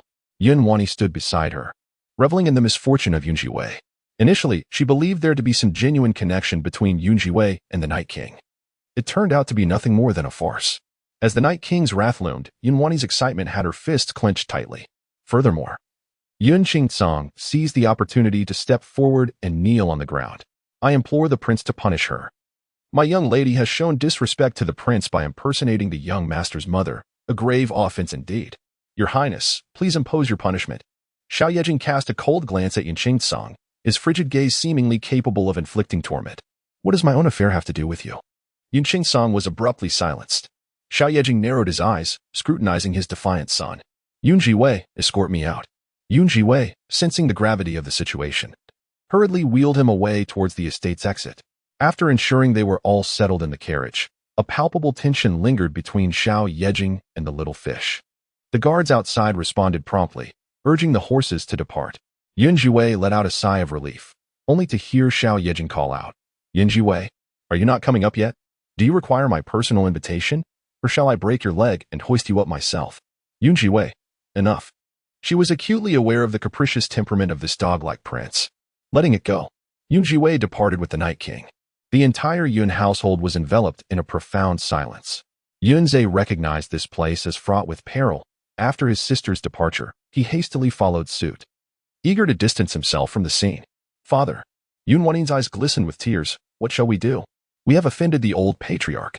We may never gain entry into the family lineage. Yun Qingcong's face grew ashen with rage. He could hardly fathom that a seemingly splendid banquet could devolve into such chaos. Observing the aggrieved expressions of those beside him, Yun Qingtsong clenched his fists, gritting his teeth. Father. Yun Wani stepped forward. It is truly Yun Zhiwei's arrogance that prompted us to teach her a lesson. We never anticipated it would escalate to this extent. Father. Mother has been imprisoned in the Dali Temple. What shall we do? Yun Qingtsong lowered his gaze, clenching his fists tightly. I had thought her to be a person of reason, yet she did not consult me before engaging in such actions. This has led to our utter humiliation today. What has befallen your mother recently, to cause the Yun family such disgrace repeatedly? It is all due to Yun Zhiwei. Were it not for that wretched woman, how could this have transpired? Yun Wanyin exclaimed, her face pale with fury. Yun Luchuan furrowed his brow. Father, you will rescue mother, won't you? Yun Qingtsong gritted his teeth. Very well, perhaps it is beneficial for her to endure some hardship and learn a lesson. As he spoke, another thought struck him. Was it not said that Master Longhua would arrive today? Why has he not yet come? Yun Luchuan shook his head. I do not know, but thankfully, he has not arrived. If he had witnessed today's chaos, it might tarnish my reputation in his eyes. Fear not, father. I shall personally seek out Master Longhua another day. Since he is willing to visit our Yun family, he must intend to take me as his disciple. As Yun Luchuan spoke, his face radiated optimism. Once I am admitted to the martial hall, those within our clan shall certainly display a different demeanor. Rest assured, father. I have heard that Master Longhua, the old man, has not been in good health recently and is eager to accept a disciple of exceptional talent. Over the past 2 years, I have taken numerous steps to impress him. I am merely waiting for him to accept me as his apprentice. Once Master Longhua passes, I shall be the foremost disciple within the martial hall. Very well, let us put today's troubles behind us. Yun Qingtsong's mind flickered as he raised his head once more and declared, no one is permitted to inquire into matters concerning your mother's side. I shall make my own decisions. Although you have not been inscribed into the family register today, you are still the most promising children of the Yun family, the finest individuals in the capital. Remember, this matter today is firmly detached from you. The 3 individuals nodded solemnly in agreement. Yun Qingtsong continued, as for Yun Zhiwei. He squinted, pondering the events that had just transpired. At last, he understood why Yun Zhiwei had been so audacious. It turned out she had long been aware that the child was the young heir. With this realization, Yun Qingtsong gritted his teeth. That rural woman would soon be seen for who she truly was by the Night King. Once the Night King discards her, there will be no need for concern. In the courtyard, the others responded in unison. At this moment, they remained oblivious to a light figure perched upon the distant wall. Observing everything that unfolded before them, Master Longhua gazed at the chaos and sighed quietly. This Yun family was indeed quite intriguing. Yun Luchuan was, without a doubt, a peculiar character. Over the past 2 years, he had countless times sought an audience with him to join the martial hall, nearly swayed by Yun Luchuan's sincerity. He had not anticipated that it would amount to this. Truly, he was grateful for Miss Yun's reminder. Meanwhile, Yun Zhiwei sat inside a carriage en route to the Night King's residence. Within the carriage, the atmosphere was stifling. The father and son exchanged glances, each unwilling to utter a single word. The tension in the air was palpably eerie. Little rascal, have you grown so bold as to run away from home? After an indeterminate time, Xiao Yejing suppressed the throbbing in his brow and clenched his teeth in anger. Mother. At this moment, Xiao Yue looked up at Yun Zhiwei, his expression filled with grievance. Xiao Yejing furrowed his brow deeply. Xiao Yue, remember this. You have no mother. You shall never have one. Father, you speak nonsense. Xiao Yue's eyes widened, his small face flushed with indignation. Yun Zhiwei, observing the tense standoff between father and son, could not help but let out a sigh. Xiao Yue, it's all a misunderstanding. I truly am not. Xiao Yue turned his gaze, his eyes glistening with tears. The pitiful expression rendered Yun Zhiwei speechless, and her intended words coalesced into a mere few. Sir, let us speak kindly. Mother. Sitting in the carriage, Xiao Yue's eyes were red-rimmed, his little nose tinged pink from distress. Yun Zhiwei observed him, feeling her heart soften. Sir. It is essential to strike a balance with the child. Xiao Yue is still very young, she murmured. She understood that Xiao Yue was deeply afraid of the Night King. If this continued, it would certainly not bode well. Xiao Yejing suddenly lifted his gaze, his eyes reflecting an icy fury. Beneath the mask, Yun Zhiwei could not discern his expression, yet from the intensity of his gaze, she recognized his anger. Nevertheless, Yun Zhiwei raised her head to meet his eyes, exuding a fearless demeanor. Upon contemplating the poison coursing through Xiao Yue's veins, Yun Zhiwei felt her heart sink slightly. My lord, Are you aware that Xiao Yue has been poisoned? The toxicity within him has been accumulating since birth, resulting in his deteriorating health. Xiao Yejing's expression suddenly froze, his eyes narrowing intensely. What did you say? Zhiwei sighed again. The young master is not gravely ill. Perhaps you are unaware. But had I not intervened to detoxify him, I fear he would not have survived beyond 6 months. You hold the title of regent, wielding immense power. Yet your own child has been ravaged by poison, a malady that has persisted for years. My lord, I believe it is high time you pay more attention to the young master. Poisoned. Xiao Yejing's movements momentarily stilled, his gaze deepening. Are you certain? Indeed. Zhiwei affirmed. Moreover, if I am not mistaken, it is someone from within your household who is responsible. This poison is colorless and odorless, gradually debilitating the young master until it culminates in a death akin to illness. Xiao Yejing lowered his eyelids, the atmosphere around him thickening with an impending storm. Chapter 55. A familiar face, news of that woman from years past. Father. Xiao Yue, clearly startled by Xiao Yejing's sudden display of murderous intent, appeared momentarily dazed. Yet Xiao Yejing continued to gaze deeply at Zhiwei. Zhiwei, if Yue is indeed poisoned, why has no one discovered it all these years? With a mix of resignation and pride, Zhiwei replied, it is simply a matter of their inadequate skills. Fortunately, I happened upon this situation. Xiao Yejing's gaze deepened with contemplation as he meticulously scrutinized Zhiwei. In the past, he might have doubted her words. Xiao Yejing inquired, Zhiwei, was it you who prompted that maid to so decisively accuse the Bai family earlier in the manner? Zhiwei did not conceal her actions. Indeed, I employed a subtle stratagem to compel her to reveal the truth. Oh, Xiao Yejing continued to observe Zhiwei, noting her silhouette and somewhat defiant demeanor, which suddenly evoked a vague sense of familiarity within him. This sensation swiftly flickered through his mind, eluding his grasp. Pray tell, from whom did you receive your teachings? Xiao Yejing's tone shifted to one of chilling severity. Zhiwei, who had been reveling in her triumph, felt a sudden jolt of realization. She vividly recalled the words of Honger, who had mentioned that 4 years prior, various factions had sought her ancient medical texts, even resorting to pursuing her life. With a thoughtful pause, Zhiwei replied, the Sage of Golden Peak. If I may be candid, I encountered him by chance a few years ago. He found a certain affinity with me and imparted some medical knowledge. The Sage of Golden Peak. Xiao Yejing murmured, lost in contemplation. Is there anything else you wish to inquire? Zhiwei pressed on. Xiao Yejing responded, no further questions. As the two continued their conversation, the previously fearful Xiao Yue now looked up with excitement, his gaze flitting back and forth between Zhiwei and Xiao Yejing. His eyes sparkled with wonder. In his recollection, his father had never engaged in such dialogue with any woman before. Today, however, he conversed extensively with his mother. He realized that the bond between his father and mother was undoubtedly extraordinary.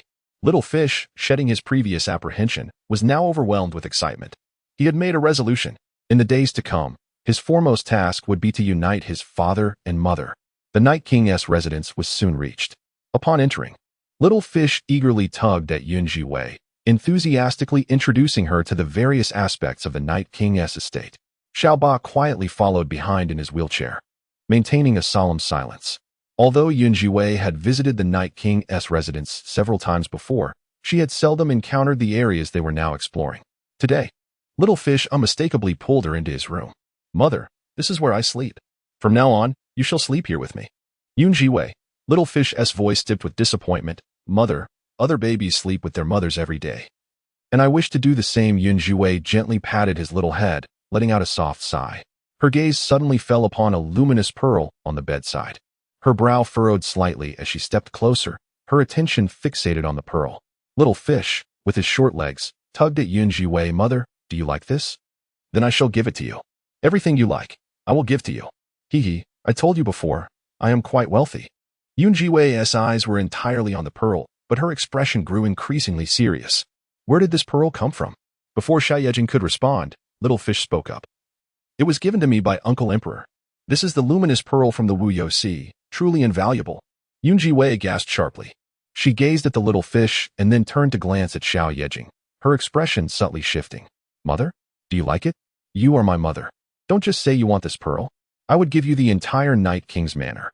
The Little Fish's eyes curved with delight as he continued to smile, sincerity radiating from him. Zhiwei nodded. All right, then I shall take this pearl with me. The little fish beamed with joy. Xiao Yejing, however, fixed his gaze intently on Zhiwei, his eyes revealing no trace of emotion. Where? You go out first. The little fish was taken aback, blinking in surprise. But then something struck him, and his expression turned ecstatic. Father, I understand. I will go out right now, he exclaimed, turning around excitedly to leave. As he brushed past Xiao Yejing, he paused momentarily. Father, you must do your best. Xiao Yejing.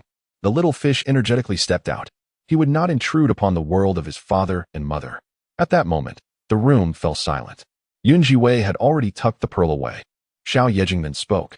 There is something amiss with this pearl. Zhiwei nodded. Indeed, this pearl is radioactive. Xiao Yejing, perplexed by the term radioactive, subtly furrowed his brow. Zhiwei pondered the various aspects of the Wu Sea and then remarked, this is not a genuine pearl from the Wu Sea. If I am not mistaken, it has been meticulously cultivated within poison. This pearl is already saturated with toxicity, which most physicians would be unable to detect. This object, placed here for many years, will gradually seep poison into the young lord's body. Zhiwei slowly articulated these words.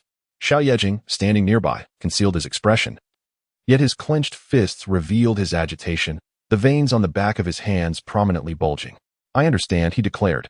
Zhiwei ceased her discourse, only sighing inwardly at the depths of the royal family's intrigue, while simultaneously feeling a pang of sympathy for the young fish, anxiously sweating on his behalf. Born into this royal lineage, a life of serenity was destined to elude him. Very well, my lord, let me examine your legs once more. As she sighed, her gaze settled upon Xiao Yejing's legs. According to the original plan, in 2 days, the meridians could finally be connected. She inserted the silver needle into Xiao Yejing's leg. At that moment, he distinctly felt an intensifying sensation in his limb, from the initial tingling to the current sharp pain. Xiao Yejing narrowed his eyes, observing the woman who was needling his leg. A peculiar thought resurfaced within him. Zhiwei, have we met before? I have an uncanny feeling of familiarity with you. Zhiwei, bewildered, shook her head. It should not be the case. She had long forgotten the events of 3 years prior. Xiao Yejing furrowed his brow, scrutinizing her, noting that her expression remained genuine. He was about to inquire further when outside, Xiao Lu, who had thrown the Bai family into the Dali temple, returned with excitement. My lord, I bring good news. We have found leads on that woman from years ago. At this, Xiao Yejing abruptly lifted his gaze.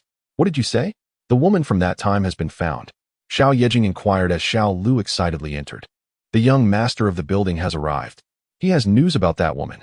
Following closely behind him was a man clad in white. The man's complexion was notably pale, and his somewhat enchanting visage bore an air of mischief as he gracefully waved a folding fan while making his entrance. Upon crossing the threshold, his teasing voice echoed through the room. A flicker of wickedness danced in Xiao Yejing's eyes. With a subtle motion of his palm, a gust of energy surged forth, aimed directly ahead, seeking death. As Lu Junyan stepped into the room, he immediately sensed the murderous intent emanating from the front. Swiftly, he evaded the attack, his heart racing as he tucked his folding fan away. Just a joke. Just a joke. Are you serious? He cautiously advanced, gliding past Xiao Lu. Upon catching sight of Zhiwei standing before Xiao Yejing, he exclaimed, This person is. Realization dawned upon him, and a smile spread across his captivatingly handsome face. Could it be that this is the one who has sullied your reputation, the second young lady of the Yun family? Zhiwei, having just straightened up, nearly stumbled at his words. Lu Junyan scrutinized her with keen interest, his curiosity palpable. Throughout the journey, he had heard numerous rumors about the Night King. It was said in town that the Night King had entangled himself with a rustic woman. Xiao Yejing lowered his head, his expression inscrutable. Get out. Lu Junyan, feeling slighted, thought to himself that he was the master of the most formidable building in the land, feared by many. How could he endure such treatment? With a face full of grievance, he soon steered his thoughts back to the matter at hand, his demeanor shifting to one of seriousness. Master, have you not been searching for that woman from years past? Xiao Yejing's movements suddenly halted as he lifted his head abruptly, the calm depths of his eyes finally stirring with ripples of emotion. An aura colder than the ice and snow of the heavens seemed to envelop him. Lu Junyan could not help but swallow hard, continuing, We have finally found some traces. Xiao Yejing's fists tightened. Behind him, Zhiwei perked up her ears. She could sense that when that woman was mentioned, an unprecedented chill emanated from Xiao Yejing, reminiscent of the day he was ambushed. Zhiwei furrowed her brow. She had no desire to hear more secrets. The more one knows, the swifter the demise. Master, may I step out? Xiao Yejing cast a glance at Zhiwei. A simple affirmation. He waited until she had gathered her belongings and departed, while Lu Junyan watched her retreating figure with a playful glint in his eyes, burning with fervent interest. If memory served him right, she was the first woman to draw near to the master. Master, this mission seems quite intriguing. Xiao Yejing turned his gaze back to Lu Junyan, his intense stare capable of inflicting 1,000 cuts upon him. If you wish to test fate, you need only speak. Lu Junyan, at that moment, concealed all traces of his previous bravado. Master, we have traced the jade pendant you provided. It originated from Qingfeng Valley. If I am not mistaken, that woman must be a disciple of Qingfeng Valley. Qingfeng Valley. Xiao Yejing's eyes grew even colder. Lu Junyan toyed with a jade pendant, the very one bestowed upon him by the master several years ago. After the incident with my grandfather, he searched far and wide for that woman. However, shortly thereafter, he was assassinated, rendering him unable to walk, and the quest to find her was postponed for a considerable time. By the time he regained consciousness, 10 months had passed, and that woman had given birth, abandoning the child before the Night King's residence. From that moment on, the Night King embarked on a relentless search for her across the vast expanse of the Great Xia and beyond. Yet, despite 3 long years, she remained elusive. At last, a clue has emerged. Qingfeng Valley. Xiao Yejing looked up in disbelief. Are you saying that woman hails from Qingfeng Valley? Lu Junyan, gazing at the jade pendant in his hand, wore a resolute expression. Indeed, beside him, Xiao Lu also bore a look of astonishment. How could she come from Qingfeng Valley? Young Master Lu, could there be a mistake? Lu Junyan sighed, insisting that there was no possibility of error. My establishment, the foremost in the realm, possesses the most accurate intelligence available. Yet, Qingfeng Valley remains shrouded in mystery. Even I have been unable to uncover a trace of information. However, I am certain that the woman indeed originates from Qingfeng Valley. After uttering these words, Lu Junyan was overtaken by a wave of emotion. Nevertheless, to audaciously seduce someone of your stature and bear a child, surely only those from Qingfeng Valley would dare to do such a thing. It is truly unfathomable that the illustrious figure of your lifetime could be so overpowered by a woman. A hint of mockery lingered in Lu Junyan's voice as he struggled to comprehend how my grandfather could have succumbed to a stranger. Xiao Yejing sat silently in his wheelchair, gently closing his eyes, his face revealing not a trace of emotion. However, the throbbing veins at his temples were a clear testament to his fury. He could hardly fathom that the woman was, in fact, from the Valley of Gentle Breezes. Observing that Lu Junyan was still speaking, Xiao Yejing gritted his teeth and uttered each word with palpable intensity. For the past 3 years, I have scoured the entire realm in search of esteemed physicians, seeking someone from the Valley of Gentle Breezes to attend to Wei's ailment. That woman not only abandoned Wei, but, despite her origins in the valley, chose to remain hidden, preferring to witness Wei's demise with her own eyes. His fists clenched tighter, the force within them crushing the cups on the table into mere fragments. Xiao Lu and Lu Junyan were both struck by the murderous aura emanating from Xiao Yejing. Though his temper was notorious, such unbridled rage was a rarity. In the past, only that person had been capable of igniting his wrath, and now this woman had become the second. Xiao Lu couldn't help but sigh. Perhaps that woman had her own grievances. Surely, no mother could bear to watch her child perish. As Xiao Yejing suddenly opened his eyes, he turned to meet Xiao Lu's gaze, the cruel and bloodthirsty curve of his thin lips barely discernible beneath the mask. Is there none? He mused, seated in his wheelchair, an aura of desolation surrounding him. Despite his commanding presence and cold demeanor, Xiao Lu sensed an overwhelming sorrow emanating from him. His heart trembled involuntarily, prompting him to step forward. My lord, it is I who have overstepped. Xiao Yejing uttered no further words, merely narrowing his eyes and gazing coldly ahead. Relentlessly, he sought the Valley of Gentle Breezes, yearning to find that woman. If discovered, she was to be met with no mercy. Chapter 57. Sign and seal, never abandon. The room was filled with an oppressive chill, and no one dared to utter another word. Below, Lu Junyan had initially intended to jest further, but he could only sigh and shake his head. Indeed, that woman was exceptionally ruthless. Over the years, in search of a cure for Xiao Yu's ailment, the master had scoured the realm for renowned physicians and tirelessly sought the elusive Qingfeng Valley. Heaven knows the immense effort expended in locating it. Yet, that woman could bear to watch Xiao Yu suffer in agony, refusing to make an appearance. Truly, she is unworthy of pity.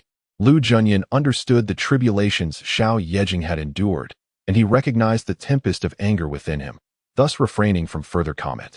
After a prolonged silence, he turned away, seemingly in search of something. Xiao Yejing quickly composed himself. There was no need to worry about you. The lad was agile and well. He dared to oppose this king. Lu Junyan, observing Xiao Yejing's expression, could not suppress a chuckle. Though young, used temperament mirrored that of the Night King. The only one capable of inciting such fury in the Night King must surely be him.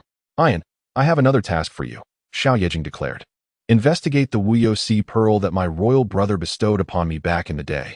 Lu Junyan nodded. Understood. Continue the search for that woman's whereabouts.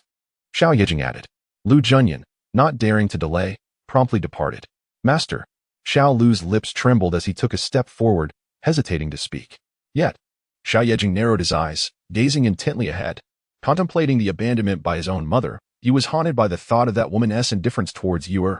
As he glanced at the scars etched upon his palm, the taut string in his mind, which had been stretched to its limits, finally snapped with a resounding crack. His thoughts became a void, and his gaze began to be tinged with crimson. After a considerable time, his complexion started to pale. Suddenly, Xiao Lu sensed something was amiss and gasped in alarm. Noticing the peculiar change in Xiao Yejing's expression, he hurriedly rushed outside. Miss Yun, please come quickly. Something has happened to the master. Yun Zhiwei remained oblivious to the unfolding events. However, upon hearing Xiao Lu's urgent call and stepping inside, she was met with the sight of Xiao Yejing's bloodshot eyes and quaking form. What has happened to him? Xiao Lu was in a state of utter confusion. The master has endured some troubling experiences. Whenever he recalls them, he reacts this way. Yet it has been far too long since his last episode. His anxiety reached a fever pitch. The master had seemingly recovered well, but now, provoked by those two individuals, he had succumbed once more. As Yun Zhiwei approached, she noticed the blood-like hue in Xiao Yejing's eyes. It was as if he were ensnared in a nightmare, surrounded by carnage. His upper body trembled incessantly, beads of cold sweat trickling down his forehead. Yun Zhiwei swiftly grasped his hand, feeling that his palms were as frigid as ice. You cannot kill me. You cannot kill me. All of his inner strength was concentrated in his hands as he mercilessly struck out in all directions. Do you wish to slay me? Come then. I fear you not. I fear you not. The frigid gust of wind descended with force, yet Yun Zhiwei reacted swiftly, deftly evading the strike beneath his hand.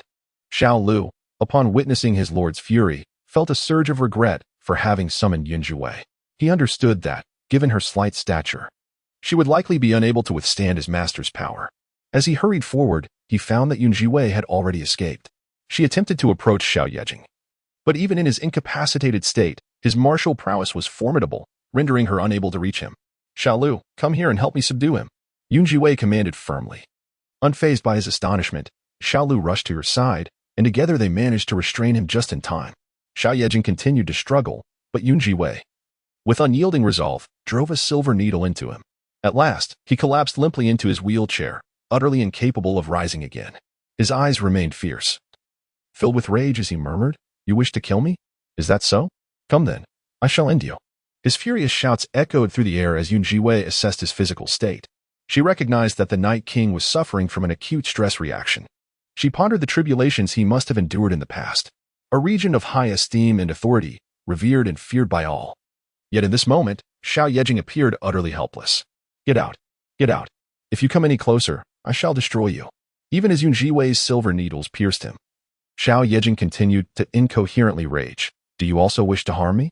His murky gaze suddenly fell upon Yun Zhiwei, and an inexplicable force grasped her throat with a fierce grip. Your Highness.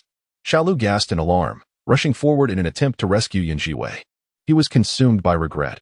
Under such circumstances, he should never have sought out Miss Yun. Do you wish to kill me as well? Yun Zhiwei felt the painful constriction around her neck. Meeting the depths of Xiao Yejing's inscrutable eyes, she gritted her teeth in indignation. How dare this man lay his hands on her? She would remember this transgression. Xiao Yejing, I am here to heal you. If you wish for death, I can certainly oblige, she declared, taking a deep breath. Heal me? How absurd. Xiao Yejing was already lost to madness. Everyone wishes to kill me, and they long to slay Yuer as well. Like Yuer, I am forsaken, and all desire our demise. You would abandon us too, just the same. His accusations, unlike before, were devoid of arrogance, imbued instead with an unutterable helplessness. Yun Zhiwei sighed softly. I have not forsaken you, nor have I abandoned you. You are my patient, and I will not desert any patient. I will devote myself to your recovery. Now, release me." As she spoke, she deftly inserted a silver needle into his temple. Zhiwei was not afraid that he might truly strangle her. If it came to a critical moment, she could very well strike him down with a needle. Yet, she was not yet willing to take such a drastic measure. As the needle found its mark, Xiao Yejing gradually began to calm. His grip gradually loosened, and his gaze fixed on Zhiwei, revealing a hint of curiosity and uncertainty. Is it true? Zhiwei deftly inserted several silver needles into his body, nodding in affirmation. "I don't believe it," Xiao Yejing declared. "You must write a letter of guarantee." Zhiwei remained silent. Xiao Yejing's condition was dire. Despite Zhiwei's earnest efforts to treat him, she could not quell the tumult of his imagination. Nor could she bring him the peace he so desperately needed. His hand still rested on her neck, the pressure lessened, yet his consciousness remained ensnared within its own turmoil. "Only with a written guarantee will I believe you. Otherwise, I shall demand your death." A wave of murderous intent surged anew, clearly intent on eliminating Zhiwei. Zhiwei quickly responded, all right, I will write the guarantee. Xiao Lu, you go draft the document. I will sign it." With her acquiescence, Xiao Yejing seemed to shed some of his hostility. Xiao Lu, standing anxiously to the side, was at a loss for what to do. His master had suffered from this ailment before, but 10 years ago it had nearly been resolved. For so many years, there had been no recurrence. And this sudden flare-up had taken everyone by surprise, escalating to such severity that it seemed almost impossible to contain. At that moment, Xiao Lu had no other recourse but to rely on Zhiwei. He dared not delay, seizing paper and pen, but hesitated once more. "Miss Yun, how should this guarantee be written?" Zhiwei narrowed her eyes and instructed. "Simply write, I swear never to abandon the Night King and you are." Xiao Lu nodded repeatedly and finally composed the guarantee, handing it to Zhiwei along with a seal of red ink. "Sign it, or I shall take your life this very moment." Xiao Yejing cast a fleeting glance at the document, then murmured softly. Zhiwei tugged at her lips, ultimately placing her palm on the red cinnabar, which then descended upon the document. "Let me have a look." Xiao Yejing's gaze remained hazy. Xiao Lu's heart raced uncontrollably as he presented the paper to the prince, waiting for Xiao Yejing to discern every detail inscribed upon it. Once he comprehended the contents, the malevolence within him dissipated entirely. His body weakened, and in the next moment, he succumbed to slumber, collapsing against the wheelchair, his eyes firmly shut in deep sleep. "Master!" Xiao Lu, disregarding all else, stepped forward in a state of panic to call out. Zhiwei massaged her neck, delivering 2 firm kicks to Xiao Yejing, and remarked, "Do not worry. Your lord is merely asleep. A brief respite will suffice. This gentleman is truly excessive. When awake, he is a fearsome specter, and yet, in his illness, he inflicts such torment." Zhiwei moved closer, attempting to extract the document from his grasp. However, Xiao Yejing clutched it tenaciously, refusing to relinquish it. "Miss Yun," Xiao Lu, filled with remorse, glanced once more at Zhiwei. "The master did not intend for this. He is simply unwell. He has endured quite a lot, hence." Upon learning some news regarding the small lord's mother, he was overwhelmed by memories of the past. "The mother of the little fish?" Zhiwei inquired, surprised. "Isn't she already deceased? I recall the rumors that the one who bore the small lord for the Night King was flayed and left to dry. In truth, I am not as the rumors suggest. I am not a villain." Xiao Lu hesitated, then said, "Thank you, Miss Yun, for today." He lowered his gaze, swiftly concealing his emotions, for he would not dare to speak of his master's private matters. Noticing this, Zhiwei refrained from further inquiries and took out a small vial she carried with her. "This is a tranquilizing pill. Administer it once he awakens. Should he exhibit any signs of an episode again, hasten to give it to him, and it will surely alleviate his symptoms." At this moment, Xiao Lu regarded Zhiwei with utmost respect, repeatedly expressing his gratitude. As he stepped out of the room, a small figure rushed in from outside, tightly embracing Zhiwei's leg. Peering up with curiosity, the little one inquired, "Mother, how did your discussion with father go?" Zhiwei looked down at the child, who barely reached her waist, feeling a sense of relief. "Discussion? What discussion?" "About you becoming my mother and setting a date for the wedding. Otherwise, why would you send Yui away?" Zhiwei found herself at a loss for words.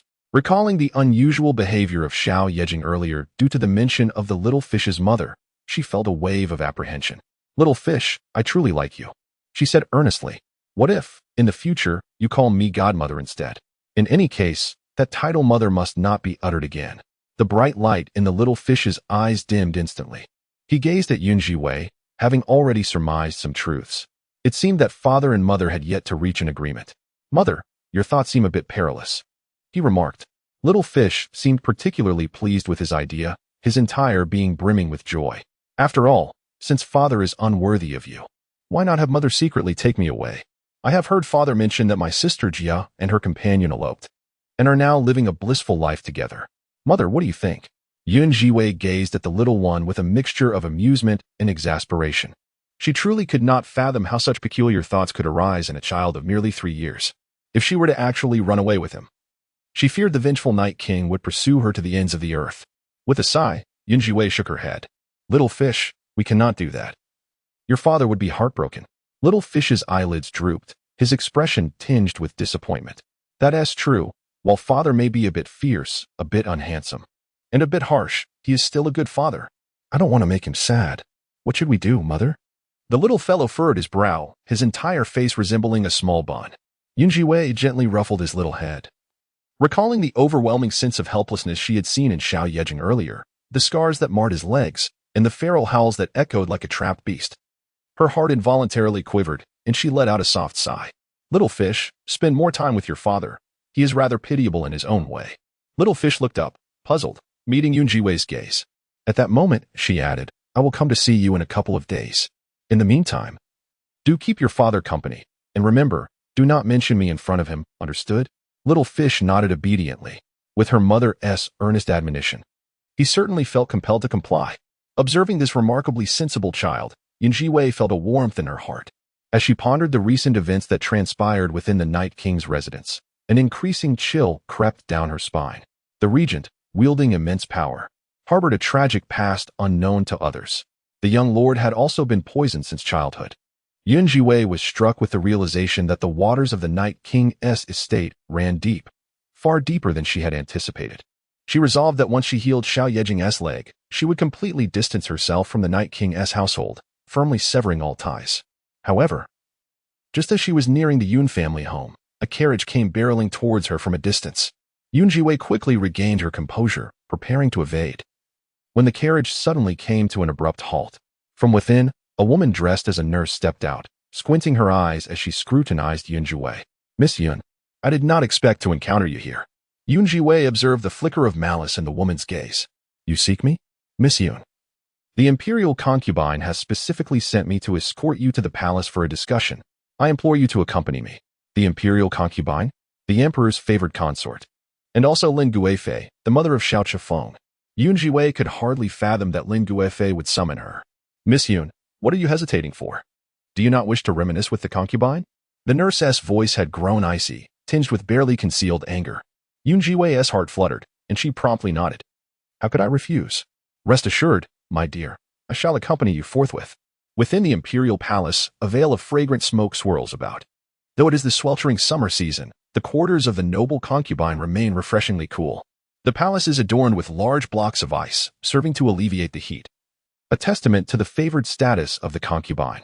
Zhiwei was ushered into the palace by the concubine, her eyes wandering curiously around her surroundings. She could not recall any significant connection between herself and this concubine. The only thing she knew was that this esteemed concubine had shared a close friendship with her mother, Madame L. At that time, the current emperor had yet to ascend the throne, and Lin Guifei was merely the prince's consort. It was she who had personally beseeched the reigning empress to arrange a marriage between herself and Xiao Chifeng. Reflecting on these memories, the depth of Zhiwei's gaze grew ever more pronounced. Wei, is that you?" An excited voice reached her ears. She lifted her gaze to behold a resplendently adorned woman approaching swiftly. Now not yet 40, Lin Guifei's beauty was striking, revealing the vibrancy of her youth. In her arms, she cradled a pure white cat, accentuating her languid elegance. "I pay my respects to your highness," Zhiwei greeted, adhering to the formalities. Lin Guifei hurriedly approached, her expression filled with concern for Zhiwei. Wei, you have endured much suffering these past few days. I have been unwell and unaware of the events transpiring outside. It is only today that I have learned of the outrageous deeds Chifeng has committed against you. Dear Wei, I was once close friends with your mother. Learning of the tribulations you have endured truly pains my heart. Could you find it in your heart to forgive Qingfeng? He was merely confused for a moment. The noble Lady Lin gently grasped Yun Zhiwei's hand with concern. Yun Zhiwei subtly averted her gaze, a hint of derision flickering in her eyes. She was curious to discover the true intentions of Lady Lin. Thank you for your concern, Your Highness, Yun Zhiwei replied softly. But my connection with His Highness the Prince has long since dissipated. There is nothing to forgive.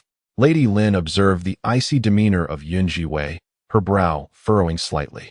The Yun Zhiwei of the past had appeared dazed and crude, resembling a fool.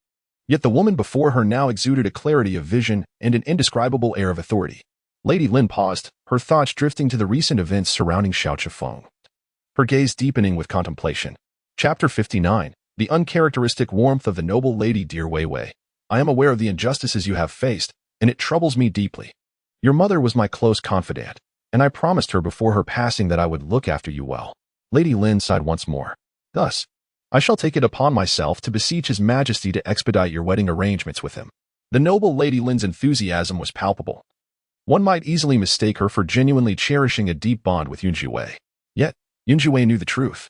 Despite nearly being bullied to death over the past 3 years, Lady Lin had never once stood up for her. Not to mention the events of those 3 days suspended above the city wall. If Lin Guifei's words bear any truth, that she would take care of her mother, such a scenario is inconceivable. For many years, the Yun family has not dared to bully her to such an extent.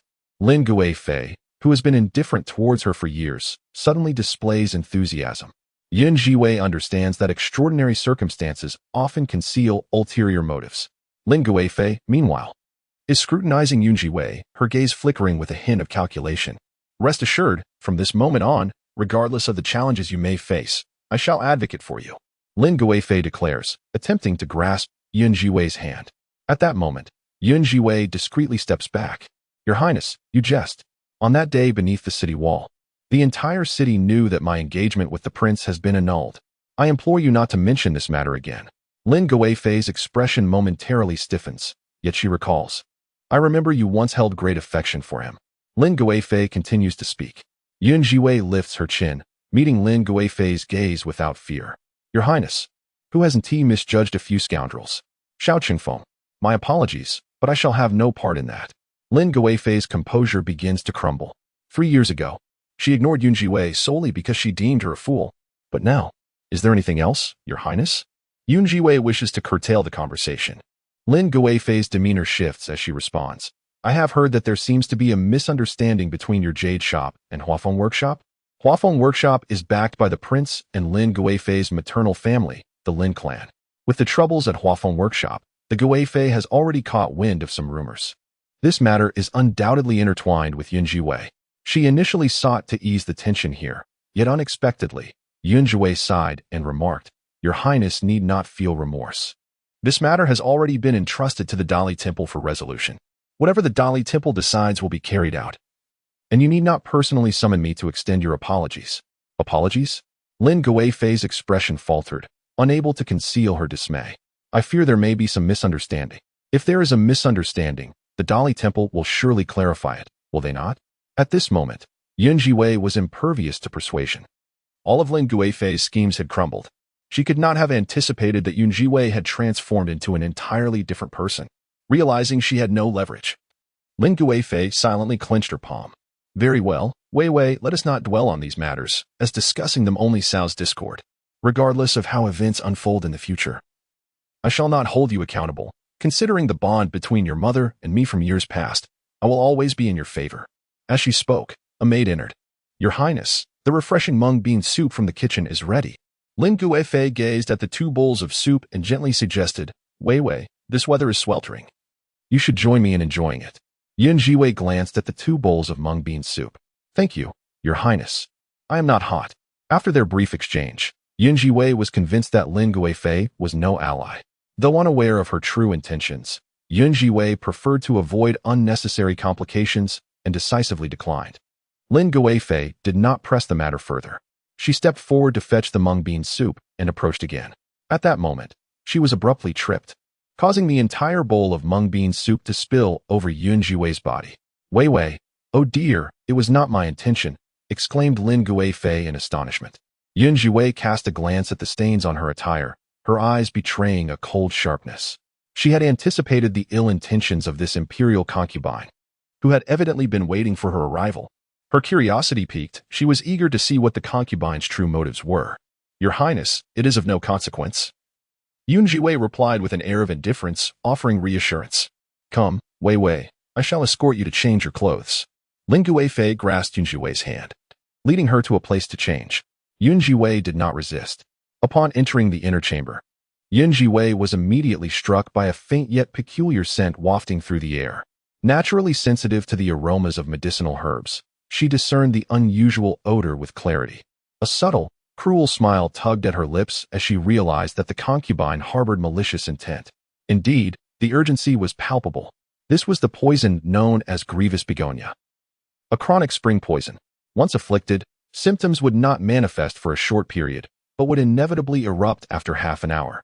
It appeared that everything had been meticulously orchestrated by Lin Guifei, luring her into this place to fall victim to the grievous begonia's venom.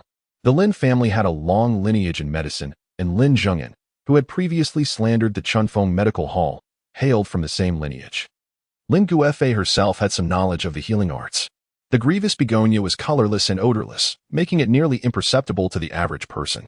Even the imperial physician would struggle to detect its presence. Yet, Zhiwei was uniquely attuned to the faint anomaly in the air. Having recently consumed the Jiawan detoxification soup, she felt no fear of these toxic substances. She seemed oblivious as she changed into her attire. Once dressed, Zhiwei stepped out. Lin Guifei gazed upon her with a radiant smile. Indeed, Wei was strikingly beautiful, bearing a remarkable resemblance to her mother in her youth. Upon hearing Lin Guifei mention her mother, Lu Shi, several times, Zhiwei's expression subtly faltered. Lin Guifei, too, appeared to be enveloped in a veil of sorrow. "It was unexpected that your mother departed so early. Even now, the thought of her brings me sorrow. Wei, would you accompany me for a stroll? You were lost shortly after your birth and have little chance to learn about your mother. Let me share her story with you." "Very well." Zhiwei parted her lips and spoke softly. In the imperial garden, Lin Guifei continued to cradle the cat, guiding Zhiwei as they admired their surroundings while engaging in casual conversation about the past. As half an hour passed, Lin Guifei suddenly felt a wave of dizziness. Stumbling slightly, nearly collapsing to the ground. "Your Highness, what troubles you?" The attendant beside her quickly supported her, filled with concern. "What time is it?" Lin Guifei inquired. "Your Highness, it is time for your medication," the attendant replied anxiously. "No, Your Highness, I must attend to you. I am the only one who can alleviate your condition during your episodes. Others do not know how to assist." As she spoke, her gaze fell upon Zhiwei. The duo, master and servant, harmonized in their exchange, and Zhiwei chose not to expose the pretense but rather played along. "Very well, Your Highness, please wait here." With her words, Zhiwei lifted her foot and headed towards Jinghua Palace. After Zhiwei departed, Lin Guifei, who had previously been in a state of agitation, released her grip from her chest. She gazed at the retreating figure of Zhiwei, her teeth clenched in irritation. This insolent wretch. I offered her a way out, yet she chose to disregard it. If that is the case, she must not blame me for my lack of courtesy. "Is everything arranged?" she inquired of the elder maid, Chunfeng at her side. A glimmer of malevolence flickered across the aged features of Chunfeng. "Rest assured, Your Highness, everything has been meticulously planned." Lin Guifei curled her lips into a sinister smile, her face suffused with malice. "Then let it be so. Do not blame me for being ungracious." With that, she narrowed her eyes and gritted her teeth, her mind swirling with the recent events that had transpired. She recalled the humiliation endured by Chunfeng and the upheaval at Wafengfeng, her teeth grinding in fury. "But, Your Highness, have you not been searching for the one left behind by the elf family?" Chunfeng interjected suddenly. Lin Guifei coldly retorted, "Eliminate this wretched girl first, and the rest can be dealt with in due time. They all say that Zhiwei has changed her disposition, from my observations. It is not as remarkable as they claim. She may no longer be the foolish girl she once was, yet she is not as astute as imagined." Cruelty gleamed in Lin Guifei's eyes. Meanwhile, Zhiwei made her way towards Jinghua Palace, fully aware that Lin Guifei harbored ill intentions, and thus chose to remain unperturbed. Just as she reached the corner, a figure suddenly emerged from the shadows, forcefully pulling her towards them. Chapter 60. How can I not cooperate in performing this act splendidly?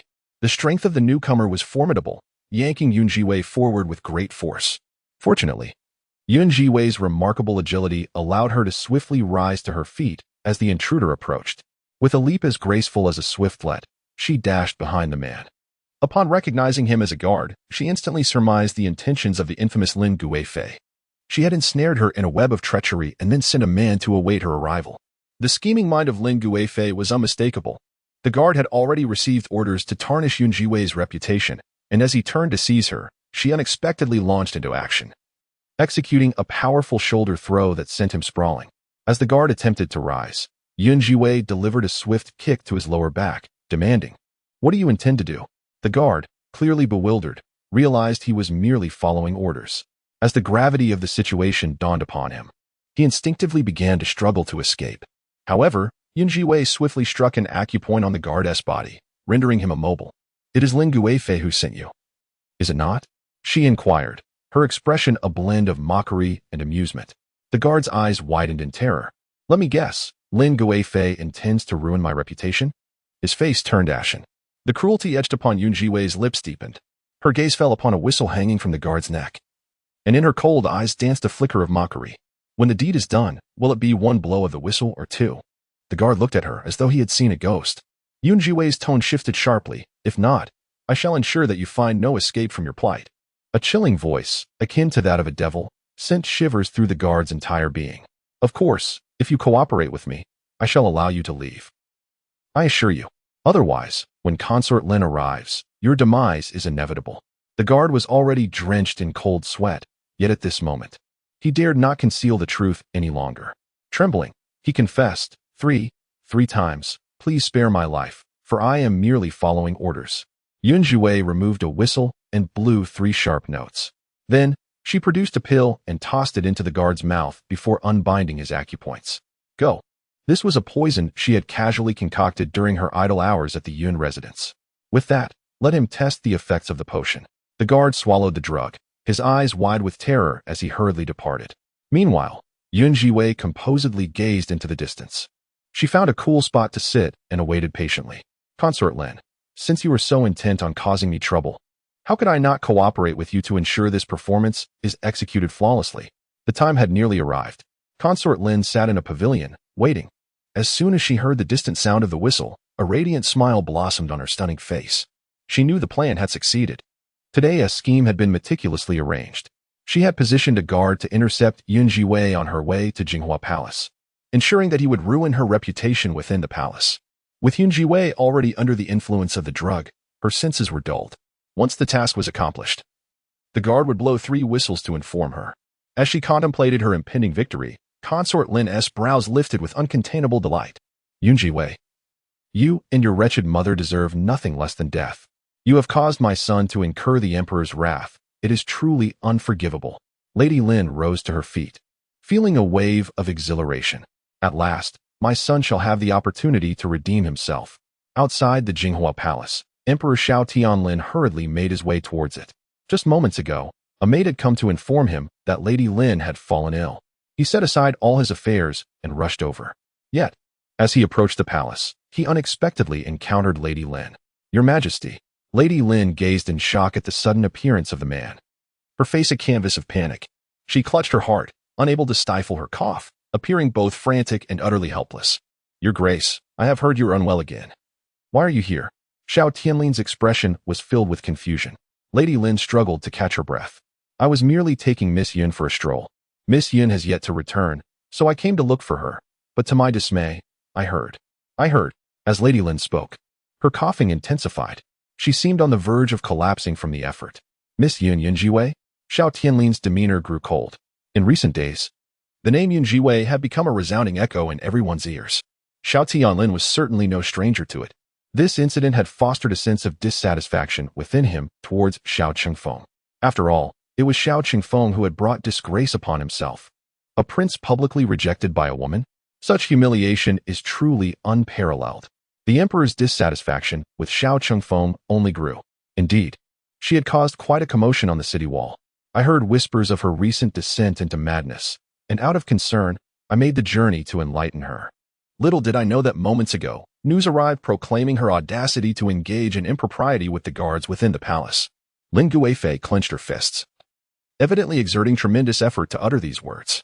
Xiao Tianling's expression turned to one of horror. Where is she, that wretched creature? Your Majesty. Zhiwei has been raised in the countryside, unfamiliar with the ways of propriety. I beseech you, do not hold her accountable. Lin Guifei fervently defended Zhiwei. Enraged, Xiao Tianling hastened forward, reaching a rocky outcrop. From a distance, both Lin Guifei and the emperor caught sight of a corner of clothing in the distance. Lin Guifei hurriedly stepped in front of the emperor. Your Majesty, please do not blame Zhiwei. This child is truly pitiable. Her upbringing in the wild has led her astray. Xiao Tianling was seething, his eyes ablaze with fury. The audacity to engage in such scandalous behavior within the imperial palace was utterly unforgivable. Ignoring Lin Guifei, he stormed ahead. Behind him, Lin Guifei's eyes sparkled with schadenfreude. She knew Zhiwei was doomed. This time, no one could save her. Moreover, once Zhiwei's disgraceful actions were confirmed, the emperor would undoubtedly forgive Chifeng. Her heart brimmed with exhilaration. Yet at that moment, the emperor had already reached the other side of the rocky formation. Just as he was about to unleash his wrath, he beheld Zhiwei, curled up and blushing fiercely as she awaited the arrival of someone. Upon seeing him, she lifted her head, gazing at him with a look of utter helplessness. Help me. Save me. The emperor's footsteps suddenly halted. Lin Guifei, who had rushed forward to witness the spectacle, now wore a look of disbelief. Chapter 61.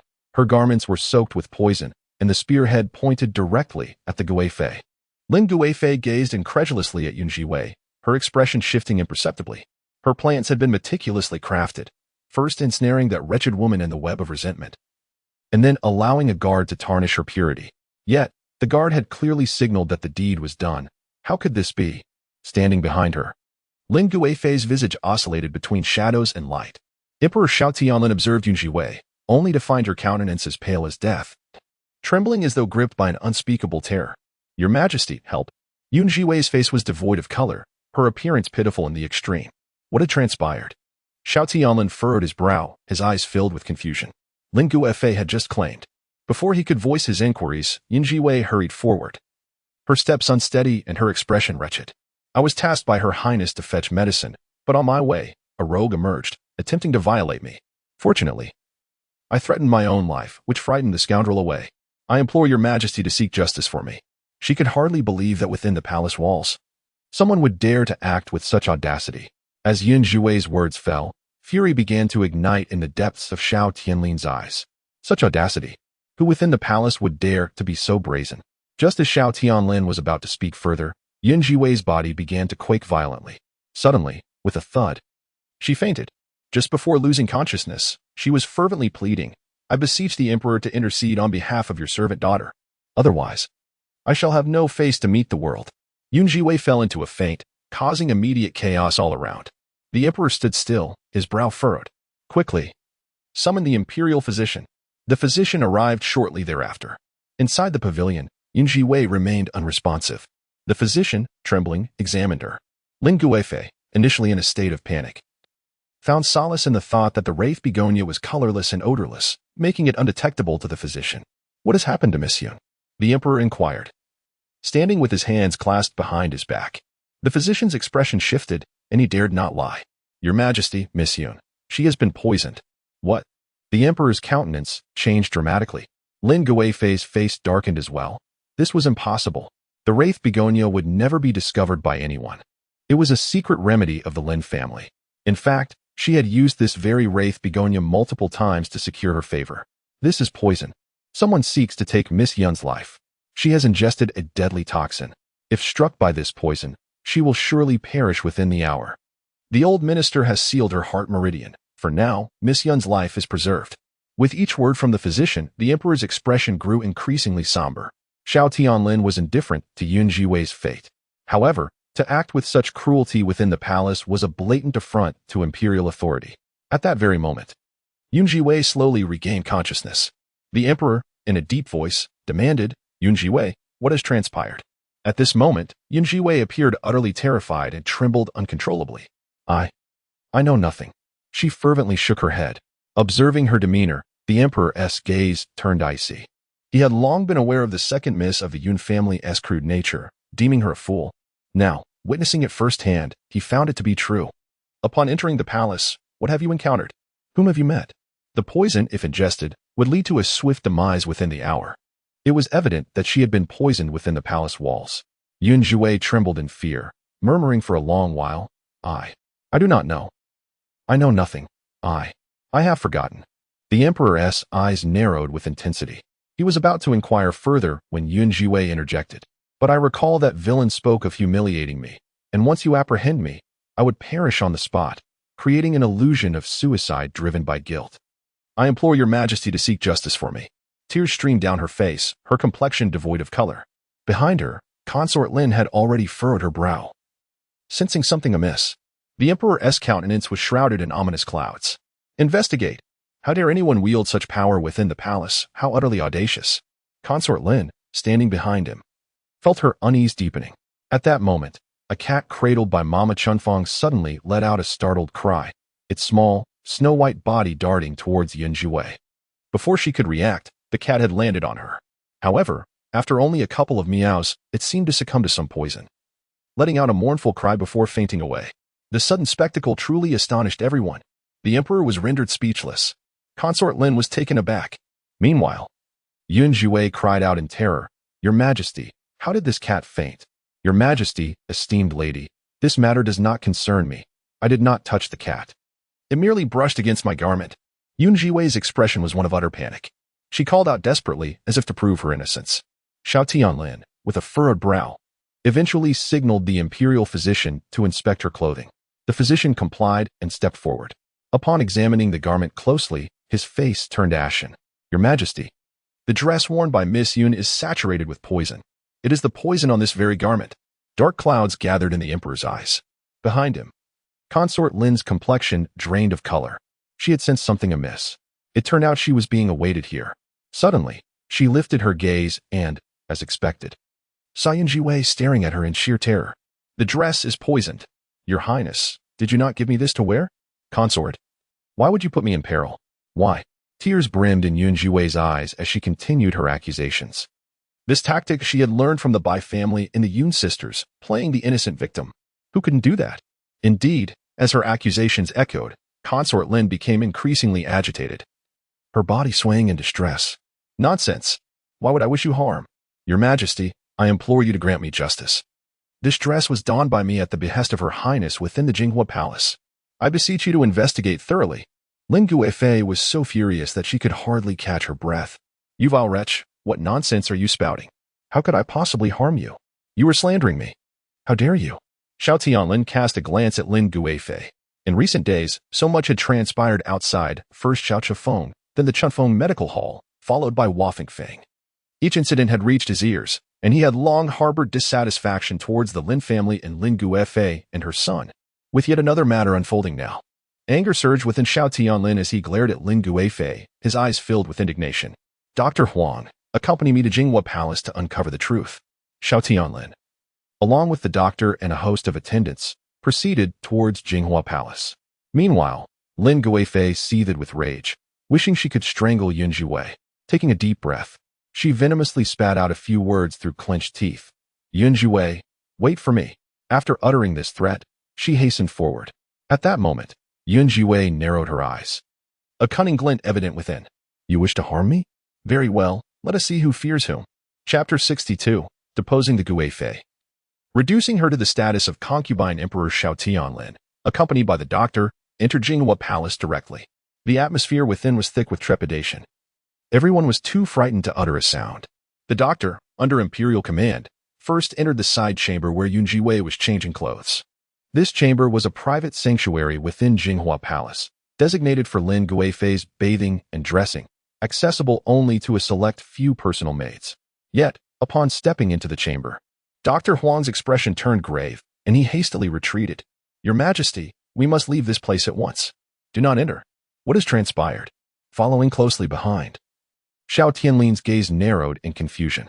He witnessed the imperial physician Huang emerge, having taken a couple of deep breaths, his expression laden with discomfort. Speak. I shall grant you mercy. Huang, the emperor's trusted confidant, could no longer conceal the truth. What poison? He hesitated before finally mustering the courage to declare. It is a seductive toxin. Regardless of gender, those who inhale it will find their minds disturbed. Huang divulged without reservation. The following Lin Guifei gasped, her countenance shifting dramatically as she struggled to maintain her composure. Preposterous. Huang, how dare you slander me with such baseless accusations? She had never anticipated that the matter of the intoxicating fragrance would be uncovered. It was well known that the Lin family had meticulously crafted this poison for generations. They had been adept in the art of medicine, with the venerable Lin as a distinguished physician, renowned throughout the realm of Daxia for his unparalleled medical skills and pharmacological expertise. She had utilized this potion over 20 years ago, its colorless and odorless nature ensuring that no one would detect it. Yet now, it had been exposed by Huang. Lin Guifei's heart raced, her face contorting in anger as she vehemently accused the physician. Huang, trembling in fear, fell to his knees. Your Majesty, I would never dare to speak falsely or fabricate tales against Her Highness. If Your Majesty harbors doubts, you may summon any member of the Imperial Medical Bureau for verification. This poison is a seductive toxin. A single exposure can disrupt one's mind, and prolonged exposure can severely jeopardize one's health. Xiao Tianlin remained rooted in place, fury igniting within his eyes. For many years, he had felt that as long as he lingered in the presence of the favored concubine, he would inevitably become enraptured. There was a time when he spent every night at her side. Reflecting on it now, perhaps that was indeed the reason. Suddenly, he turned his gaze, his eyes blazing with fury towards concubine Lin. She felt an unsettling chill run down her spine. Your Majesty, I am unaware of any poison mentioned by Dr. Huang. Just as she spoke, several physicians began to enter the room. Upon their arrival, their expressions shifted dramatically. The cause was clear. They had all detected a strange anomaly in the air.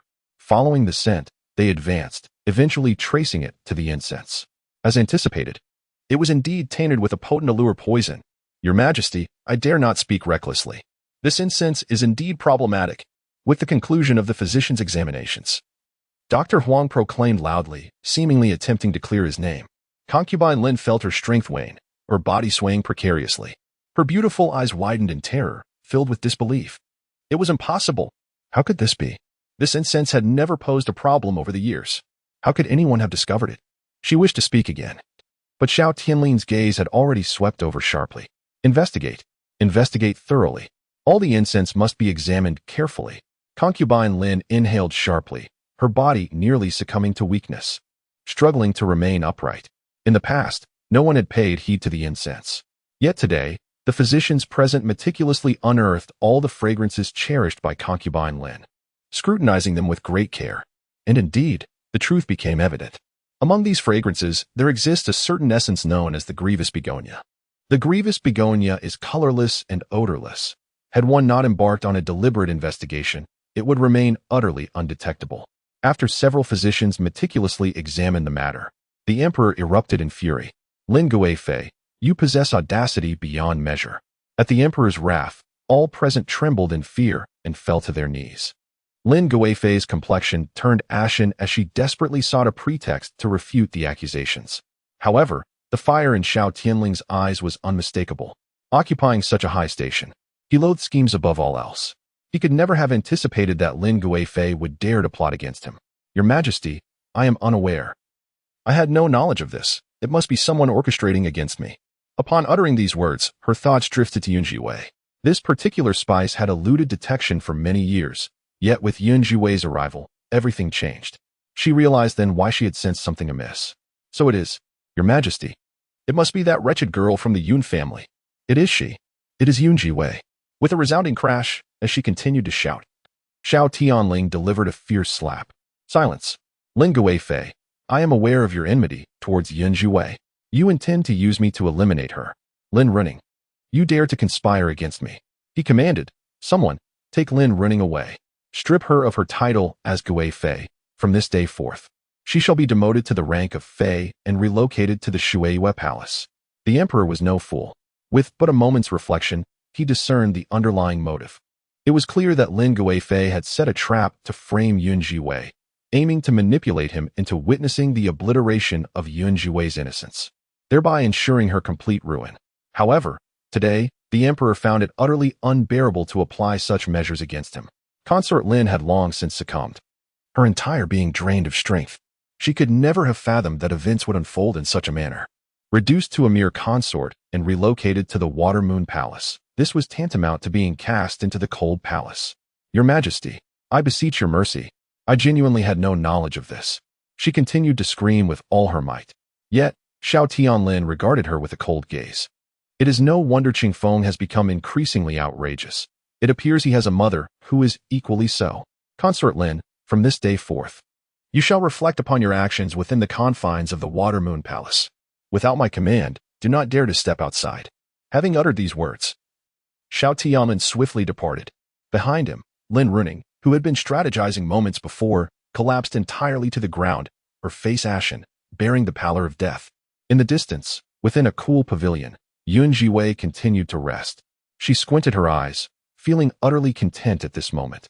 A smile played upon her lips as she contemplated that the situation in Jinghua Palace must have already reached a critical point. Indeed, even before she had changed her attire upon entering Jinghua Palace, she had discovered the presence of the woe-begonia. The woe-begonia was indeed colorless and odorless, imperceptible to most. However, when she had sprinkled a hint of other powder within that hall, the circumstances transformed entirely. Reflecting on this, the curvature of Zhiwei's lips deepened. Chapter 63, My woman shall not trouble the emperor. Miss Yun, His Majesty summons you. As Zhiwei pondered these matters, a sharp voice pierced her thoughts. She quickly composed herself and gracefully rose to proceed forward. The emperor, a figure wielding the power of life and death. Zhiwei felt an overwhelming sense of trepidation and dared not be careless any longer. Inside the palace, the atmosphere was heavy and oppressive. The imposing Xiao Tianlin loomed above, waiting for Zhiwei's arrival. As she approached, he narrowed his eyes, fixing his gaze upon her. Lowering her eyelids, Zhiwei respectfully bowed and addressed him. Your Majesty, I pay my respects. Xiao Tianlin stood with his hands clasped behind his back, silently observing the young woman before him. He recalled her. Over the past 3 years, she had become a source of ridicule in the capital, the subject of many a jest. At that time, he could not help but lament the fate of such a remarkable woman as Li, who had given birth to a child so lacking in merit. Yet now, upon meeting her in person, Xiao Tianlin sensed that perhaps this perception was not entirely accurate. This girl no longer seemed as foolish as she once was. Coupled with the various rumors circulating outside. Rise, Yun girl, Xiao Tianlin spoke in a calm tone. Zhiwei felt a jolt of discomfort at the appellation. In her memory, she had never encountered this emperor before. Naturally, her impression of him was far from favorable. Despite the fact that Xiao Chifeng and others had no concrete evidence to substantiate their claims of her alleged misconduct, Xiao Tianlin had allowed them to leave her hanging on the city wall, awaiting her demise. The wretched emperor had never wished for her survival. This time entering the palace has indeed subjected you to hardship. However, rest assured, the imperial physician will do his utmost to alleviate the poison within you. Xiao Tianlin had adopted a rather different demeanor this time, appearing quite gentle. He scrutinized Zhiwei and took a step closer. Your appearance reminds me of your mother. Zhiwei subtly furrowed her brow. Was it her mother, Lady L, once again? Earlier, even the noble consort Lin had mentioned her several times. Thank you, Your Majesty. To have your concern is a blessing for my mother. Xiao Tianlin kept his hands clasped behind his back, exhaling a long sigh. When I first met your mother, I was but your age. Now, so many years have swiftly passed. In truth, I shared a certain rapport with your mother back then. Waves of emotion surged within Zhiwei. Her mother, Lady L. All she knew was that Lady L hailed from the wealthiest family in the Great Xia. Yet she never imagined such intricate ties with the emperor. Zhiwei, you were lost at birth. I fear you possess no memories of her. A pang of sorrow instinctively welled up within her. The privilege is not mine, she lamented. The emperor sighed again, his gaze appraising Zhiwei for a considerable time before he spoke. Alas, you and Qing Feng are fated to be near yet far. It is worth mentioning that the betrothal was arranged by your mother, myself, and consort Lin. The token of this engagement was a blood jade. As Xiao Tianlin recounted this, his breath quickened slightly, despite his efforts to appear composed. However, to Zhiwei, who possessed an acute sensitivity to external stimuli, his unease was unmistakable. She could hear it clearly, the excitement in Xiao Tianlin's voice, tinged with a hint of inquiry. Zhiwei, you must have seen that blood jade, have you not? His voice, along with the aura surrounding him, underwent a palpable transformation. Zhiwei's eyes subtly narrowed in response. Yet, her expression swiftly transformed. She raised her head, gazing at Xiao Tianlin with an innocent and curious look. Your Majesty, I have never seen bloodshed. Oh? Xiao Tianling's eyes darkened slightly, narrowing as a hint of danger flickered within. After a prolonged silence, his gaze returned to her. What a pity it is. Zhiwei. I am aware you have endured considerable grievances due to the crown prince. Now that your bond with him has concluded, how about this? I shall grant you a new marriage. My fourth son, the Cold King, currently has a vacant position for a primary consort. I wish to fulfill the promise made to your mother. Why not bestow you upon him? Xiao Tianling's voice was slow yet deliberate, causing Zhiwei's heart to leap in alarm. She knew well that this treacherous emperor harbored ill intentions. He spoke of the friendship he shared with her mother. Yet if there were any genuine affection, he would not have stood idly by while her mother perished in the Yun household. Nor would he have allowed the by mother and daughter to intrude.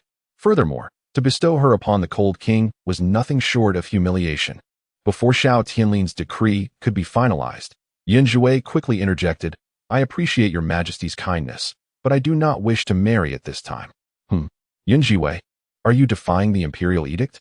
The danger in Xiao Tianling's gaze intensified. Your majesty, I would never dare. It is simply that I believe my virtues are lacking, rendering me unworthy of the Cold King. Xiao Tianlin replied coolly, I declare you worthy, and thus you are. Internally, Zhiwei had rolled her eyes countless times. Who in the capital was unaware of the Cold King's infatuation with beauty?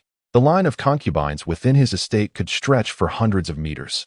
Moreover, the Cold King weighed no less than 300 or 400 pounds.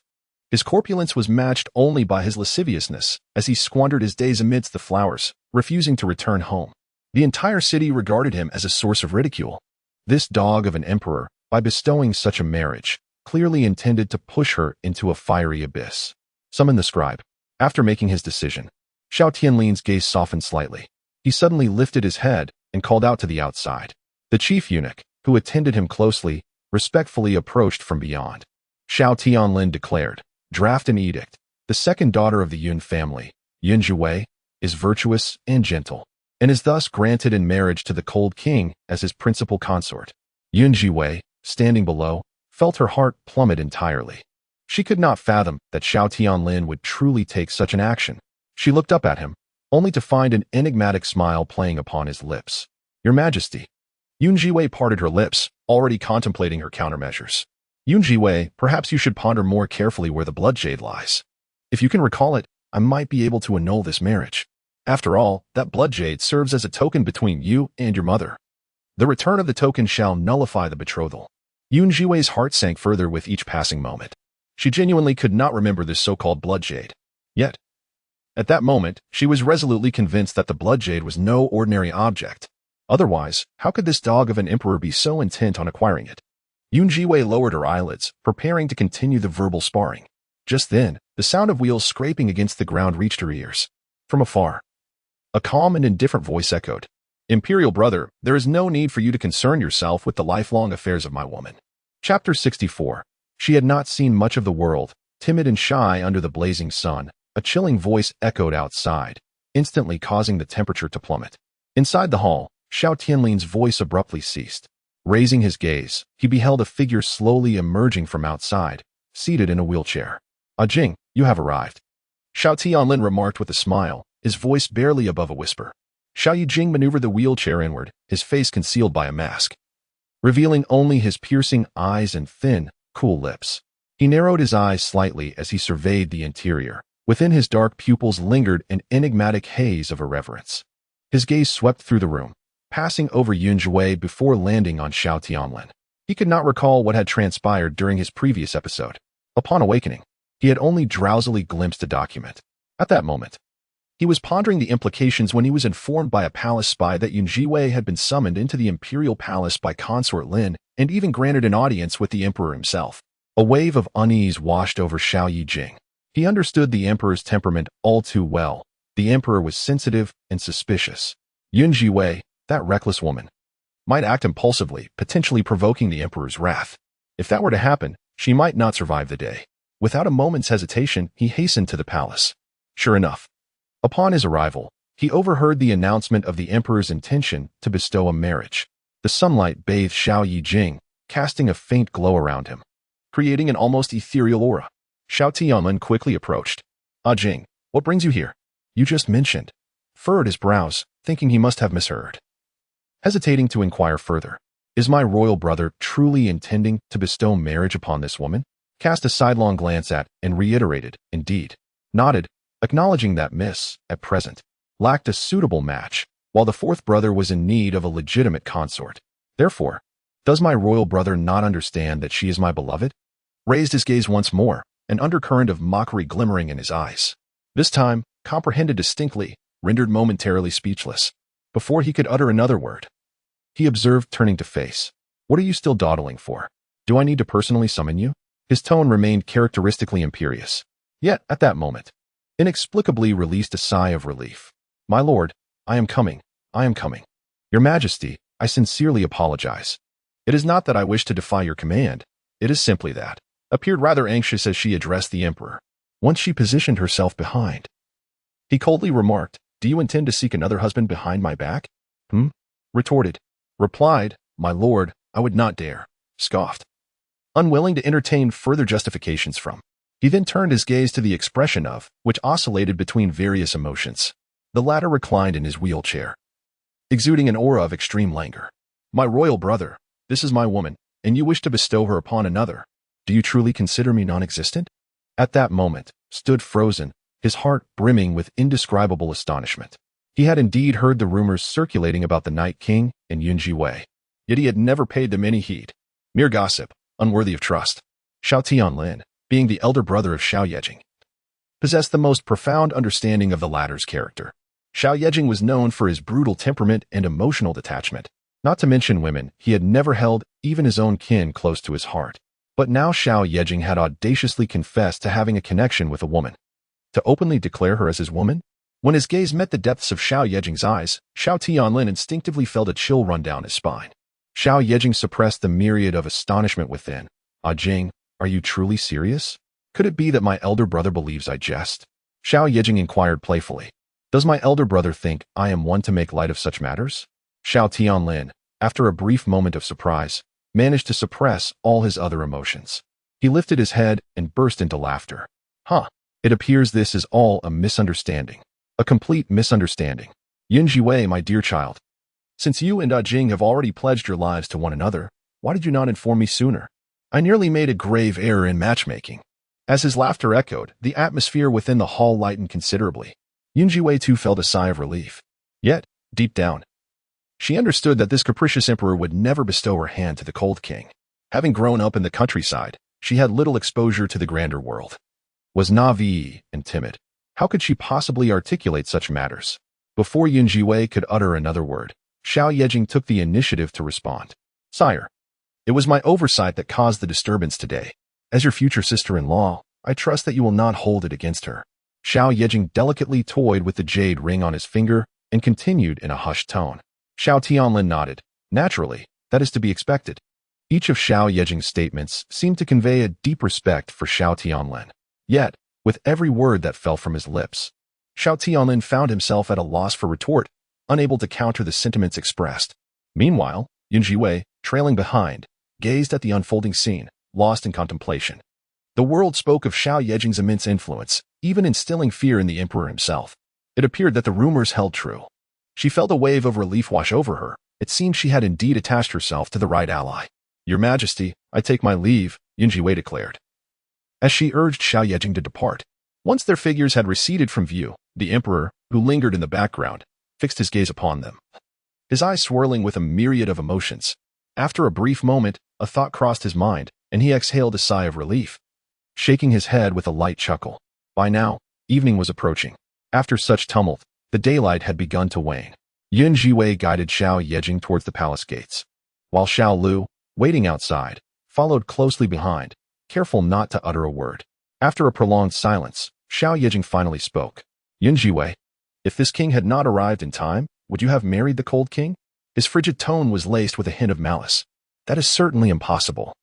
Zhiwei replied. Do you dare to defy the imperial decree? Xiao Yejing casually inquired. Zhiwei, lingering behind, simply shook her head. If I can annul the first marriage, I can certainly annul the second. The sunlight elongated Xiao Yejing's shadow as he quietly settled into his wheelchair, remaining silent for an extended period. Many events had transpired that day. In the courtyard of the Yun residence, Yunzhe remained engrossed in his martial training, drenched in sweat. Yes, Zhiwei nodded. Yunzhe's expression was forlorn. Sister, will it be difficult for me to see Xiao Yueo again? Zhiwei gently patted the young boy's shoulder. Xiao Yueo was the young heir of the Night King's residence, and this outing had been an unexpected turn of events. But I truly wish that you were his mother. Yunzhe looked up, a sigh escaping his lips.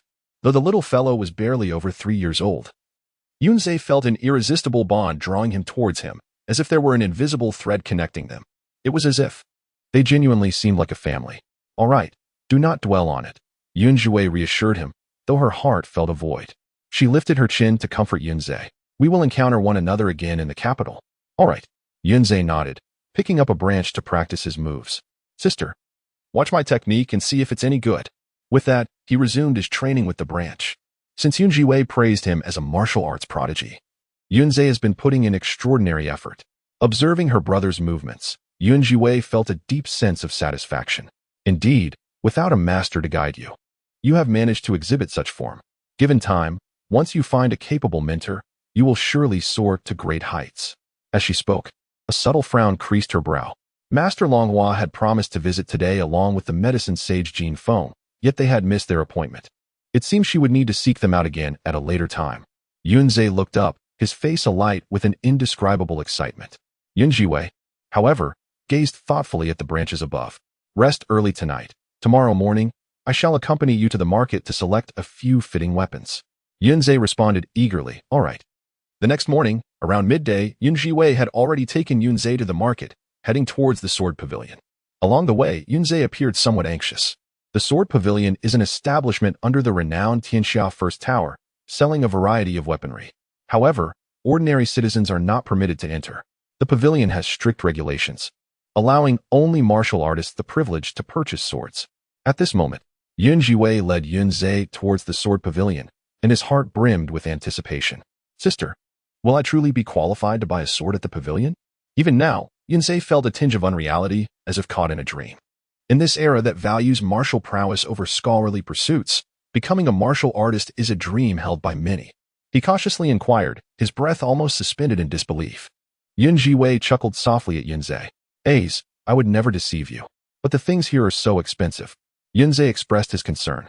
Zhiwei could not help but laugh. Rest assured, your sister possesses wealth. She can choose whatever she desires without hesitation. My brother deserves nothing but the finest. Ace, have confidence in yourself? Do you understand? Yunzhe nodded, determination gleaming in his eyes once more. The sword pavilion stands as a 3-story establishment. After navigating through the bustling marketplace, one arrives at this corner edifice, the sword pavilion. Zhiwei and Yunzhe's carriage came to a halt outside the pavilion, and they stepped inside with measured grace. Within the sword pavilion, a diverse array of weaponry was on display. Swords, sabers, and halberds, everything imaginable was present. Yunzhe, overwhelmed by the choices, appeared momentarily dazzled. Ace, select a weapon, Zhiwei encouraged, her gaze also assessing the nearby arms. She sought a simple short sword for her self-defense. Excitement coursed through Yunzhe as he explored the surroundings. He understood that possessing a weapon of his own would mark his transition into a true warrior, enabling him to safeguard his sister effectively. Anyone who dared to threaten would face dire consequences. His gaze settled upon a particular sword, poised to voice his thoughts when a soft scoff echoed from outside. Yunzhe? It seems I was indeed correct. It truly is you. Yunzhe's brow furrowed slightly. Turning, he beheld the Yun siblings entering slowly. After a night of rest, the three had regained their composure, shedding the previous day's disarray and fury, especially Yun Luchuan, who stood proudly at the forefront, exuding confidence. Upon seeing the trio, Yunzhe instinctively furrowed his brow and moved to shield Zhiwei. However, she raised her hand to stop him. Ace, are you drawn to that sword? Zhiwei continued her inquiry. Yunzhe diverted his gaze from the newcomers and nodded. Yes, boss. May I take a look at that sword? Zhiwei inquired of the shopkeeper within. The shopkeeper nodded involuntarily. Young master possesses discerning taste. This sword is a recent treasure in my sword pavilion. It is exceptionally sharp yet remarkably light, albeit somewhat expensive. However, the fact that young master has taken a fancy to it suggests a destined connection between you and this sword. With a smile, the shopkeeper went to retrieve the sword. Yunzhe's anticipation grew ever more intense. Meanwhile, in the distance, Yun Liuchuan's expression darkened gradually. This marked the second occasion he encountered Zhiwei and Zhe upon his return, following the significant events of the previous day. He had scarcely had the opportunity to scrutinize the two. Now, observing how Zhiwei appeared to dismiss them entirely, a sense of indignation welled up within him. Throughout their lives, Zhe had always reacted to him as if he were a mouse confronted by a cat, either cowering in fear or being bullied to the point of helplessness. Yet today, they dared to treat him with such blatant disregard. Anger surged within him. Behind him, Yunwani and Yunwanin squinted their eyes, scrutinizing the brother and sister duo ahead. Both sisters harbored a deep-seated hatred for Zhiwei. Had it not been for Zhiwei, would their mother, the Bai matriarch, have been imprisoned in the Dali temple? Initially, they had regarded Zhiwei with trepidation, but yesterday, they finally understood the source of her arrogance. It was due to her association with the young heir of the Night King's residence. The siblings each contemplated this in silence. At that moment, the shopkeeper had retrieved the sword that had caught Yunze's eye. As Yunze excitedly stepped forward to touch the sword, Yun Luchuan suddenly stiffened, taking a step forward to position himself in front of Yunze. Yunze, all these years, you have merely been a frail and sickly wretch. Do you truly believe you can acquire this sword? He reached out, intending to snatch the sword from Yunze's grasp, his lips murmuring incessantly. Initially, Master Longhua was set to accept me as his disciple, and I had been pondering what gift to present him upon our meeting. It seems this sword would suffice. He lifted his head, brimming with arrogance and self-satisfaction. Shopkeeper, I shall take this sword. Chapter 66. Does a dying man dare to contend with him? The shopkeeper's expression subtly shifted, revealing a hint of discomfort. However, young sir, this sword was initially claimed by this young master. The shopkeeper murmured softly. Yun Luchuan scoffed. You must be unaware of my identity. I am Yun Luchuan, the eldest son of the Yun family, destined to be a disciple of Master Longhua. You must be familiar with Master Longhua. In the near future, I shall formally join Master Longhua's tutelage and become a new disciple of the Martial Hall. As these words fell, the shopkeeper's countenance transformed with astonishment. Master Longhua, the Martial Hall, as the steward of the Sword Pavilion. How could he be oblivious?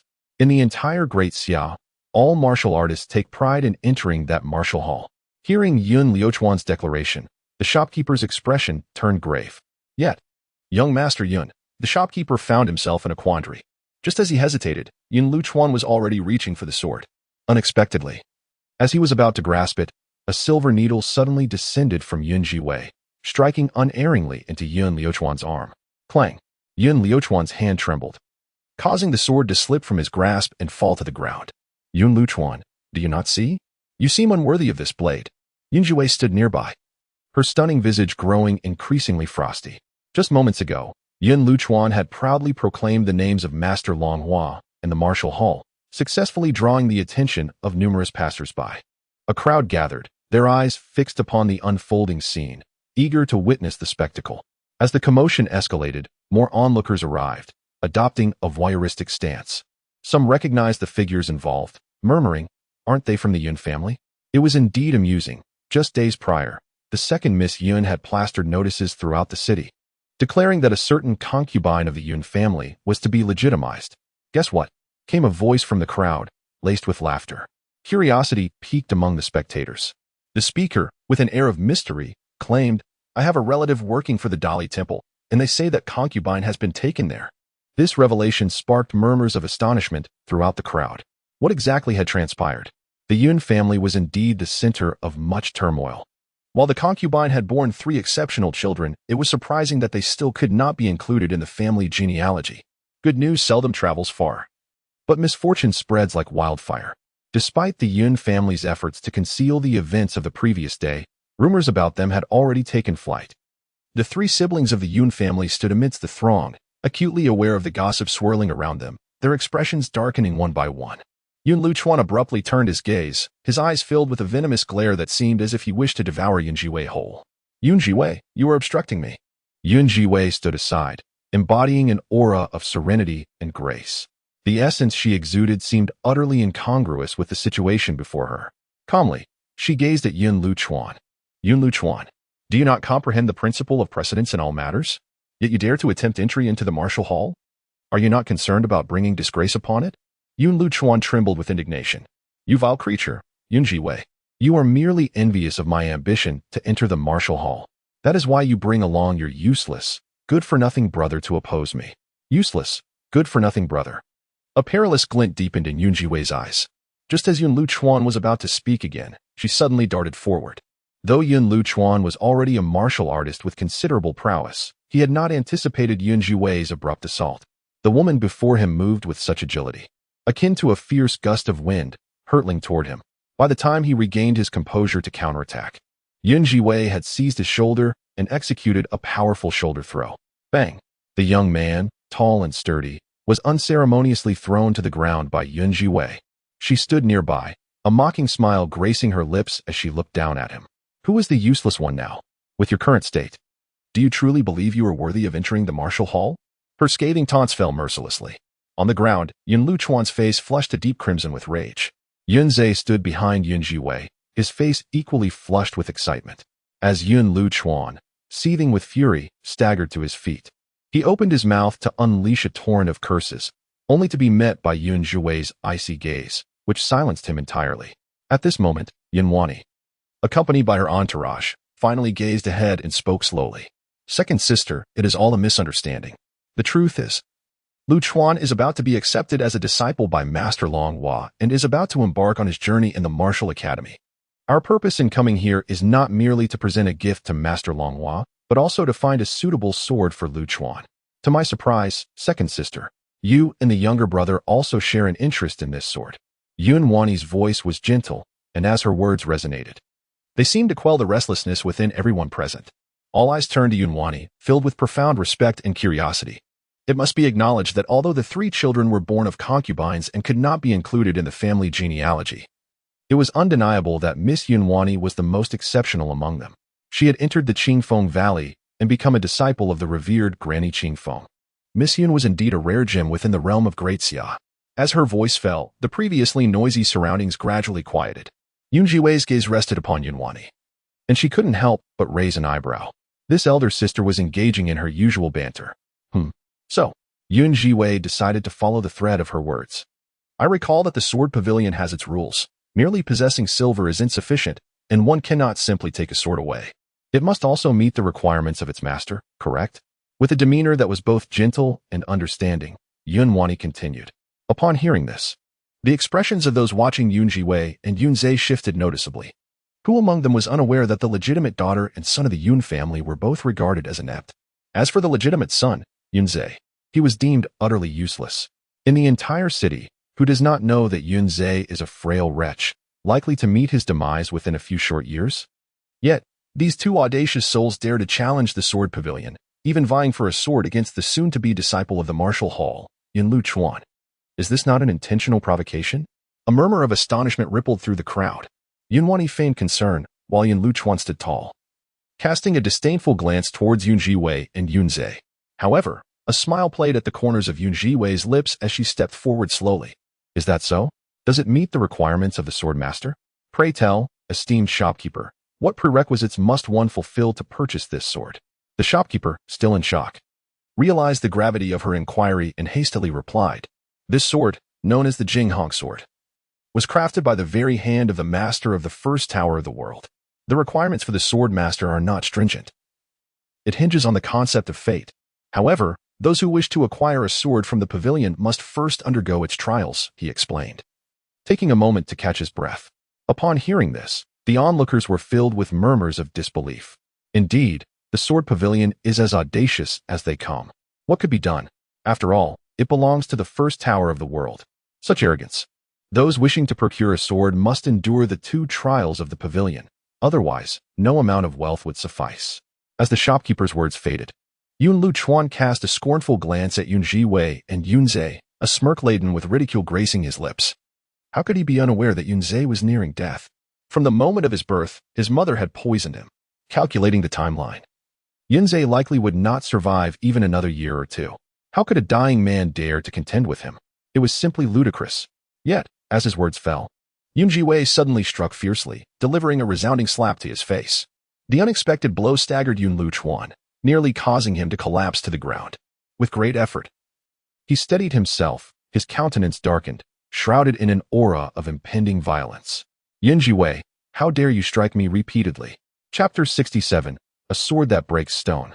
Yun Liuchuan's face was a mask of fury. His cold, piercing gaze seemed to harbor a desire to see Yun Zhiwei punished severely. Unfazed, Yun Zhiwei turned her head slightly and remarked, "Do you see? This is what it means to oppose. Yun Liuchuan, is it not your wish for me to stand against you? Very well, let us see how this unfolds." Her clear voice was laced with an undeniable mockery. A ripple of astonishment swept through the crowd. Yun Liuchuan remained rooted, seething with rage, his fury bubbling to the surface. Yun Wani exchanged glances with Yun Wani. Both were well aware of the perilous nature of provoking Yun Zhiwei. Their expressions turned serious. Yun Wani stepped forward, grasping Yun Liuchuan's arm, and said gently, "Liuchuan, do not act impulsively. Can you not see? Ace covets that sword. If that is the case, let us refrain from contention, as the elder brother. How can you quarrel with your younger sibling?" Yun Wani's face radiated warmth, and turning to Ace, she smiled with utmost kindness. "Ace, if you desire this sword, it shall be yours. However, acquiring it requires certain qualifications. Are you certain you can purchase it?" The incessant voices echoed in her ears. Had this been in the past, Ace would have retreated in fear long ago. Yet now, the sister is no longer the sister of yore, and he is no longer the Ace of the past. The sister had once imparted to him the importance of confidence. A subtle tumult stirred within his heart, but Ace lifted his gaze. "Indeed, this sword shall be mine." He turned to the shopkeeper, a slight smile gracing the lips of the young boy, whose countenance, though frail, was remarkably handsome, radiating humility and respect. "I apologize for the spectacle, esteemed shopkeeper. If that is the case, please prepare this sword for me." The shopkeeper raised an eyebrow, his expression a mixture of surprise and curiosity as he regarded the youth. In their previous exchanges, he had gleaned the identity of the visitor. It was rumored that the scion of the Yun family, Yun Zhe, was a dying lad, a frail wretch. Yet, this hardly resembled a dying individual. Though the boy appeared no older than 13 or 14, he exuded an ethereal aura. And beside him stood Yun Zhiwei. The shopkeeper, who prided himself on his ability to discern character, found himself momentarily captivated by the pair of siblings. Very well, the shopkeeper ceased to pose any further challenges. "Young Master Yun, please follow me. As long as you can pass our sword purchasing test, the sword shall be yours." "Agreed." Yunzhe nodded, following the shopkeeper as they descended slowly. The test of the sword pavilion was established in the center of the hall on the first floor. At this moment, with the unfolding commotion, time had gradually progressed and the crowd had swelled increasingly. Among the throng were those seeking to purchase swords, while many more had come merely to witness the spectacle. The shopkeeper halted before a large stone. "Young master, our swords are sold exclusively to genuine martial artists. As long as you can cleave this stone within 10 strikes, today shall mark your successful qualification for the sword purchase test." Positioned in the grand hall on the first floor is a colossal stone, remarkably resilient. To shatter this stone, one must possess sufficient inner strength. Upon this revelation, the crowd erupted in astonishment.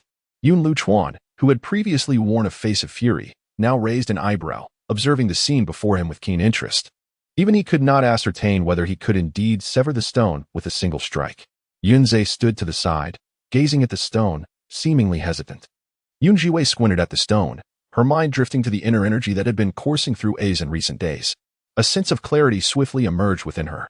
"Ace, go ahead," Yun Zhiwei murmured. "Approach it as you have during your training in the courtyard these past few days, without any burdens. Employ the techniques taught by your sister. Do not act recklessly. Believe in yourself. You possess the capability." Yun Zhiwei understood that Yunzhe was a prodigy in martial arts. In the past, he had been afflicted by a potent poison that had completely obstructed his meridians, rendering him incapable of harnessing even a trace of inner strength. However, with the poison now purged from his system and after consuming the 9 full detox pills, not only had his meridians been unblocked, but his inner energy had also significantly intensified. As her words of encouragement resonated, Yunzhe nodded in affirmation. He turned his gaze to meet Yun Zhiwei's eyes, and for the first time, the young boy radiated an unwavering determination. He grasped the sword handed to him by the shopkeeper firmly, declaring, "Very well, sister. I shall not disappoint you. I promise." With the exquisite sword in hand, he advanced step by step, all eyes fixated upon the blade. The atmosphere grew heavy with anticipation as everyone scrutinized the stone before them. A profound silence enveloped the surroundings, as if the world had come to a standstill. All gazes were riveted on Yunzhe, as though awaiting the outcome. Some were mere spectators, while others were inquisitive. Yun Liuchuan cast a disdainful glance at Yunzhe, thinking, You, a foolish girl from the countryside, and you, a frail creature, are utterly ignorant. Should you truly manage to cleave this stone today, I—" Just as he began to speak, the young lad had already raised the sword high above his head. Yunzhe gently closed his eyes, gathering his energy deep within. He could feel the internal force surging through him. With his eyes shut, visions of the past flashed before him, scenes of the Yun family tormenting him and his sister. Anger swelled within him, mounting with each heartbeat. Gritting his teeth, he resolved to grow stronger. No longer could he remain so weak. He vowed to protect his sister. They would not allow anyone to bully them any longer. All who had tormented them deserved their fate, deserved to perish. His internal energy coursed through him. Suddenly, he stood tall. In that moment, a fierce light ignited in the depths of the young boy's eyes for the first time. He gazed at the stone below, as if seeing all those who had wronged them. With reckless abandon, he summoned all his strength, raising the exquisite sword, and struck down fiercely. Boom! The sound of an earth-shattering explosion resonated throughout the hall of the sword pavilion. In the next instant, the crisp sound of shattering echoed, until the sound of gasps and exclamations reached my ears. What?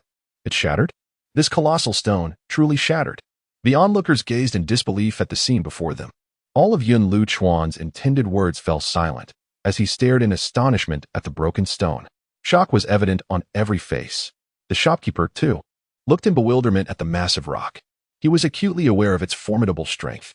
Many previous sword buyers had attempted to cleave similar stones, with the most skilled requiring 4 swords to achieve success.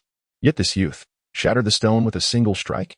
The shopkeeper remained rooted in place, his gaze fixed on Yunzhe, a fervor stirring within his eyes. Was he just a frail, useless boy? What nonsense had spread? The surrounding gasps continued to echo. Even he was astonished, murmuring to himself as he stared at the stone. Sister, I did it. Zhiwei stepped forward, her face radiant with satisfaction. See, I told you, my brother is the most exceptional. Yunzhe looked at Zhiwei, his face flushed with excitement once more. Sister, from now on, I will protect you. All right. Zhiwei smiled gently. Impossible. This cannot be. The astonished and furious shout of Yun Luchuan crashed upon my ears anew. The crowd, which had just been in awe, now regarded Yun Luchuan as though he were a jester. Zhiwei, however, had no desire to waste further time with him. She resolved to settle her bill and depart. Shopkeeper, can I purchase this sword now? How much does this sword cost? The shopkeeper was about to respond. Yet, one could hear Yun Luchuan's furious rebuke. You are cheating. To cleave this stone, it must be that this sword is sufficiently sharp, and the stone is not resilient enough. Yunzhe, you are utterly unqualified to vie with me. This sword is mine by right. I am the future disciple of Master Longhua. What I desire can never be mere trifles. You are nothing. Although Yun Luchuan had spent several years honing his skills outside and appeared quite impressive, he remained a product of the Bai family's teachings. In terms of vision, ambition, and temperament, he mirrored the Bai family all too well. As he spoke, his anger intensified. With this sword in hand, not only Yunzhe but even a mere child could shatter the stone. This test is utterly invalid. Yun Luchuan continued his uproar. Meanwhile, the shopkeeper's gaze toward him gradually turned to one of disdain. As Yun Luchuan shouted, he even roared, What? Do you not believe me? If you doubt it, I can effortlessly shatter this stone with a single stroke of this sword. Gritting his teeth, he growled. He was all too aware of Yunze's capabilities. The stone that Yunzhe could break with one strike was beneath his contempt. The shopkeeper narrowed his eyes, his expression growing colder. Very well, young Master Yun, let us see you try. If you cannot fulfill your claim and fail to shatter this stone, then from this day forth, you shall never set foot in my sword pavilion again. My sword pavilion, along with all the properties under the name of the foremost establishment in the world, will have no place for you. Chapter 68. Where did this filth come from? Do not approach me. The shopkeeper's voice emerged coldly, clearly indicating his anger. He had never anticipated that Yun Luchuan would be so persistent. Reflecting on the rumors he had just heard, the shopkeeper couldn't help but shake his head. Indeed, the son cultivated by an extramarital woman is utterly unworthy of the stage. His expression remained impassive as he gazed at Yun Luchuan, his demeanor gradually growing colder. Upon hearing these words, those nearby murmured in astonishment. The implication was, if Yun Luchuan could not break the stone, he would offend the entire Tianxia First Building. Yun Wani furrowed her brows, sensing the complexity of the situation. Just as she intended to offer a warning, Yun Wani clenched her fists, her eyes sparkling like those of a fierce little beast. Luchuan, Go and show them your true strength.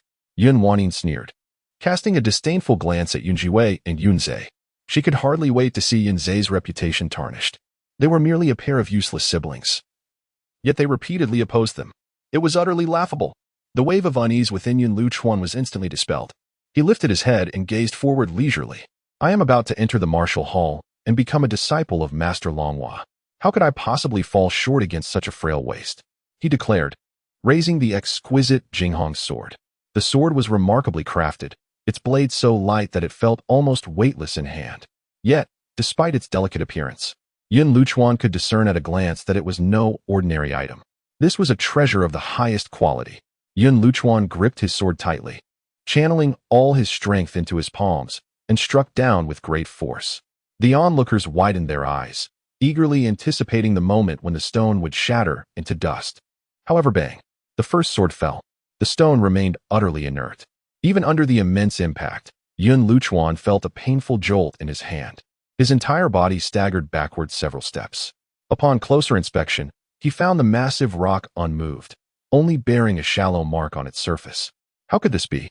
Yun Luchuan stood frozen, utterly bewildered, unable to contain his astonishment as he muttered, that good-for-nothing Yun Zhe could shatter stone with a single strike. How could I possibly fail?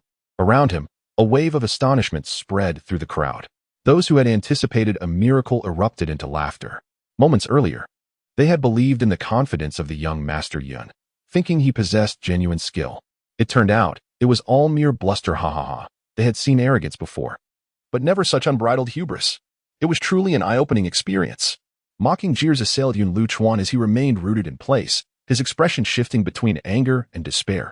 Clenching his fists tightly around the sword, he thought to himself, I refuse to believe this. Taking a deep breath, he tightened his grip and struck once more with ferocity. Boom, boom, boom.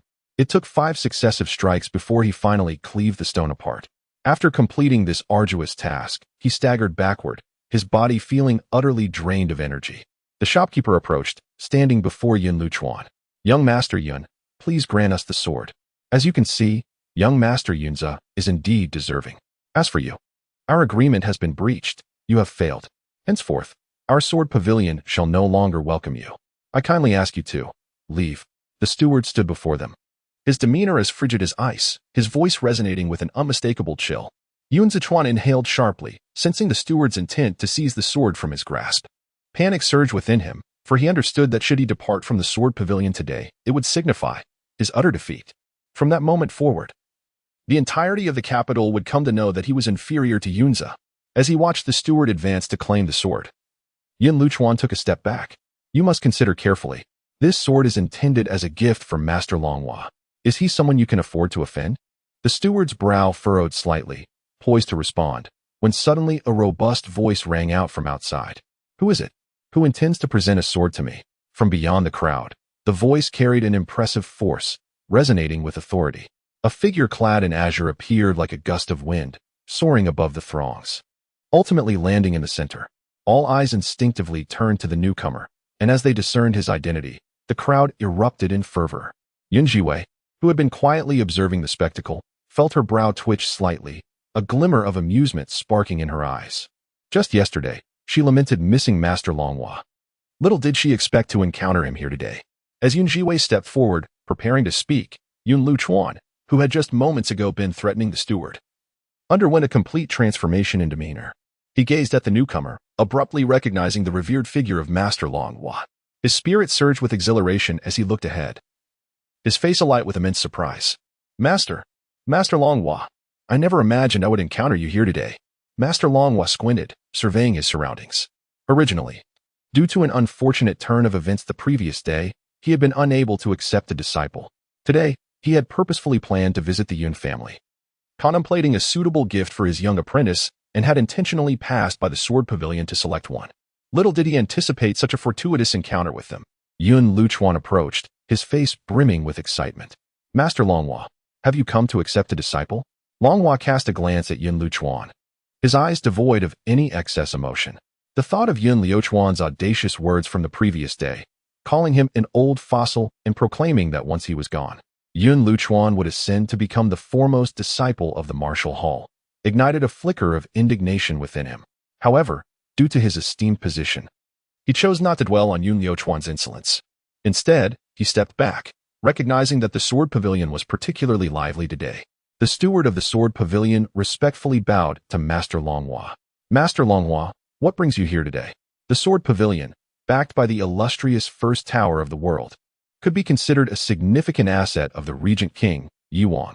Having originated from the martial hall, Yuan was once personally instructed by Master Longhua, which commanded profound respect from everyone within the sword pavilion towards the master.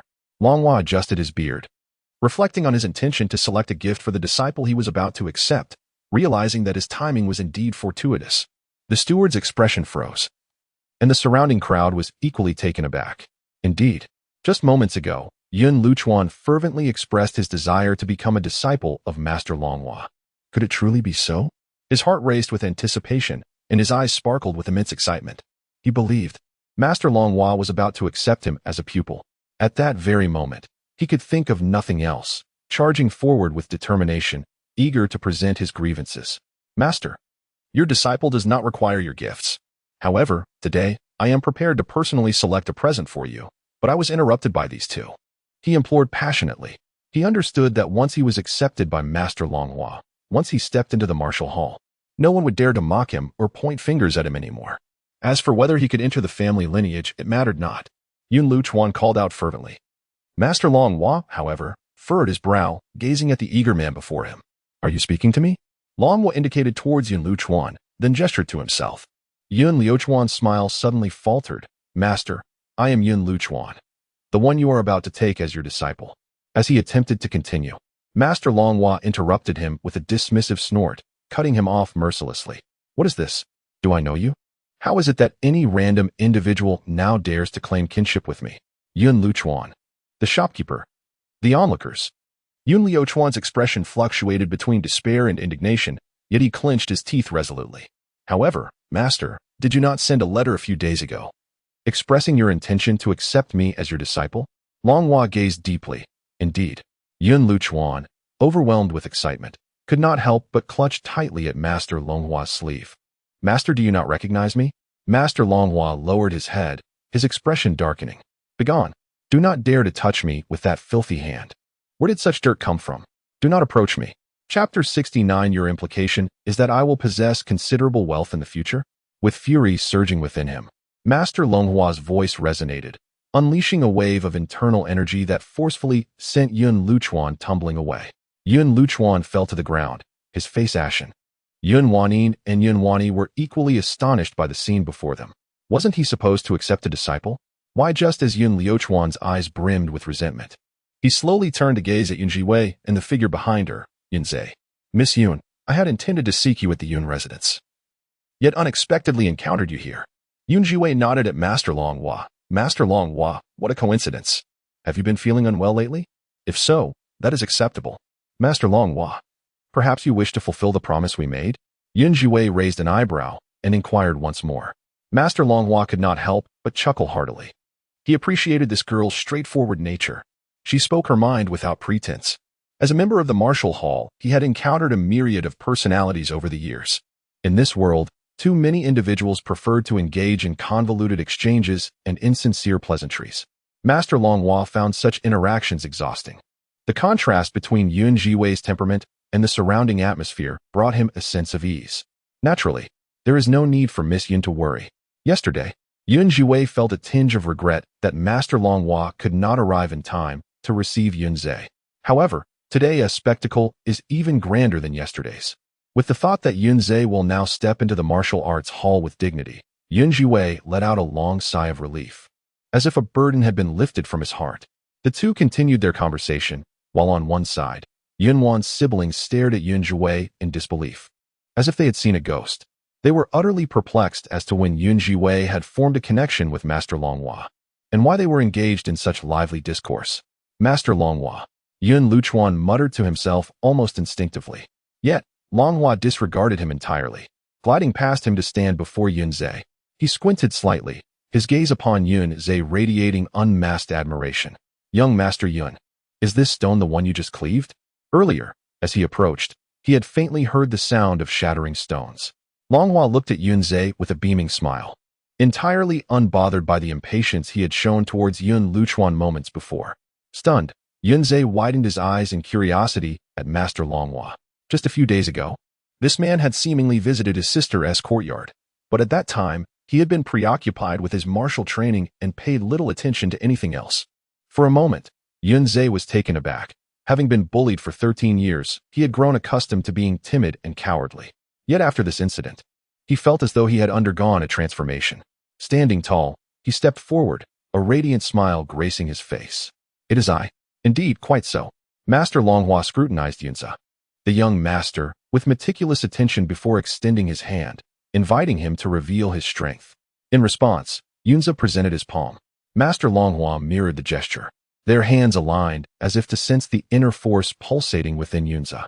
Moments later, a spark of excitement illuminated Master Longhua's eyes. Initially, he had agreed to take Yunza as his disciple merely out of obligation to Zhiwei, but now he had undeniably discerned Yunza's profound inner strength.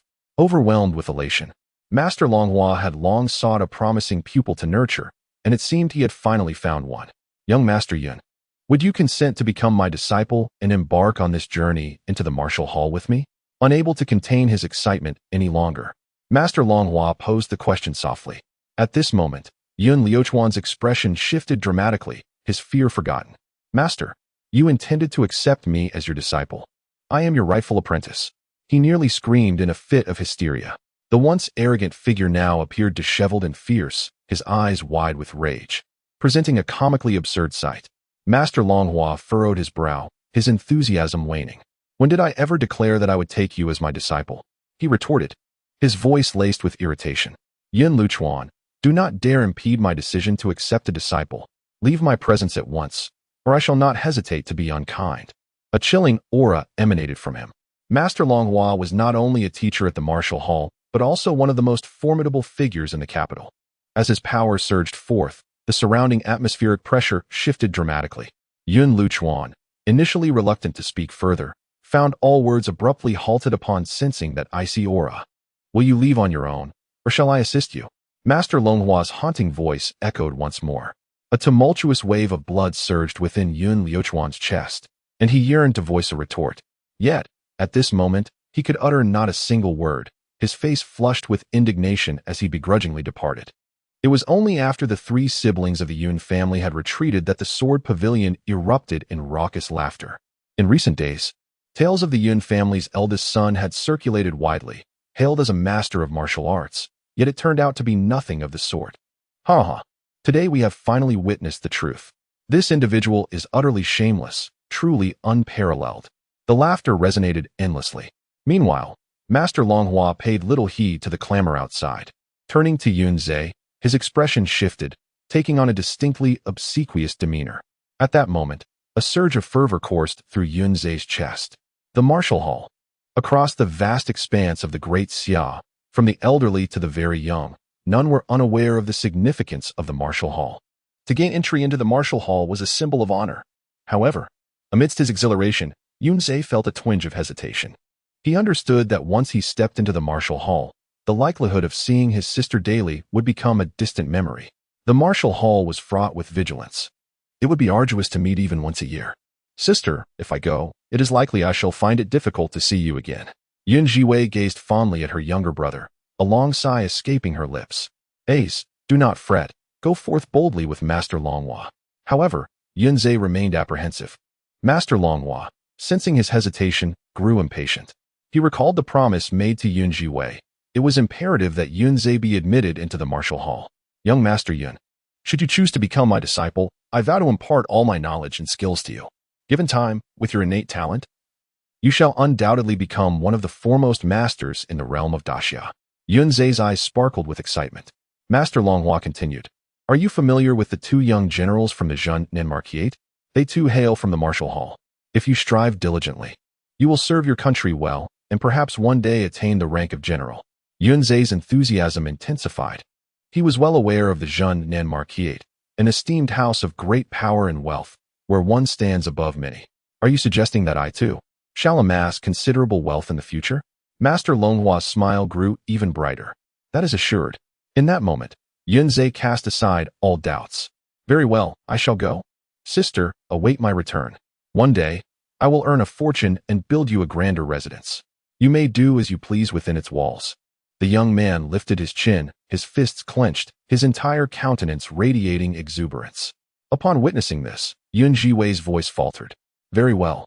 Zhe successfully became a disciple of Master Longhua. The sword he received ultimately transformed into a token of their initial meeting. In the sword pavilion, onlookers were gradually ushered away by the shopkeeper. Master Longhua cast a deep glance at Zhiwei. "Miss Yun, I have fulfilled my promise to you." Zhiwei gazed at Zhe with a heart full of emotion. "Master Longhua, I kindly ask you to look after my younger brother in the future. Rest assured, Miss Yun, with me around, Zhe will be quite safe." Yet, Zhiwei could not suppress a smile. "Is it truly so? But Master Longhua, you yourself have been afflicted by that poison."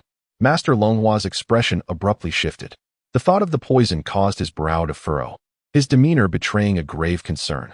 Chapter 70. The Blood Jade. That poison. It may be far-reaching. Master Longhua's gaze flickered as he continued.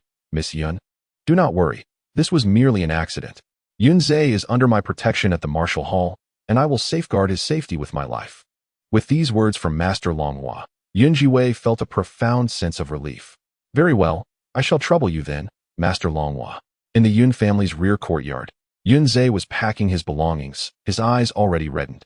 Had it been just a few days prior, he would never have considered leaving Zhiwei. But he now understood that his sister possessed the capability to protect herself. He also realized that he had grown and must become stronger to better safeguard her. "Sister, while I am away, please remember to eat well. Do not let yourself go hungry. Sister, in the future, do not be so stubborn when faced with difficulties. Yun Huanin and the others harbor ill intentions. Sometimes, it is best to avoid confrontation. Sister, little fish has also departed, and now I must leave too. Sister, I will strive to become strong enough to protect you." Zhe's voice trembled with emotion. Zhiwei looked at her brother, her expression resolutely steadfast. "Yunze, go forth. Train diligently in martial arts. And remember, as a man, your ambitions should reach far and wide. If you possess the capability, you must shoulder greater responsibilities. You must protect not just me, but in the future, you will safeguard many others." Yunze responded, "All right, I will. Sister, follow me. I wish to show you something." He led Zhiwei to a tree within the Yun residence. Upon locating the desired spot, Yunze furrowed his brow and spoke softly. "Sister, before our wet nurse met with misfortune, she entrusted me with a package, instructing me to keep it safe. I buried it beneath this tree. Now, I present it to you. It contains a considerable amount of silver. You may keep it for unforeseen needs." Zhiwei could not help but sigh. Her younger brother was indeed quite the treasure seeker. Yunze dug beneath the tree with his sword, eventually uncovering a package. Upon opening it, a wealth of gold and jewels was revealed. "This is," Zhiwei exclaimed in astonishment. "This was entrusted to our wet nurse by our mother before her passing. Later, when the Bai family came to plunder, our wet nurse concealed the package. It was only 5 years ago, after our wet nurse's incident, that she handed it over to me." As he recalled this, a flicker of resentment ignited in Yunze's eyes. He understood that their mother had perished due to the Bai family and Yun Qingsong. "Sister, you shall be the guardian of our mother's belongings from now on." He lifted his gaze and continued. Zhiwei responded affirmatively. "Who exactly is this wet nurse you speak of? What happened to her?" Mention of the wet nurse caused Yunze's expression to momentarily harden. After the passing of his beloved mother, it was the wet nurse who tenderly raised him until he reached the age of 8. However, 5 years ago, an insidious scheme orchestrated by Aunt Bai led to the wet nurse being accused of seducing others within the courtyard, tarnishing the Yun family's reputation, and ultimately resulting in her being sold to a brothel. Though Zhe was merely 8 at the time, he perceived the injustice with clarity. The wet nurse was innocent. It was the Bai clan who wronged her. This incident had become a lingering thorn in Zhe's heart over the years. Yet, he felt utterly powerless, unable to change anything. Thus, at such a tender age, he harbored an intense desire to amass wealth, believing that only then would he and his sister be free from the threat of bullying. Clenching his fists, he recounted everything to Zhiwei with meticulous detail. With a sigh, she reassured him, saying, "You need not worry about these matters. Go ahead and pursue your training at the Martial Hall." Zhe nodded in agreement. After exchanging a few more pleasantries, he departed with his neatly packed belongings.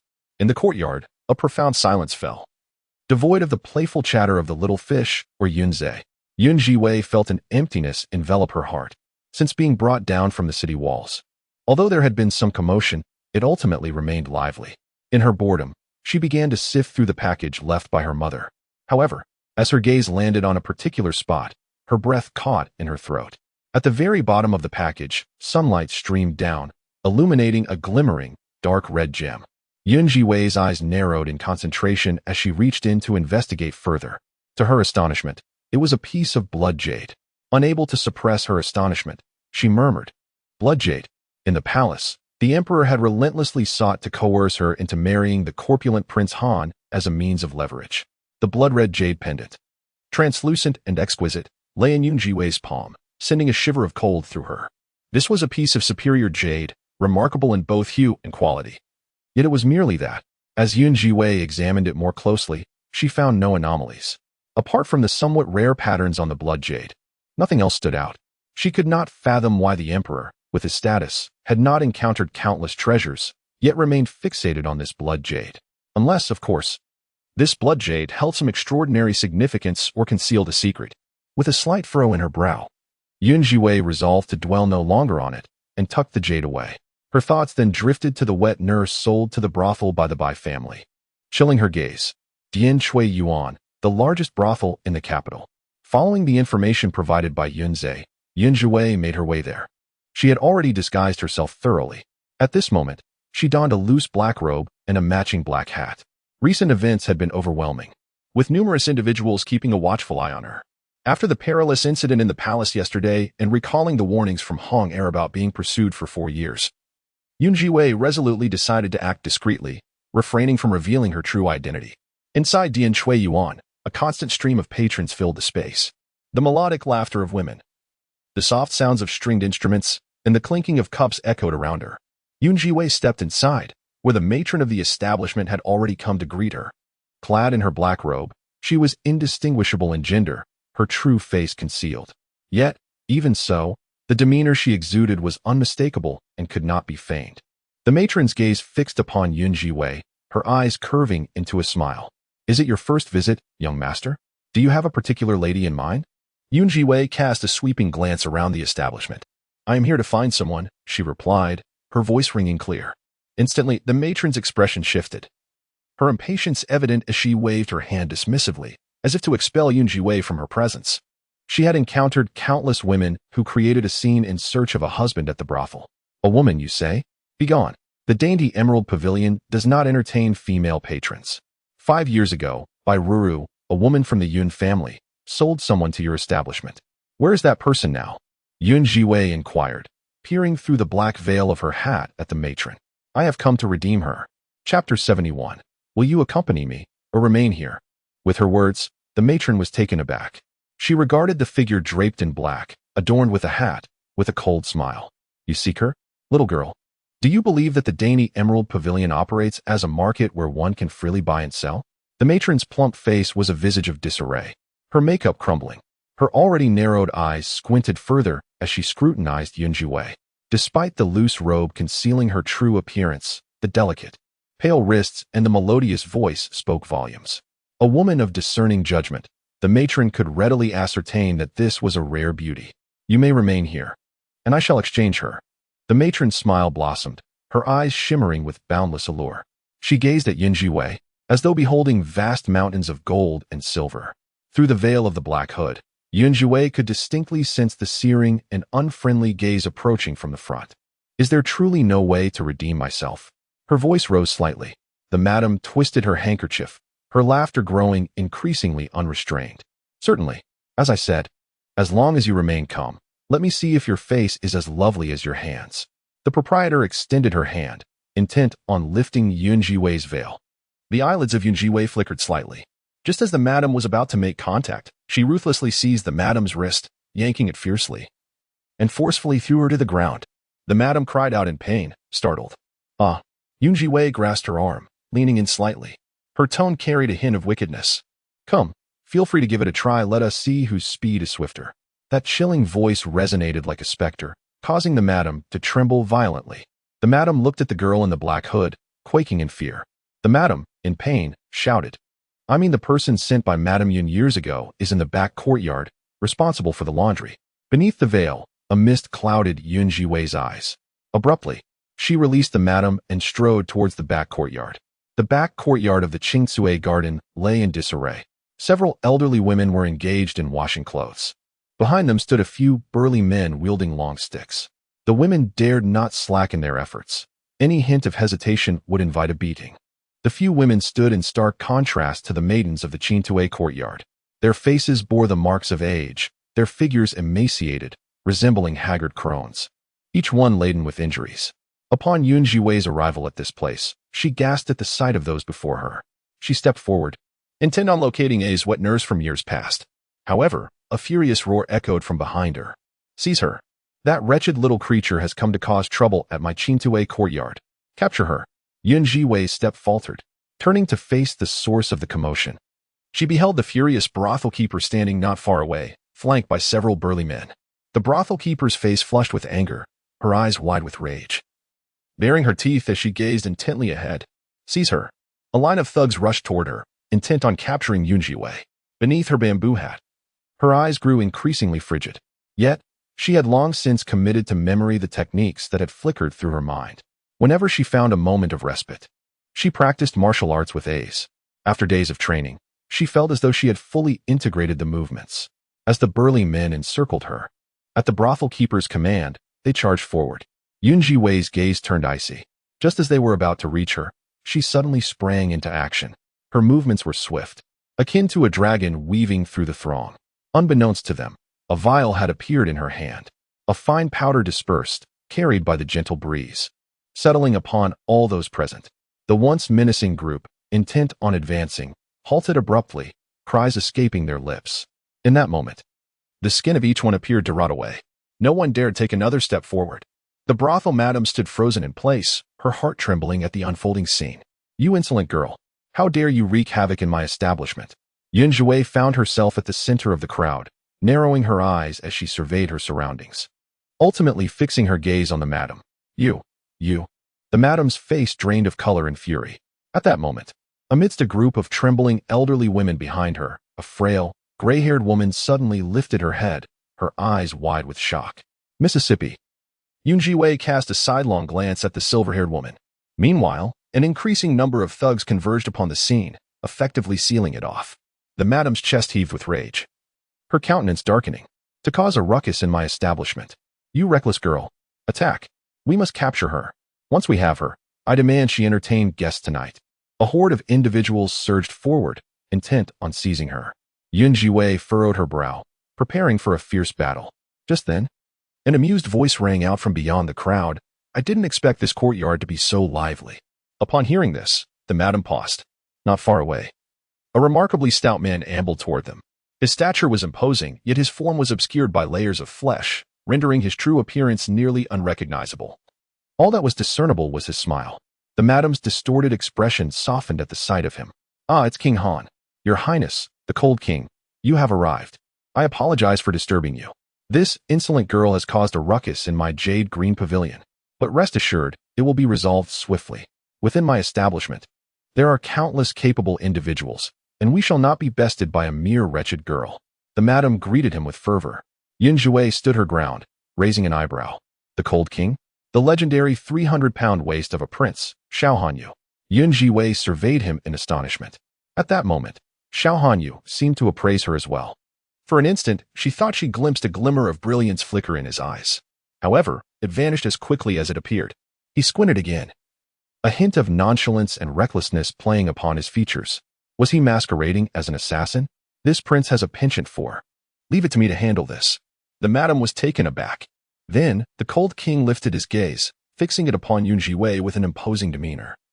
Inquiring, "My lady, do you wish to accompany me, or remain in this jade green pavilion?" From beneath her hat, Zhiwei looked up, continuing to scrutinize Xiao Hanyu. She replied, "Then I shall accompany your Highness. Dealing with one person is far more convenient than contending with many." Chapter 72.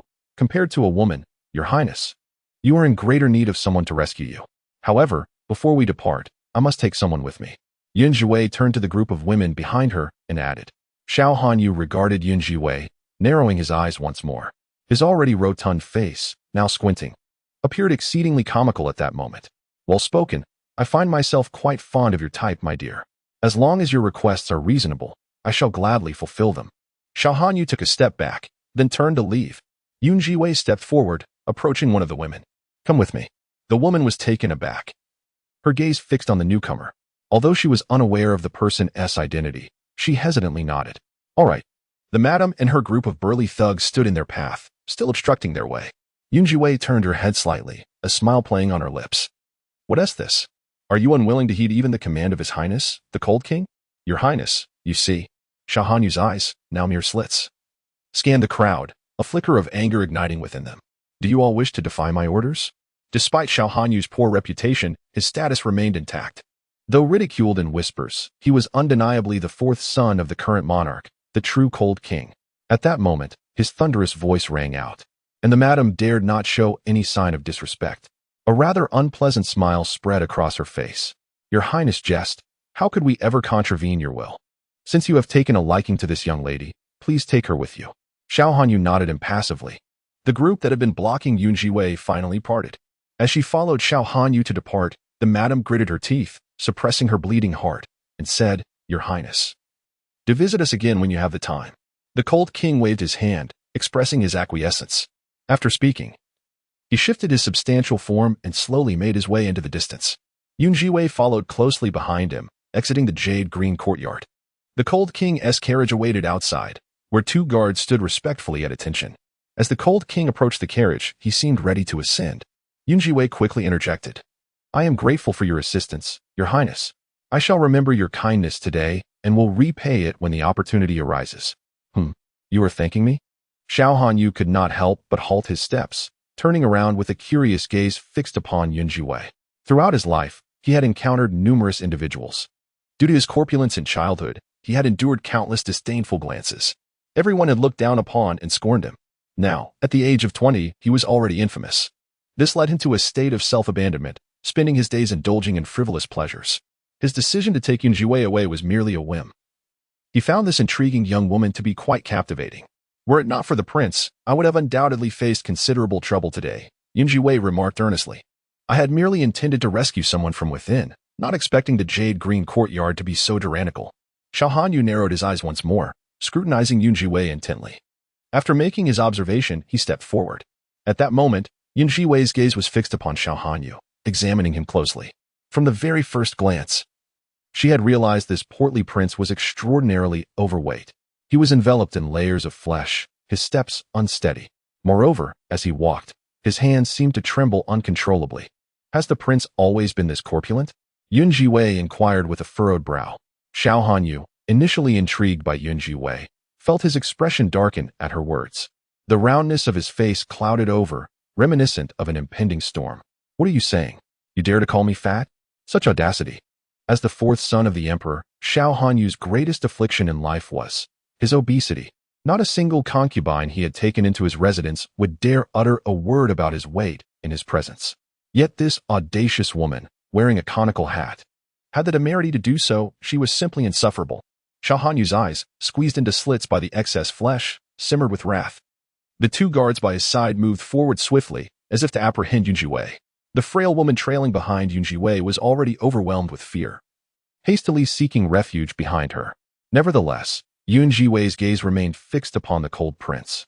The guards were poised to seize her, yet upon hearing her words, the cold prince was jolted, staring at Zhiwei in astonishment. How do you know? The anger on his face gradually faded, replaced by an endless curiosity. Indeed, this girl spoke the truth.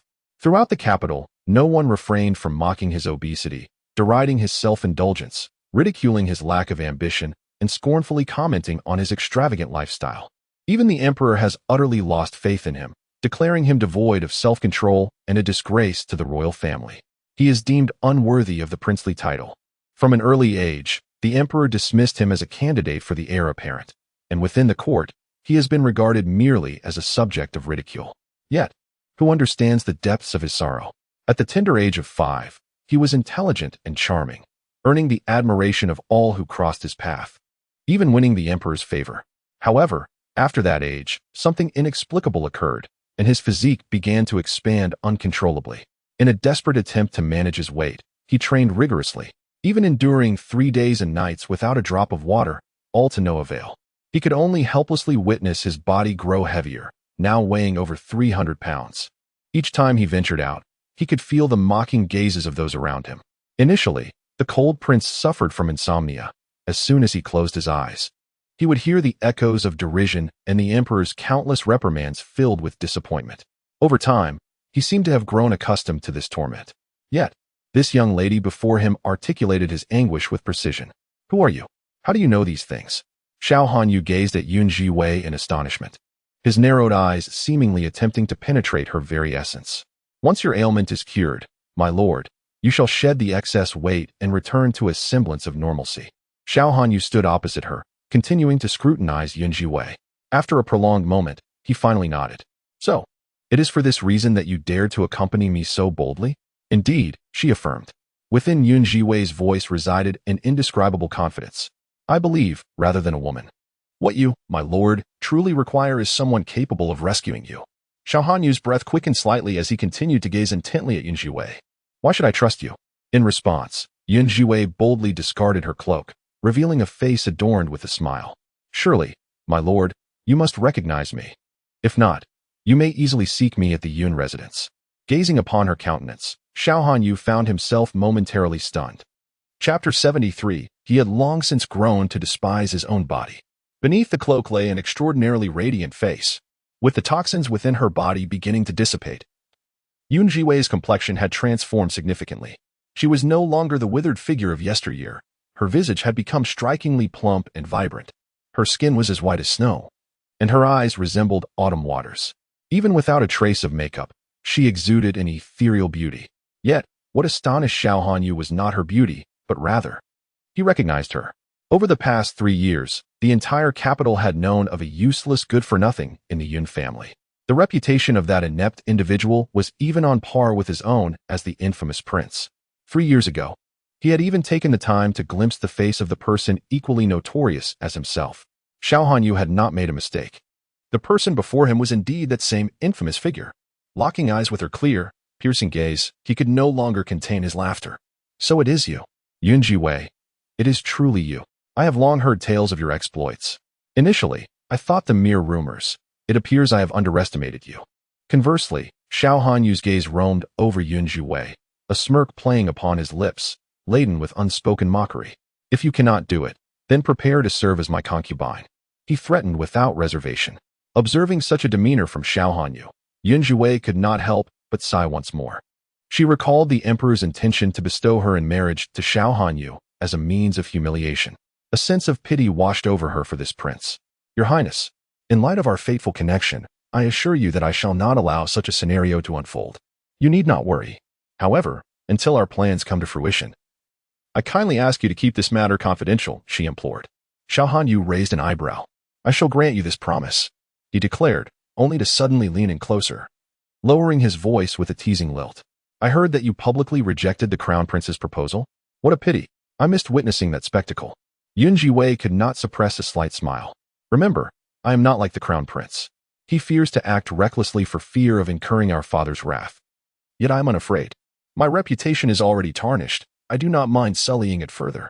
So do not deceive me." His tone dripped with an indescribable threat and chill. Zhiwei found herself gazing at Xiao Hanyu with renewed scrutiny. The world labeled the cold prince as a mere fool, a man defeated and resigned to despair. Yet, she sensed that within his corpulent frame lay a heart that perhaps still beat with resilience. "My lord, here is an antidote. It will serve to temporarily restore your health." Zhiwei extracted a small vial from her possession and poured out a pill. After crafting the comprehensive detoxification medicine that day, she had specially refined it into pill form for ease of transport. Xiao Hanyu merely cast a fleeting glance at the pill before nonchalantly tossing it into his mouth. Zhiwei was taken aback. "Your Highness, are you not afraid that I might deceive you?" "You wouldn't dare," he replied. "My reputation is already tarnished. What more could I lose? Besides," Xiao Hanyu glanced at his swollen hands, a profound loathing for his own body welling up within him. For years, he had indulged in pleasures to numb himself. Otherwise, perhaps he would have succumbed to despair long ago. Moreover, I truly yearn to live fully just once. If this continues, it would be no different from being poisoned to death. Of course, Zhiwei, should you dare to deceive me, I shall ensure you meet your end alongside me. With a long, drawn-out sigh, he expressed his turmoil. Zhiwei, seated across from him, felt a tightening in her chest at the sound of his soft exhalation. She lifted her gaze to the sky and suddenly sensed that the tranquil atmosphere of the capital was on the verge of transformation. Xiao Hanyu departed, and Zhiwei watched as their carriage receded into the distance, lost in thought. She turned to leave, but noticed an elderly woman behind her, who had been intently observing her face. Remembering the way Xiao Hanyu had addressed Zhiwei, the old woman's eyes filled with tears. "Miss, is it truly you? Are you the young lady who went missing right after Madame gave birth?" The woman lifted her gaze, her disheveled, grizzled hair cascading over her eyes. Yet it could not obscure the two streams of hot tears cascading from her eyes. "Are you the one who stood by my mother all those years ago?" Zhiwei inquired. The wet nurse nodded affirmatively. "Indeed, miss. I am Yuhu, the one who has served the lady since childhood, growing up alongside her." As Yuhu spoke, she advanced closer, her gnarled fingers, marred by scars, brushed against Zhiwei's cheek. Listening to Yuhu's words, a dull ache throbbed in Zhiwei's heart. "Your hand is bleeding. Allow me to dress your wound." Years of toil in the green jade courtyard had left Yuhu battered and bruised. Zhiwei meticulously applied the medicine to Yuhu's hand, while the latter gazed intently at her face, suddenly recalling something. "Miss, how is the young master faring now? When I departed 5 years ago, he was but a child. Have they been tormenting him?" As Zhiwei tended to her injuries, she spoke softly. "Do not worry. My brother has since joined the martial hall and is doing remarkably well. Heaven bless. Heaven bless." Yuhu exclaimed, overwhelmed with joy, tears streaming down her face. If the lady can see from the heavens that her daughter and young master have thrived, she may find peace. She may find peace. What truly transpired back then? Why did I become lost? Zhiwei furrowed her brow, unable to suppress her curiosity. Yuhu's body trembled, and an overwhelming wave of hatred ignited in her eyes. It was the Bai family, and Yunqingsong. They conspired together. As the lady approached her time of delivery, Yunqingsong insisted on taking her out to pay homage, resulting in her giving birth to a daughter midway, on the very day of her childbirth. A nefarious individual appeared and abducted the young miss. Initially, the lady believed it to be a mere accident. However, upon relentless investigation, she uncovered that the incident was premeditated, a deliberate act to steal her daughter. The gaunt visage of Granny Yuhu was awash with unspeakable anguish, her eyes wide with despair as she poured forth a lament that pierced the heart of Zhiwei. How could Yunqingsong dare to act in such a manner? A wave of desolation swept through Zhiwei's heart. Regardless, that Yunqingsong was her nominal father. Granny Yuhu scoffed softly, proclaiming that Yunqingsong was merely a hypocrite, outwardly espousing righteousness while being more shameless than anyone else, having exploited the lady. Subsequently, when the truth came to light, he sought to placate her by staying with her for a time, during which the young master was conceived. Yet, shortly after the lady had given birth, she had a fierce quarrel with Master Yun. I vaguely overheard her chastising Yunqingsong as a beast, accusing him of colluding with external forces to harm her.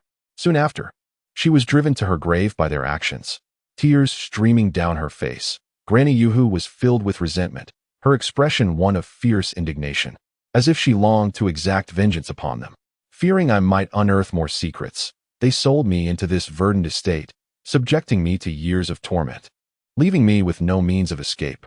The Bai family and Yunqingsong, how cruelly malicious they are. Perhaps she has finally found an outlet for her pent-up emotions.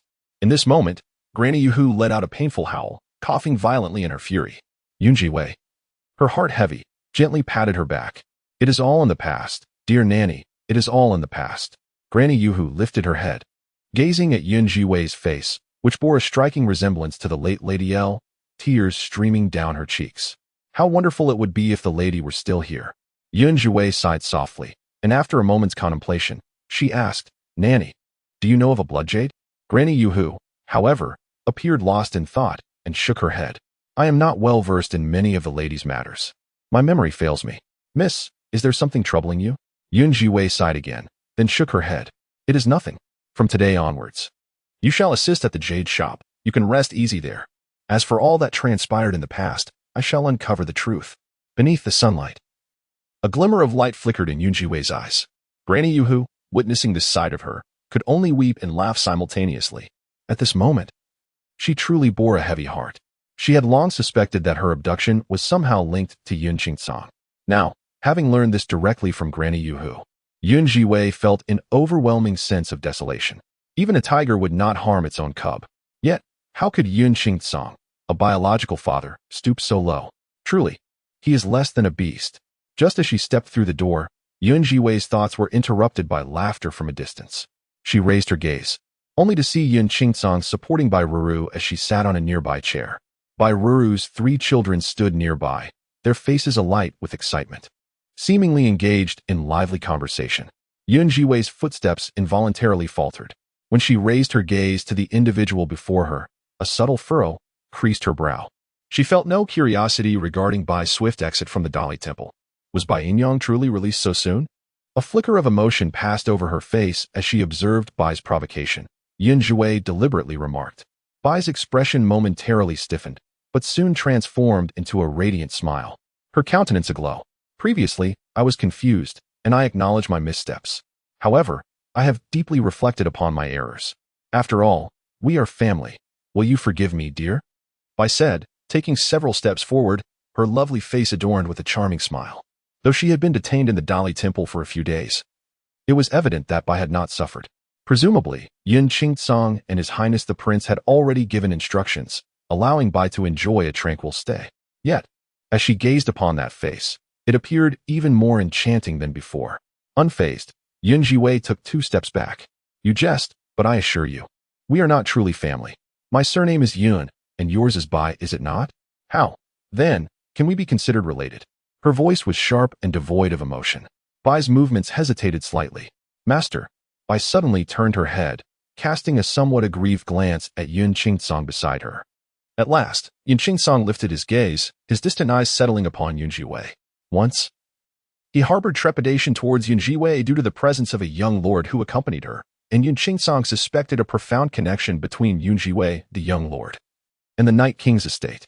However, he has now come to realize that it was merely because Yun Zhiwei had, by chance, rescued the young lord from peril on the road. With the young lord now departed, Yun Zhiwei bears no further ties to him or the Night King's residence. Consequently, Yun Qingcang no longer feels the slightest apprehension towards Yun Zhiwei. His brow furrowed, his voice turned cold and heavy, tinged with a hint of displeasure. Yun Zhiwei, have you not caused enough turmoil? Although Ro Ro was not inscribed in the family genealogy, her years of managing the household surely warranted her a place as family. The misunderstandings of the past should now be laid to rest. The events of the last family banquet were resolved, with the clan leader and all family members having signed a letter of reconciliation. All matters have been turned to a new page. From this day forth, should you dare to act with insolence or disrespect again, do not blame me for invoking the family as disciplinary measures. Yun Qingcang's expression was stern, each word delivered with weight. Yun Zhiwei merely regarded him in silence, her eyes betraying not a flicker of emotion. Recalling the earlier accusations from Granny Yuhu, her smile grew ever more desolate. Understood. However, Aunt Bai, when can we expect the compensation from Wafing Fang to arrive? The expression on Bai's face abruptly stiffened. The joy she had just displayed seemed to dissipate in an instant. I must implore you, Aunt Bai, to urge His Highness the Prince of Cheng, or else I shall personally visit the Cheng princess residence to claim it myself. Bai continued to smile, albeit with a hint of unease. Let us not take matters to such extremes. As the saying goes, one should leave a thread of goodwill for future encounters. In the future, when you marry into the prince's residence, you shall bask in its glory as well. This is indeed your fortune. Oh, would you accept such a fortune bestowed upon you? Yun Zhiwei spoke mercilessly once more. Bai Ruru, do not think for a moment that I am unaware of your deeds. Let me tell you, the demeanor I detest most is your pretentious facade. Yet, it is only through such disingenuousness that you have earned the right to ascend from a concubine to your current status. Bai's fists were clenched tightly. Her teeth gritted in fury. Her eyes seemed to burn with rage. In the past, she may have feigned civility towards Yun Zhiwei. But after the events of the last banquet, Bai realized that all their conflicts had come to light. Gazing into Yun Zhiwei's icy stare, Bai's breath caught in her throat, and she swiftly retreated. Master, I have a stomachache. The expression on Yun Qingcang's face changed immediately. The 3 siblings of the Yun family hastened forward in urgency. Yun Qingcang strode with long strides, quickly positioning himself before Yun Zhiwei, raising his hand to deliver a fierce slap. Wretched girl, do you speak so insolently? Just as his hand was about to strike Zhiwei, she deftly raised her hand and firmly caught his arm. Song, when I once addressed you as Master Yun, it was out of respect. Since you do not value this dignity, very well, you shall have none. Song's face flushed crimson with anger, his beard trembling. Wretched girl, you have rebelled. You have rebelled. Zhiwei forcefully wrenched his wrist free. Dare to provoke me again, and you shall see. Zhiwei's complexion shifted between pale and ashen. Oh dear. Father, my stomach hurts. It hurts. The delicate cries of the Bai family echoed behind her. Song, seemingly oblivious to Zhiwei, hastened to Bai's side, supporting her waist. Yi, quickly check on your mother. We must ensure the safety of the child within her. A child within her? Zhiwei had intended to turn and depart. But upon hearing those words, her steps faltered abruptly. Her gaze fell upon Bai's abdomen, and then to Bai's face, which was lifted in a somewhat triumphant manner. A smirk involuntarily tugged at the corners of Zhiwei's lips, hinting at a subtle mockery. Chapter 75. Mother, I miss you. Her attention remained fixed on Bai, as if appraising her from head to toe. At that moment, Bai was basking in her own glory, her eyes gleaming with an unmistakable air of arrogance. Zhiwei narrowed her eyes, continuing to scrutinize Bai with an intensity that seemed to pierce through her facade. For reasons unknown, Bai felt an involuntary tremor of unease at Zhiwei's penetrating gaze, a shiver running down her spine. She instinctively wished to retreat, but upon recollecting something, her expression steadied. Yi, is my child unharmed? Yi was feigning a pulse check for Bai. After a while, she spoke. Mother, you must take good care of yourself and avoid any anger, or else it could harm the baby brother. That's good to hear. Bai sighed in relief. At that moment, Song had no time for reproaches. A wave of uncontainable excitement illuminated his aged countenance. Yi, are you certain that your mother is carrying a boy? Of course. Yun nodded, pondering that if one could not perceive even this, then all the years I have devoted to my medical expertise would be in vain. Her delicate visage retained a gentle smile infused with certainty. Song appeared invigorated, his hands clasped in fervent supplication. Heaven bless us, heaven bless us. The progeny of the Bai family were all illegitimate, lacking recognition within the clan. Yet, should another male heir be born, no one would dare question the legitimacy of his child. Ro, you must take great care in nurturing the fetus. I shall not treat you unjustly. After uttering these words, Song rose once more, his piercing gaze fixating on Zhiwei. That frigid look seemed as if it could execute her on the spot. Zhiwei, I am aware of your discord with the Bai family, but remember this, should anything untoward happen to this child, I will hold you solely accountable. Song's eyes narrowed, glimmering with an icy sheen. Despite Zhiwei being his daughter, at that moment, his gaze resembled that of a man confronting a sworn enemy. Zhiwei's expression was one of sardonic amusement. After a prolonged moment, she shifted her attention away from the Bai family and casually remarked, I wish you abundant blessings and congratulations on your impending addition. With that, she turned away without a hint of remorse. Ungrateful wretch. Rebellious daughter. Truly a ravenous wolf raised at my hearth. The echoes of his furious yells reverberated, yet Zhiwei had long ceased to hear a single word. In that moment, Song's face was ashen. The Bai family member beside him spoke up. My lord, please do not be angry. Gradually, Song's expression softened slightly. It is better not to mention the rebellious daughter. Ro, you should promptly take your rest, and strive to nourish yourself to a plump and fair state. My lord, regarding the Dali Temple, Bai's brow lightly furrowed. Rest assured, there will be no further inquiries into this matter. The clan leader is aware of your pregnancy and will not pursue it any longer. Bai responded accordingly. Song gently caressed her abdomen, filled with excitement at the prospect of welcoming a child in his later years. Once the son is born, the clan leader has agreed to include him in the family tree alongside you. Ro, you need not worry about anything. Beneath the sunlight, a flicker of shadow danced in Bai's eyes. She said no more, simply smiling as she leaned against Song's embrace. Thinking of Bai's mention of pregnancy, Zhiwei instinctively furrowed her brow. Pregnant? She had deliberately probed earlier, and it indeed seemed she was with child. Yet the timing felt too coincidental. Given Bai's penchant for mischief, it was likely more than a mere pregnancy. Zhiwei pondered. After a moment, she shook her head. Her thoughts drifted to the cold prince's obesity.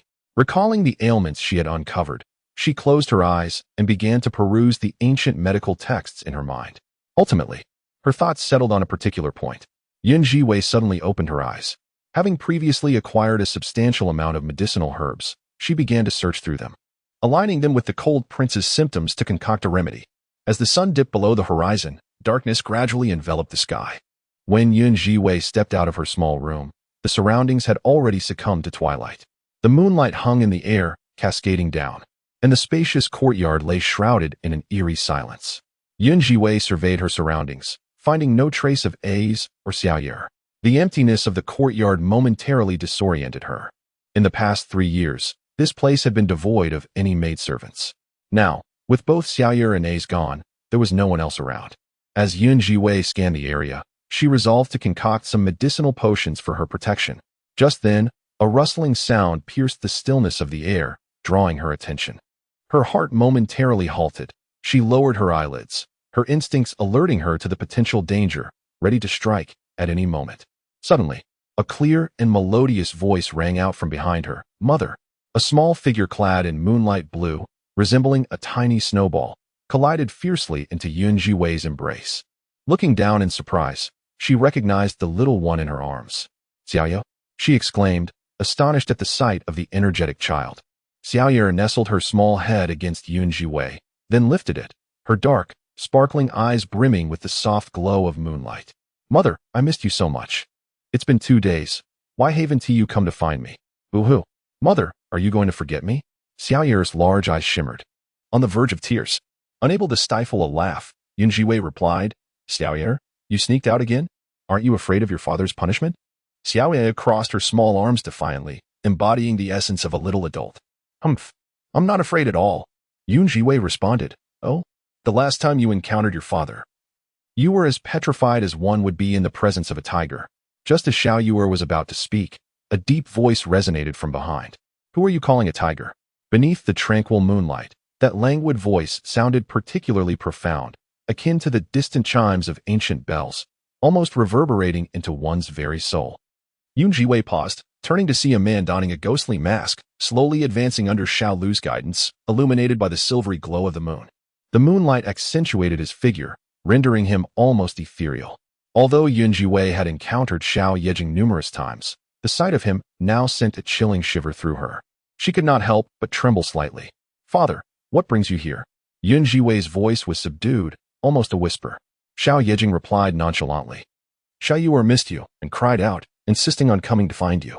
Thus, I had no choice but to bring him along." Xiaoye, standing behind Zhiwei, tilted his head in curiosity, cried out, "Really? I merely mentioned I missed Mother. I just wanted Father to bring Mother here tomorrow. And now he has brought me immediately." Chapter 76. The bed is large enough for our entire family. "Mother, I..." Xiaoye was about to protest when Xiao Yejing interjected with a muffled sound. Did you not say you wished to sleep here tonight?" Xiaoye's words were abruptly halted, his eyes suddenly brightening. He pinched his little cheeks, exclaiming, "Indeed, Mother, look. Xiaoye has grown thinner from missing you." He gazed up with innocent eyes. The little figure appeared exceedingly comical, eliciting another round of laughter from Zhiwei. "Father, I have found Mother. Since that is the case, you may leave first. It is dark now, and I wish to sleep with Mother." Xiaolu gazed with an air of lamentation at the interaction between the young master and Zhiwei.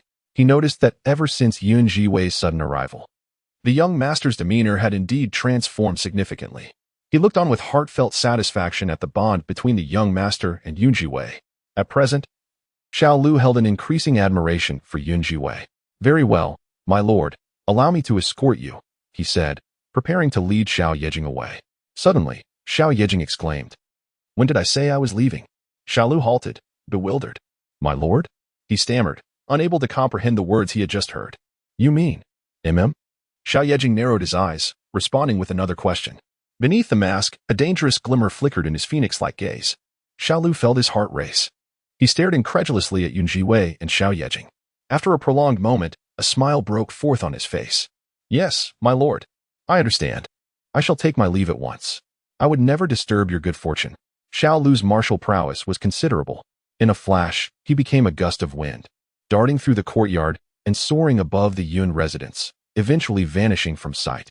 As he walked, he could not help but murmur to himself, "However, my lord's situation is unique. How shall this be managed?"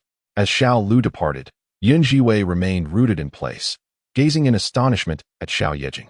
Slowly, Xiao Yejing maneuvered his wheelchair forward, gradually closing the distance to Zhiwei. The eyes and lips exposed beyond the mask radiated an endless wickedness. When did I ever say I would leave? Zhiwei was momentarily speechless. Xiao Yejing advanced further, drawing ever nearer. Zhiwei, my son is here. How could I abandon him and depart alone? Little fish is the sole heir of my lineage, my very essence. With my life bound here, where else could I possibly go? Xiao Yejing continued to approach, and if Xiao Lu were present to hear such words, he would undoubtedly be even more confounded. For this gentleman had previously harbored disdain for women, never permitting any to venture within 3 paces of him. Yet now, he seemed to actively desire to reside with Zhiwei. As Xiao Yejing drew even closer, a series of sounds fell, leaving Zhiwei momentarily at a loss for words. At that moment, little fish's eyes sparkled with excitement. Yes, yes, mother. Father wishes to stay with us. Little fish, shedding his former demeanor, approached Xiao Yejing eagerly. Father, mother is responsible for us. Indeed. Xiao Yejing nodded in agreement, as the wind began to stir outside. Wearer, push me inside. Little fish, brimming with enthusiasm, eagerly propelled the wheelchair forward, his short legs scurrying within. The father and son harmonized in their excitement, while Zhiwei stood by, rendered speechless. Only after the father and son had fully entered the room did Zhiwei find herself at a loss for words, hastening her pace to follow them inside. Within the chamber, little fish was eagerly pushing Xiao Yejing, enthusiastically introducing him to the surroundings. Xiao Yejing surveyed the area with a detached demeanor. Although Zhiwei had only recently moved into this residence, the room had undergone a remarkable transformation in such a brief period. It was adorned with exquisite decor, and the air was filled with the fragrant aroma of herbs, which brought a sense of comfort to Xiao Yejing. At that moment, he felt a fleeting sense of familiarity with the scent, but it vanished as quickly as it appeared, eluding his grasp. Little fish maneuvered the wheelchair around the space, while Zhiwei trailed closely behind. She realized that she was increasingly perplexed by Xiao Yejing's thoughts. Just then, little fish had brought Xiao Yejing to the bedside. Blinking innocently as he inquired, Father, is this the place where I used to sleep with mother? Will you be sleeping here with us tonight? This bed is quite large and soft, so there's plenty of room. Zhiwei paused momentarily, contemplating the implications. Is he truly going to stay here? She wondered aloud. Shall I prepare the guest room for you? Xiao Yejing remained silent, his eyes narrowed as he continued to observe Zhiwei. The sky had darkened, and the flickering candlelight danced within the room. In the soft glow, the woman before him wore no makeup, her long, raven hair cascading freely over her shoulders, unadorned in any fashion. Yet it was precisely this unembellished appearance that rendered her breathtakingly beautiful. Her skin, as smooth as her exquisite features, and those enchanting eyes that appeared even more captivating under the flickering candlelight. Xiao Yejing narrowed his eyes as he gazed at her, feeling his heart quicken ever so slightly. His gaze was somewhat intense, rendering Zhiwei a tad uncomfortable. My lord, I shall tidy up for you, she said, preparing to turn away. Stop, Xiao Yejing suddenly commanded, halting her. Tonight, we shall remain here. You stay, and so shall I. Zhiwei, taken aback, raised her eyes to regard him, her heart racing as if 1,000 horses were galloping through her mind. Within Xiao Yejing's dark eyes, a hint of mist lingered, exuding a somewhat devilish charm. Zhiwei felt embarrassed, yet protested. But my lord. Xiao Yejing's expression turned stern. Zhiwei, did you not vow to take responsibility towards me? Are you now having second thoughts? She bit her lip in determination. That may be so, but if you wish to stay here, you may sleep on the floor. In any case, you shall not. Her eyes sparkled like a small creature in the woods, exuding a touch of ferocity. As she reached this point, her words faltered. Xiao Yejing studied her closely, his brow slightly raised, and then he couldn't help but chuckle. Miss Yin, I recall you mentioned recently that I should undergo the meridian treatment. The Night King's manor is bustling with voices. Thus, I specifically had Xiao Lu bring me to you for this purpose. As you indicated, the sensation in my leg has intensified of late, and considering the timing, today seems apt for the treatment. Hence, I have come to seek you out personally. Zhiwei, upon hearing his voice, inexplicably let out a sigh of relief. Ah, so you have come to attend to the meridians. Xiao Yejing's eyes sparkled with mischief. What else could it be? Miss Yin, did you think it was? As he spoke, his gaze flickered towards the bed. Zhiwei responded. Chapter 77. He embraced her, his tone laced with a hint of grievance. You do care about me, don't you? The glint in Xiao Yejing's eyes held an indescribable teasing quality. Faced with his unabashed scrutiny, Zhiwei felt as though there was no escape. Xiao Yejing observed the woman before him, noting the flicker of discomfort and embarrassment in her eyes. A soft chuckle escaped him. It was surprising to discover that this fiercely assertive woman had such a vulnerable side. He had always assumed she would remain unabashedly bold and reckless. Suddenly, Xiao Yejing found amusement in teasing Zhiwei. Although the young boy did not fully grasp the adult conversation, he could perceive the underlying emotions. Father is laughing, and it's a genuine laugh. The boy's eyes widened in astonishment as he watched Zhiwei and Xiao Yejing, his heart brimming with excitement. Meanwhile, Zhiwei had swiftly composed herself. She approached him slowly and declared, "Well, if you intend to attend to my meridians, let me first see your leg." Bending down, she prepared to examine further. Yet, Zhiwei's brow suddenly furrowed. "Sir, you can only choose one, the answer or the leg."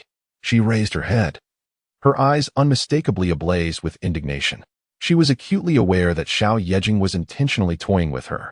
All emotions settled, Zhiwei fearlessly raised her gaze, meeting his enigmatic eyes. The connection between them ignited sparks. The atmosphere in the entire room seemed to shift unexpectedly. After an indeterminate period, Xiao Yejing let out a soft chuckle. "Miss Yun, let us first attend to your leg. The rest can wait for another time." The candlelight flickered.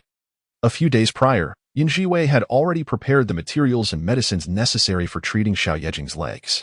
Little Yuer, being but a child, quickly succumbed to slumber after a brief period of play. The room fell into a profound silence. "Sir, please lie down and remove your trousers," Zhiwei instructed softly from the side. Xiao Yejing complied, yet he activated the switch on his wheelchair. With a swift motion, the chair transformed, the backrest lowered, allowing Xiao Yejing to recline fully. Zhiwei had long been aware of the ingenious design of Xiao Yejing's wheelchair, and witnessing it once more left her in awe. "This wheelchair is remarkably crafted," she remarked. "Its design is akin to a modern medical bed from my previous life, truly convenient in use." Xiao Yejing replied, "It was designed and manufactured by the esteemed Qifeng Valley, acquired by me 3 years ago at a lavish auction, later modified by the sword pavilion of the unparalleled Tianxia First Tower." Zhiwei realized with surprise that it was indeed crafted by her former self. As she continued to prepare her tools, Xiao Yejing suddenly inquired, "Miss Yun, are you familiar with Qifeng Valley?" Zhiwei paused, recalling the relentless pursuit she had faced from various factions for years prior. She would never reveal her true identity. Having long heard of the esteemed reputation of Qifeng Valley, I had yet to encounter any of its denizens. However, Zhiwei raised an eyebrow upon hearing Yunwani claim to be the successor of Qifeng Valley. Her? Xiao Yejing, reclining in his wheelchair, subtly furrowed his brow. Beneath his mask, a hint of scorn curled his lips. "Indeed," Zhiwei replied, "it seems that in this capital city, everyone is eager to curry favor with Yunwani. Why not summon her to examine your legs? Surely someone from Qifeng Valley would be more reliable than I." Xiao Yejing maintained an indifferent demeanor, yet his mind wandered back to the events that transpired in the Spring Breeze Medical Hall. He was not oblivious to the truth. Such mediocrity could be concealing something sinister.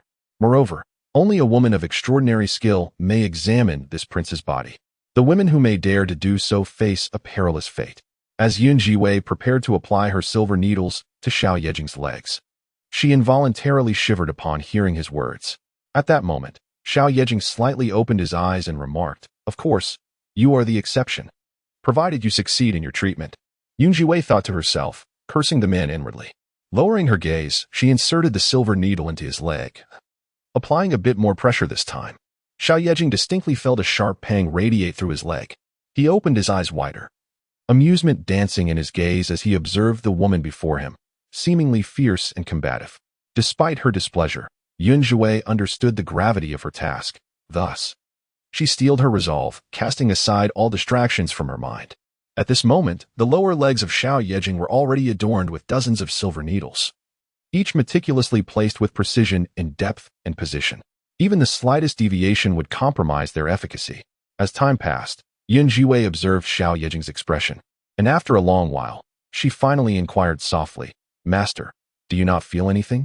Logically, at this point, Xiao Yejing should be in considerable pain. Yet, his brow remained unfurrowed. It felt as if countless ants were traversing his legs, gnawing at every inch of flesh. However, this slight discomfort was trivial to him. What pain had he not endured in his earlier years? To him, this was merely a trivial affair. With an expressionless demeanor, he replied, "It's fine. I feel nothing," as if ants are crawling over me. Very well. Zhiwei couldn't help but gaze at Xiao Yejing a moment longer, her eyes reflecting admiration. You have withstood it. Soon it may become even more unbearable. Upon finishing her words, she raised her hands, which then pressed firmly against Xiao Yejing's acupoints.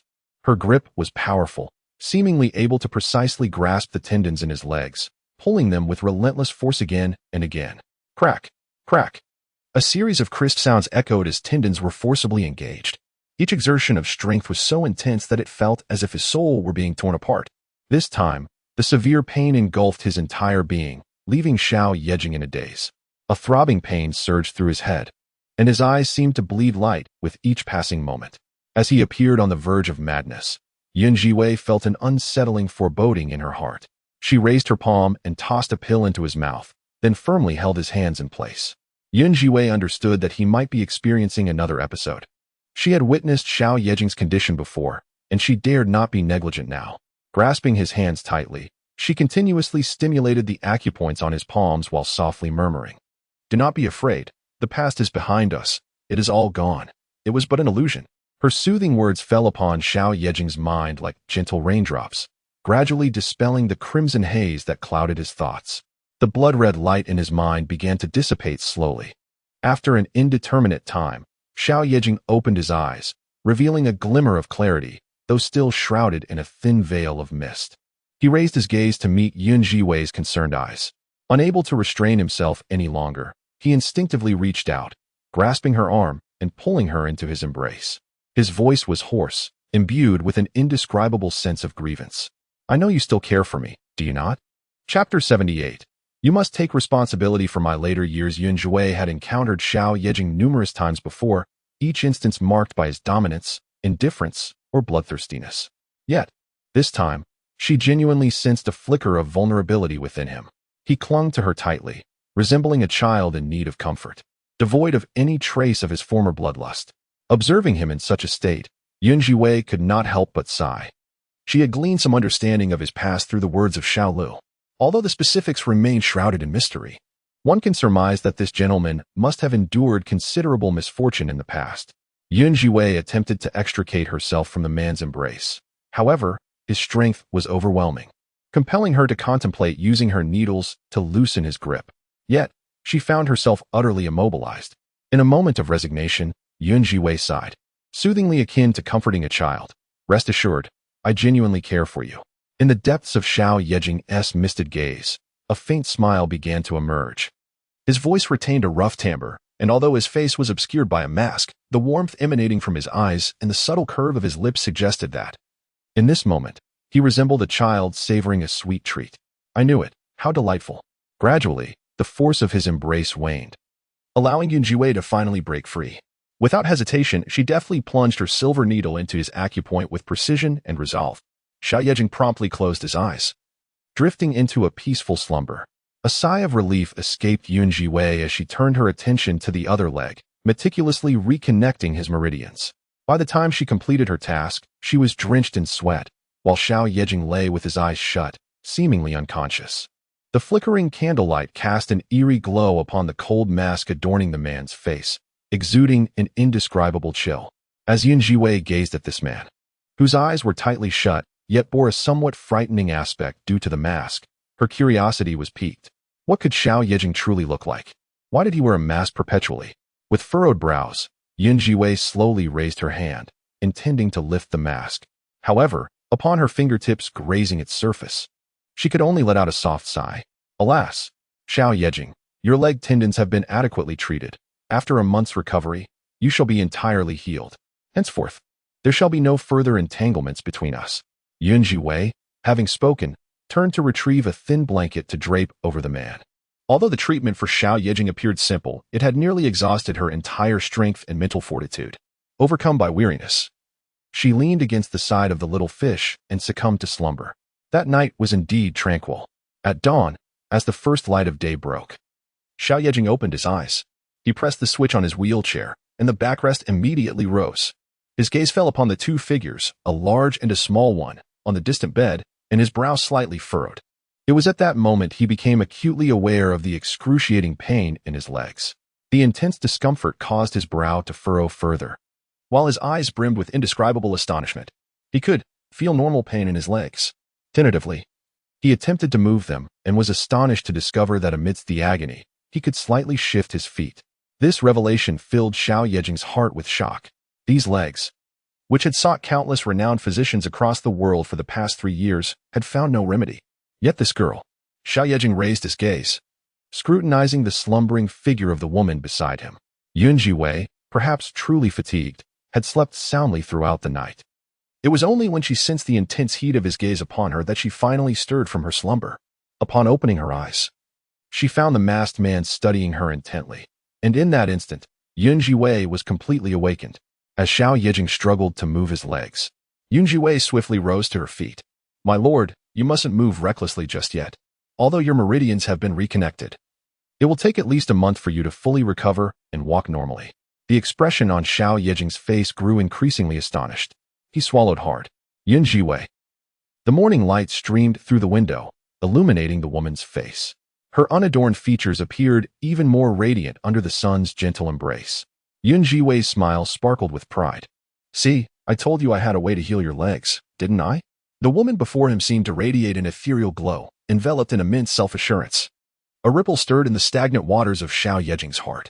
He spoke softly. "Zhiwei, you truly have opened my eyes." Zhiwei's lips curled into a smile. "So, my lord, do you trust me now? Surely, you won't seek my life any longer?" Xiao Yejing gazed intently at her, as if appraising her worth. "Your performance speaks volumes. Yet I cannot help but wonder how my legs will fare in the future." Zhiwei responded, "So, Miss Yun, it seems the fate of my legs for the remainder of my life rests entirely in your hands." Zhiwei replied, "Indeed, my lord. However, I must insist that you keep the matter of my healing your legs a secret." With a nod, she affirmed, "Rest assured, I understand." Little Fish had also awakened, gazing at Xiao Yejing and Zhiwei, a blissful smile gradually spreading across the child's face. "How delightful. Is this what Uncle Xiao Lu refers to as the ordinary life of a family? He truly cherishes it. Father, I had a wonderful dream." Little Yuer jumped off the bed, nuzzling his small head against Zhiwei's embrace. "What did you dream about?" "You were drooling." He. Little Yue tilted his head back, his eyes sparkling. "I dreamt that the 3 of us were always happily together. A family of 3? Zhiwei's expression stiffened involuntarily. Xiao Yejing squinted at Little Yue, his gaze heavy and devoid of discernible emotion.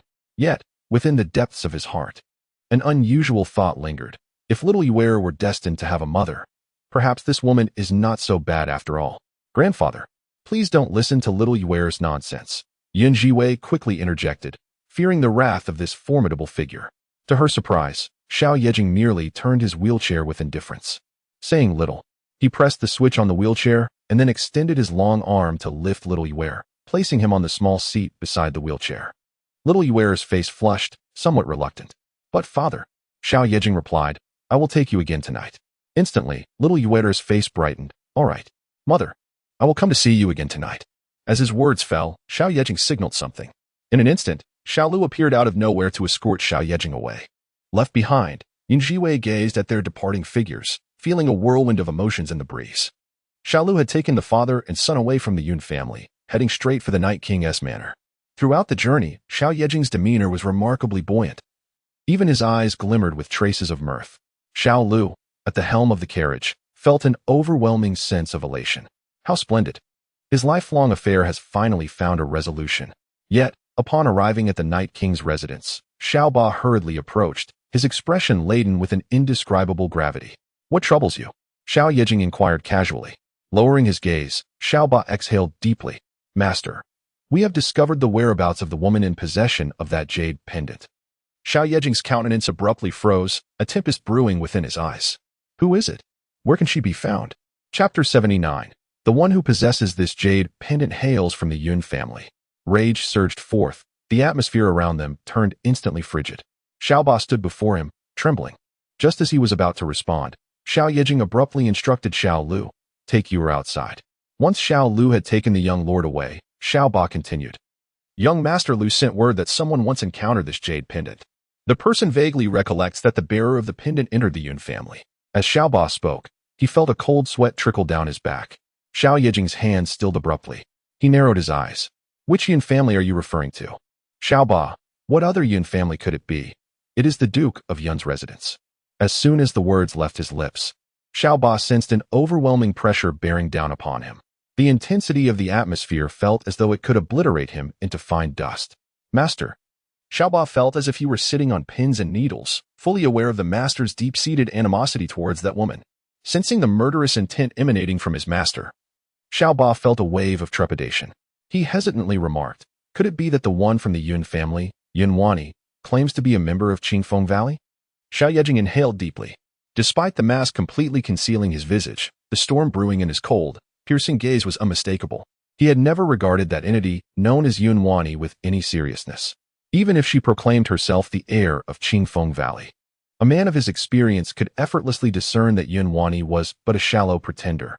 Yet now, fury surged within him like a tempest.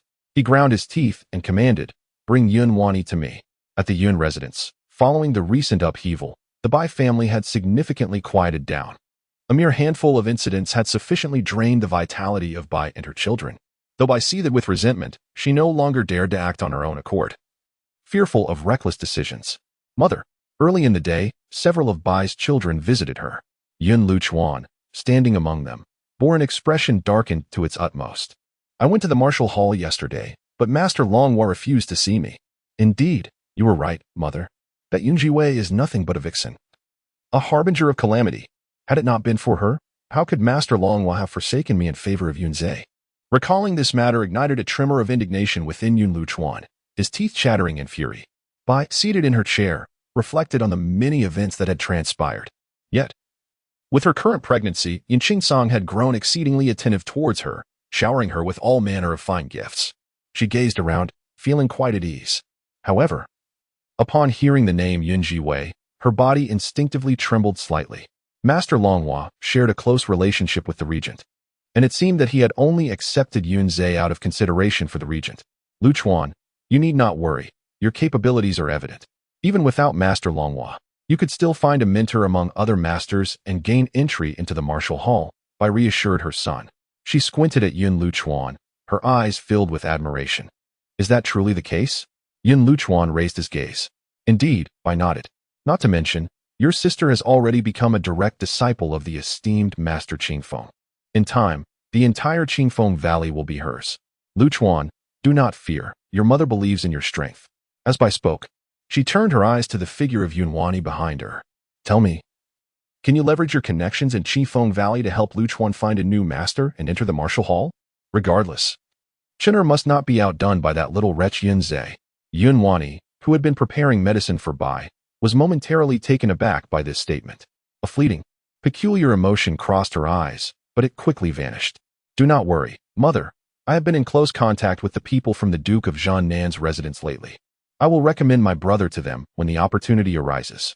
Upon hearing this, I could not help but smile, her face brimming with pride. That wretched girl dares to act so arrogantly only because she has the regent backing her. Yet, your positions are earned through genuine talent and hard work. Wanin, Luchuan.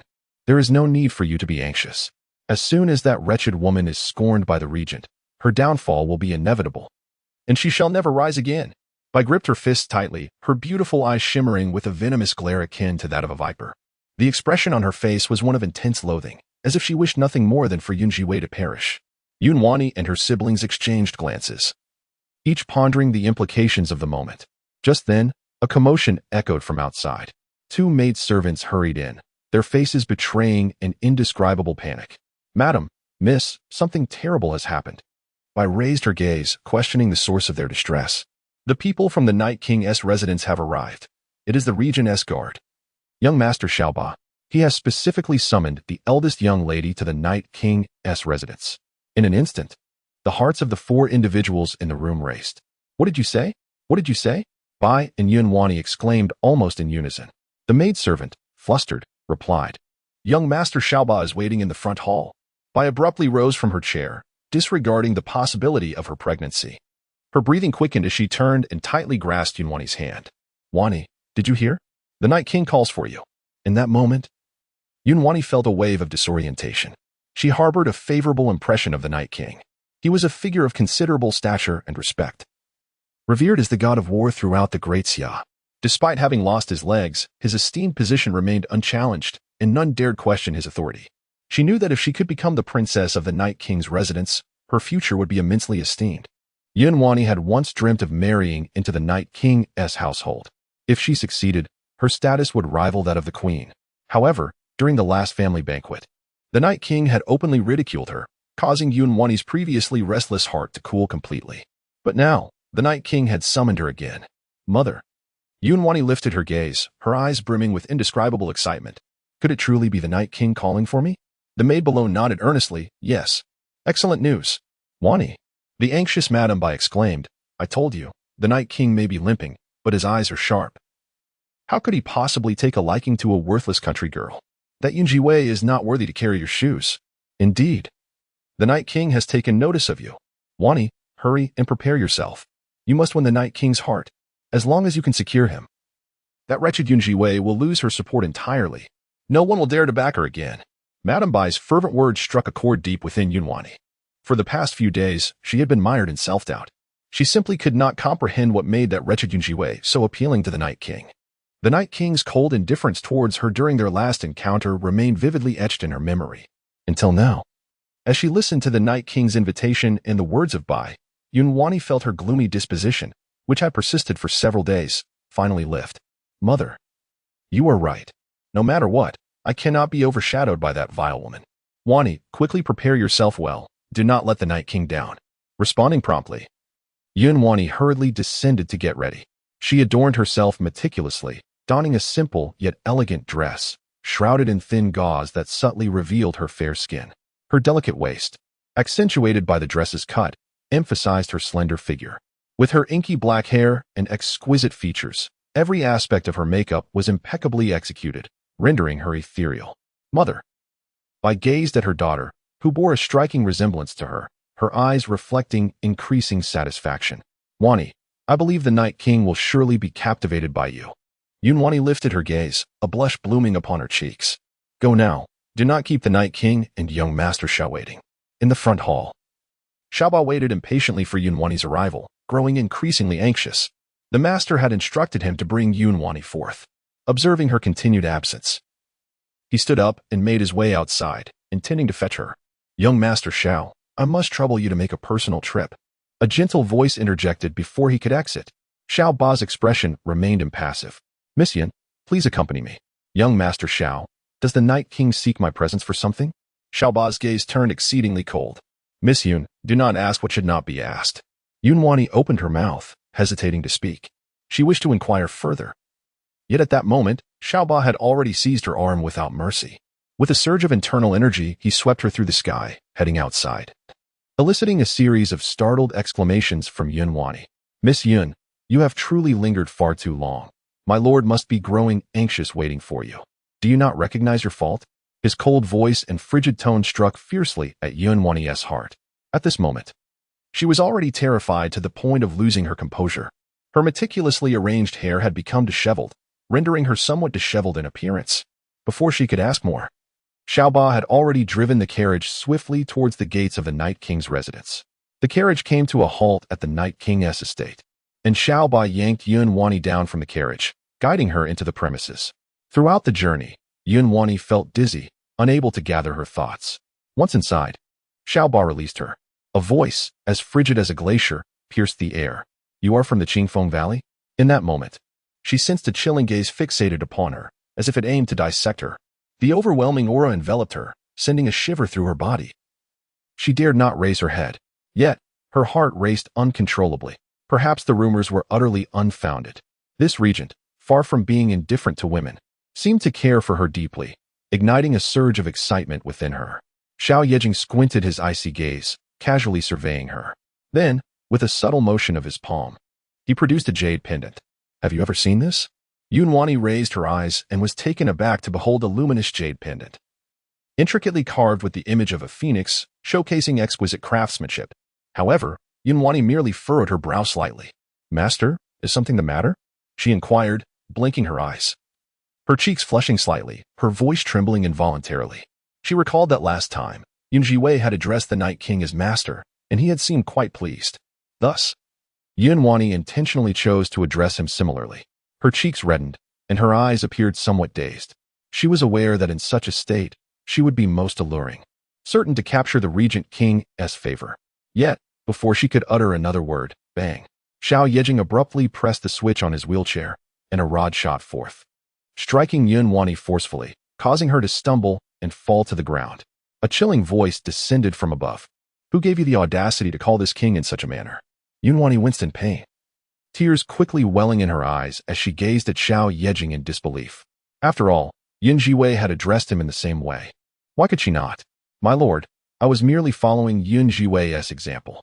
Xiao Yejing's voice was colder than the snow in the heavens. What are you, to dare refer to this king in such a manner? To even dare compare yourself to Zhiwei? Xiao Lu, take her away and feed her to the dogs.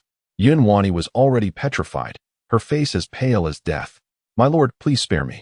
I did not intend any offense. I beseech your mercy. Master, this is a disciple of the Qingfeng Valley, and the young lady of the Yun family. Xiao Lu hesitated for a rare moment. It was only then that Xiao Yejing coldly commanded, drag her down, and strip her to inspect her shoulder. If she truly is that woman, feed her to the dogs. Master, Xiao Lu hesitated again. This is from Qingfeng Valley. The depths of Xiao Yejing's masked eyes stirred with a hint of wicked mist. What of Qingfeng Valley? On that dark, windy night, he had been unable to discern the woman's visage clearly. Yet, he vividly remembered the red plum blossom-shaped mark upon her shoulder, resembling a birthmark. If this foolish woman is indeed the one from years past, she should not be spared. If she is not, then cast her away. Such a dim-witted creature is utterly unworthy of lingering in the Night King's residence. Remaining here would only taint the air within. Are you not leaving? Anger surged within him, and Xiao Yejing barked again. This time, even Xiao Lu dared not linger for a moment longer. Yuanwani trembled, incessantly begging for mercy. Your Highness, spare me. I acknowledge my wrongs. I acknowledge my wrongs. Tears cascaded from her eyes, soaking her delicate makeup. However, Xiao Yejing seemed deaf to her pleas, casually inspecting a jade pendant instead. Outside, cries echoed in waves. Xiao Yejing remained unmoved. Moments later, Xiao Lu and Xiao Ba returned with Yuanwani. At this juncture, where was the previous coyness of Yuanwani? Her hair was disheveled, her face a picture of despair, rendered a ghastly white. She trembled and collapsed to the ground, an overwhelming sense of fear enveloping her. Above, the man's mask was shrouded in shadows, half-lit and half-dark, resembling a devil. Yuanwani did not even dare to glance at him, feeling utterly drained of strength as she lay there. She could only hear him speak in a hoarse voice. Is it her? Xiao Lu shook his head. No, master, it is not her. Xiao Yejing did not even spare her a glance. He seemed to sigh with disappointment, yet there was also a sense of relief. Very well, then dispose of her. Chapter 81. With her presence, the master has changed significantly. Yuanwani, in disbelief, raised her gaze, and in her terror, momentarily forgot to cry out. Your Highness, what did you say? The eyes beneath Xiao Yejing's mask were filled with icy disdain. Even though he did not look at Yuanwani directly, she could not suppress a violent shiver, clinging to the last vestiges of her rationality. Yuanwani clenched her teeth and tremulously asked, Why? Your Highness, I am from Qingfeng Valley. Did you not seek those from Qingfeng Valley? Why do you treat me this way? Everyone was searching for Qingfeng Valley. Did your Highness not wish to find it? Your Highness, as long as you're willing, I can accompany you. And from henceforth, Qingfeng Valley will. The depths of Xiao Yejing's eyes were filled with danger and disdain.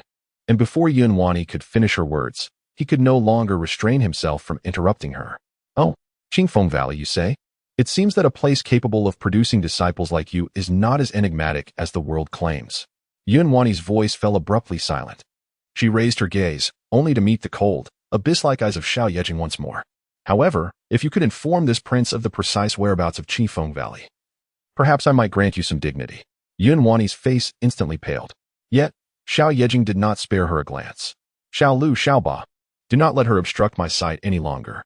Dispose of her. Xiao Lu and Xiao Ba complied, hastily dragging Yuanwani outside. Her mind was a blank. Yet she still shouted defiantly, Why?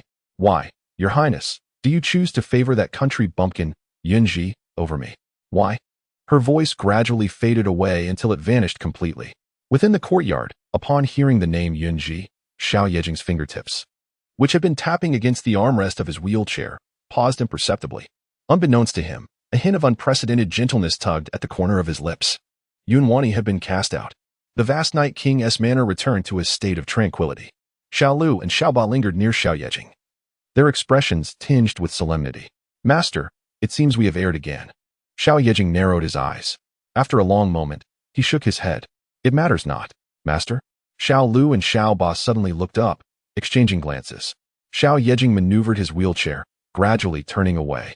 In the past, this prince was consumed by an obsession to find that woman.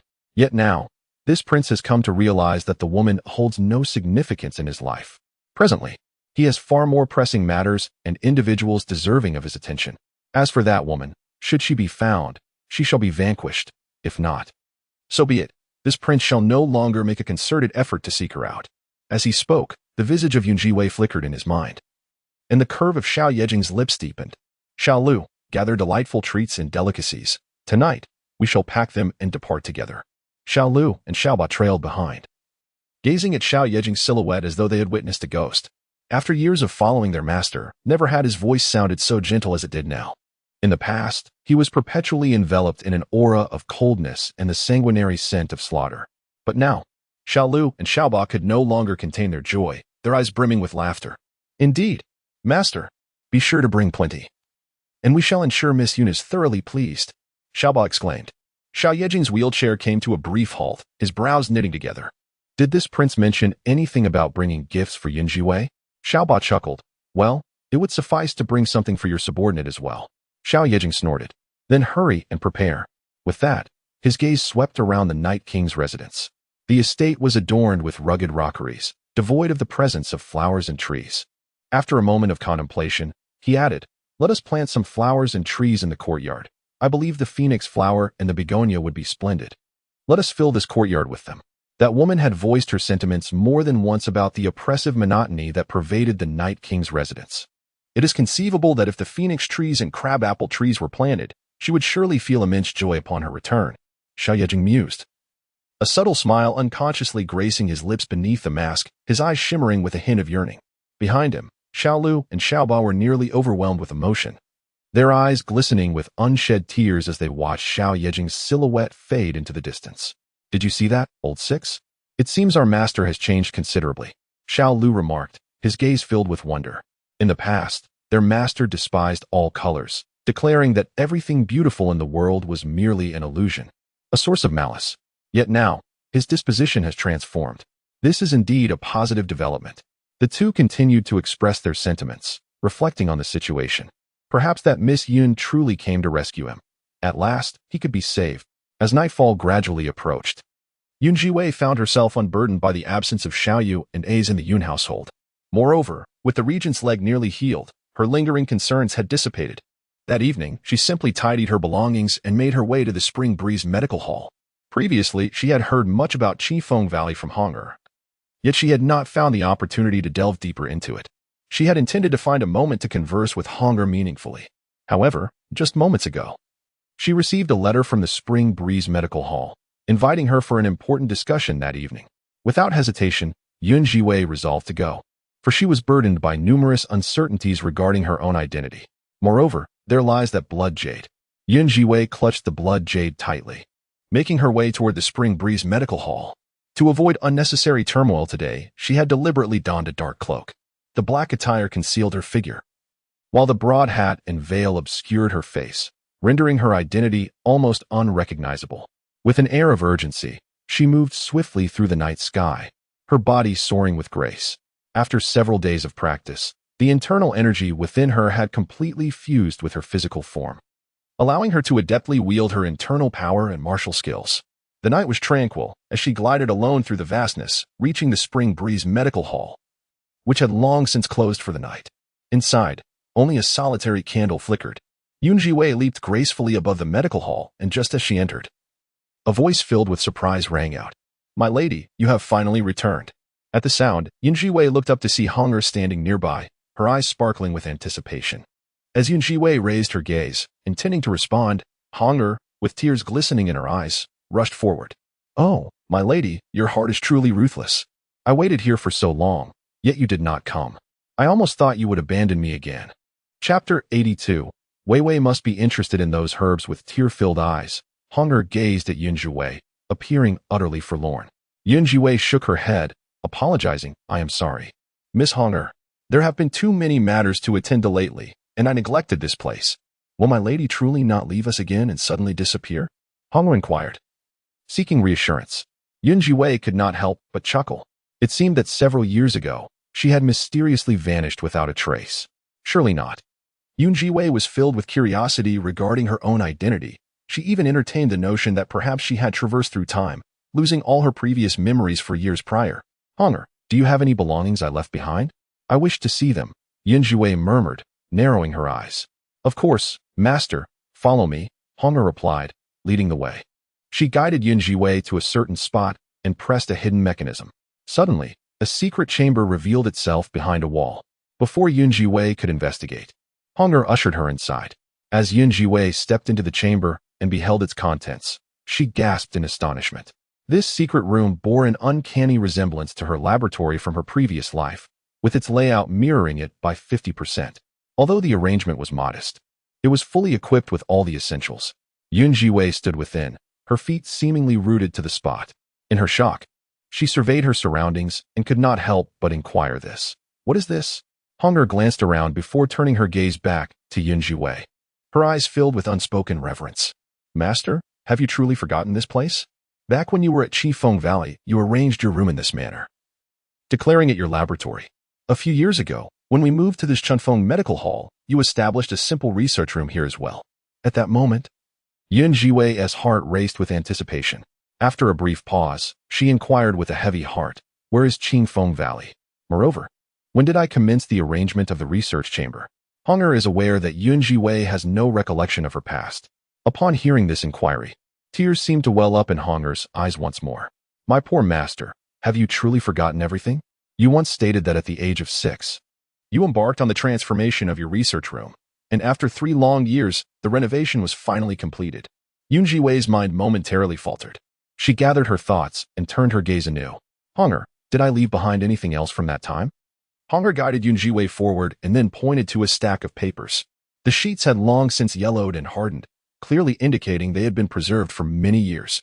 Master, this is what you dedicated 6 years of effort to study. Zhiwei lowered her eyes.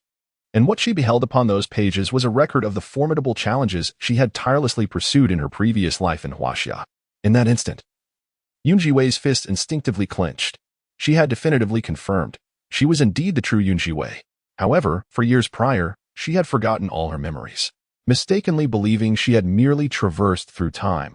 The realization of her identity, coupled with the myriad events that had transpired in her life, filled Zhiwei with a profound sense of melancholy and reflection. Master, Hunger was evidently taken aback by the sudden surge of energy emanating from Zhiwei. Tentatively, she spoke again, seeking to inquire further. Master, has Hunger committed any error?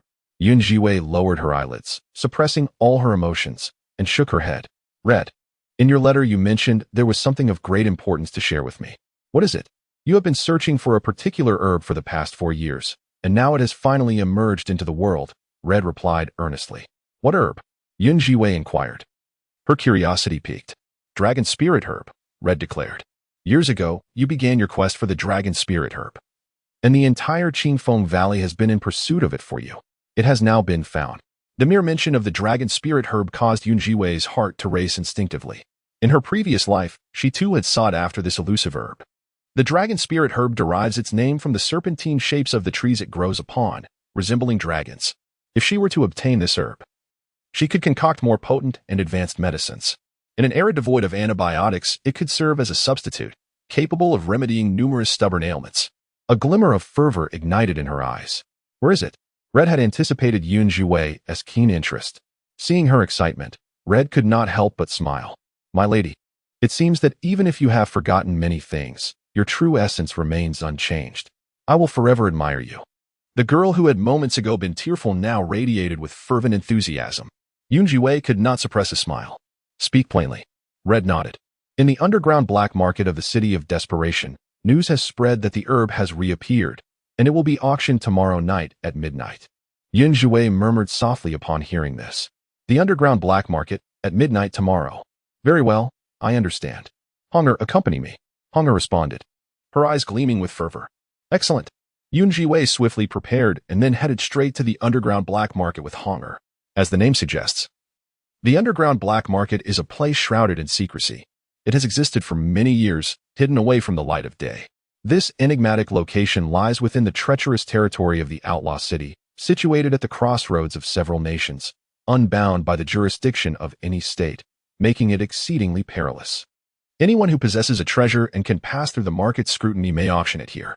Over the years, the black market has seemingly established its own order, and no one dares to cause trouble within its confines. Now, it has been rumored that an auction will take place at midnight tomorrow, featuring a particularly rare herb, the dragon spirit gallbladder. Meanwhile, at the Night King's residence, Xiao Lu and Xiao Ba were diligently searching for various treasures outside, as per Xiao Yejing's instructions, intending to present them to the Yun family tonight. Just then, someone from the renowned Tianxia First Tower arrived with news regarding the upcoming auction. On his wheelchair, Xiao Yejing murmured the name of the dragon spirit gallbladder, a glimmer of barely perceptible light flickering in his eyes. Has this elusive herb truly appeared in the black market? The informant, Lu Junyan, who had come to relay the message, stood before him, fanning himself and nodding in affirmation.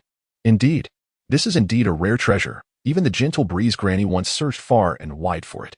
My lord, I believe you may find it intriguing, which is why I have come to inform you. However, I just heard from Xiao Lu and Xiao Ba that you seem reluctant to pursue the Windy Valley any longer.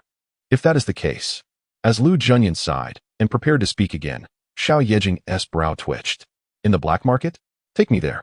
Lu Junyan was taken aback. My lord, you are not. Yet, Xiao Yejing's expression remained composed, a hint of interest flickering in his eyes. Lu Junyan recalled vividly that the woman had a profound fascination with various herbs. If he could procure the dragon spirit gallbladder for her, it would surely bring her joy.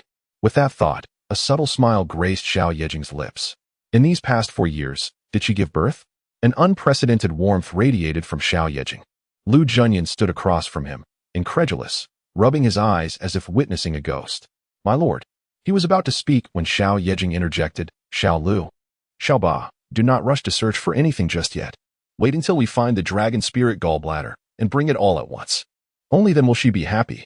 Xiao Lu and Xiao Ba nodded in unison. Noticing Lu Junyan's terrified gaze, they could not help but shrug lightly.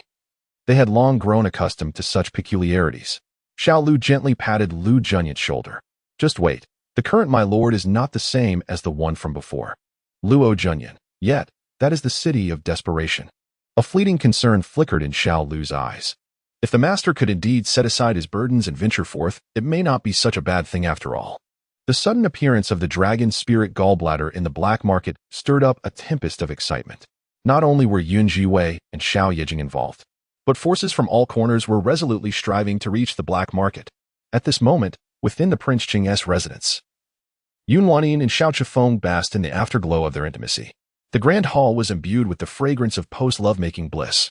Yun Wanyin lay upon Xiao Qingfeng's chest, her demeanor adorably innocent, her skin glistening with perspiration, which dampened her ebony locks. The scar that had once marred her face, left by Yun Zhiwei, had now completely faded, leaving no trace behind. Her fingertips gently glided across Xiao Qingfeng's chest. My lord, when will you bring up the matter of our betrothal with His Majesty? Yun Wanyin's cheeks flushed, her appearance enchanting. A glimmer of tears sparkled in her eyes, making her all the more endearing. Xiao Chifeng, whose gaze had initially been clouded by post-coital fatigue, suddenly heard her words. He lowered his gaze, resting it upon Yun Wanyin. A slight furrow creased his brow, his expression betraying an ineffable dissatisfaction. First, his reputation had been tarnished in the Great Xia, and then the Prince Qing's residence suffered 2 significant financial losses, nearly depleting its coffers. Most devastating of all, his mother, concubine Lin, had been harshly reprimanded by the emperor, demoted to a mere concubine. The accumulation of these events was nothing short of catastrophic for him.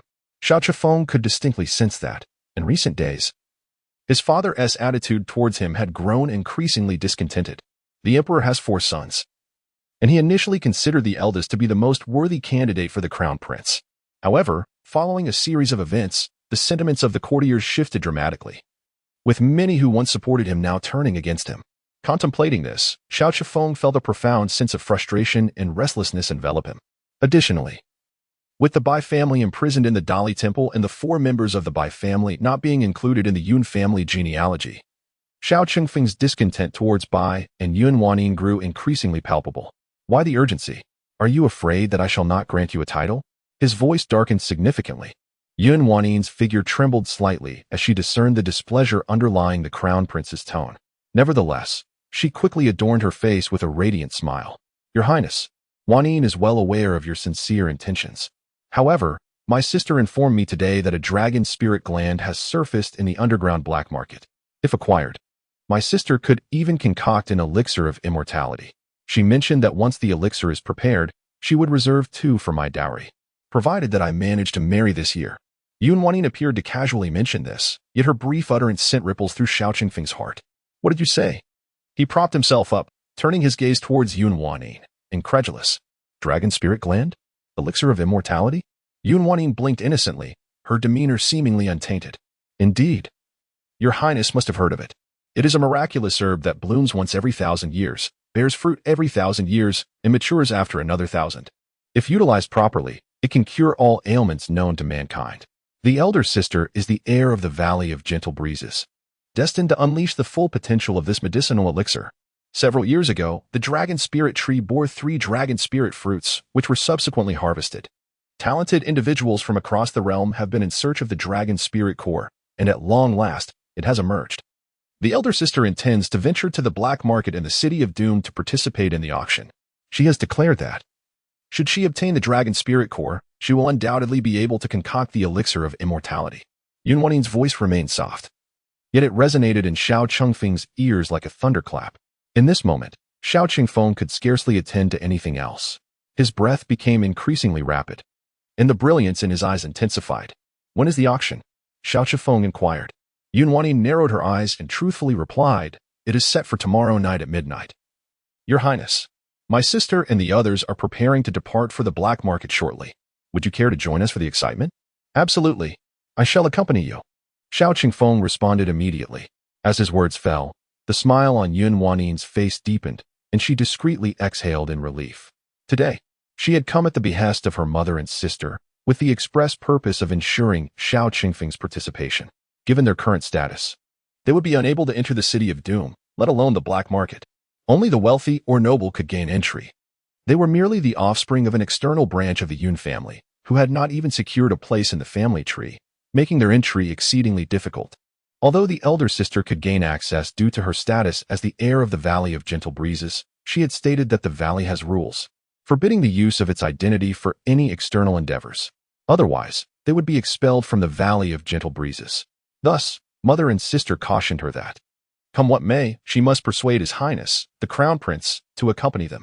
Yun Wanyin did not anticipate that the Crown Prince would be so easily persuaded. Her objective had finally been achieved. If the prince could join me, I would feel at ease. With that, Yun Wanyin leaned once again against Xiao Qingfeng's chest. Both of their faces bore inscrutable expressions of schemes, their hearts filled with secret intentions, yet brimming with excitement. Meanwhile, those who had received the news all made their way toward the black market. The black market lay at the intersection of several nations, situated on the border of the Great Xia, quite a distance away. At this moment, Zhiwei and Honger were traveling in a carriage toward the City of the Damned. They had both undergone a transformation for this journey. Honger donned a pale yellow garment, her head covered with a simple bamboo hat that obscured her features. Zhiwei, on the other hand, was clad entirely in black. From a distance, she exuded an undeniable aura of authority. Throughout the journey, Zhiwei and Honger engaged in lively conversation, reminiscing about past events. Upon learning that various factions had pursued her 4 years ago, Zhiwei couldn't help but furrow her brow. Honger, it seems we must adopt a more discreet approach this time, she stated earnestly. Honger nodded in agreement. By the way, my lady, I have been meaning to ask, what exactly did you do during your 4 years of absence? After speaking, Honger gazed at Zhiwei with keen interest, even through 2 layers of veils. Zhiwei could sense the unspoken eagerness in Honger's eyes. She then inquired, could it be that you were pregnant and gave birth? Zhiwei. Chapter 84. The young master bears a striking resemblance to you. Honger gazed at Zhiwei with eager eyes, her expression one of delightful curiosity. She remembered vividly. On that day, the regent personally came to the Spring Breeze Medical Hall to escort her master away. After learning about her master's true identity over the past 4 years, Zhiwei had diligently inquired about the current state of Zhiwei. She had also heard all the rumors circulating in town. It was said that Zhiwei's lover was none other than the regent. Furthermore, considering that her master had vanished for a full 4 years, the age of the young master from the Night King's residence seemed to align perfectly. Zhiwei looked at Zhiwei, her excitement growing. Master, one must admit, you have indeed been quietly accomplishing great deeds. It is genuinely admirable. Speaking of which, I have seen the young master from the Night King's residence, and he bears a striking resemblance to you. Just as Zhiwei was about to continue, Zhiwei interrupted her with a sigh. What are you fantasizing about? Over these past 4 years, I have lost my memory and suffered greatly at the hands of the Yun family. Zhiwei spoke these words with an unflinching demeanor. Zhiwei was momentarily rendered speechless. Master, how did you end up becoming a member of the Yun family? Zhiwei posed 2 questions in quick succession. Zhiwei furrowed her brow, a hint of perplexity surfacing within her. An odd sensation informed her. It seemed she had been ensnared in a colossal conspiracy all along. Otherwise, why would she have been abducted at birth? Zhiwei narrowed her eyes, choosing not to respond to Zhiwei, her mind wandering elsewhere. The black market was a considerable distance from their location. After traveling for nearly half a day, they had scarcely covered a significant portion of the journey. At this moment, Zhiwei and her companions were evidently feeling a bit hungry. As the coachman drove the carriage ahead, he unexpectedly spotted a tea house in the distance. My lord, Miss Zhiwei, shall we pause for a moment at that tea house ahead? The driver, a trusted subordinate recruited by Zhiwei over the past few years, dared not be negligent, as Zhiwei regarded Zhiwei as her superior. Through the curtain, Zhiwei and Zhiwei peered outside, and indeed, they beheld a 2-story building standing before them. Flags fluttered in the breeze outside the tea house, seemingly greeting the passers-by. Very well. Let us take a brief respite, Zhiwei replied. We can make up for the remaining distance. The black market auction has yet to commence. What do you think, my lord? Agreed. Zhiwei nodded slightly. The coachman responded and drove forward, seeking a suitable place to halt. Just then, from the side, another horse galloped swiftly towards them. Bang! The chestnut horse was moving too quickly to stop in time, crashing directly into Zhiwei's carriage. The startled horse reared violently, causing a commotion. Both Zhiwei and Zhiwei quickly steadied themselves. I apologize, I truly apologize. I was in quite a rush. Are you both unharmed? A cheerful voice called out, imbued with an unmistakable sense of guilt. Turning her head, Zhiwei saw a woman clad in dark red riding attire leap gracefully from her mount. The woman had a round face, undeniably attractive yet slightly weathered, as if she had endured the trials of time. Her large eyes, resembling apricots, conveyed a profound sense of remorse as she approached them. Ah, Jean, I asked you to slow down, yet you refused to heed my words. Look. You found yourself in trouble again, haven't you? Close behind was a man clad in a long blue robe. Like the woman, his skin bore a bronze hue. From a distance, he appeared quite rugged. However, upon closer inspection, one could discern his exquisitely refined features. Brother Wei, I was merely anxious to find the medicine quickly. But, Brother Wei, did you see? Once again, you have lost to me. The woman known as Jean declared with her hands on her hips. She then turned her gaze towards Zhiwei and Zhiwei, her expression shifting from earlier pride and arrogance to one of sincere concern as she inquired, Are you two injured? I truly apologize. In the midst of her gentle words, Zhiwei swiftly deduced the identities of the newcomers. Are you not the son and daughter-in-law of the Duke of Zhengnan? She stated, neither servile nor overbearing. Jean echoed her sentiments. Observing the 2 figures whose faces were obscured by cloaks, it was apparent that they were a master and servant pair. Her gaze fell upon the woman dressed in black. Although the girl remained silent, Jean sensed an air of distinction emanating from her. Indeed, she was correct. Jean carried herself with grace. While Zhiwei's mind raced through the history of the Duke of Zhengnan's household, the Duke's residence was renowned as the foremost noble family of the Great Xia. The matriarch of the household was the younger sister of the late emperor, once a grand princess. Both the Duke and his heir hailed from a lineage of military commanders, having devoted their lives to battle, valiantly safeguarding the entirety of the Great Xia. Her status, throughout the vast expanse of the Great Xia, could hardly be deemed anything less than esteemed. As Zhiwei scrutinized Jean, the latter preemptively spoke, Miss, I inadvertently caused you harm. Should you experience any discomfort subsequently, please do not hesitate to visit me at the Zhengnan residence. Rest assured, I shall take full responsibility. Jean, with her strikingly clear eyes, articulated each word with utmost sincerity. Zhiwei raised an eyebrow as she regarded the individual before her. It was widely said that the young mistress of the Xie family possessed a spirited temperament and a heart full of warmth. In her youth, she donned male attire to accompany her husband to the battlefield, where she valiantly fought alongside Zhiwei against their enemies. Truly, she exemplified unparalleled bravery, a heroine among women. Now, witnessing her firsthand, the rumors proved to be accurate. Alas, it was also said that during her time on the battlefield, she sustained an injury that would forever impede her. Despite being married to Zhiwei for 8 years, she had yet to bear a single child.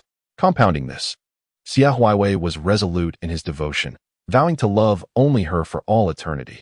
Over the years, he steadfastly refused to take a concubine or remarry. Contemplating the myriad tales surrounding this couple, Zhiwei could not suppress a sense of melancholy. In this era, such a pair of soulmates was indeed a rarity to behold. How her mother, Madame L, must have longed for a love of this caliber. Yet, regrettably, her mother's genuine heart had been squandered on unworthy recipients. Reflecting on this, Zhiwei felt her heart tighten, and in turn, she regarded the two before her with newfound kindness. She resumed her examination of Yurujin. Her gaze fell upon Yurujin, contemplative, yet soon her brow furrowed tightly. After a brief moment, she suddenly spoke. Madame Xie, I possess a certain medicinal remedy that I believe may assist you. In her effort to conceal her identity, Zhiwei had even taken a voice-altering pill prior to her arrival. The alteration rendered her voice somewhat husky, a stark contrast to her former timbre, making it nearly impossible to recognize her true self. Just as Yurujin intended to depart, she heard the words from the person beside her and instinctively halted her steps. She looked at Zhiwei in astonishment. What? Zhiwei replied calmly. Madame Xie, fate has brought us together today. This medicine can alleviate the cold poison within you. Once the poison is resolved, you shall surely conceive. Indeed, the cold poison. As she approached Yurujin, Zhiwei clearly detected the anomaly within her. What did you say? The depths of Yurujin's strikingly expressive eyes were now filled with indescribable astonishment. She gazed at Zhiwei, almost reflexively questioning her. Yet, Zhiwei chose not to elaborate further, simply placing a vial of pills into her hand. Whether you believe me or not, take this medicine first. It would be best if you could consume it in a timely manner. With her light, airy voice lingering in the air, she turned again to look at the waiting Honger. Let us proceed inside. Ladies, I shall take my leave. With that, Zhiwei and Honger stepped into the tea house. After they departed, Yurujin remained rooted in place, her entire being still rigid. She gazed incredulously at the direction in which Zhiwei had departed, her clear eyes swirling with unutterable astonishment. Ajin, what is the matter? What did those two say to you? Look at you. Next time, be sure to exercise caution in your affairs. What would happen if you were to harm yourself? Zhiwei approached from behind. Yurujin discreetly concealed a vial that she had received earlier, her expression meticulously arranged, as if nothing had transpired. I understand, Brother Wei. I am quite famished. Let us proceed inside. Yet, as they entered, an indescribable turmoil surged within Yurujin's heart. Had she been afflicted by cold poison? Was that the reason she could not bear offspring? But how could that possibly be? Her fists unconsciously tightened further. This tea house appeared to be situated in a rather secluded area. However, outside, numerous carriages had already come to a halt. With news of the black market in the city of Death's Gambit circulating, many noble families were making their way there. As the group passed through, most opted to pause for a moment's respite. Within the tea house, a considerable number of patrons had already gathered. At this moment, the Yun sisters had also accompanied Xiao Chengfeng to this very place, occupying a window-side table. Yun Wanyin cradled her cup, her eyes sparkling with anticipation for the future. Across from her, Yun Wanyi, clad in a flowing white gown, resembled an ethereal being, capturing the attention of nearly everyone in the tea house. The majority of those who had come to this establishment were individuals drawn to the black market, and someone had already recognized Yun Wanyi, eagerly approaching to greet her. The throng around them continued to swell, and in an instant, Yun Wanyi had become the focal point of the entire tea house. A group of individuals from all directions surrounded them, all attempting to establish a connection with Yun Wanyi. Leaning against Xiao Chengfeng, Yun Wanyi observed the scene before her. Filled with delight, Brother Chengfeng, I never anticipated that there would be so many people visiting the black market today, Yun Wanyi murmured softly, lowering her gaze. Xiao Chengfeng sighed in agreement. Indeed, it seems that the dragon spirit gallbladder is truly a rare treasure. Of course, Yun Wanyi replied, her voice rising slightly. The dragon spirit gallbladder can cure all ailments in the world. Only in the hands of my elder sister can it realize its utmost value. She could even concoct an elixir of immortality from it. Her exaggerated words immediately stirred a commotion among the crowd, all eyes turning toward Yunwani. Their gaze now infused with a deeper reverence. Immortality. This has been the dream of humanity throughout all ages. And now, Miss Yun possesses such remarkable abilities. It is indeed astonishing. All right, Wanin, do not speak so recklessly, Yunwani interjected, taking a sip of tea. At that moment, she could clearly feel the eager gazes directed at her from all corners. Yet, she feigned humility, stating, one must remain discreet in their actions. Excessive boasting is unwise. Elder sister, you are simply too modest. You are a direct disciple of the Light Wind Valley. What is there to fear? With this remark from Yunwani, a wave of admiration swept through the surrounding crowd.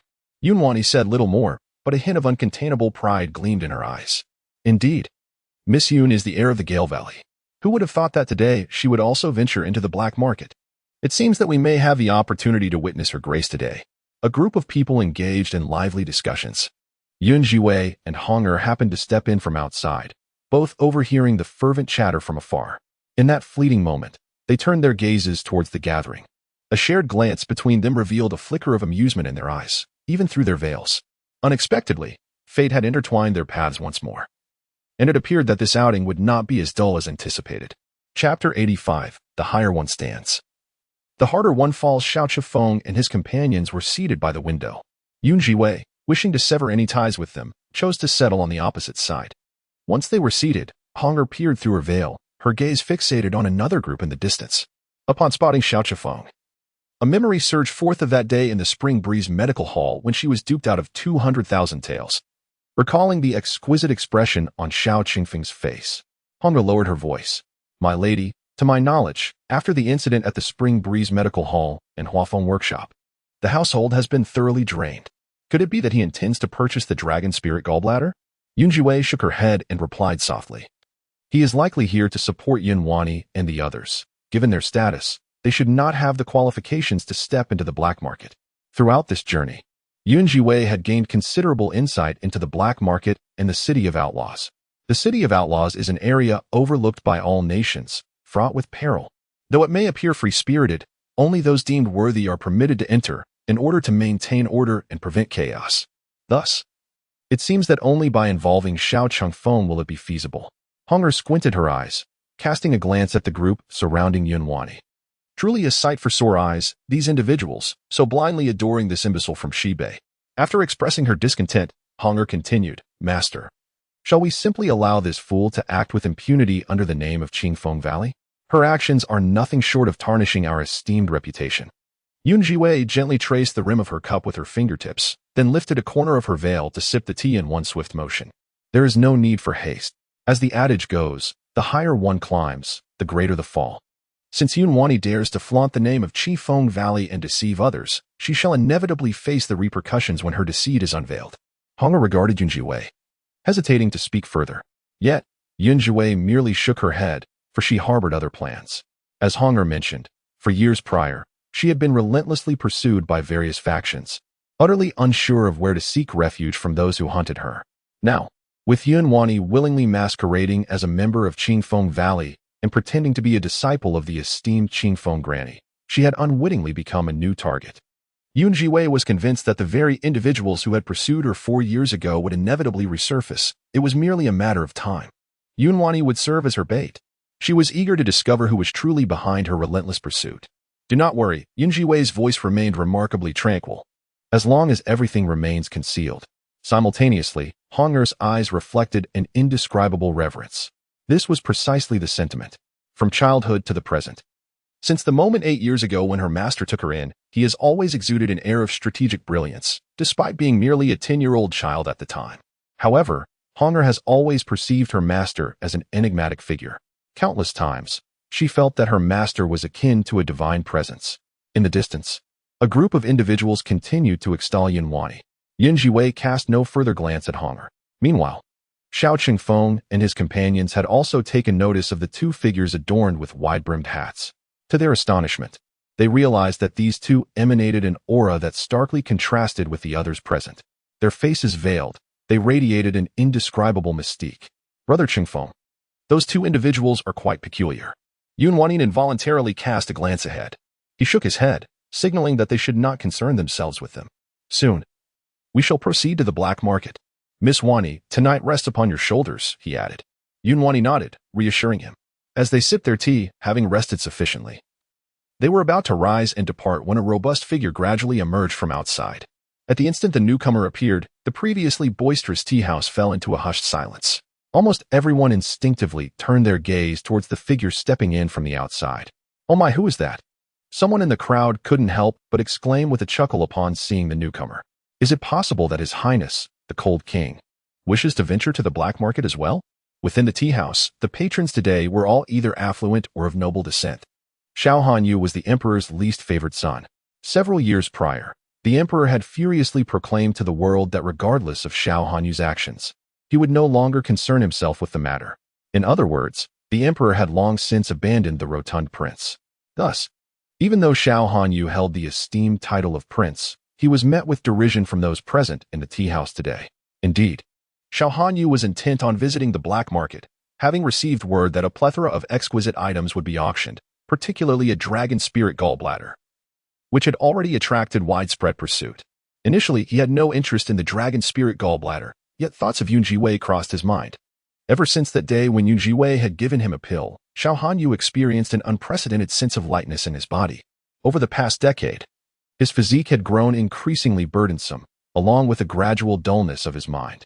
Each day, he felt ensnared in a fog of confusion, ultimately resorting to indulgent pleasures to stimulate his dulled senses, desperately seeking a fleeting moment of clarity. However, unbeknownst to anyone, he merely summoned those women into his residence to dance for his amusement, without any ulterior motives. After taking that pill, it had been 3 days, and Xiao Hanyu felt an extraordinary clarity he had never known before. His body still appeared quite corpulent, and to outsiders, he seemed unchanged. Yet, Xiao Hanyu was acutely aware that in these 3 days, he had not gained any weight. He had enjoyed restful sleep each night and had maintained sufficient lucidity to engage in thoughtful contemplation. It seemed as though he could truly reclaim his normalcy. For the first time, Xiao Hanyu marveled at Yun Zhiwei's medical prowess, although the reason behind Yun Zhiwei's remarkable abilities eluded him. He had overheard the guards mention that the dragon spirit gallbladder was an object of fervent desire for every medical practitioner. Thus, he resolved to venture into the perilous black market of the city to acquire this coveted item. His motives were twofold. Firstly, to express his gratitude to Yun Zhiwei, and secondly, as an act of atonement for his earlier recklessness. Upon entering, he was met with scornful glances and derisive remarks from those around him. In the past, he would have been too taken aback to respond. Years of indulgence had dulled his senses, leaving him sluggish in thought and reaction. However, today, Xiao Hanyu furrowed his brow, a hint of displeasure etching his plump visage. What is this? Are you allowed to go, while I am not? Beside him, Xiao Qifeng regarded the rotund prince with palpable disdain. Throughout their lives, he had never held him in high esteem. Observing Xiao Hanyu, he could not resist mocking him. Fourth brother, why have you not brought along a few lovely companions today? I recall you were never without a beauty by your side. What made you part with them today? His words dripped with scorn, eliciting laughter from the crowd, who was unaware of Xiao Hanyu's notorious reputation for womanizing. Yet, Xiao Hanyu remained unfazed. His mind had begun to sharpen. He gazed at Xiao Qingfeng, recalling that his brother had once been betrothed to his benefactor. However, he later disgraced Yun Zhiwei by hanging her on the city wall. A smile gradually spread across his round face, as he reflected on the lesson learned from his third brother's public humiliation and reprimand for being jilted. Suddenly, a realization struck him. This path could not continue. My elder brother is truly an exemplary figure. I will surely learn from him, and will henceforth refrain from frivolously provoking women, declared Xiao Hanyu with eloquence. This single remark caused Xiao Qingfeng's countenance to shift dramatically. His expression darkened unexpectedly. He could scarcely believe that the once derided prince, who he had consistently mocked, now spoke with such articulate confidence. Fourth brother, do not speak nonsense. How could I possibly be publicly jilted? It is merely that woman, Yun Zhiwei, who has lost her senses. Xiao Hanyu's eyes narrowed into mere slits, revealing no trace of emotion. Suddenly, his gaze lingered on Yun Wanyi and Yun Wanyin, who stood beside Xiao Qingfeng. His brows knitted ever so slightly. However, it is rather peculiar that my elder brother was just rejected by Miss Yun, and now finds himself in the company of her sisters. One might nearly suspect that the incident on the city wall was orchestrated by you and them, dear brother, Xiao Hanyu remarked, seemingly in jest. Upon hearing this, Xiao Chengfeng and those accompanying him, including Yun Huanin, visibly changed their expressions. The crowd that had gathered to observe fell silent. In a distant corner, Yun Zhiwei cast a few more glances at Xiao Hanyu. For the first time, she found herself reassessing her opinion of him. In retrospect, the events of that day reveal a certain intrigue, and yet, no one dares to seek justice on her behalf. Yun Zhiwei had not anticipated that Xiao Hanyu, whom she had only encountered once, would stand up for her, despite being another prince ridiculed in Xia. Hunger looked at Xiao Hanyu with astonishment, her expression reflecting her surprise. Master, this cold king. Yun Zhiwei let out a faint sigh. Xiao Qingfeng was a man who bore grudges, and it seemed the cold king was destined for misfortune. Indeed, no sooner had Yun Zhiwei's voice faded than she observed Xiao Chengfeng's face redden with suppressed rage, akin to a man enraged and humiliated, as he rose abruptly. Yet, moments later, he made a concerted effort to contain his fury. I understand that your mind may not always be clear, so I shall not hold it against you. Xiao Hanyu, in stark contrast, was more lucid than anyone else at that moment. He regarded Xiao Chifeng with a chilling gaze, reflecting upon the trials Yun Zhiwei had endured. Xiao Hanyu felt an unbidden pang of concern for her. He could scarcely fathom the torment of a young girl suspended upon the city walls for 3 days and nights. As he spoke, he sought a table and took a seat. Xiao Chengfeng was incensed. Xiao Hanyu, you, who indulge in frivolities and have acquired a notorious reputation, are nothing more than an incompetent, rotund fool, just a mindless pig.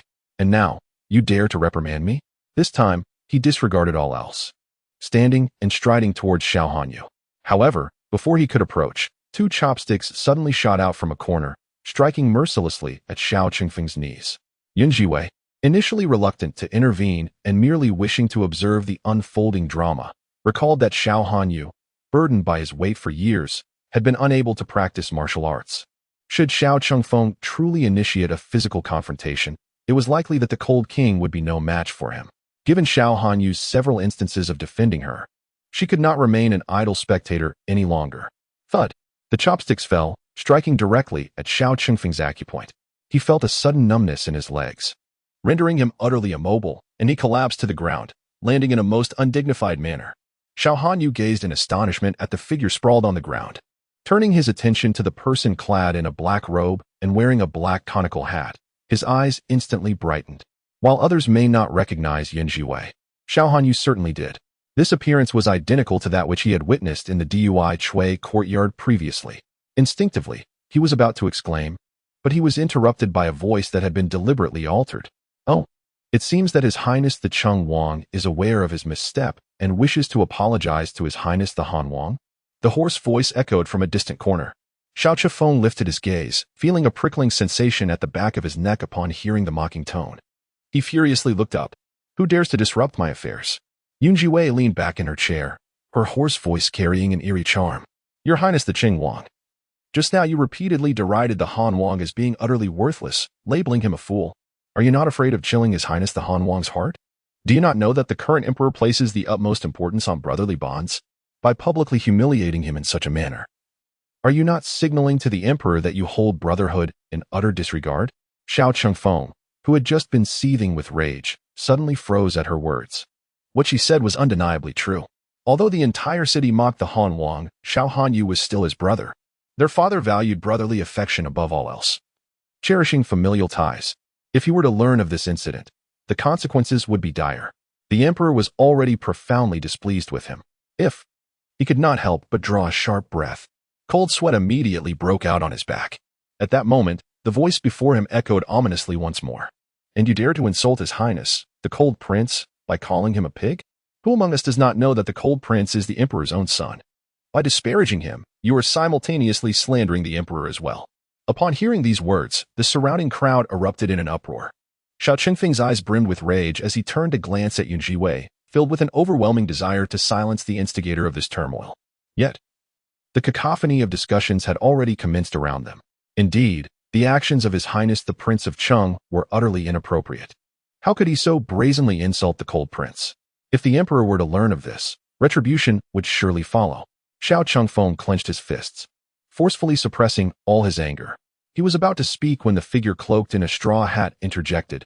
However, we all believe, Your Highness, that this was merely an unintentional slip, especially since you have already knelt to apologize to the cold prince. The crowd seemed to be ensnared by the inexplicable charm of Zhiwei's voice, momentarily drawn into a peculiar line of reasoning. Initially, the onlookers had merely wished to witness a spectacle, but now they were all momentarily taken aback by her words. Xiao Hanyu regarded Zhiwei. His eyes filled with fervent admiration. How had he not realized that Zhiwei possessed not only medical expertise, but also a remarkable talent for persuasion? He resolved that he would earnestly learn from her henceforth. From that day forward, Zhiwei would be his mentor. Observing the Prince of Cheng still seething with anger and resentment, Xiao Hanyu felt his own ire gradually subside, and he began to shake his head in contemplation. Forget it. Let this matter rest. However, my dear brother, let us refrain from such grand gestures between us in the future, for I cannot truly bear it. Xiao Qifeng gritted his teeth, swallowing a surge of anger. After a while, the discomfort in his legs subsided, and he rose from the ground. He uttered no further words, merely stating, Fourth brother, I shall remember today's affair. He turned, his body radiating fury. Let us depart. Yun Wanyin and Yun Wani stood behind him, both too apprehensive to utter a word, fearful of inviting more trouble. After recent events, they had learned well that excessive speech often leads to misfortune. As they observed Xiao Qingfeng turn away, they both rose and followed suit. Yet, before leaving, Yun Wani could not resist stealing a few glances at the figure clad in black robes. Though the person's visage remained obscured and their voice unfamiliar, an inexplicable sense of unease washed over her as she gazed upon them. Xiao Qingfeng exited the tea house, while the onlookers gradually dispersed, resuming their journey towards the location of the fateful city. Once the crowd had thinned, Xiao Hanyu eagerly approached Zhiwei and hung her. The cold king's wits had sharpened considerably since the past. Observing Zhiwei's current attire, he understood her desire to conceal her true identity.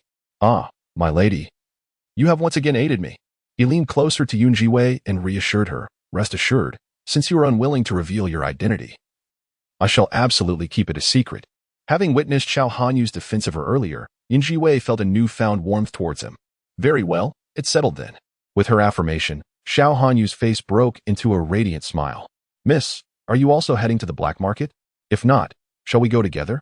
After a brief moment of contemplation, Zhiwei replied, that sounds agreeable.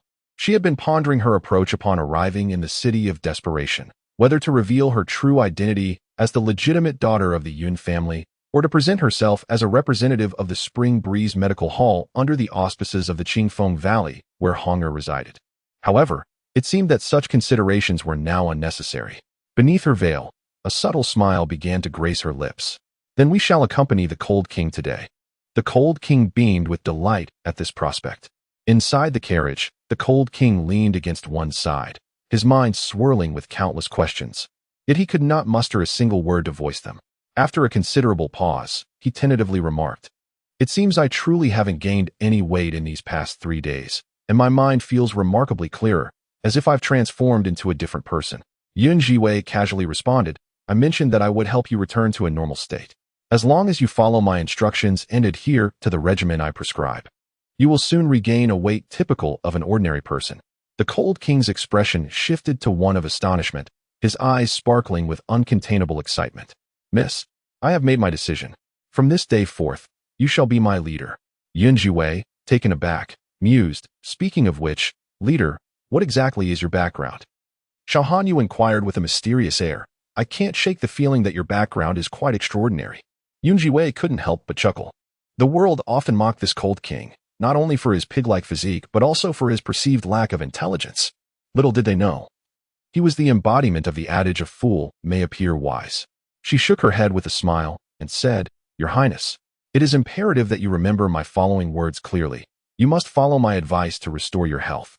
Upon hearing the matter of importance, Xiao Hanyu immediately adopted a serious demeanor, sitting upright and attentively listening to Zhiwei's counsel.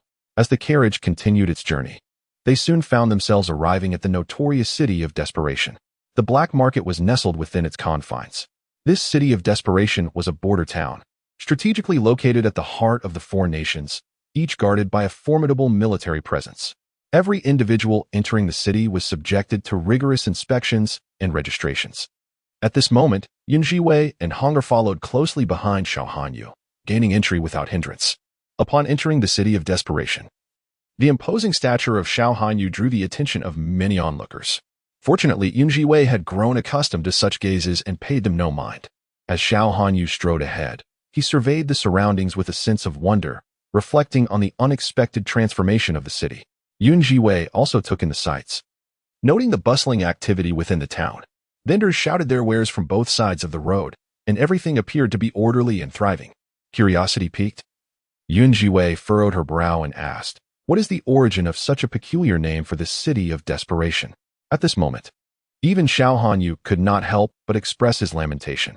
In the past, this city was rife with chaos, inhabited by fugitives from various nations. Stepping foot here was tantamount to a death sentence, or perhaps a fate worse than death. Xiao Hanyu's voice lowered, imbued with a touch of chilling melancholy. Zhiwei inquired in surprise, "And what happened afterward?" Afterward.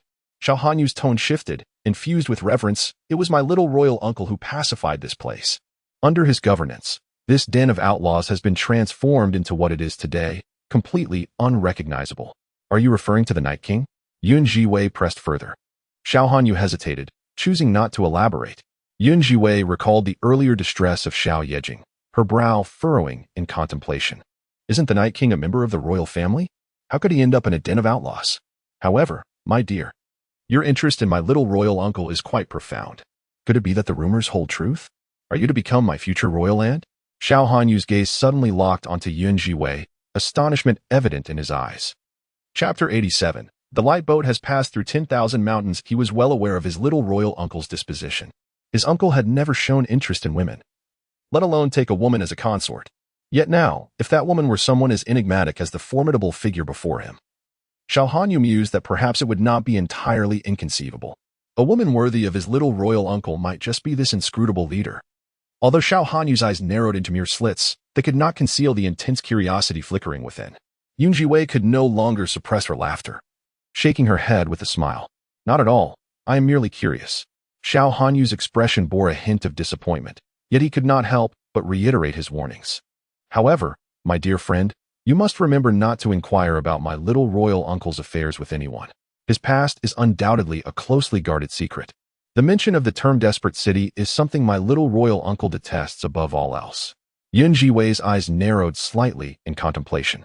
Xiao Hanyu sighed. "In essence, this place embodies the forbidden memories of my little royal uncle. Not only is entering the desperate city out of the question, but even hearing the name desperate city could provoke his wrath." As he spoke, distant noises began to draw nearer. A carriage was swiftly approaching from afar, prompting the surrounding crowd to part in haste. Among the throng, a voice of astonishment rose. "That seems to be the regent's guard. Could it be that Regent Xiao Yejing is heading towards Longlingdon?" Xiao Hanyu's previous words abruptly ceased, disbelief washing over him as he rubbed his eyes and gazed ahead. Indeed, it was his little royal uncle. How peculiar. Wasn't he supposed to abhor the desperate city? Why had he come? Zhiwei, too, was taken aback. "Xiao Yejing has also arrived?" The carriage rolled steadily into the desperate city, with Xiao Yejing reclining within. He clutched a small pouch of medicine tightly in his hand. In the past, the mere utterance of desperate city would send him into a fury. Yet now, reflecting on all that Zhiwei had conveyed to him before, and inhaling the familiar scent of the medicinal pouch she had provided, a rare sense of tranquility enveloped Xiao Yejing's heart. Zhiwei had reassured him. He was indeed exceptional. Zhiwei informed him, "The light boat has already sailed past countless mountains, and past events have dissipated like smoke. It is time to look ahead." She also conveyed her deep concern for him, recalling the day when he was in a daze during the leg treatment and heard her words. A warm sensation unexpectedly flowed through Xiao Yejing's heart. "Master, we have arrived at the city of desperation." Outside, Xiao Lu's voice finally emerged with a hint of hesitation, tinged with concern. Inside the carriage, however, Xiao Yejing responded lightly, "I understand." Xiao Lu and Xiao Ba exchanged a glance, unable to suppress their emotions. Their hearts, once suspended in uncertainty, gradually found solace in that moment.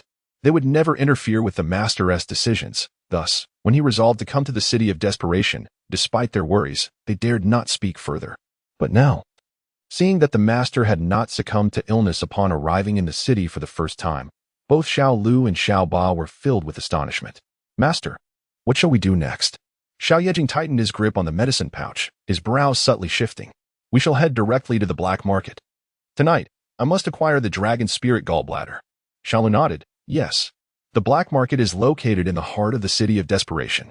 As night fell, people from all directions converged upon the black market. Inside, the atmosphere was vibrant and bustling. Yun Zhiwei and Hong'er, following Xiao Hanyu, were captivated by the surrounding sights. Unable to resist pausing to admire. Lord Cold, thank you for bringing us here today. Yun Zhiwei expressed her gratitude to Xiao Hanyu. I shall refrain from imposing on your time any further. Xiao Hanyu nodded. The black market offered a diverse array of treasures. He also wished to take a good look around. Very well. We shall meet later at the auction during the hour of the rat. With large strides, Xiao Hanyu departed. While Yun Zhiwei and Hong'er continued to meander around the black market, as they observed the various wares being sold on either side. Yun Zhiwei couldn't help but express her astonishment. She had heard tales of the black market in the city of desperation, but had never personally witnessed it until today. It truly was a sight to behold. Hong'er, too, was dazzled by the myriad of items surrounding them. The vendors on both sides offered a plethora of rare treasures and herbs. It was no wonder that the entry threshold to this city of desperation was exceedingly high. Only the wealthy or the noble could gain access. To her surprise, Yun Zhiwei managed to procure some herbs and a short dagger at the market. The prices in the black market were relatively reasonable. She carefully stowed away the herbs and secured the dagger before continuing her journey. As she approached a particular stall, her gaze was suddenly drawn to something placed upon it. Yun Zhiwei instinctively paused. Mistress, what is it? Hong'er noticed Yun Zhiwei's unusual demeanor and followed her gaze, spotting a jade pendant at another stall. This pendant was made entirely of jadeite. What captivated Yun Zhiwei was not merely its beauty, but rather the totem carved upon it, which she recognized from the blood jade she had seen previously. With renewed urgency, Yun Zhiwei quickened her pace towards the vendor. Upon closer inspection of the pendant's design, her brow furrowed slightly beneath her veil. She had meticulously examined that blood jade on a prior occasion, and her fists clenched involuntarily. From a young age, she possessed an extraordinary memory. As she gazed at the jade pendant, Yun Zhiwei felt an almost certain conviction that the totem inscribed upon it bore an uncanny resemblance to that of the blood jade. Do you fancy this pendant, my lady? The vendor inquired, having discerned Yun Zhiwei's interest. Though her features were obscured, the vendor sensed her scrutiny of the exquisite piece. Where does this pendant come from? Yun Zhiwei asked. The vendor, a man in his 60s, spoke with a noticeable accent that differed slightly from that of the daxia. This item hails from the Great Qin Kingdom. It is one of the treasures I procured there. Do you find it to your liking? Narrowing her eyes, Yun Zhiwei inquired about the price. What is the cost? I shall take it. A simple, honest smile spread across the old man's face. 20 taels is quite reasonable. It was evident that the vendor was not motivated by profit. Without hesitation, Yun Zhiwei nodded in agreement, ready to purchase the pendant. However, at that moment, a voice filled with delight pierced her ears. Brother Chifeng, that pendant is so beautiful. I adore it. Following this was a tone of indulgence. Very well. If you like it, I shall gift it to you. Yun Zhiwei's brow furrowed sharply, while Hong'er beside her silently cursed their ill fortune. Why must this bothersome pair of flies appear wherever they go? Chapter 88. Xiao Chengfeng's Fury. Are you trying to swindle me? The black market bustled with activity, teeming with people.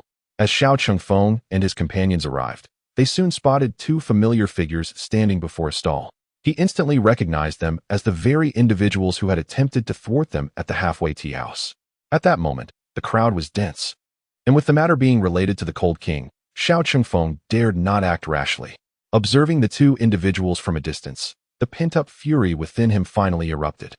Yunwan also spotted the two figures donning bamboo hats in the distance. She immediately noticed their keen interest in the jade pendant they held. Aware of the prince's simmering anger, she impulsively rushed forward, exclaiming, Brother Chifeng, I absolutely adore the jade pendant. Are you truly going to gift it to me?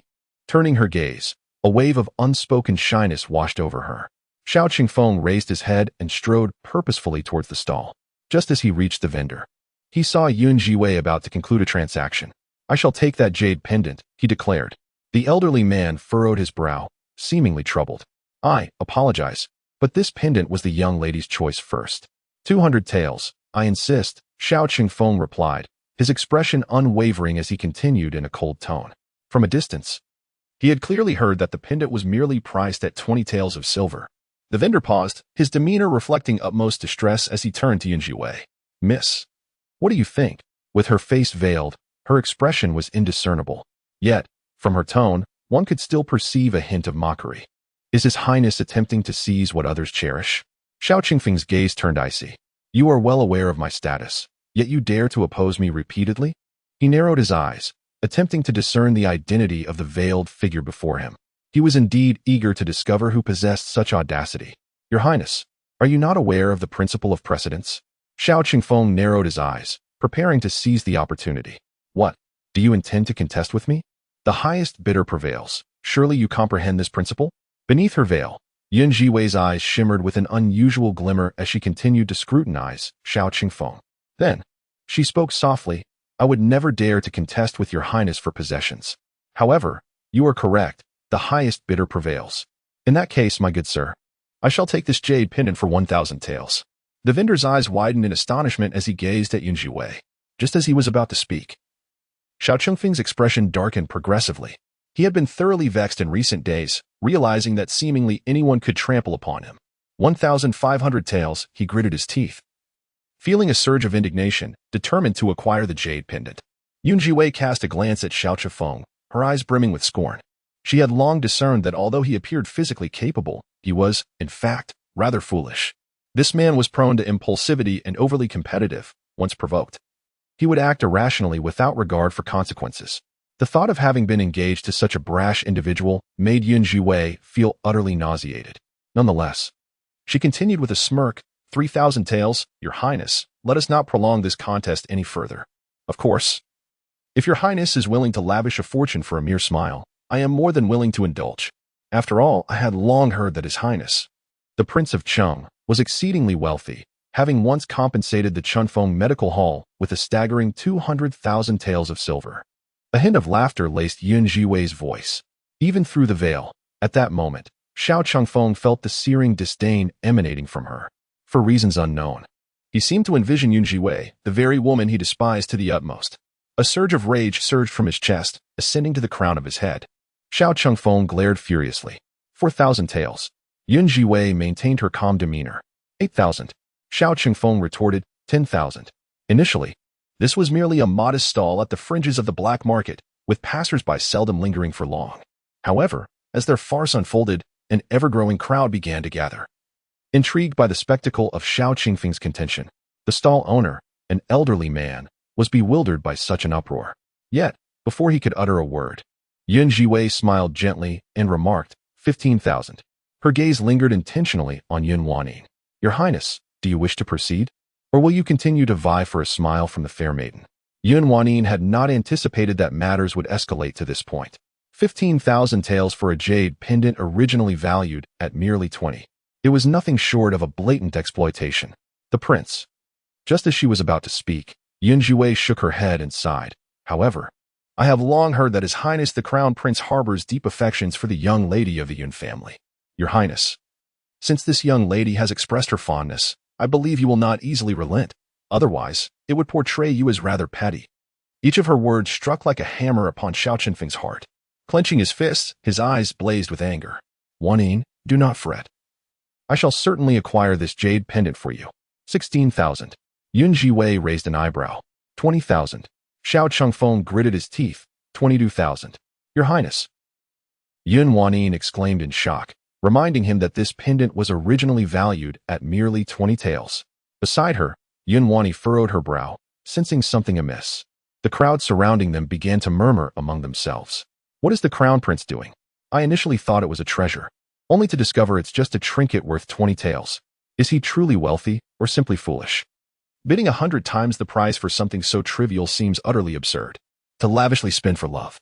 It appears the crown prince holds a profound affection for the third young lady of the Yun family. The rage that had consumed Xiao Qingfeng began to wane as he listened to the whispers from all around him, gradually regaining his composure. He felt a cold sweat forming in the palm of his hand. His complexion turned slightly pale, and his lips trembled, seemingly awaiting Zhiwei's next bid. Yes, he calmed himself.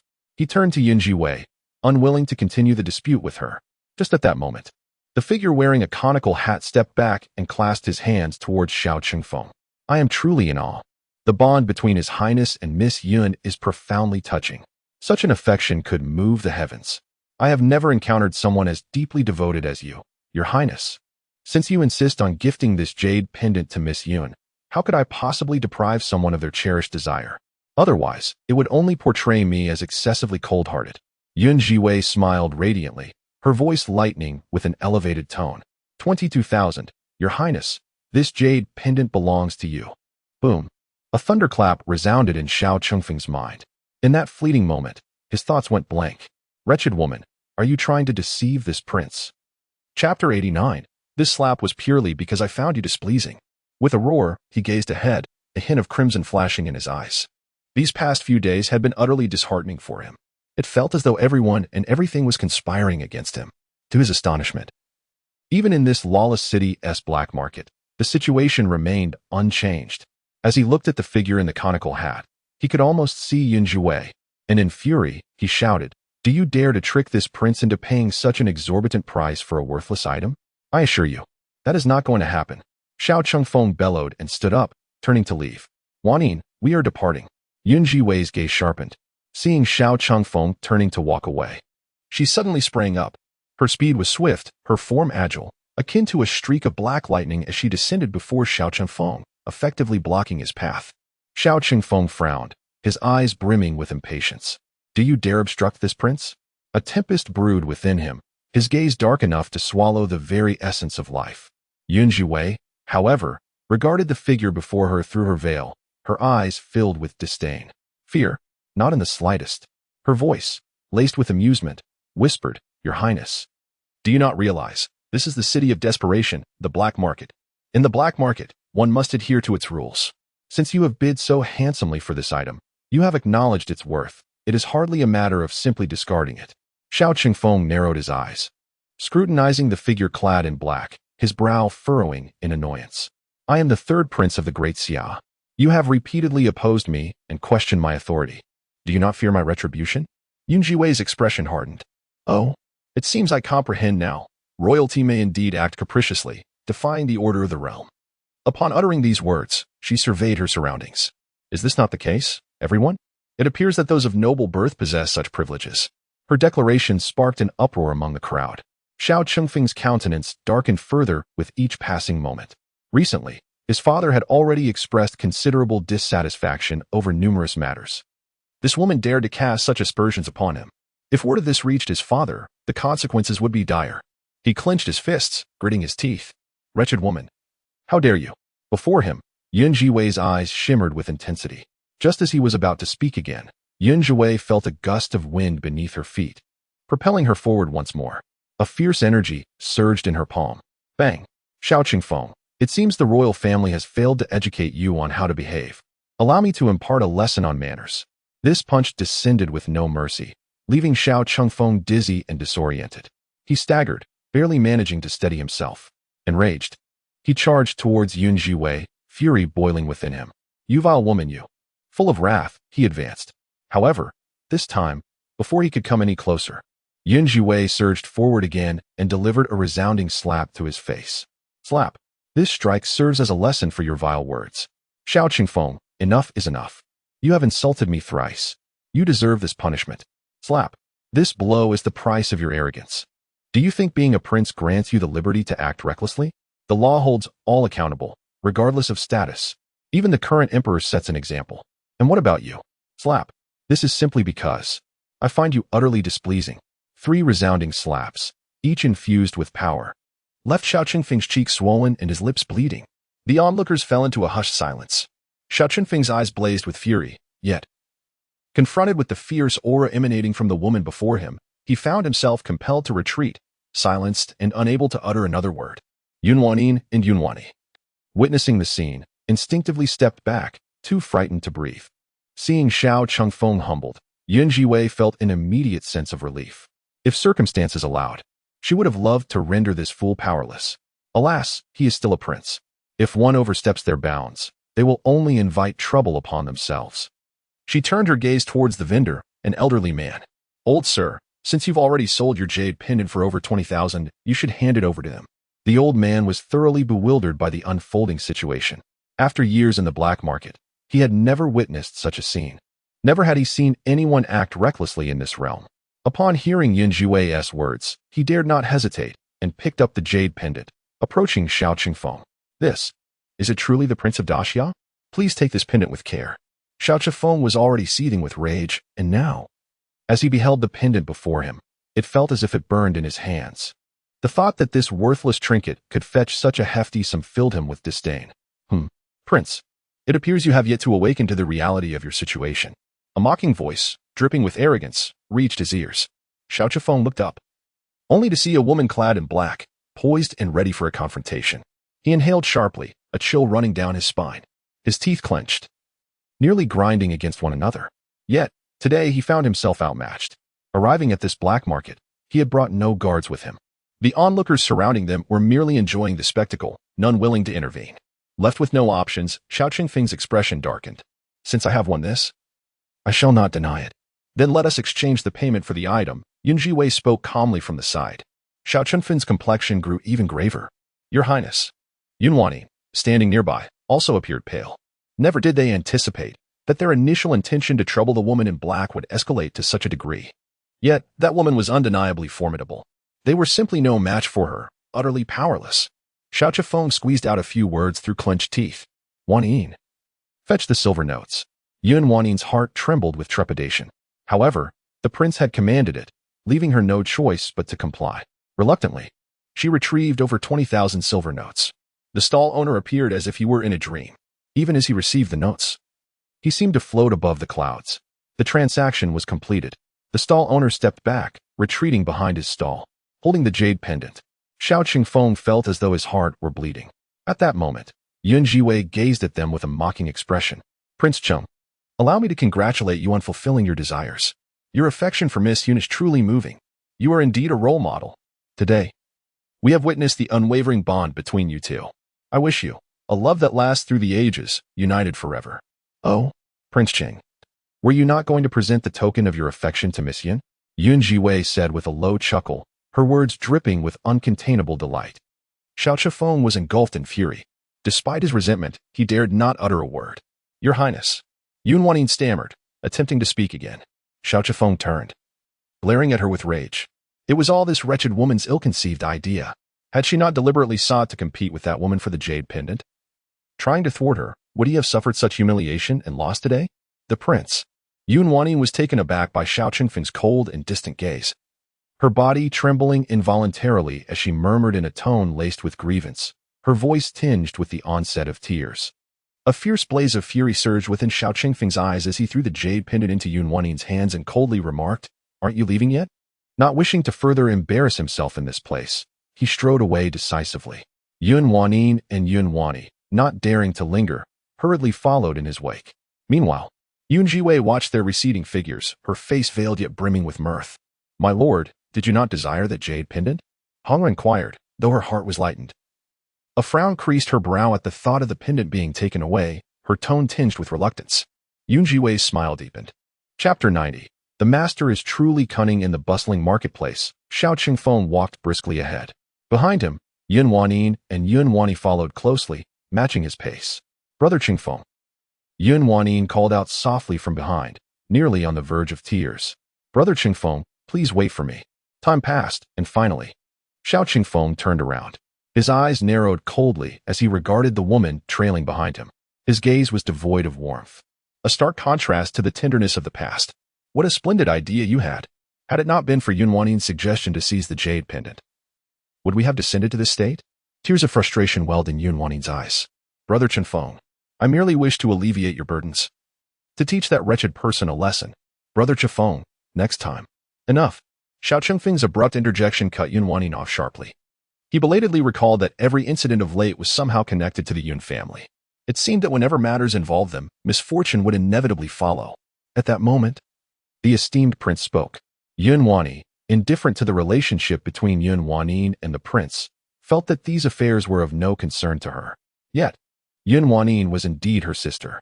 If Wanning were to successfully enter the prince's residence and become his consort, it would bring immense honor to her. Her own status would rise in tandem. This predicament was certainly not her sister's fault. The person responsible had been exceedingly cunning. We had all fallen into her trap. Xiao Chifeng clenched his fists, his lips trembling with rage. To spend over 20,000 silver coins on a worthless jade pendant, if word of this were to spread, it would surely make a mockery of the prince. In stark contrast to Xiao Chengfeng's fury, Yun Wanyin remained composed. Your Highness, these are trifles. Our focus today is the dragon spirit gallbladder. If we can obtain it, I will be able to concoct a miraculous elixir, and then all will seek us out. Who will remember today's affair? Xiao Chengfeng's expression grew serious as he took a deep breath, suppressing all his inner fury for the moment. Miss Yun, do you truly possess the confidence to create an elixir of immortality? Yun Wanyi smiled. Rest assured, there is nothing that Qingfeng Valley cannot achieve. Yet in her eyes, an endless anticipation shimmered. She must secure the dragon spirit gallbladder today. In recent days, she has been masquerading as a disciple of the Qingfeng Valley. Those around her have also surrounded her, treating her as one of their own. However, at the stroke of midnight, she often finds herself startled awake. She harbors a lingering worry that should her true identity be unveiled one day, it would indeed lead to a most disgraceful predicament.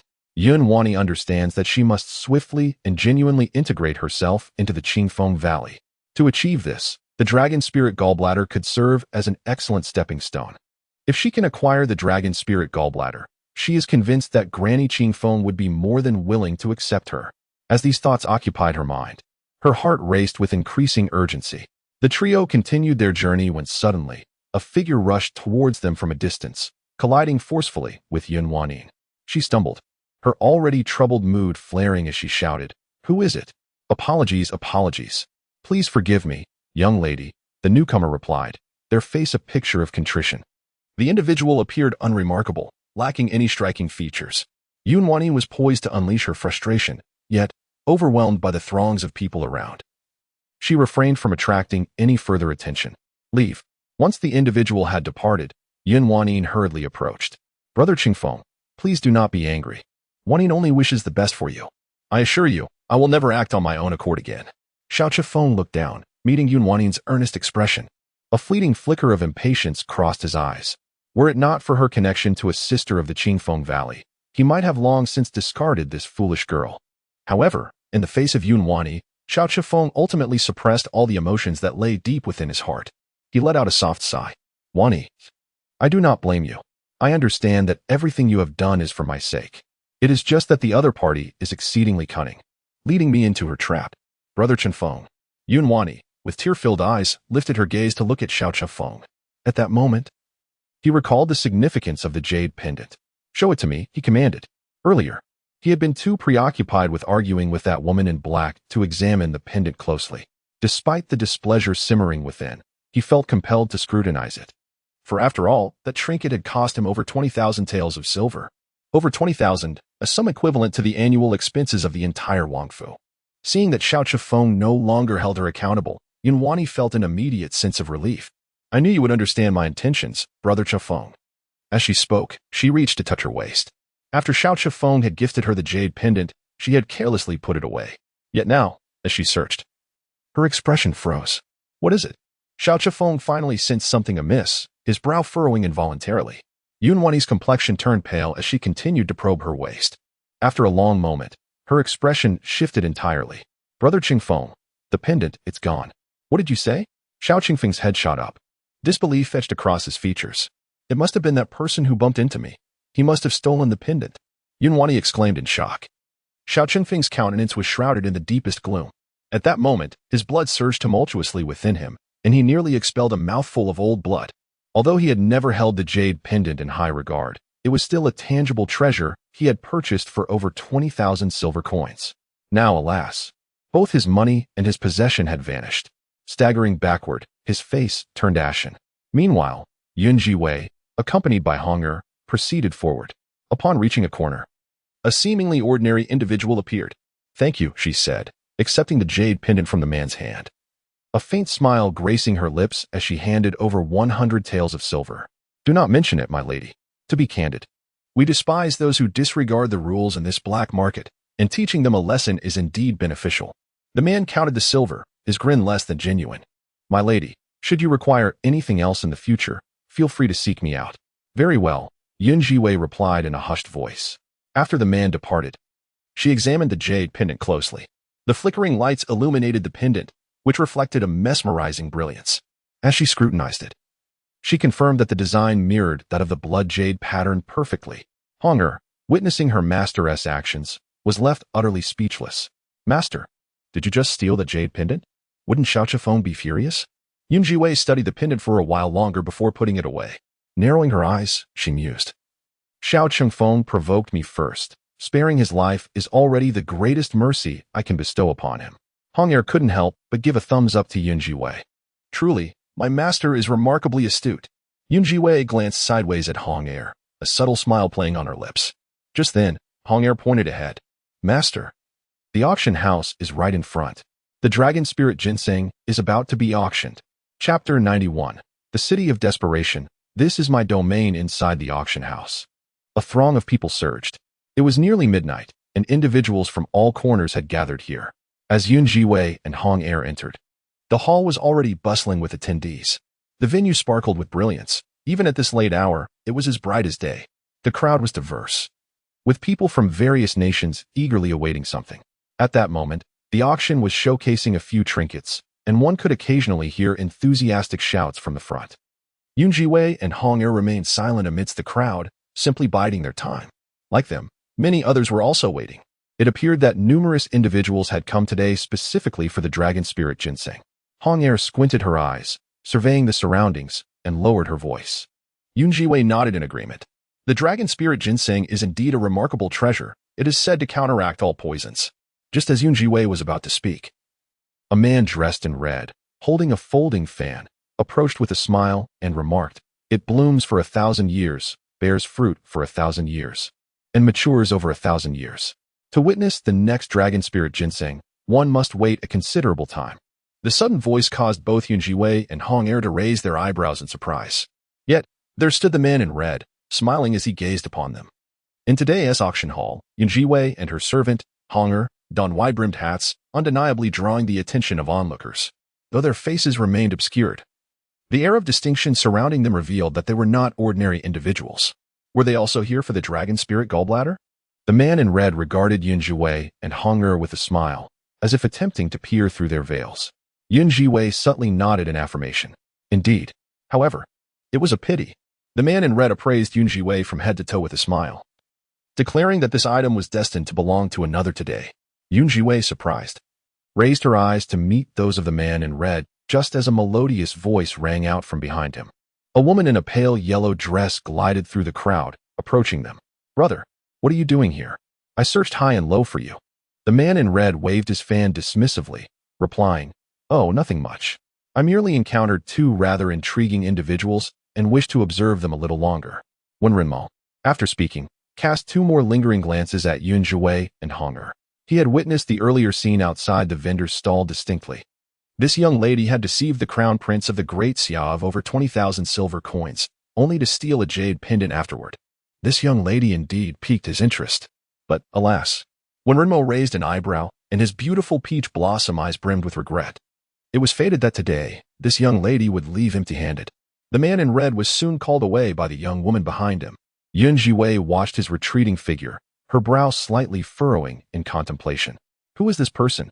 If I am not mistaken, it must be Wenren Mo, a figure from the ghost doctorage of the Great Qi. It is rumored that he is charming and dashing, with a penchant for donning red attire. The one who just called out to him should be his sister, Wenren Shui. Both are heirs of the ghost doctorage. Then, a soft voice belonging to Hong echoed from behind. Zhiwei appeared to be deep in thought, and after a moment, he nodded lightly, as if coming to a realization. Thus, the group had gradually assembled within the auction house, taking their seats in anticipation of the final offering of the dragon spirit gallbladder. Meanwhile, on the second floor of the auction house, Xiao Yejing reclined in his wheelchair by the window, gazing down at the bustling crowd below. He was somewhat taken aback by the sheer number of people gathered here today. He had not expected such a convergence in this place, known as the City of Outlaws. He vaguely recalled that a decade ago, the City of Outlaws was a notorious den of vice, a place so perilous that several nations had declared it off limits, with no one daring to set foot here. Now, however, everything had changed. It seemed that the prince had been neglectful of the affairs beyond his own realm for far too long. Leaning against the side, Xiao Yejing couldn't help but let out a low sigh of lament. "Your Highness, Xiao Lu observed him with a mix of anxiety and curiosity. In the past, merely hearing the word City of Outlaws would incite the prince's wrath. Today, however, it was indeed peculiar. He had personally set foot in the City of Outlaws without any incident. Were it not for Xiao Lu witnessing this all firsthand, he would never have believed it. Your Highness, I have gathered some intelligence. At this very moment, Xiao Ba hurriedly entered, his expression bearing an unprecedented gravity. Xiao Yijing observed the crowd below, scrutinizing his competitors in the bidding. Noticing Xiao Ba's serious demeanor, he paused momentarily and inquired in a hushed tone. Xiao Ba's brow slightly furrowed. His subordinates had just gathered intelligence, revealing that today's auction of the dragon spirit gallbladder seemed to be fraught with complications. What do you mean? Xiao Yijing asked. Recalling the conversation he overheard between two individuals at the auction house, Xiao Ba continued, the dragon spirit gallbladder has been brought here by representatives of the great Yin kingdom. Today's auction is not merely a contest of wealth, but rather a test of medical skill. As he spoke, a profound sense of regret washed over him. Master, it appears we are utterly unqualified to bid for the dragon spirit gallbladder today. Xiao Ba lamented. Such a pity. So many have come from far and wide for the dragon spirit gallbladder, only to become mere embellishments. A contest of medical skill? What an unusual method of auctioning. Xiao Lu could not help but exclaim, his curiosity piqued. Xiao Ba sighed in response. It must be at the insistence of the seller of the dragon spirit gallbladder. Thus, my lord, it seems we shall not be able to procure it. Cautiously, Xiao Ba stole another glance at Xiao Yijing. Meanwhile, Xiao Yijing rhythmically tapped his fingers on the table. The mask obscured his features, rendering his expression unreadable, though a hint of mist could be discerned in his eyes. If we cannot obtain it, it is of no consequence. There are always ways to acquire it later. We shall see after the auction concludes. Master, you mean to? Xiao Ba's eyes widened in astonishment, pondering the possibility of a heist. As he spoke, a hint of wickedness gradually emerged in Xiao Yijing's eyes. Xiao Ba smirked slightly. However, sir, your demeanor suggests you are intent on seizing the moment. Just as Xiao Ba wished to articulate further, the man seated in the wheelchair pressed down on the armrests, shifting his entire body forward twice. Subsequently, he grasped the railing of the window before him with both hands. With a surge of determination, he summoned every ounce of strength within him. It appeared as though he was exerting all his might, the veins on the back of his hands standing out prominently. While beads of sweat began to form on his forehead, he channeled all his energy into his lower limbs and, with painstaking effort, began to rise. Steadying himself against the railing, Xiao Lu and Xiao Ba looked on in astonishment, their eyes wide in disbelief. Sir, you can stand, you can truly stand. Xiao Lu exclaimed, his face a mask of horror. At that moment, Xiao Yijing's legs trembled uncontrollably. Though merely standing seemed a simple feat, it appeared to drain every ounce of his strength. The skin exposed beyond his mask began to flush red. The veins on his arms were prominent. As he strenuously supported himself against the railing, once he managed to straighten his body, he gradually released his grasp. After years of remaining seated, his legs still quivered, teetering on the brink of collapse. As Xiao Yijing stumbled, on the verge of falling, Xiao Lu and Xiao Ba rushed forward, eager to assist him. Step back. Xiao Yijing's cold rebuke echoed in the air. The two attendants exchanged glances, hesitant yet compelled to comply, helplessly witnessing as Xiao Yijing gradually released his grip. Though he still struggled to maintain his balance, the mere act of standing was a significant achievement, a promising beginning. He straightened his posture, positioning himself by the window, quietly observing the throng below and the scenery surrounding him. A subtle smile began to emerge from the depths of his eyes. His legs, having only just been reattached, could support him for a brief moment. Is it Lady Yun who has treated your legs? Xiao Lu finally managed to suppress his astonishment, asking with a hint of trepidation. Xiao Yijing gently closed his eyes, the visage of Yun Zhiwei resurfacing in his mind. He spoke softly, the restoration of my legs must remain a secret to all. As he uttered these words, his fists tightened with determination. This time, he would no longer remain passive. In the auction house, the crowd continued to swell. With the arrival of the midnight hour, the atmosphere became extraordinarily vibrant. Despite being the quietest part of night, this place buzzed with more energy than daylight. As all present eagerly awaited the final item, the dragon spirit gallbladder. Boom, boom, boom. The chimes of the midnight bell resonated. The previously boisterous auction hall fell into an immediate hush, all eyes turning towards the center stage. There, an elderly man ascended the platform at a measured pace. With hair as white as snow yet a youthful visage, he radiated vitality. Even at this late hour, his eyes sparkled with a sharpness that was truly remarkable. He cast a sweeping glance around, observing the eager crowd, and the elderly man smiled, saying, "It appears that all of you have gathered here tonight for the dragon spirit gland. I apologize for the wait. Since everyone is ready, let us not linger in idle chatter any longer. I present to you the piece de resistance of today, the dragon spirit gland." As his words fell, he clapped his hands, and immediately, the platform behind him began to rise slowly. A dazzling, crimson fruit was placed upon it, its elongated shape reminiscent of a slender gourd. Under the glow of the surrounding lights, it seemed to emanate an ethereal luminescence. The moment this object made its appearance, a fragrant aroma wafted through the auction hall, eliciting gasps of astonishment from the onlookers. Is this truly the dragon spirit gland, which can only be seen once every few millennia? Indeed, it lives up to its illustrious reputation. No wonder, several years ago, even the Lightwind Valley sought the whereabouts of the dragon spirit gland. It is truly no ordinary item. Mr. Chio, let us not dawdle any longer. Please commence. The crowd erupted in a flurry of excitement, their anticipation palpable. Zhiwei stood below, gazing at the fragrant, crimson fruit, her eyes gleaming with fervor. It is indeed the dragon spirit gland, a substance recorded in ancient texts, comparable to divine treasures. If one could obtain it, various superior medicines could be crafted. The elderly gentleman, referred to as Mr. Chio, cast another sweeping gaze over the assembly with his aged eyes. He sighed with regret, stating, "As you all can see, this is indeed the dragon spirit gallbladder, an auction item sent by a mysterious individual from the great Yin kingdom. However, this enigmatic figure has a peculiar stipulation." His voice paused as he surveyed the crowd. "Today, the dragon spirit gallbladder shall not be evaluated in terms of gold and silver. It is not to be treated like ordinary auction items where the highest bidder prevails." The surrounding individuals exchanged bewildered glances, utterly perplexed. Wasn't it the case that the highest bidder won? How then was this to be achieved? Elder Chio squinted, declaring, "Only those possessing the most exceptional medical skills present here today shall acquire the dragon spirit gallbladder. However, upon obtaining this item, one must use it to concoct an exquisite potion and leave a portion for the seller." Upon hearing this, the crowd erupted in uproar. Competing with medical skills for an auction? What kind of jest is this? Had we known, we would not have come to partake in this farce. The chorus of complaints echoed ceaselessly. Elder Chio stood above, his expression tinged with a hint of remorse. Yet, there was no alternative. This was the seller's demand. The black market of the outlaw city merely served as an intermediary. Having collected the seller's fees, it was only natural to accommodate all of the seller's requirements. The crowd buzzed with discussion. Zhiwei gazed at the scene in astonishment, while beside her, Honger stood dumbfounded. "My lord, did I hear that correctly?" Zhiwei's brow furrowed slightly, deep in thought. At that moment, amidst the throng, the Wonrin siblings exuded an air of confidence.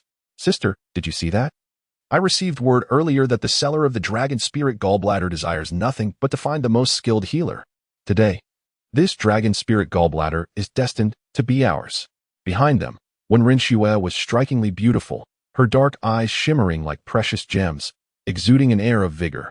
On the other side, Xiao Chunfeng, who had been distressed over how to acquire the dragon spirit herb, felt his worries dissipate entirely. Their budget was limited, and they had just squandered over 20,000 silver on a worthless jade pendant, further straining their already meager finances. Initially, Xiao Chunfeng was anxious about securing the dragon spirit herb, but upon hearing Mr. Cho's words, his eyes instantly sparkled with hope. Even more exhilarated was Yunwani beside him, her heart racing as if it might leap from her chest. She could not help but exclaim, "Brother Qingfeng, did you hear that? It's better than medical skills. That means our success is assured." A smile broke through Xiao Chunfeng's previously tense demeanor, and he turned to Yunwanin, his eyes brimming with excitement, completely shedding any remnants of impatience. "Indeed, better than medical skills. Now, we need not worry at all." Xiao Qingfeng regained his spirited confidence, and the swelling on his face from earlier was now transformed into a bright smile. Meanwhile, Yunwani stood aside, her brow slightly furrowed. She was reluctant to showcase her medical expertise in front of so many people. A single misstep could reveal her secrets. "Your Highness, third sister." She began to speak, but Xiao Chifeng interrupted, effectively silencing her thoughts.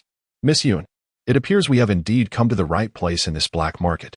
You are indeed a disciple of the Valley of Gentle Breezes. Across the entire realm, who else possesses medical skills that can surpass those of your esteemed valley?" Xiao Chengfeng's voice resonated, capturing the attention of those nearby in an instant. A group of onlookers turned their gazes, curiously investigating the unfolding scene. The Valley of Gentle Breezes? Has a member from the valley arrived? Is this individual truly a disciple of the Valley of Gentle Breezes? Countless piercing gazes converged, and Yun Wani's expression subtly shifted.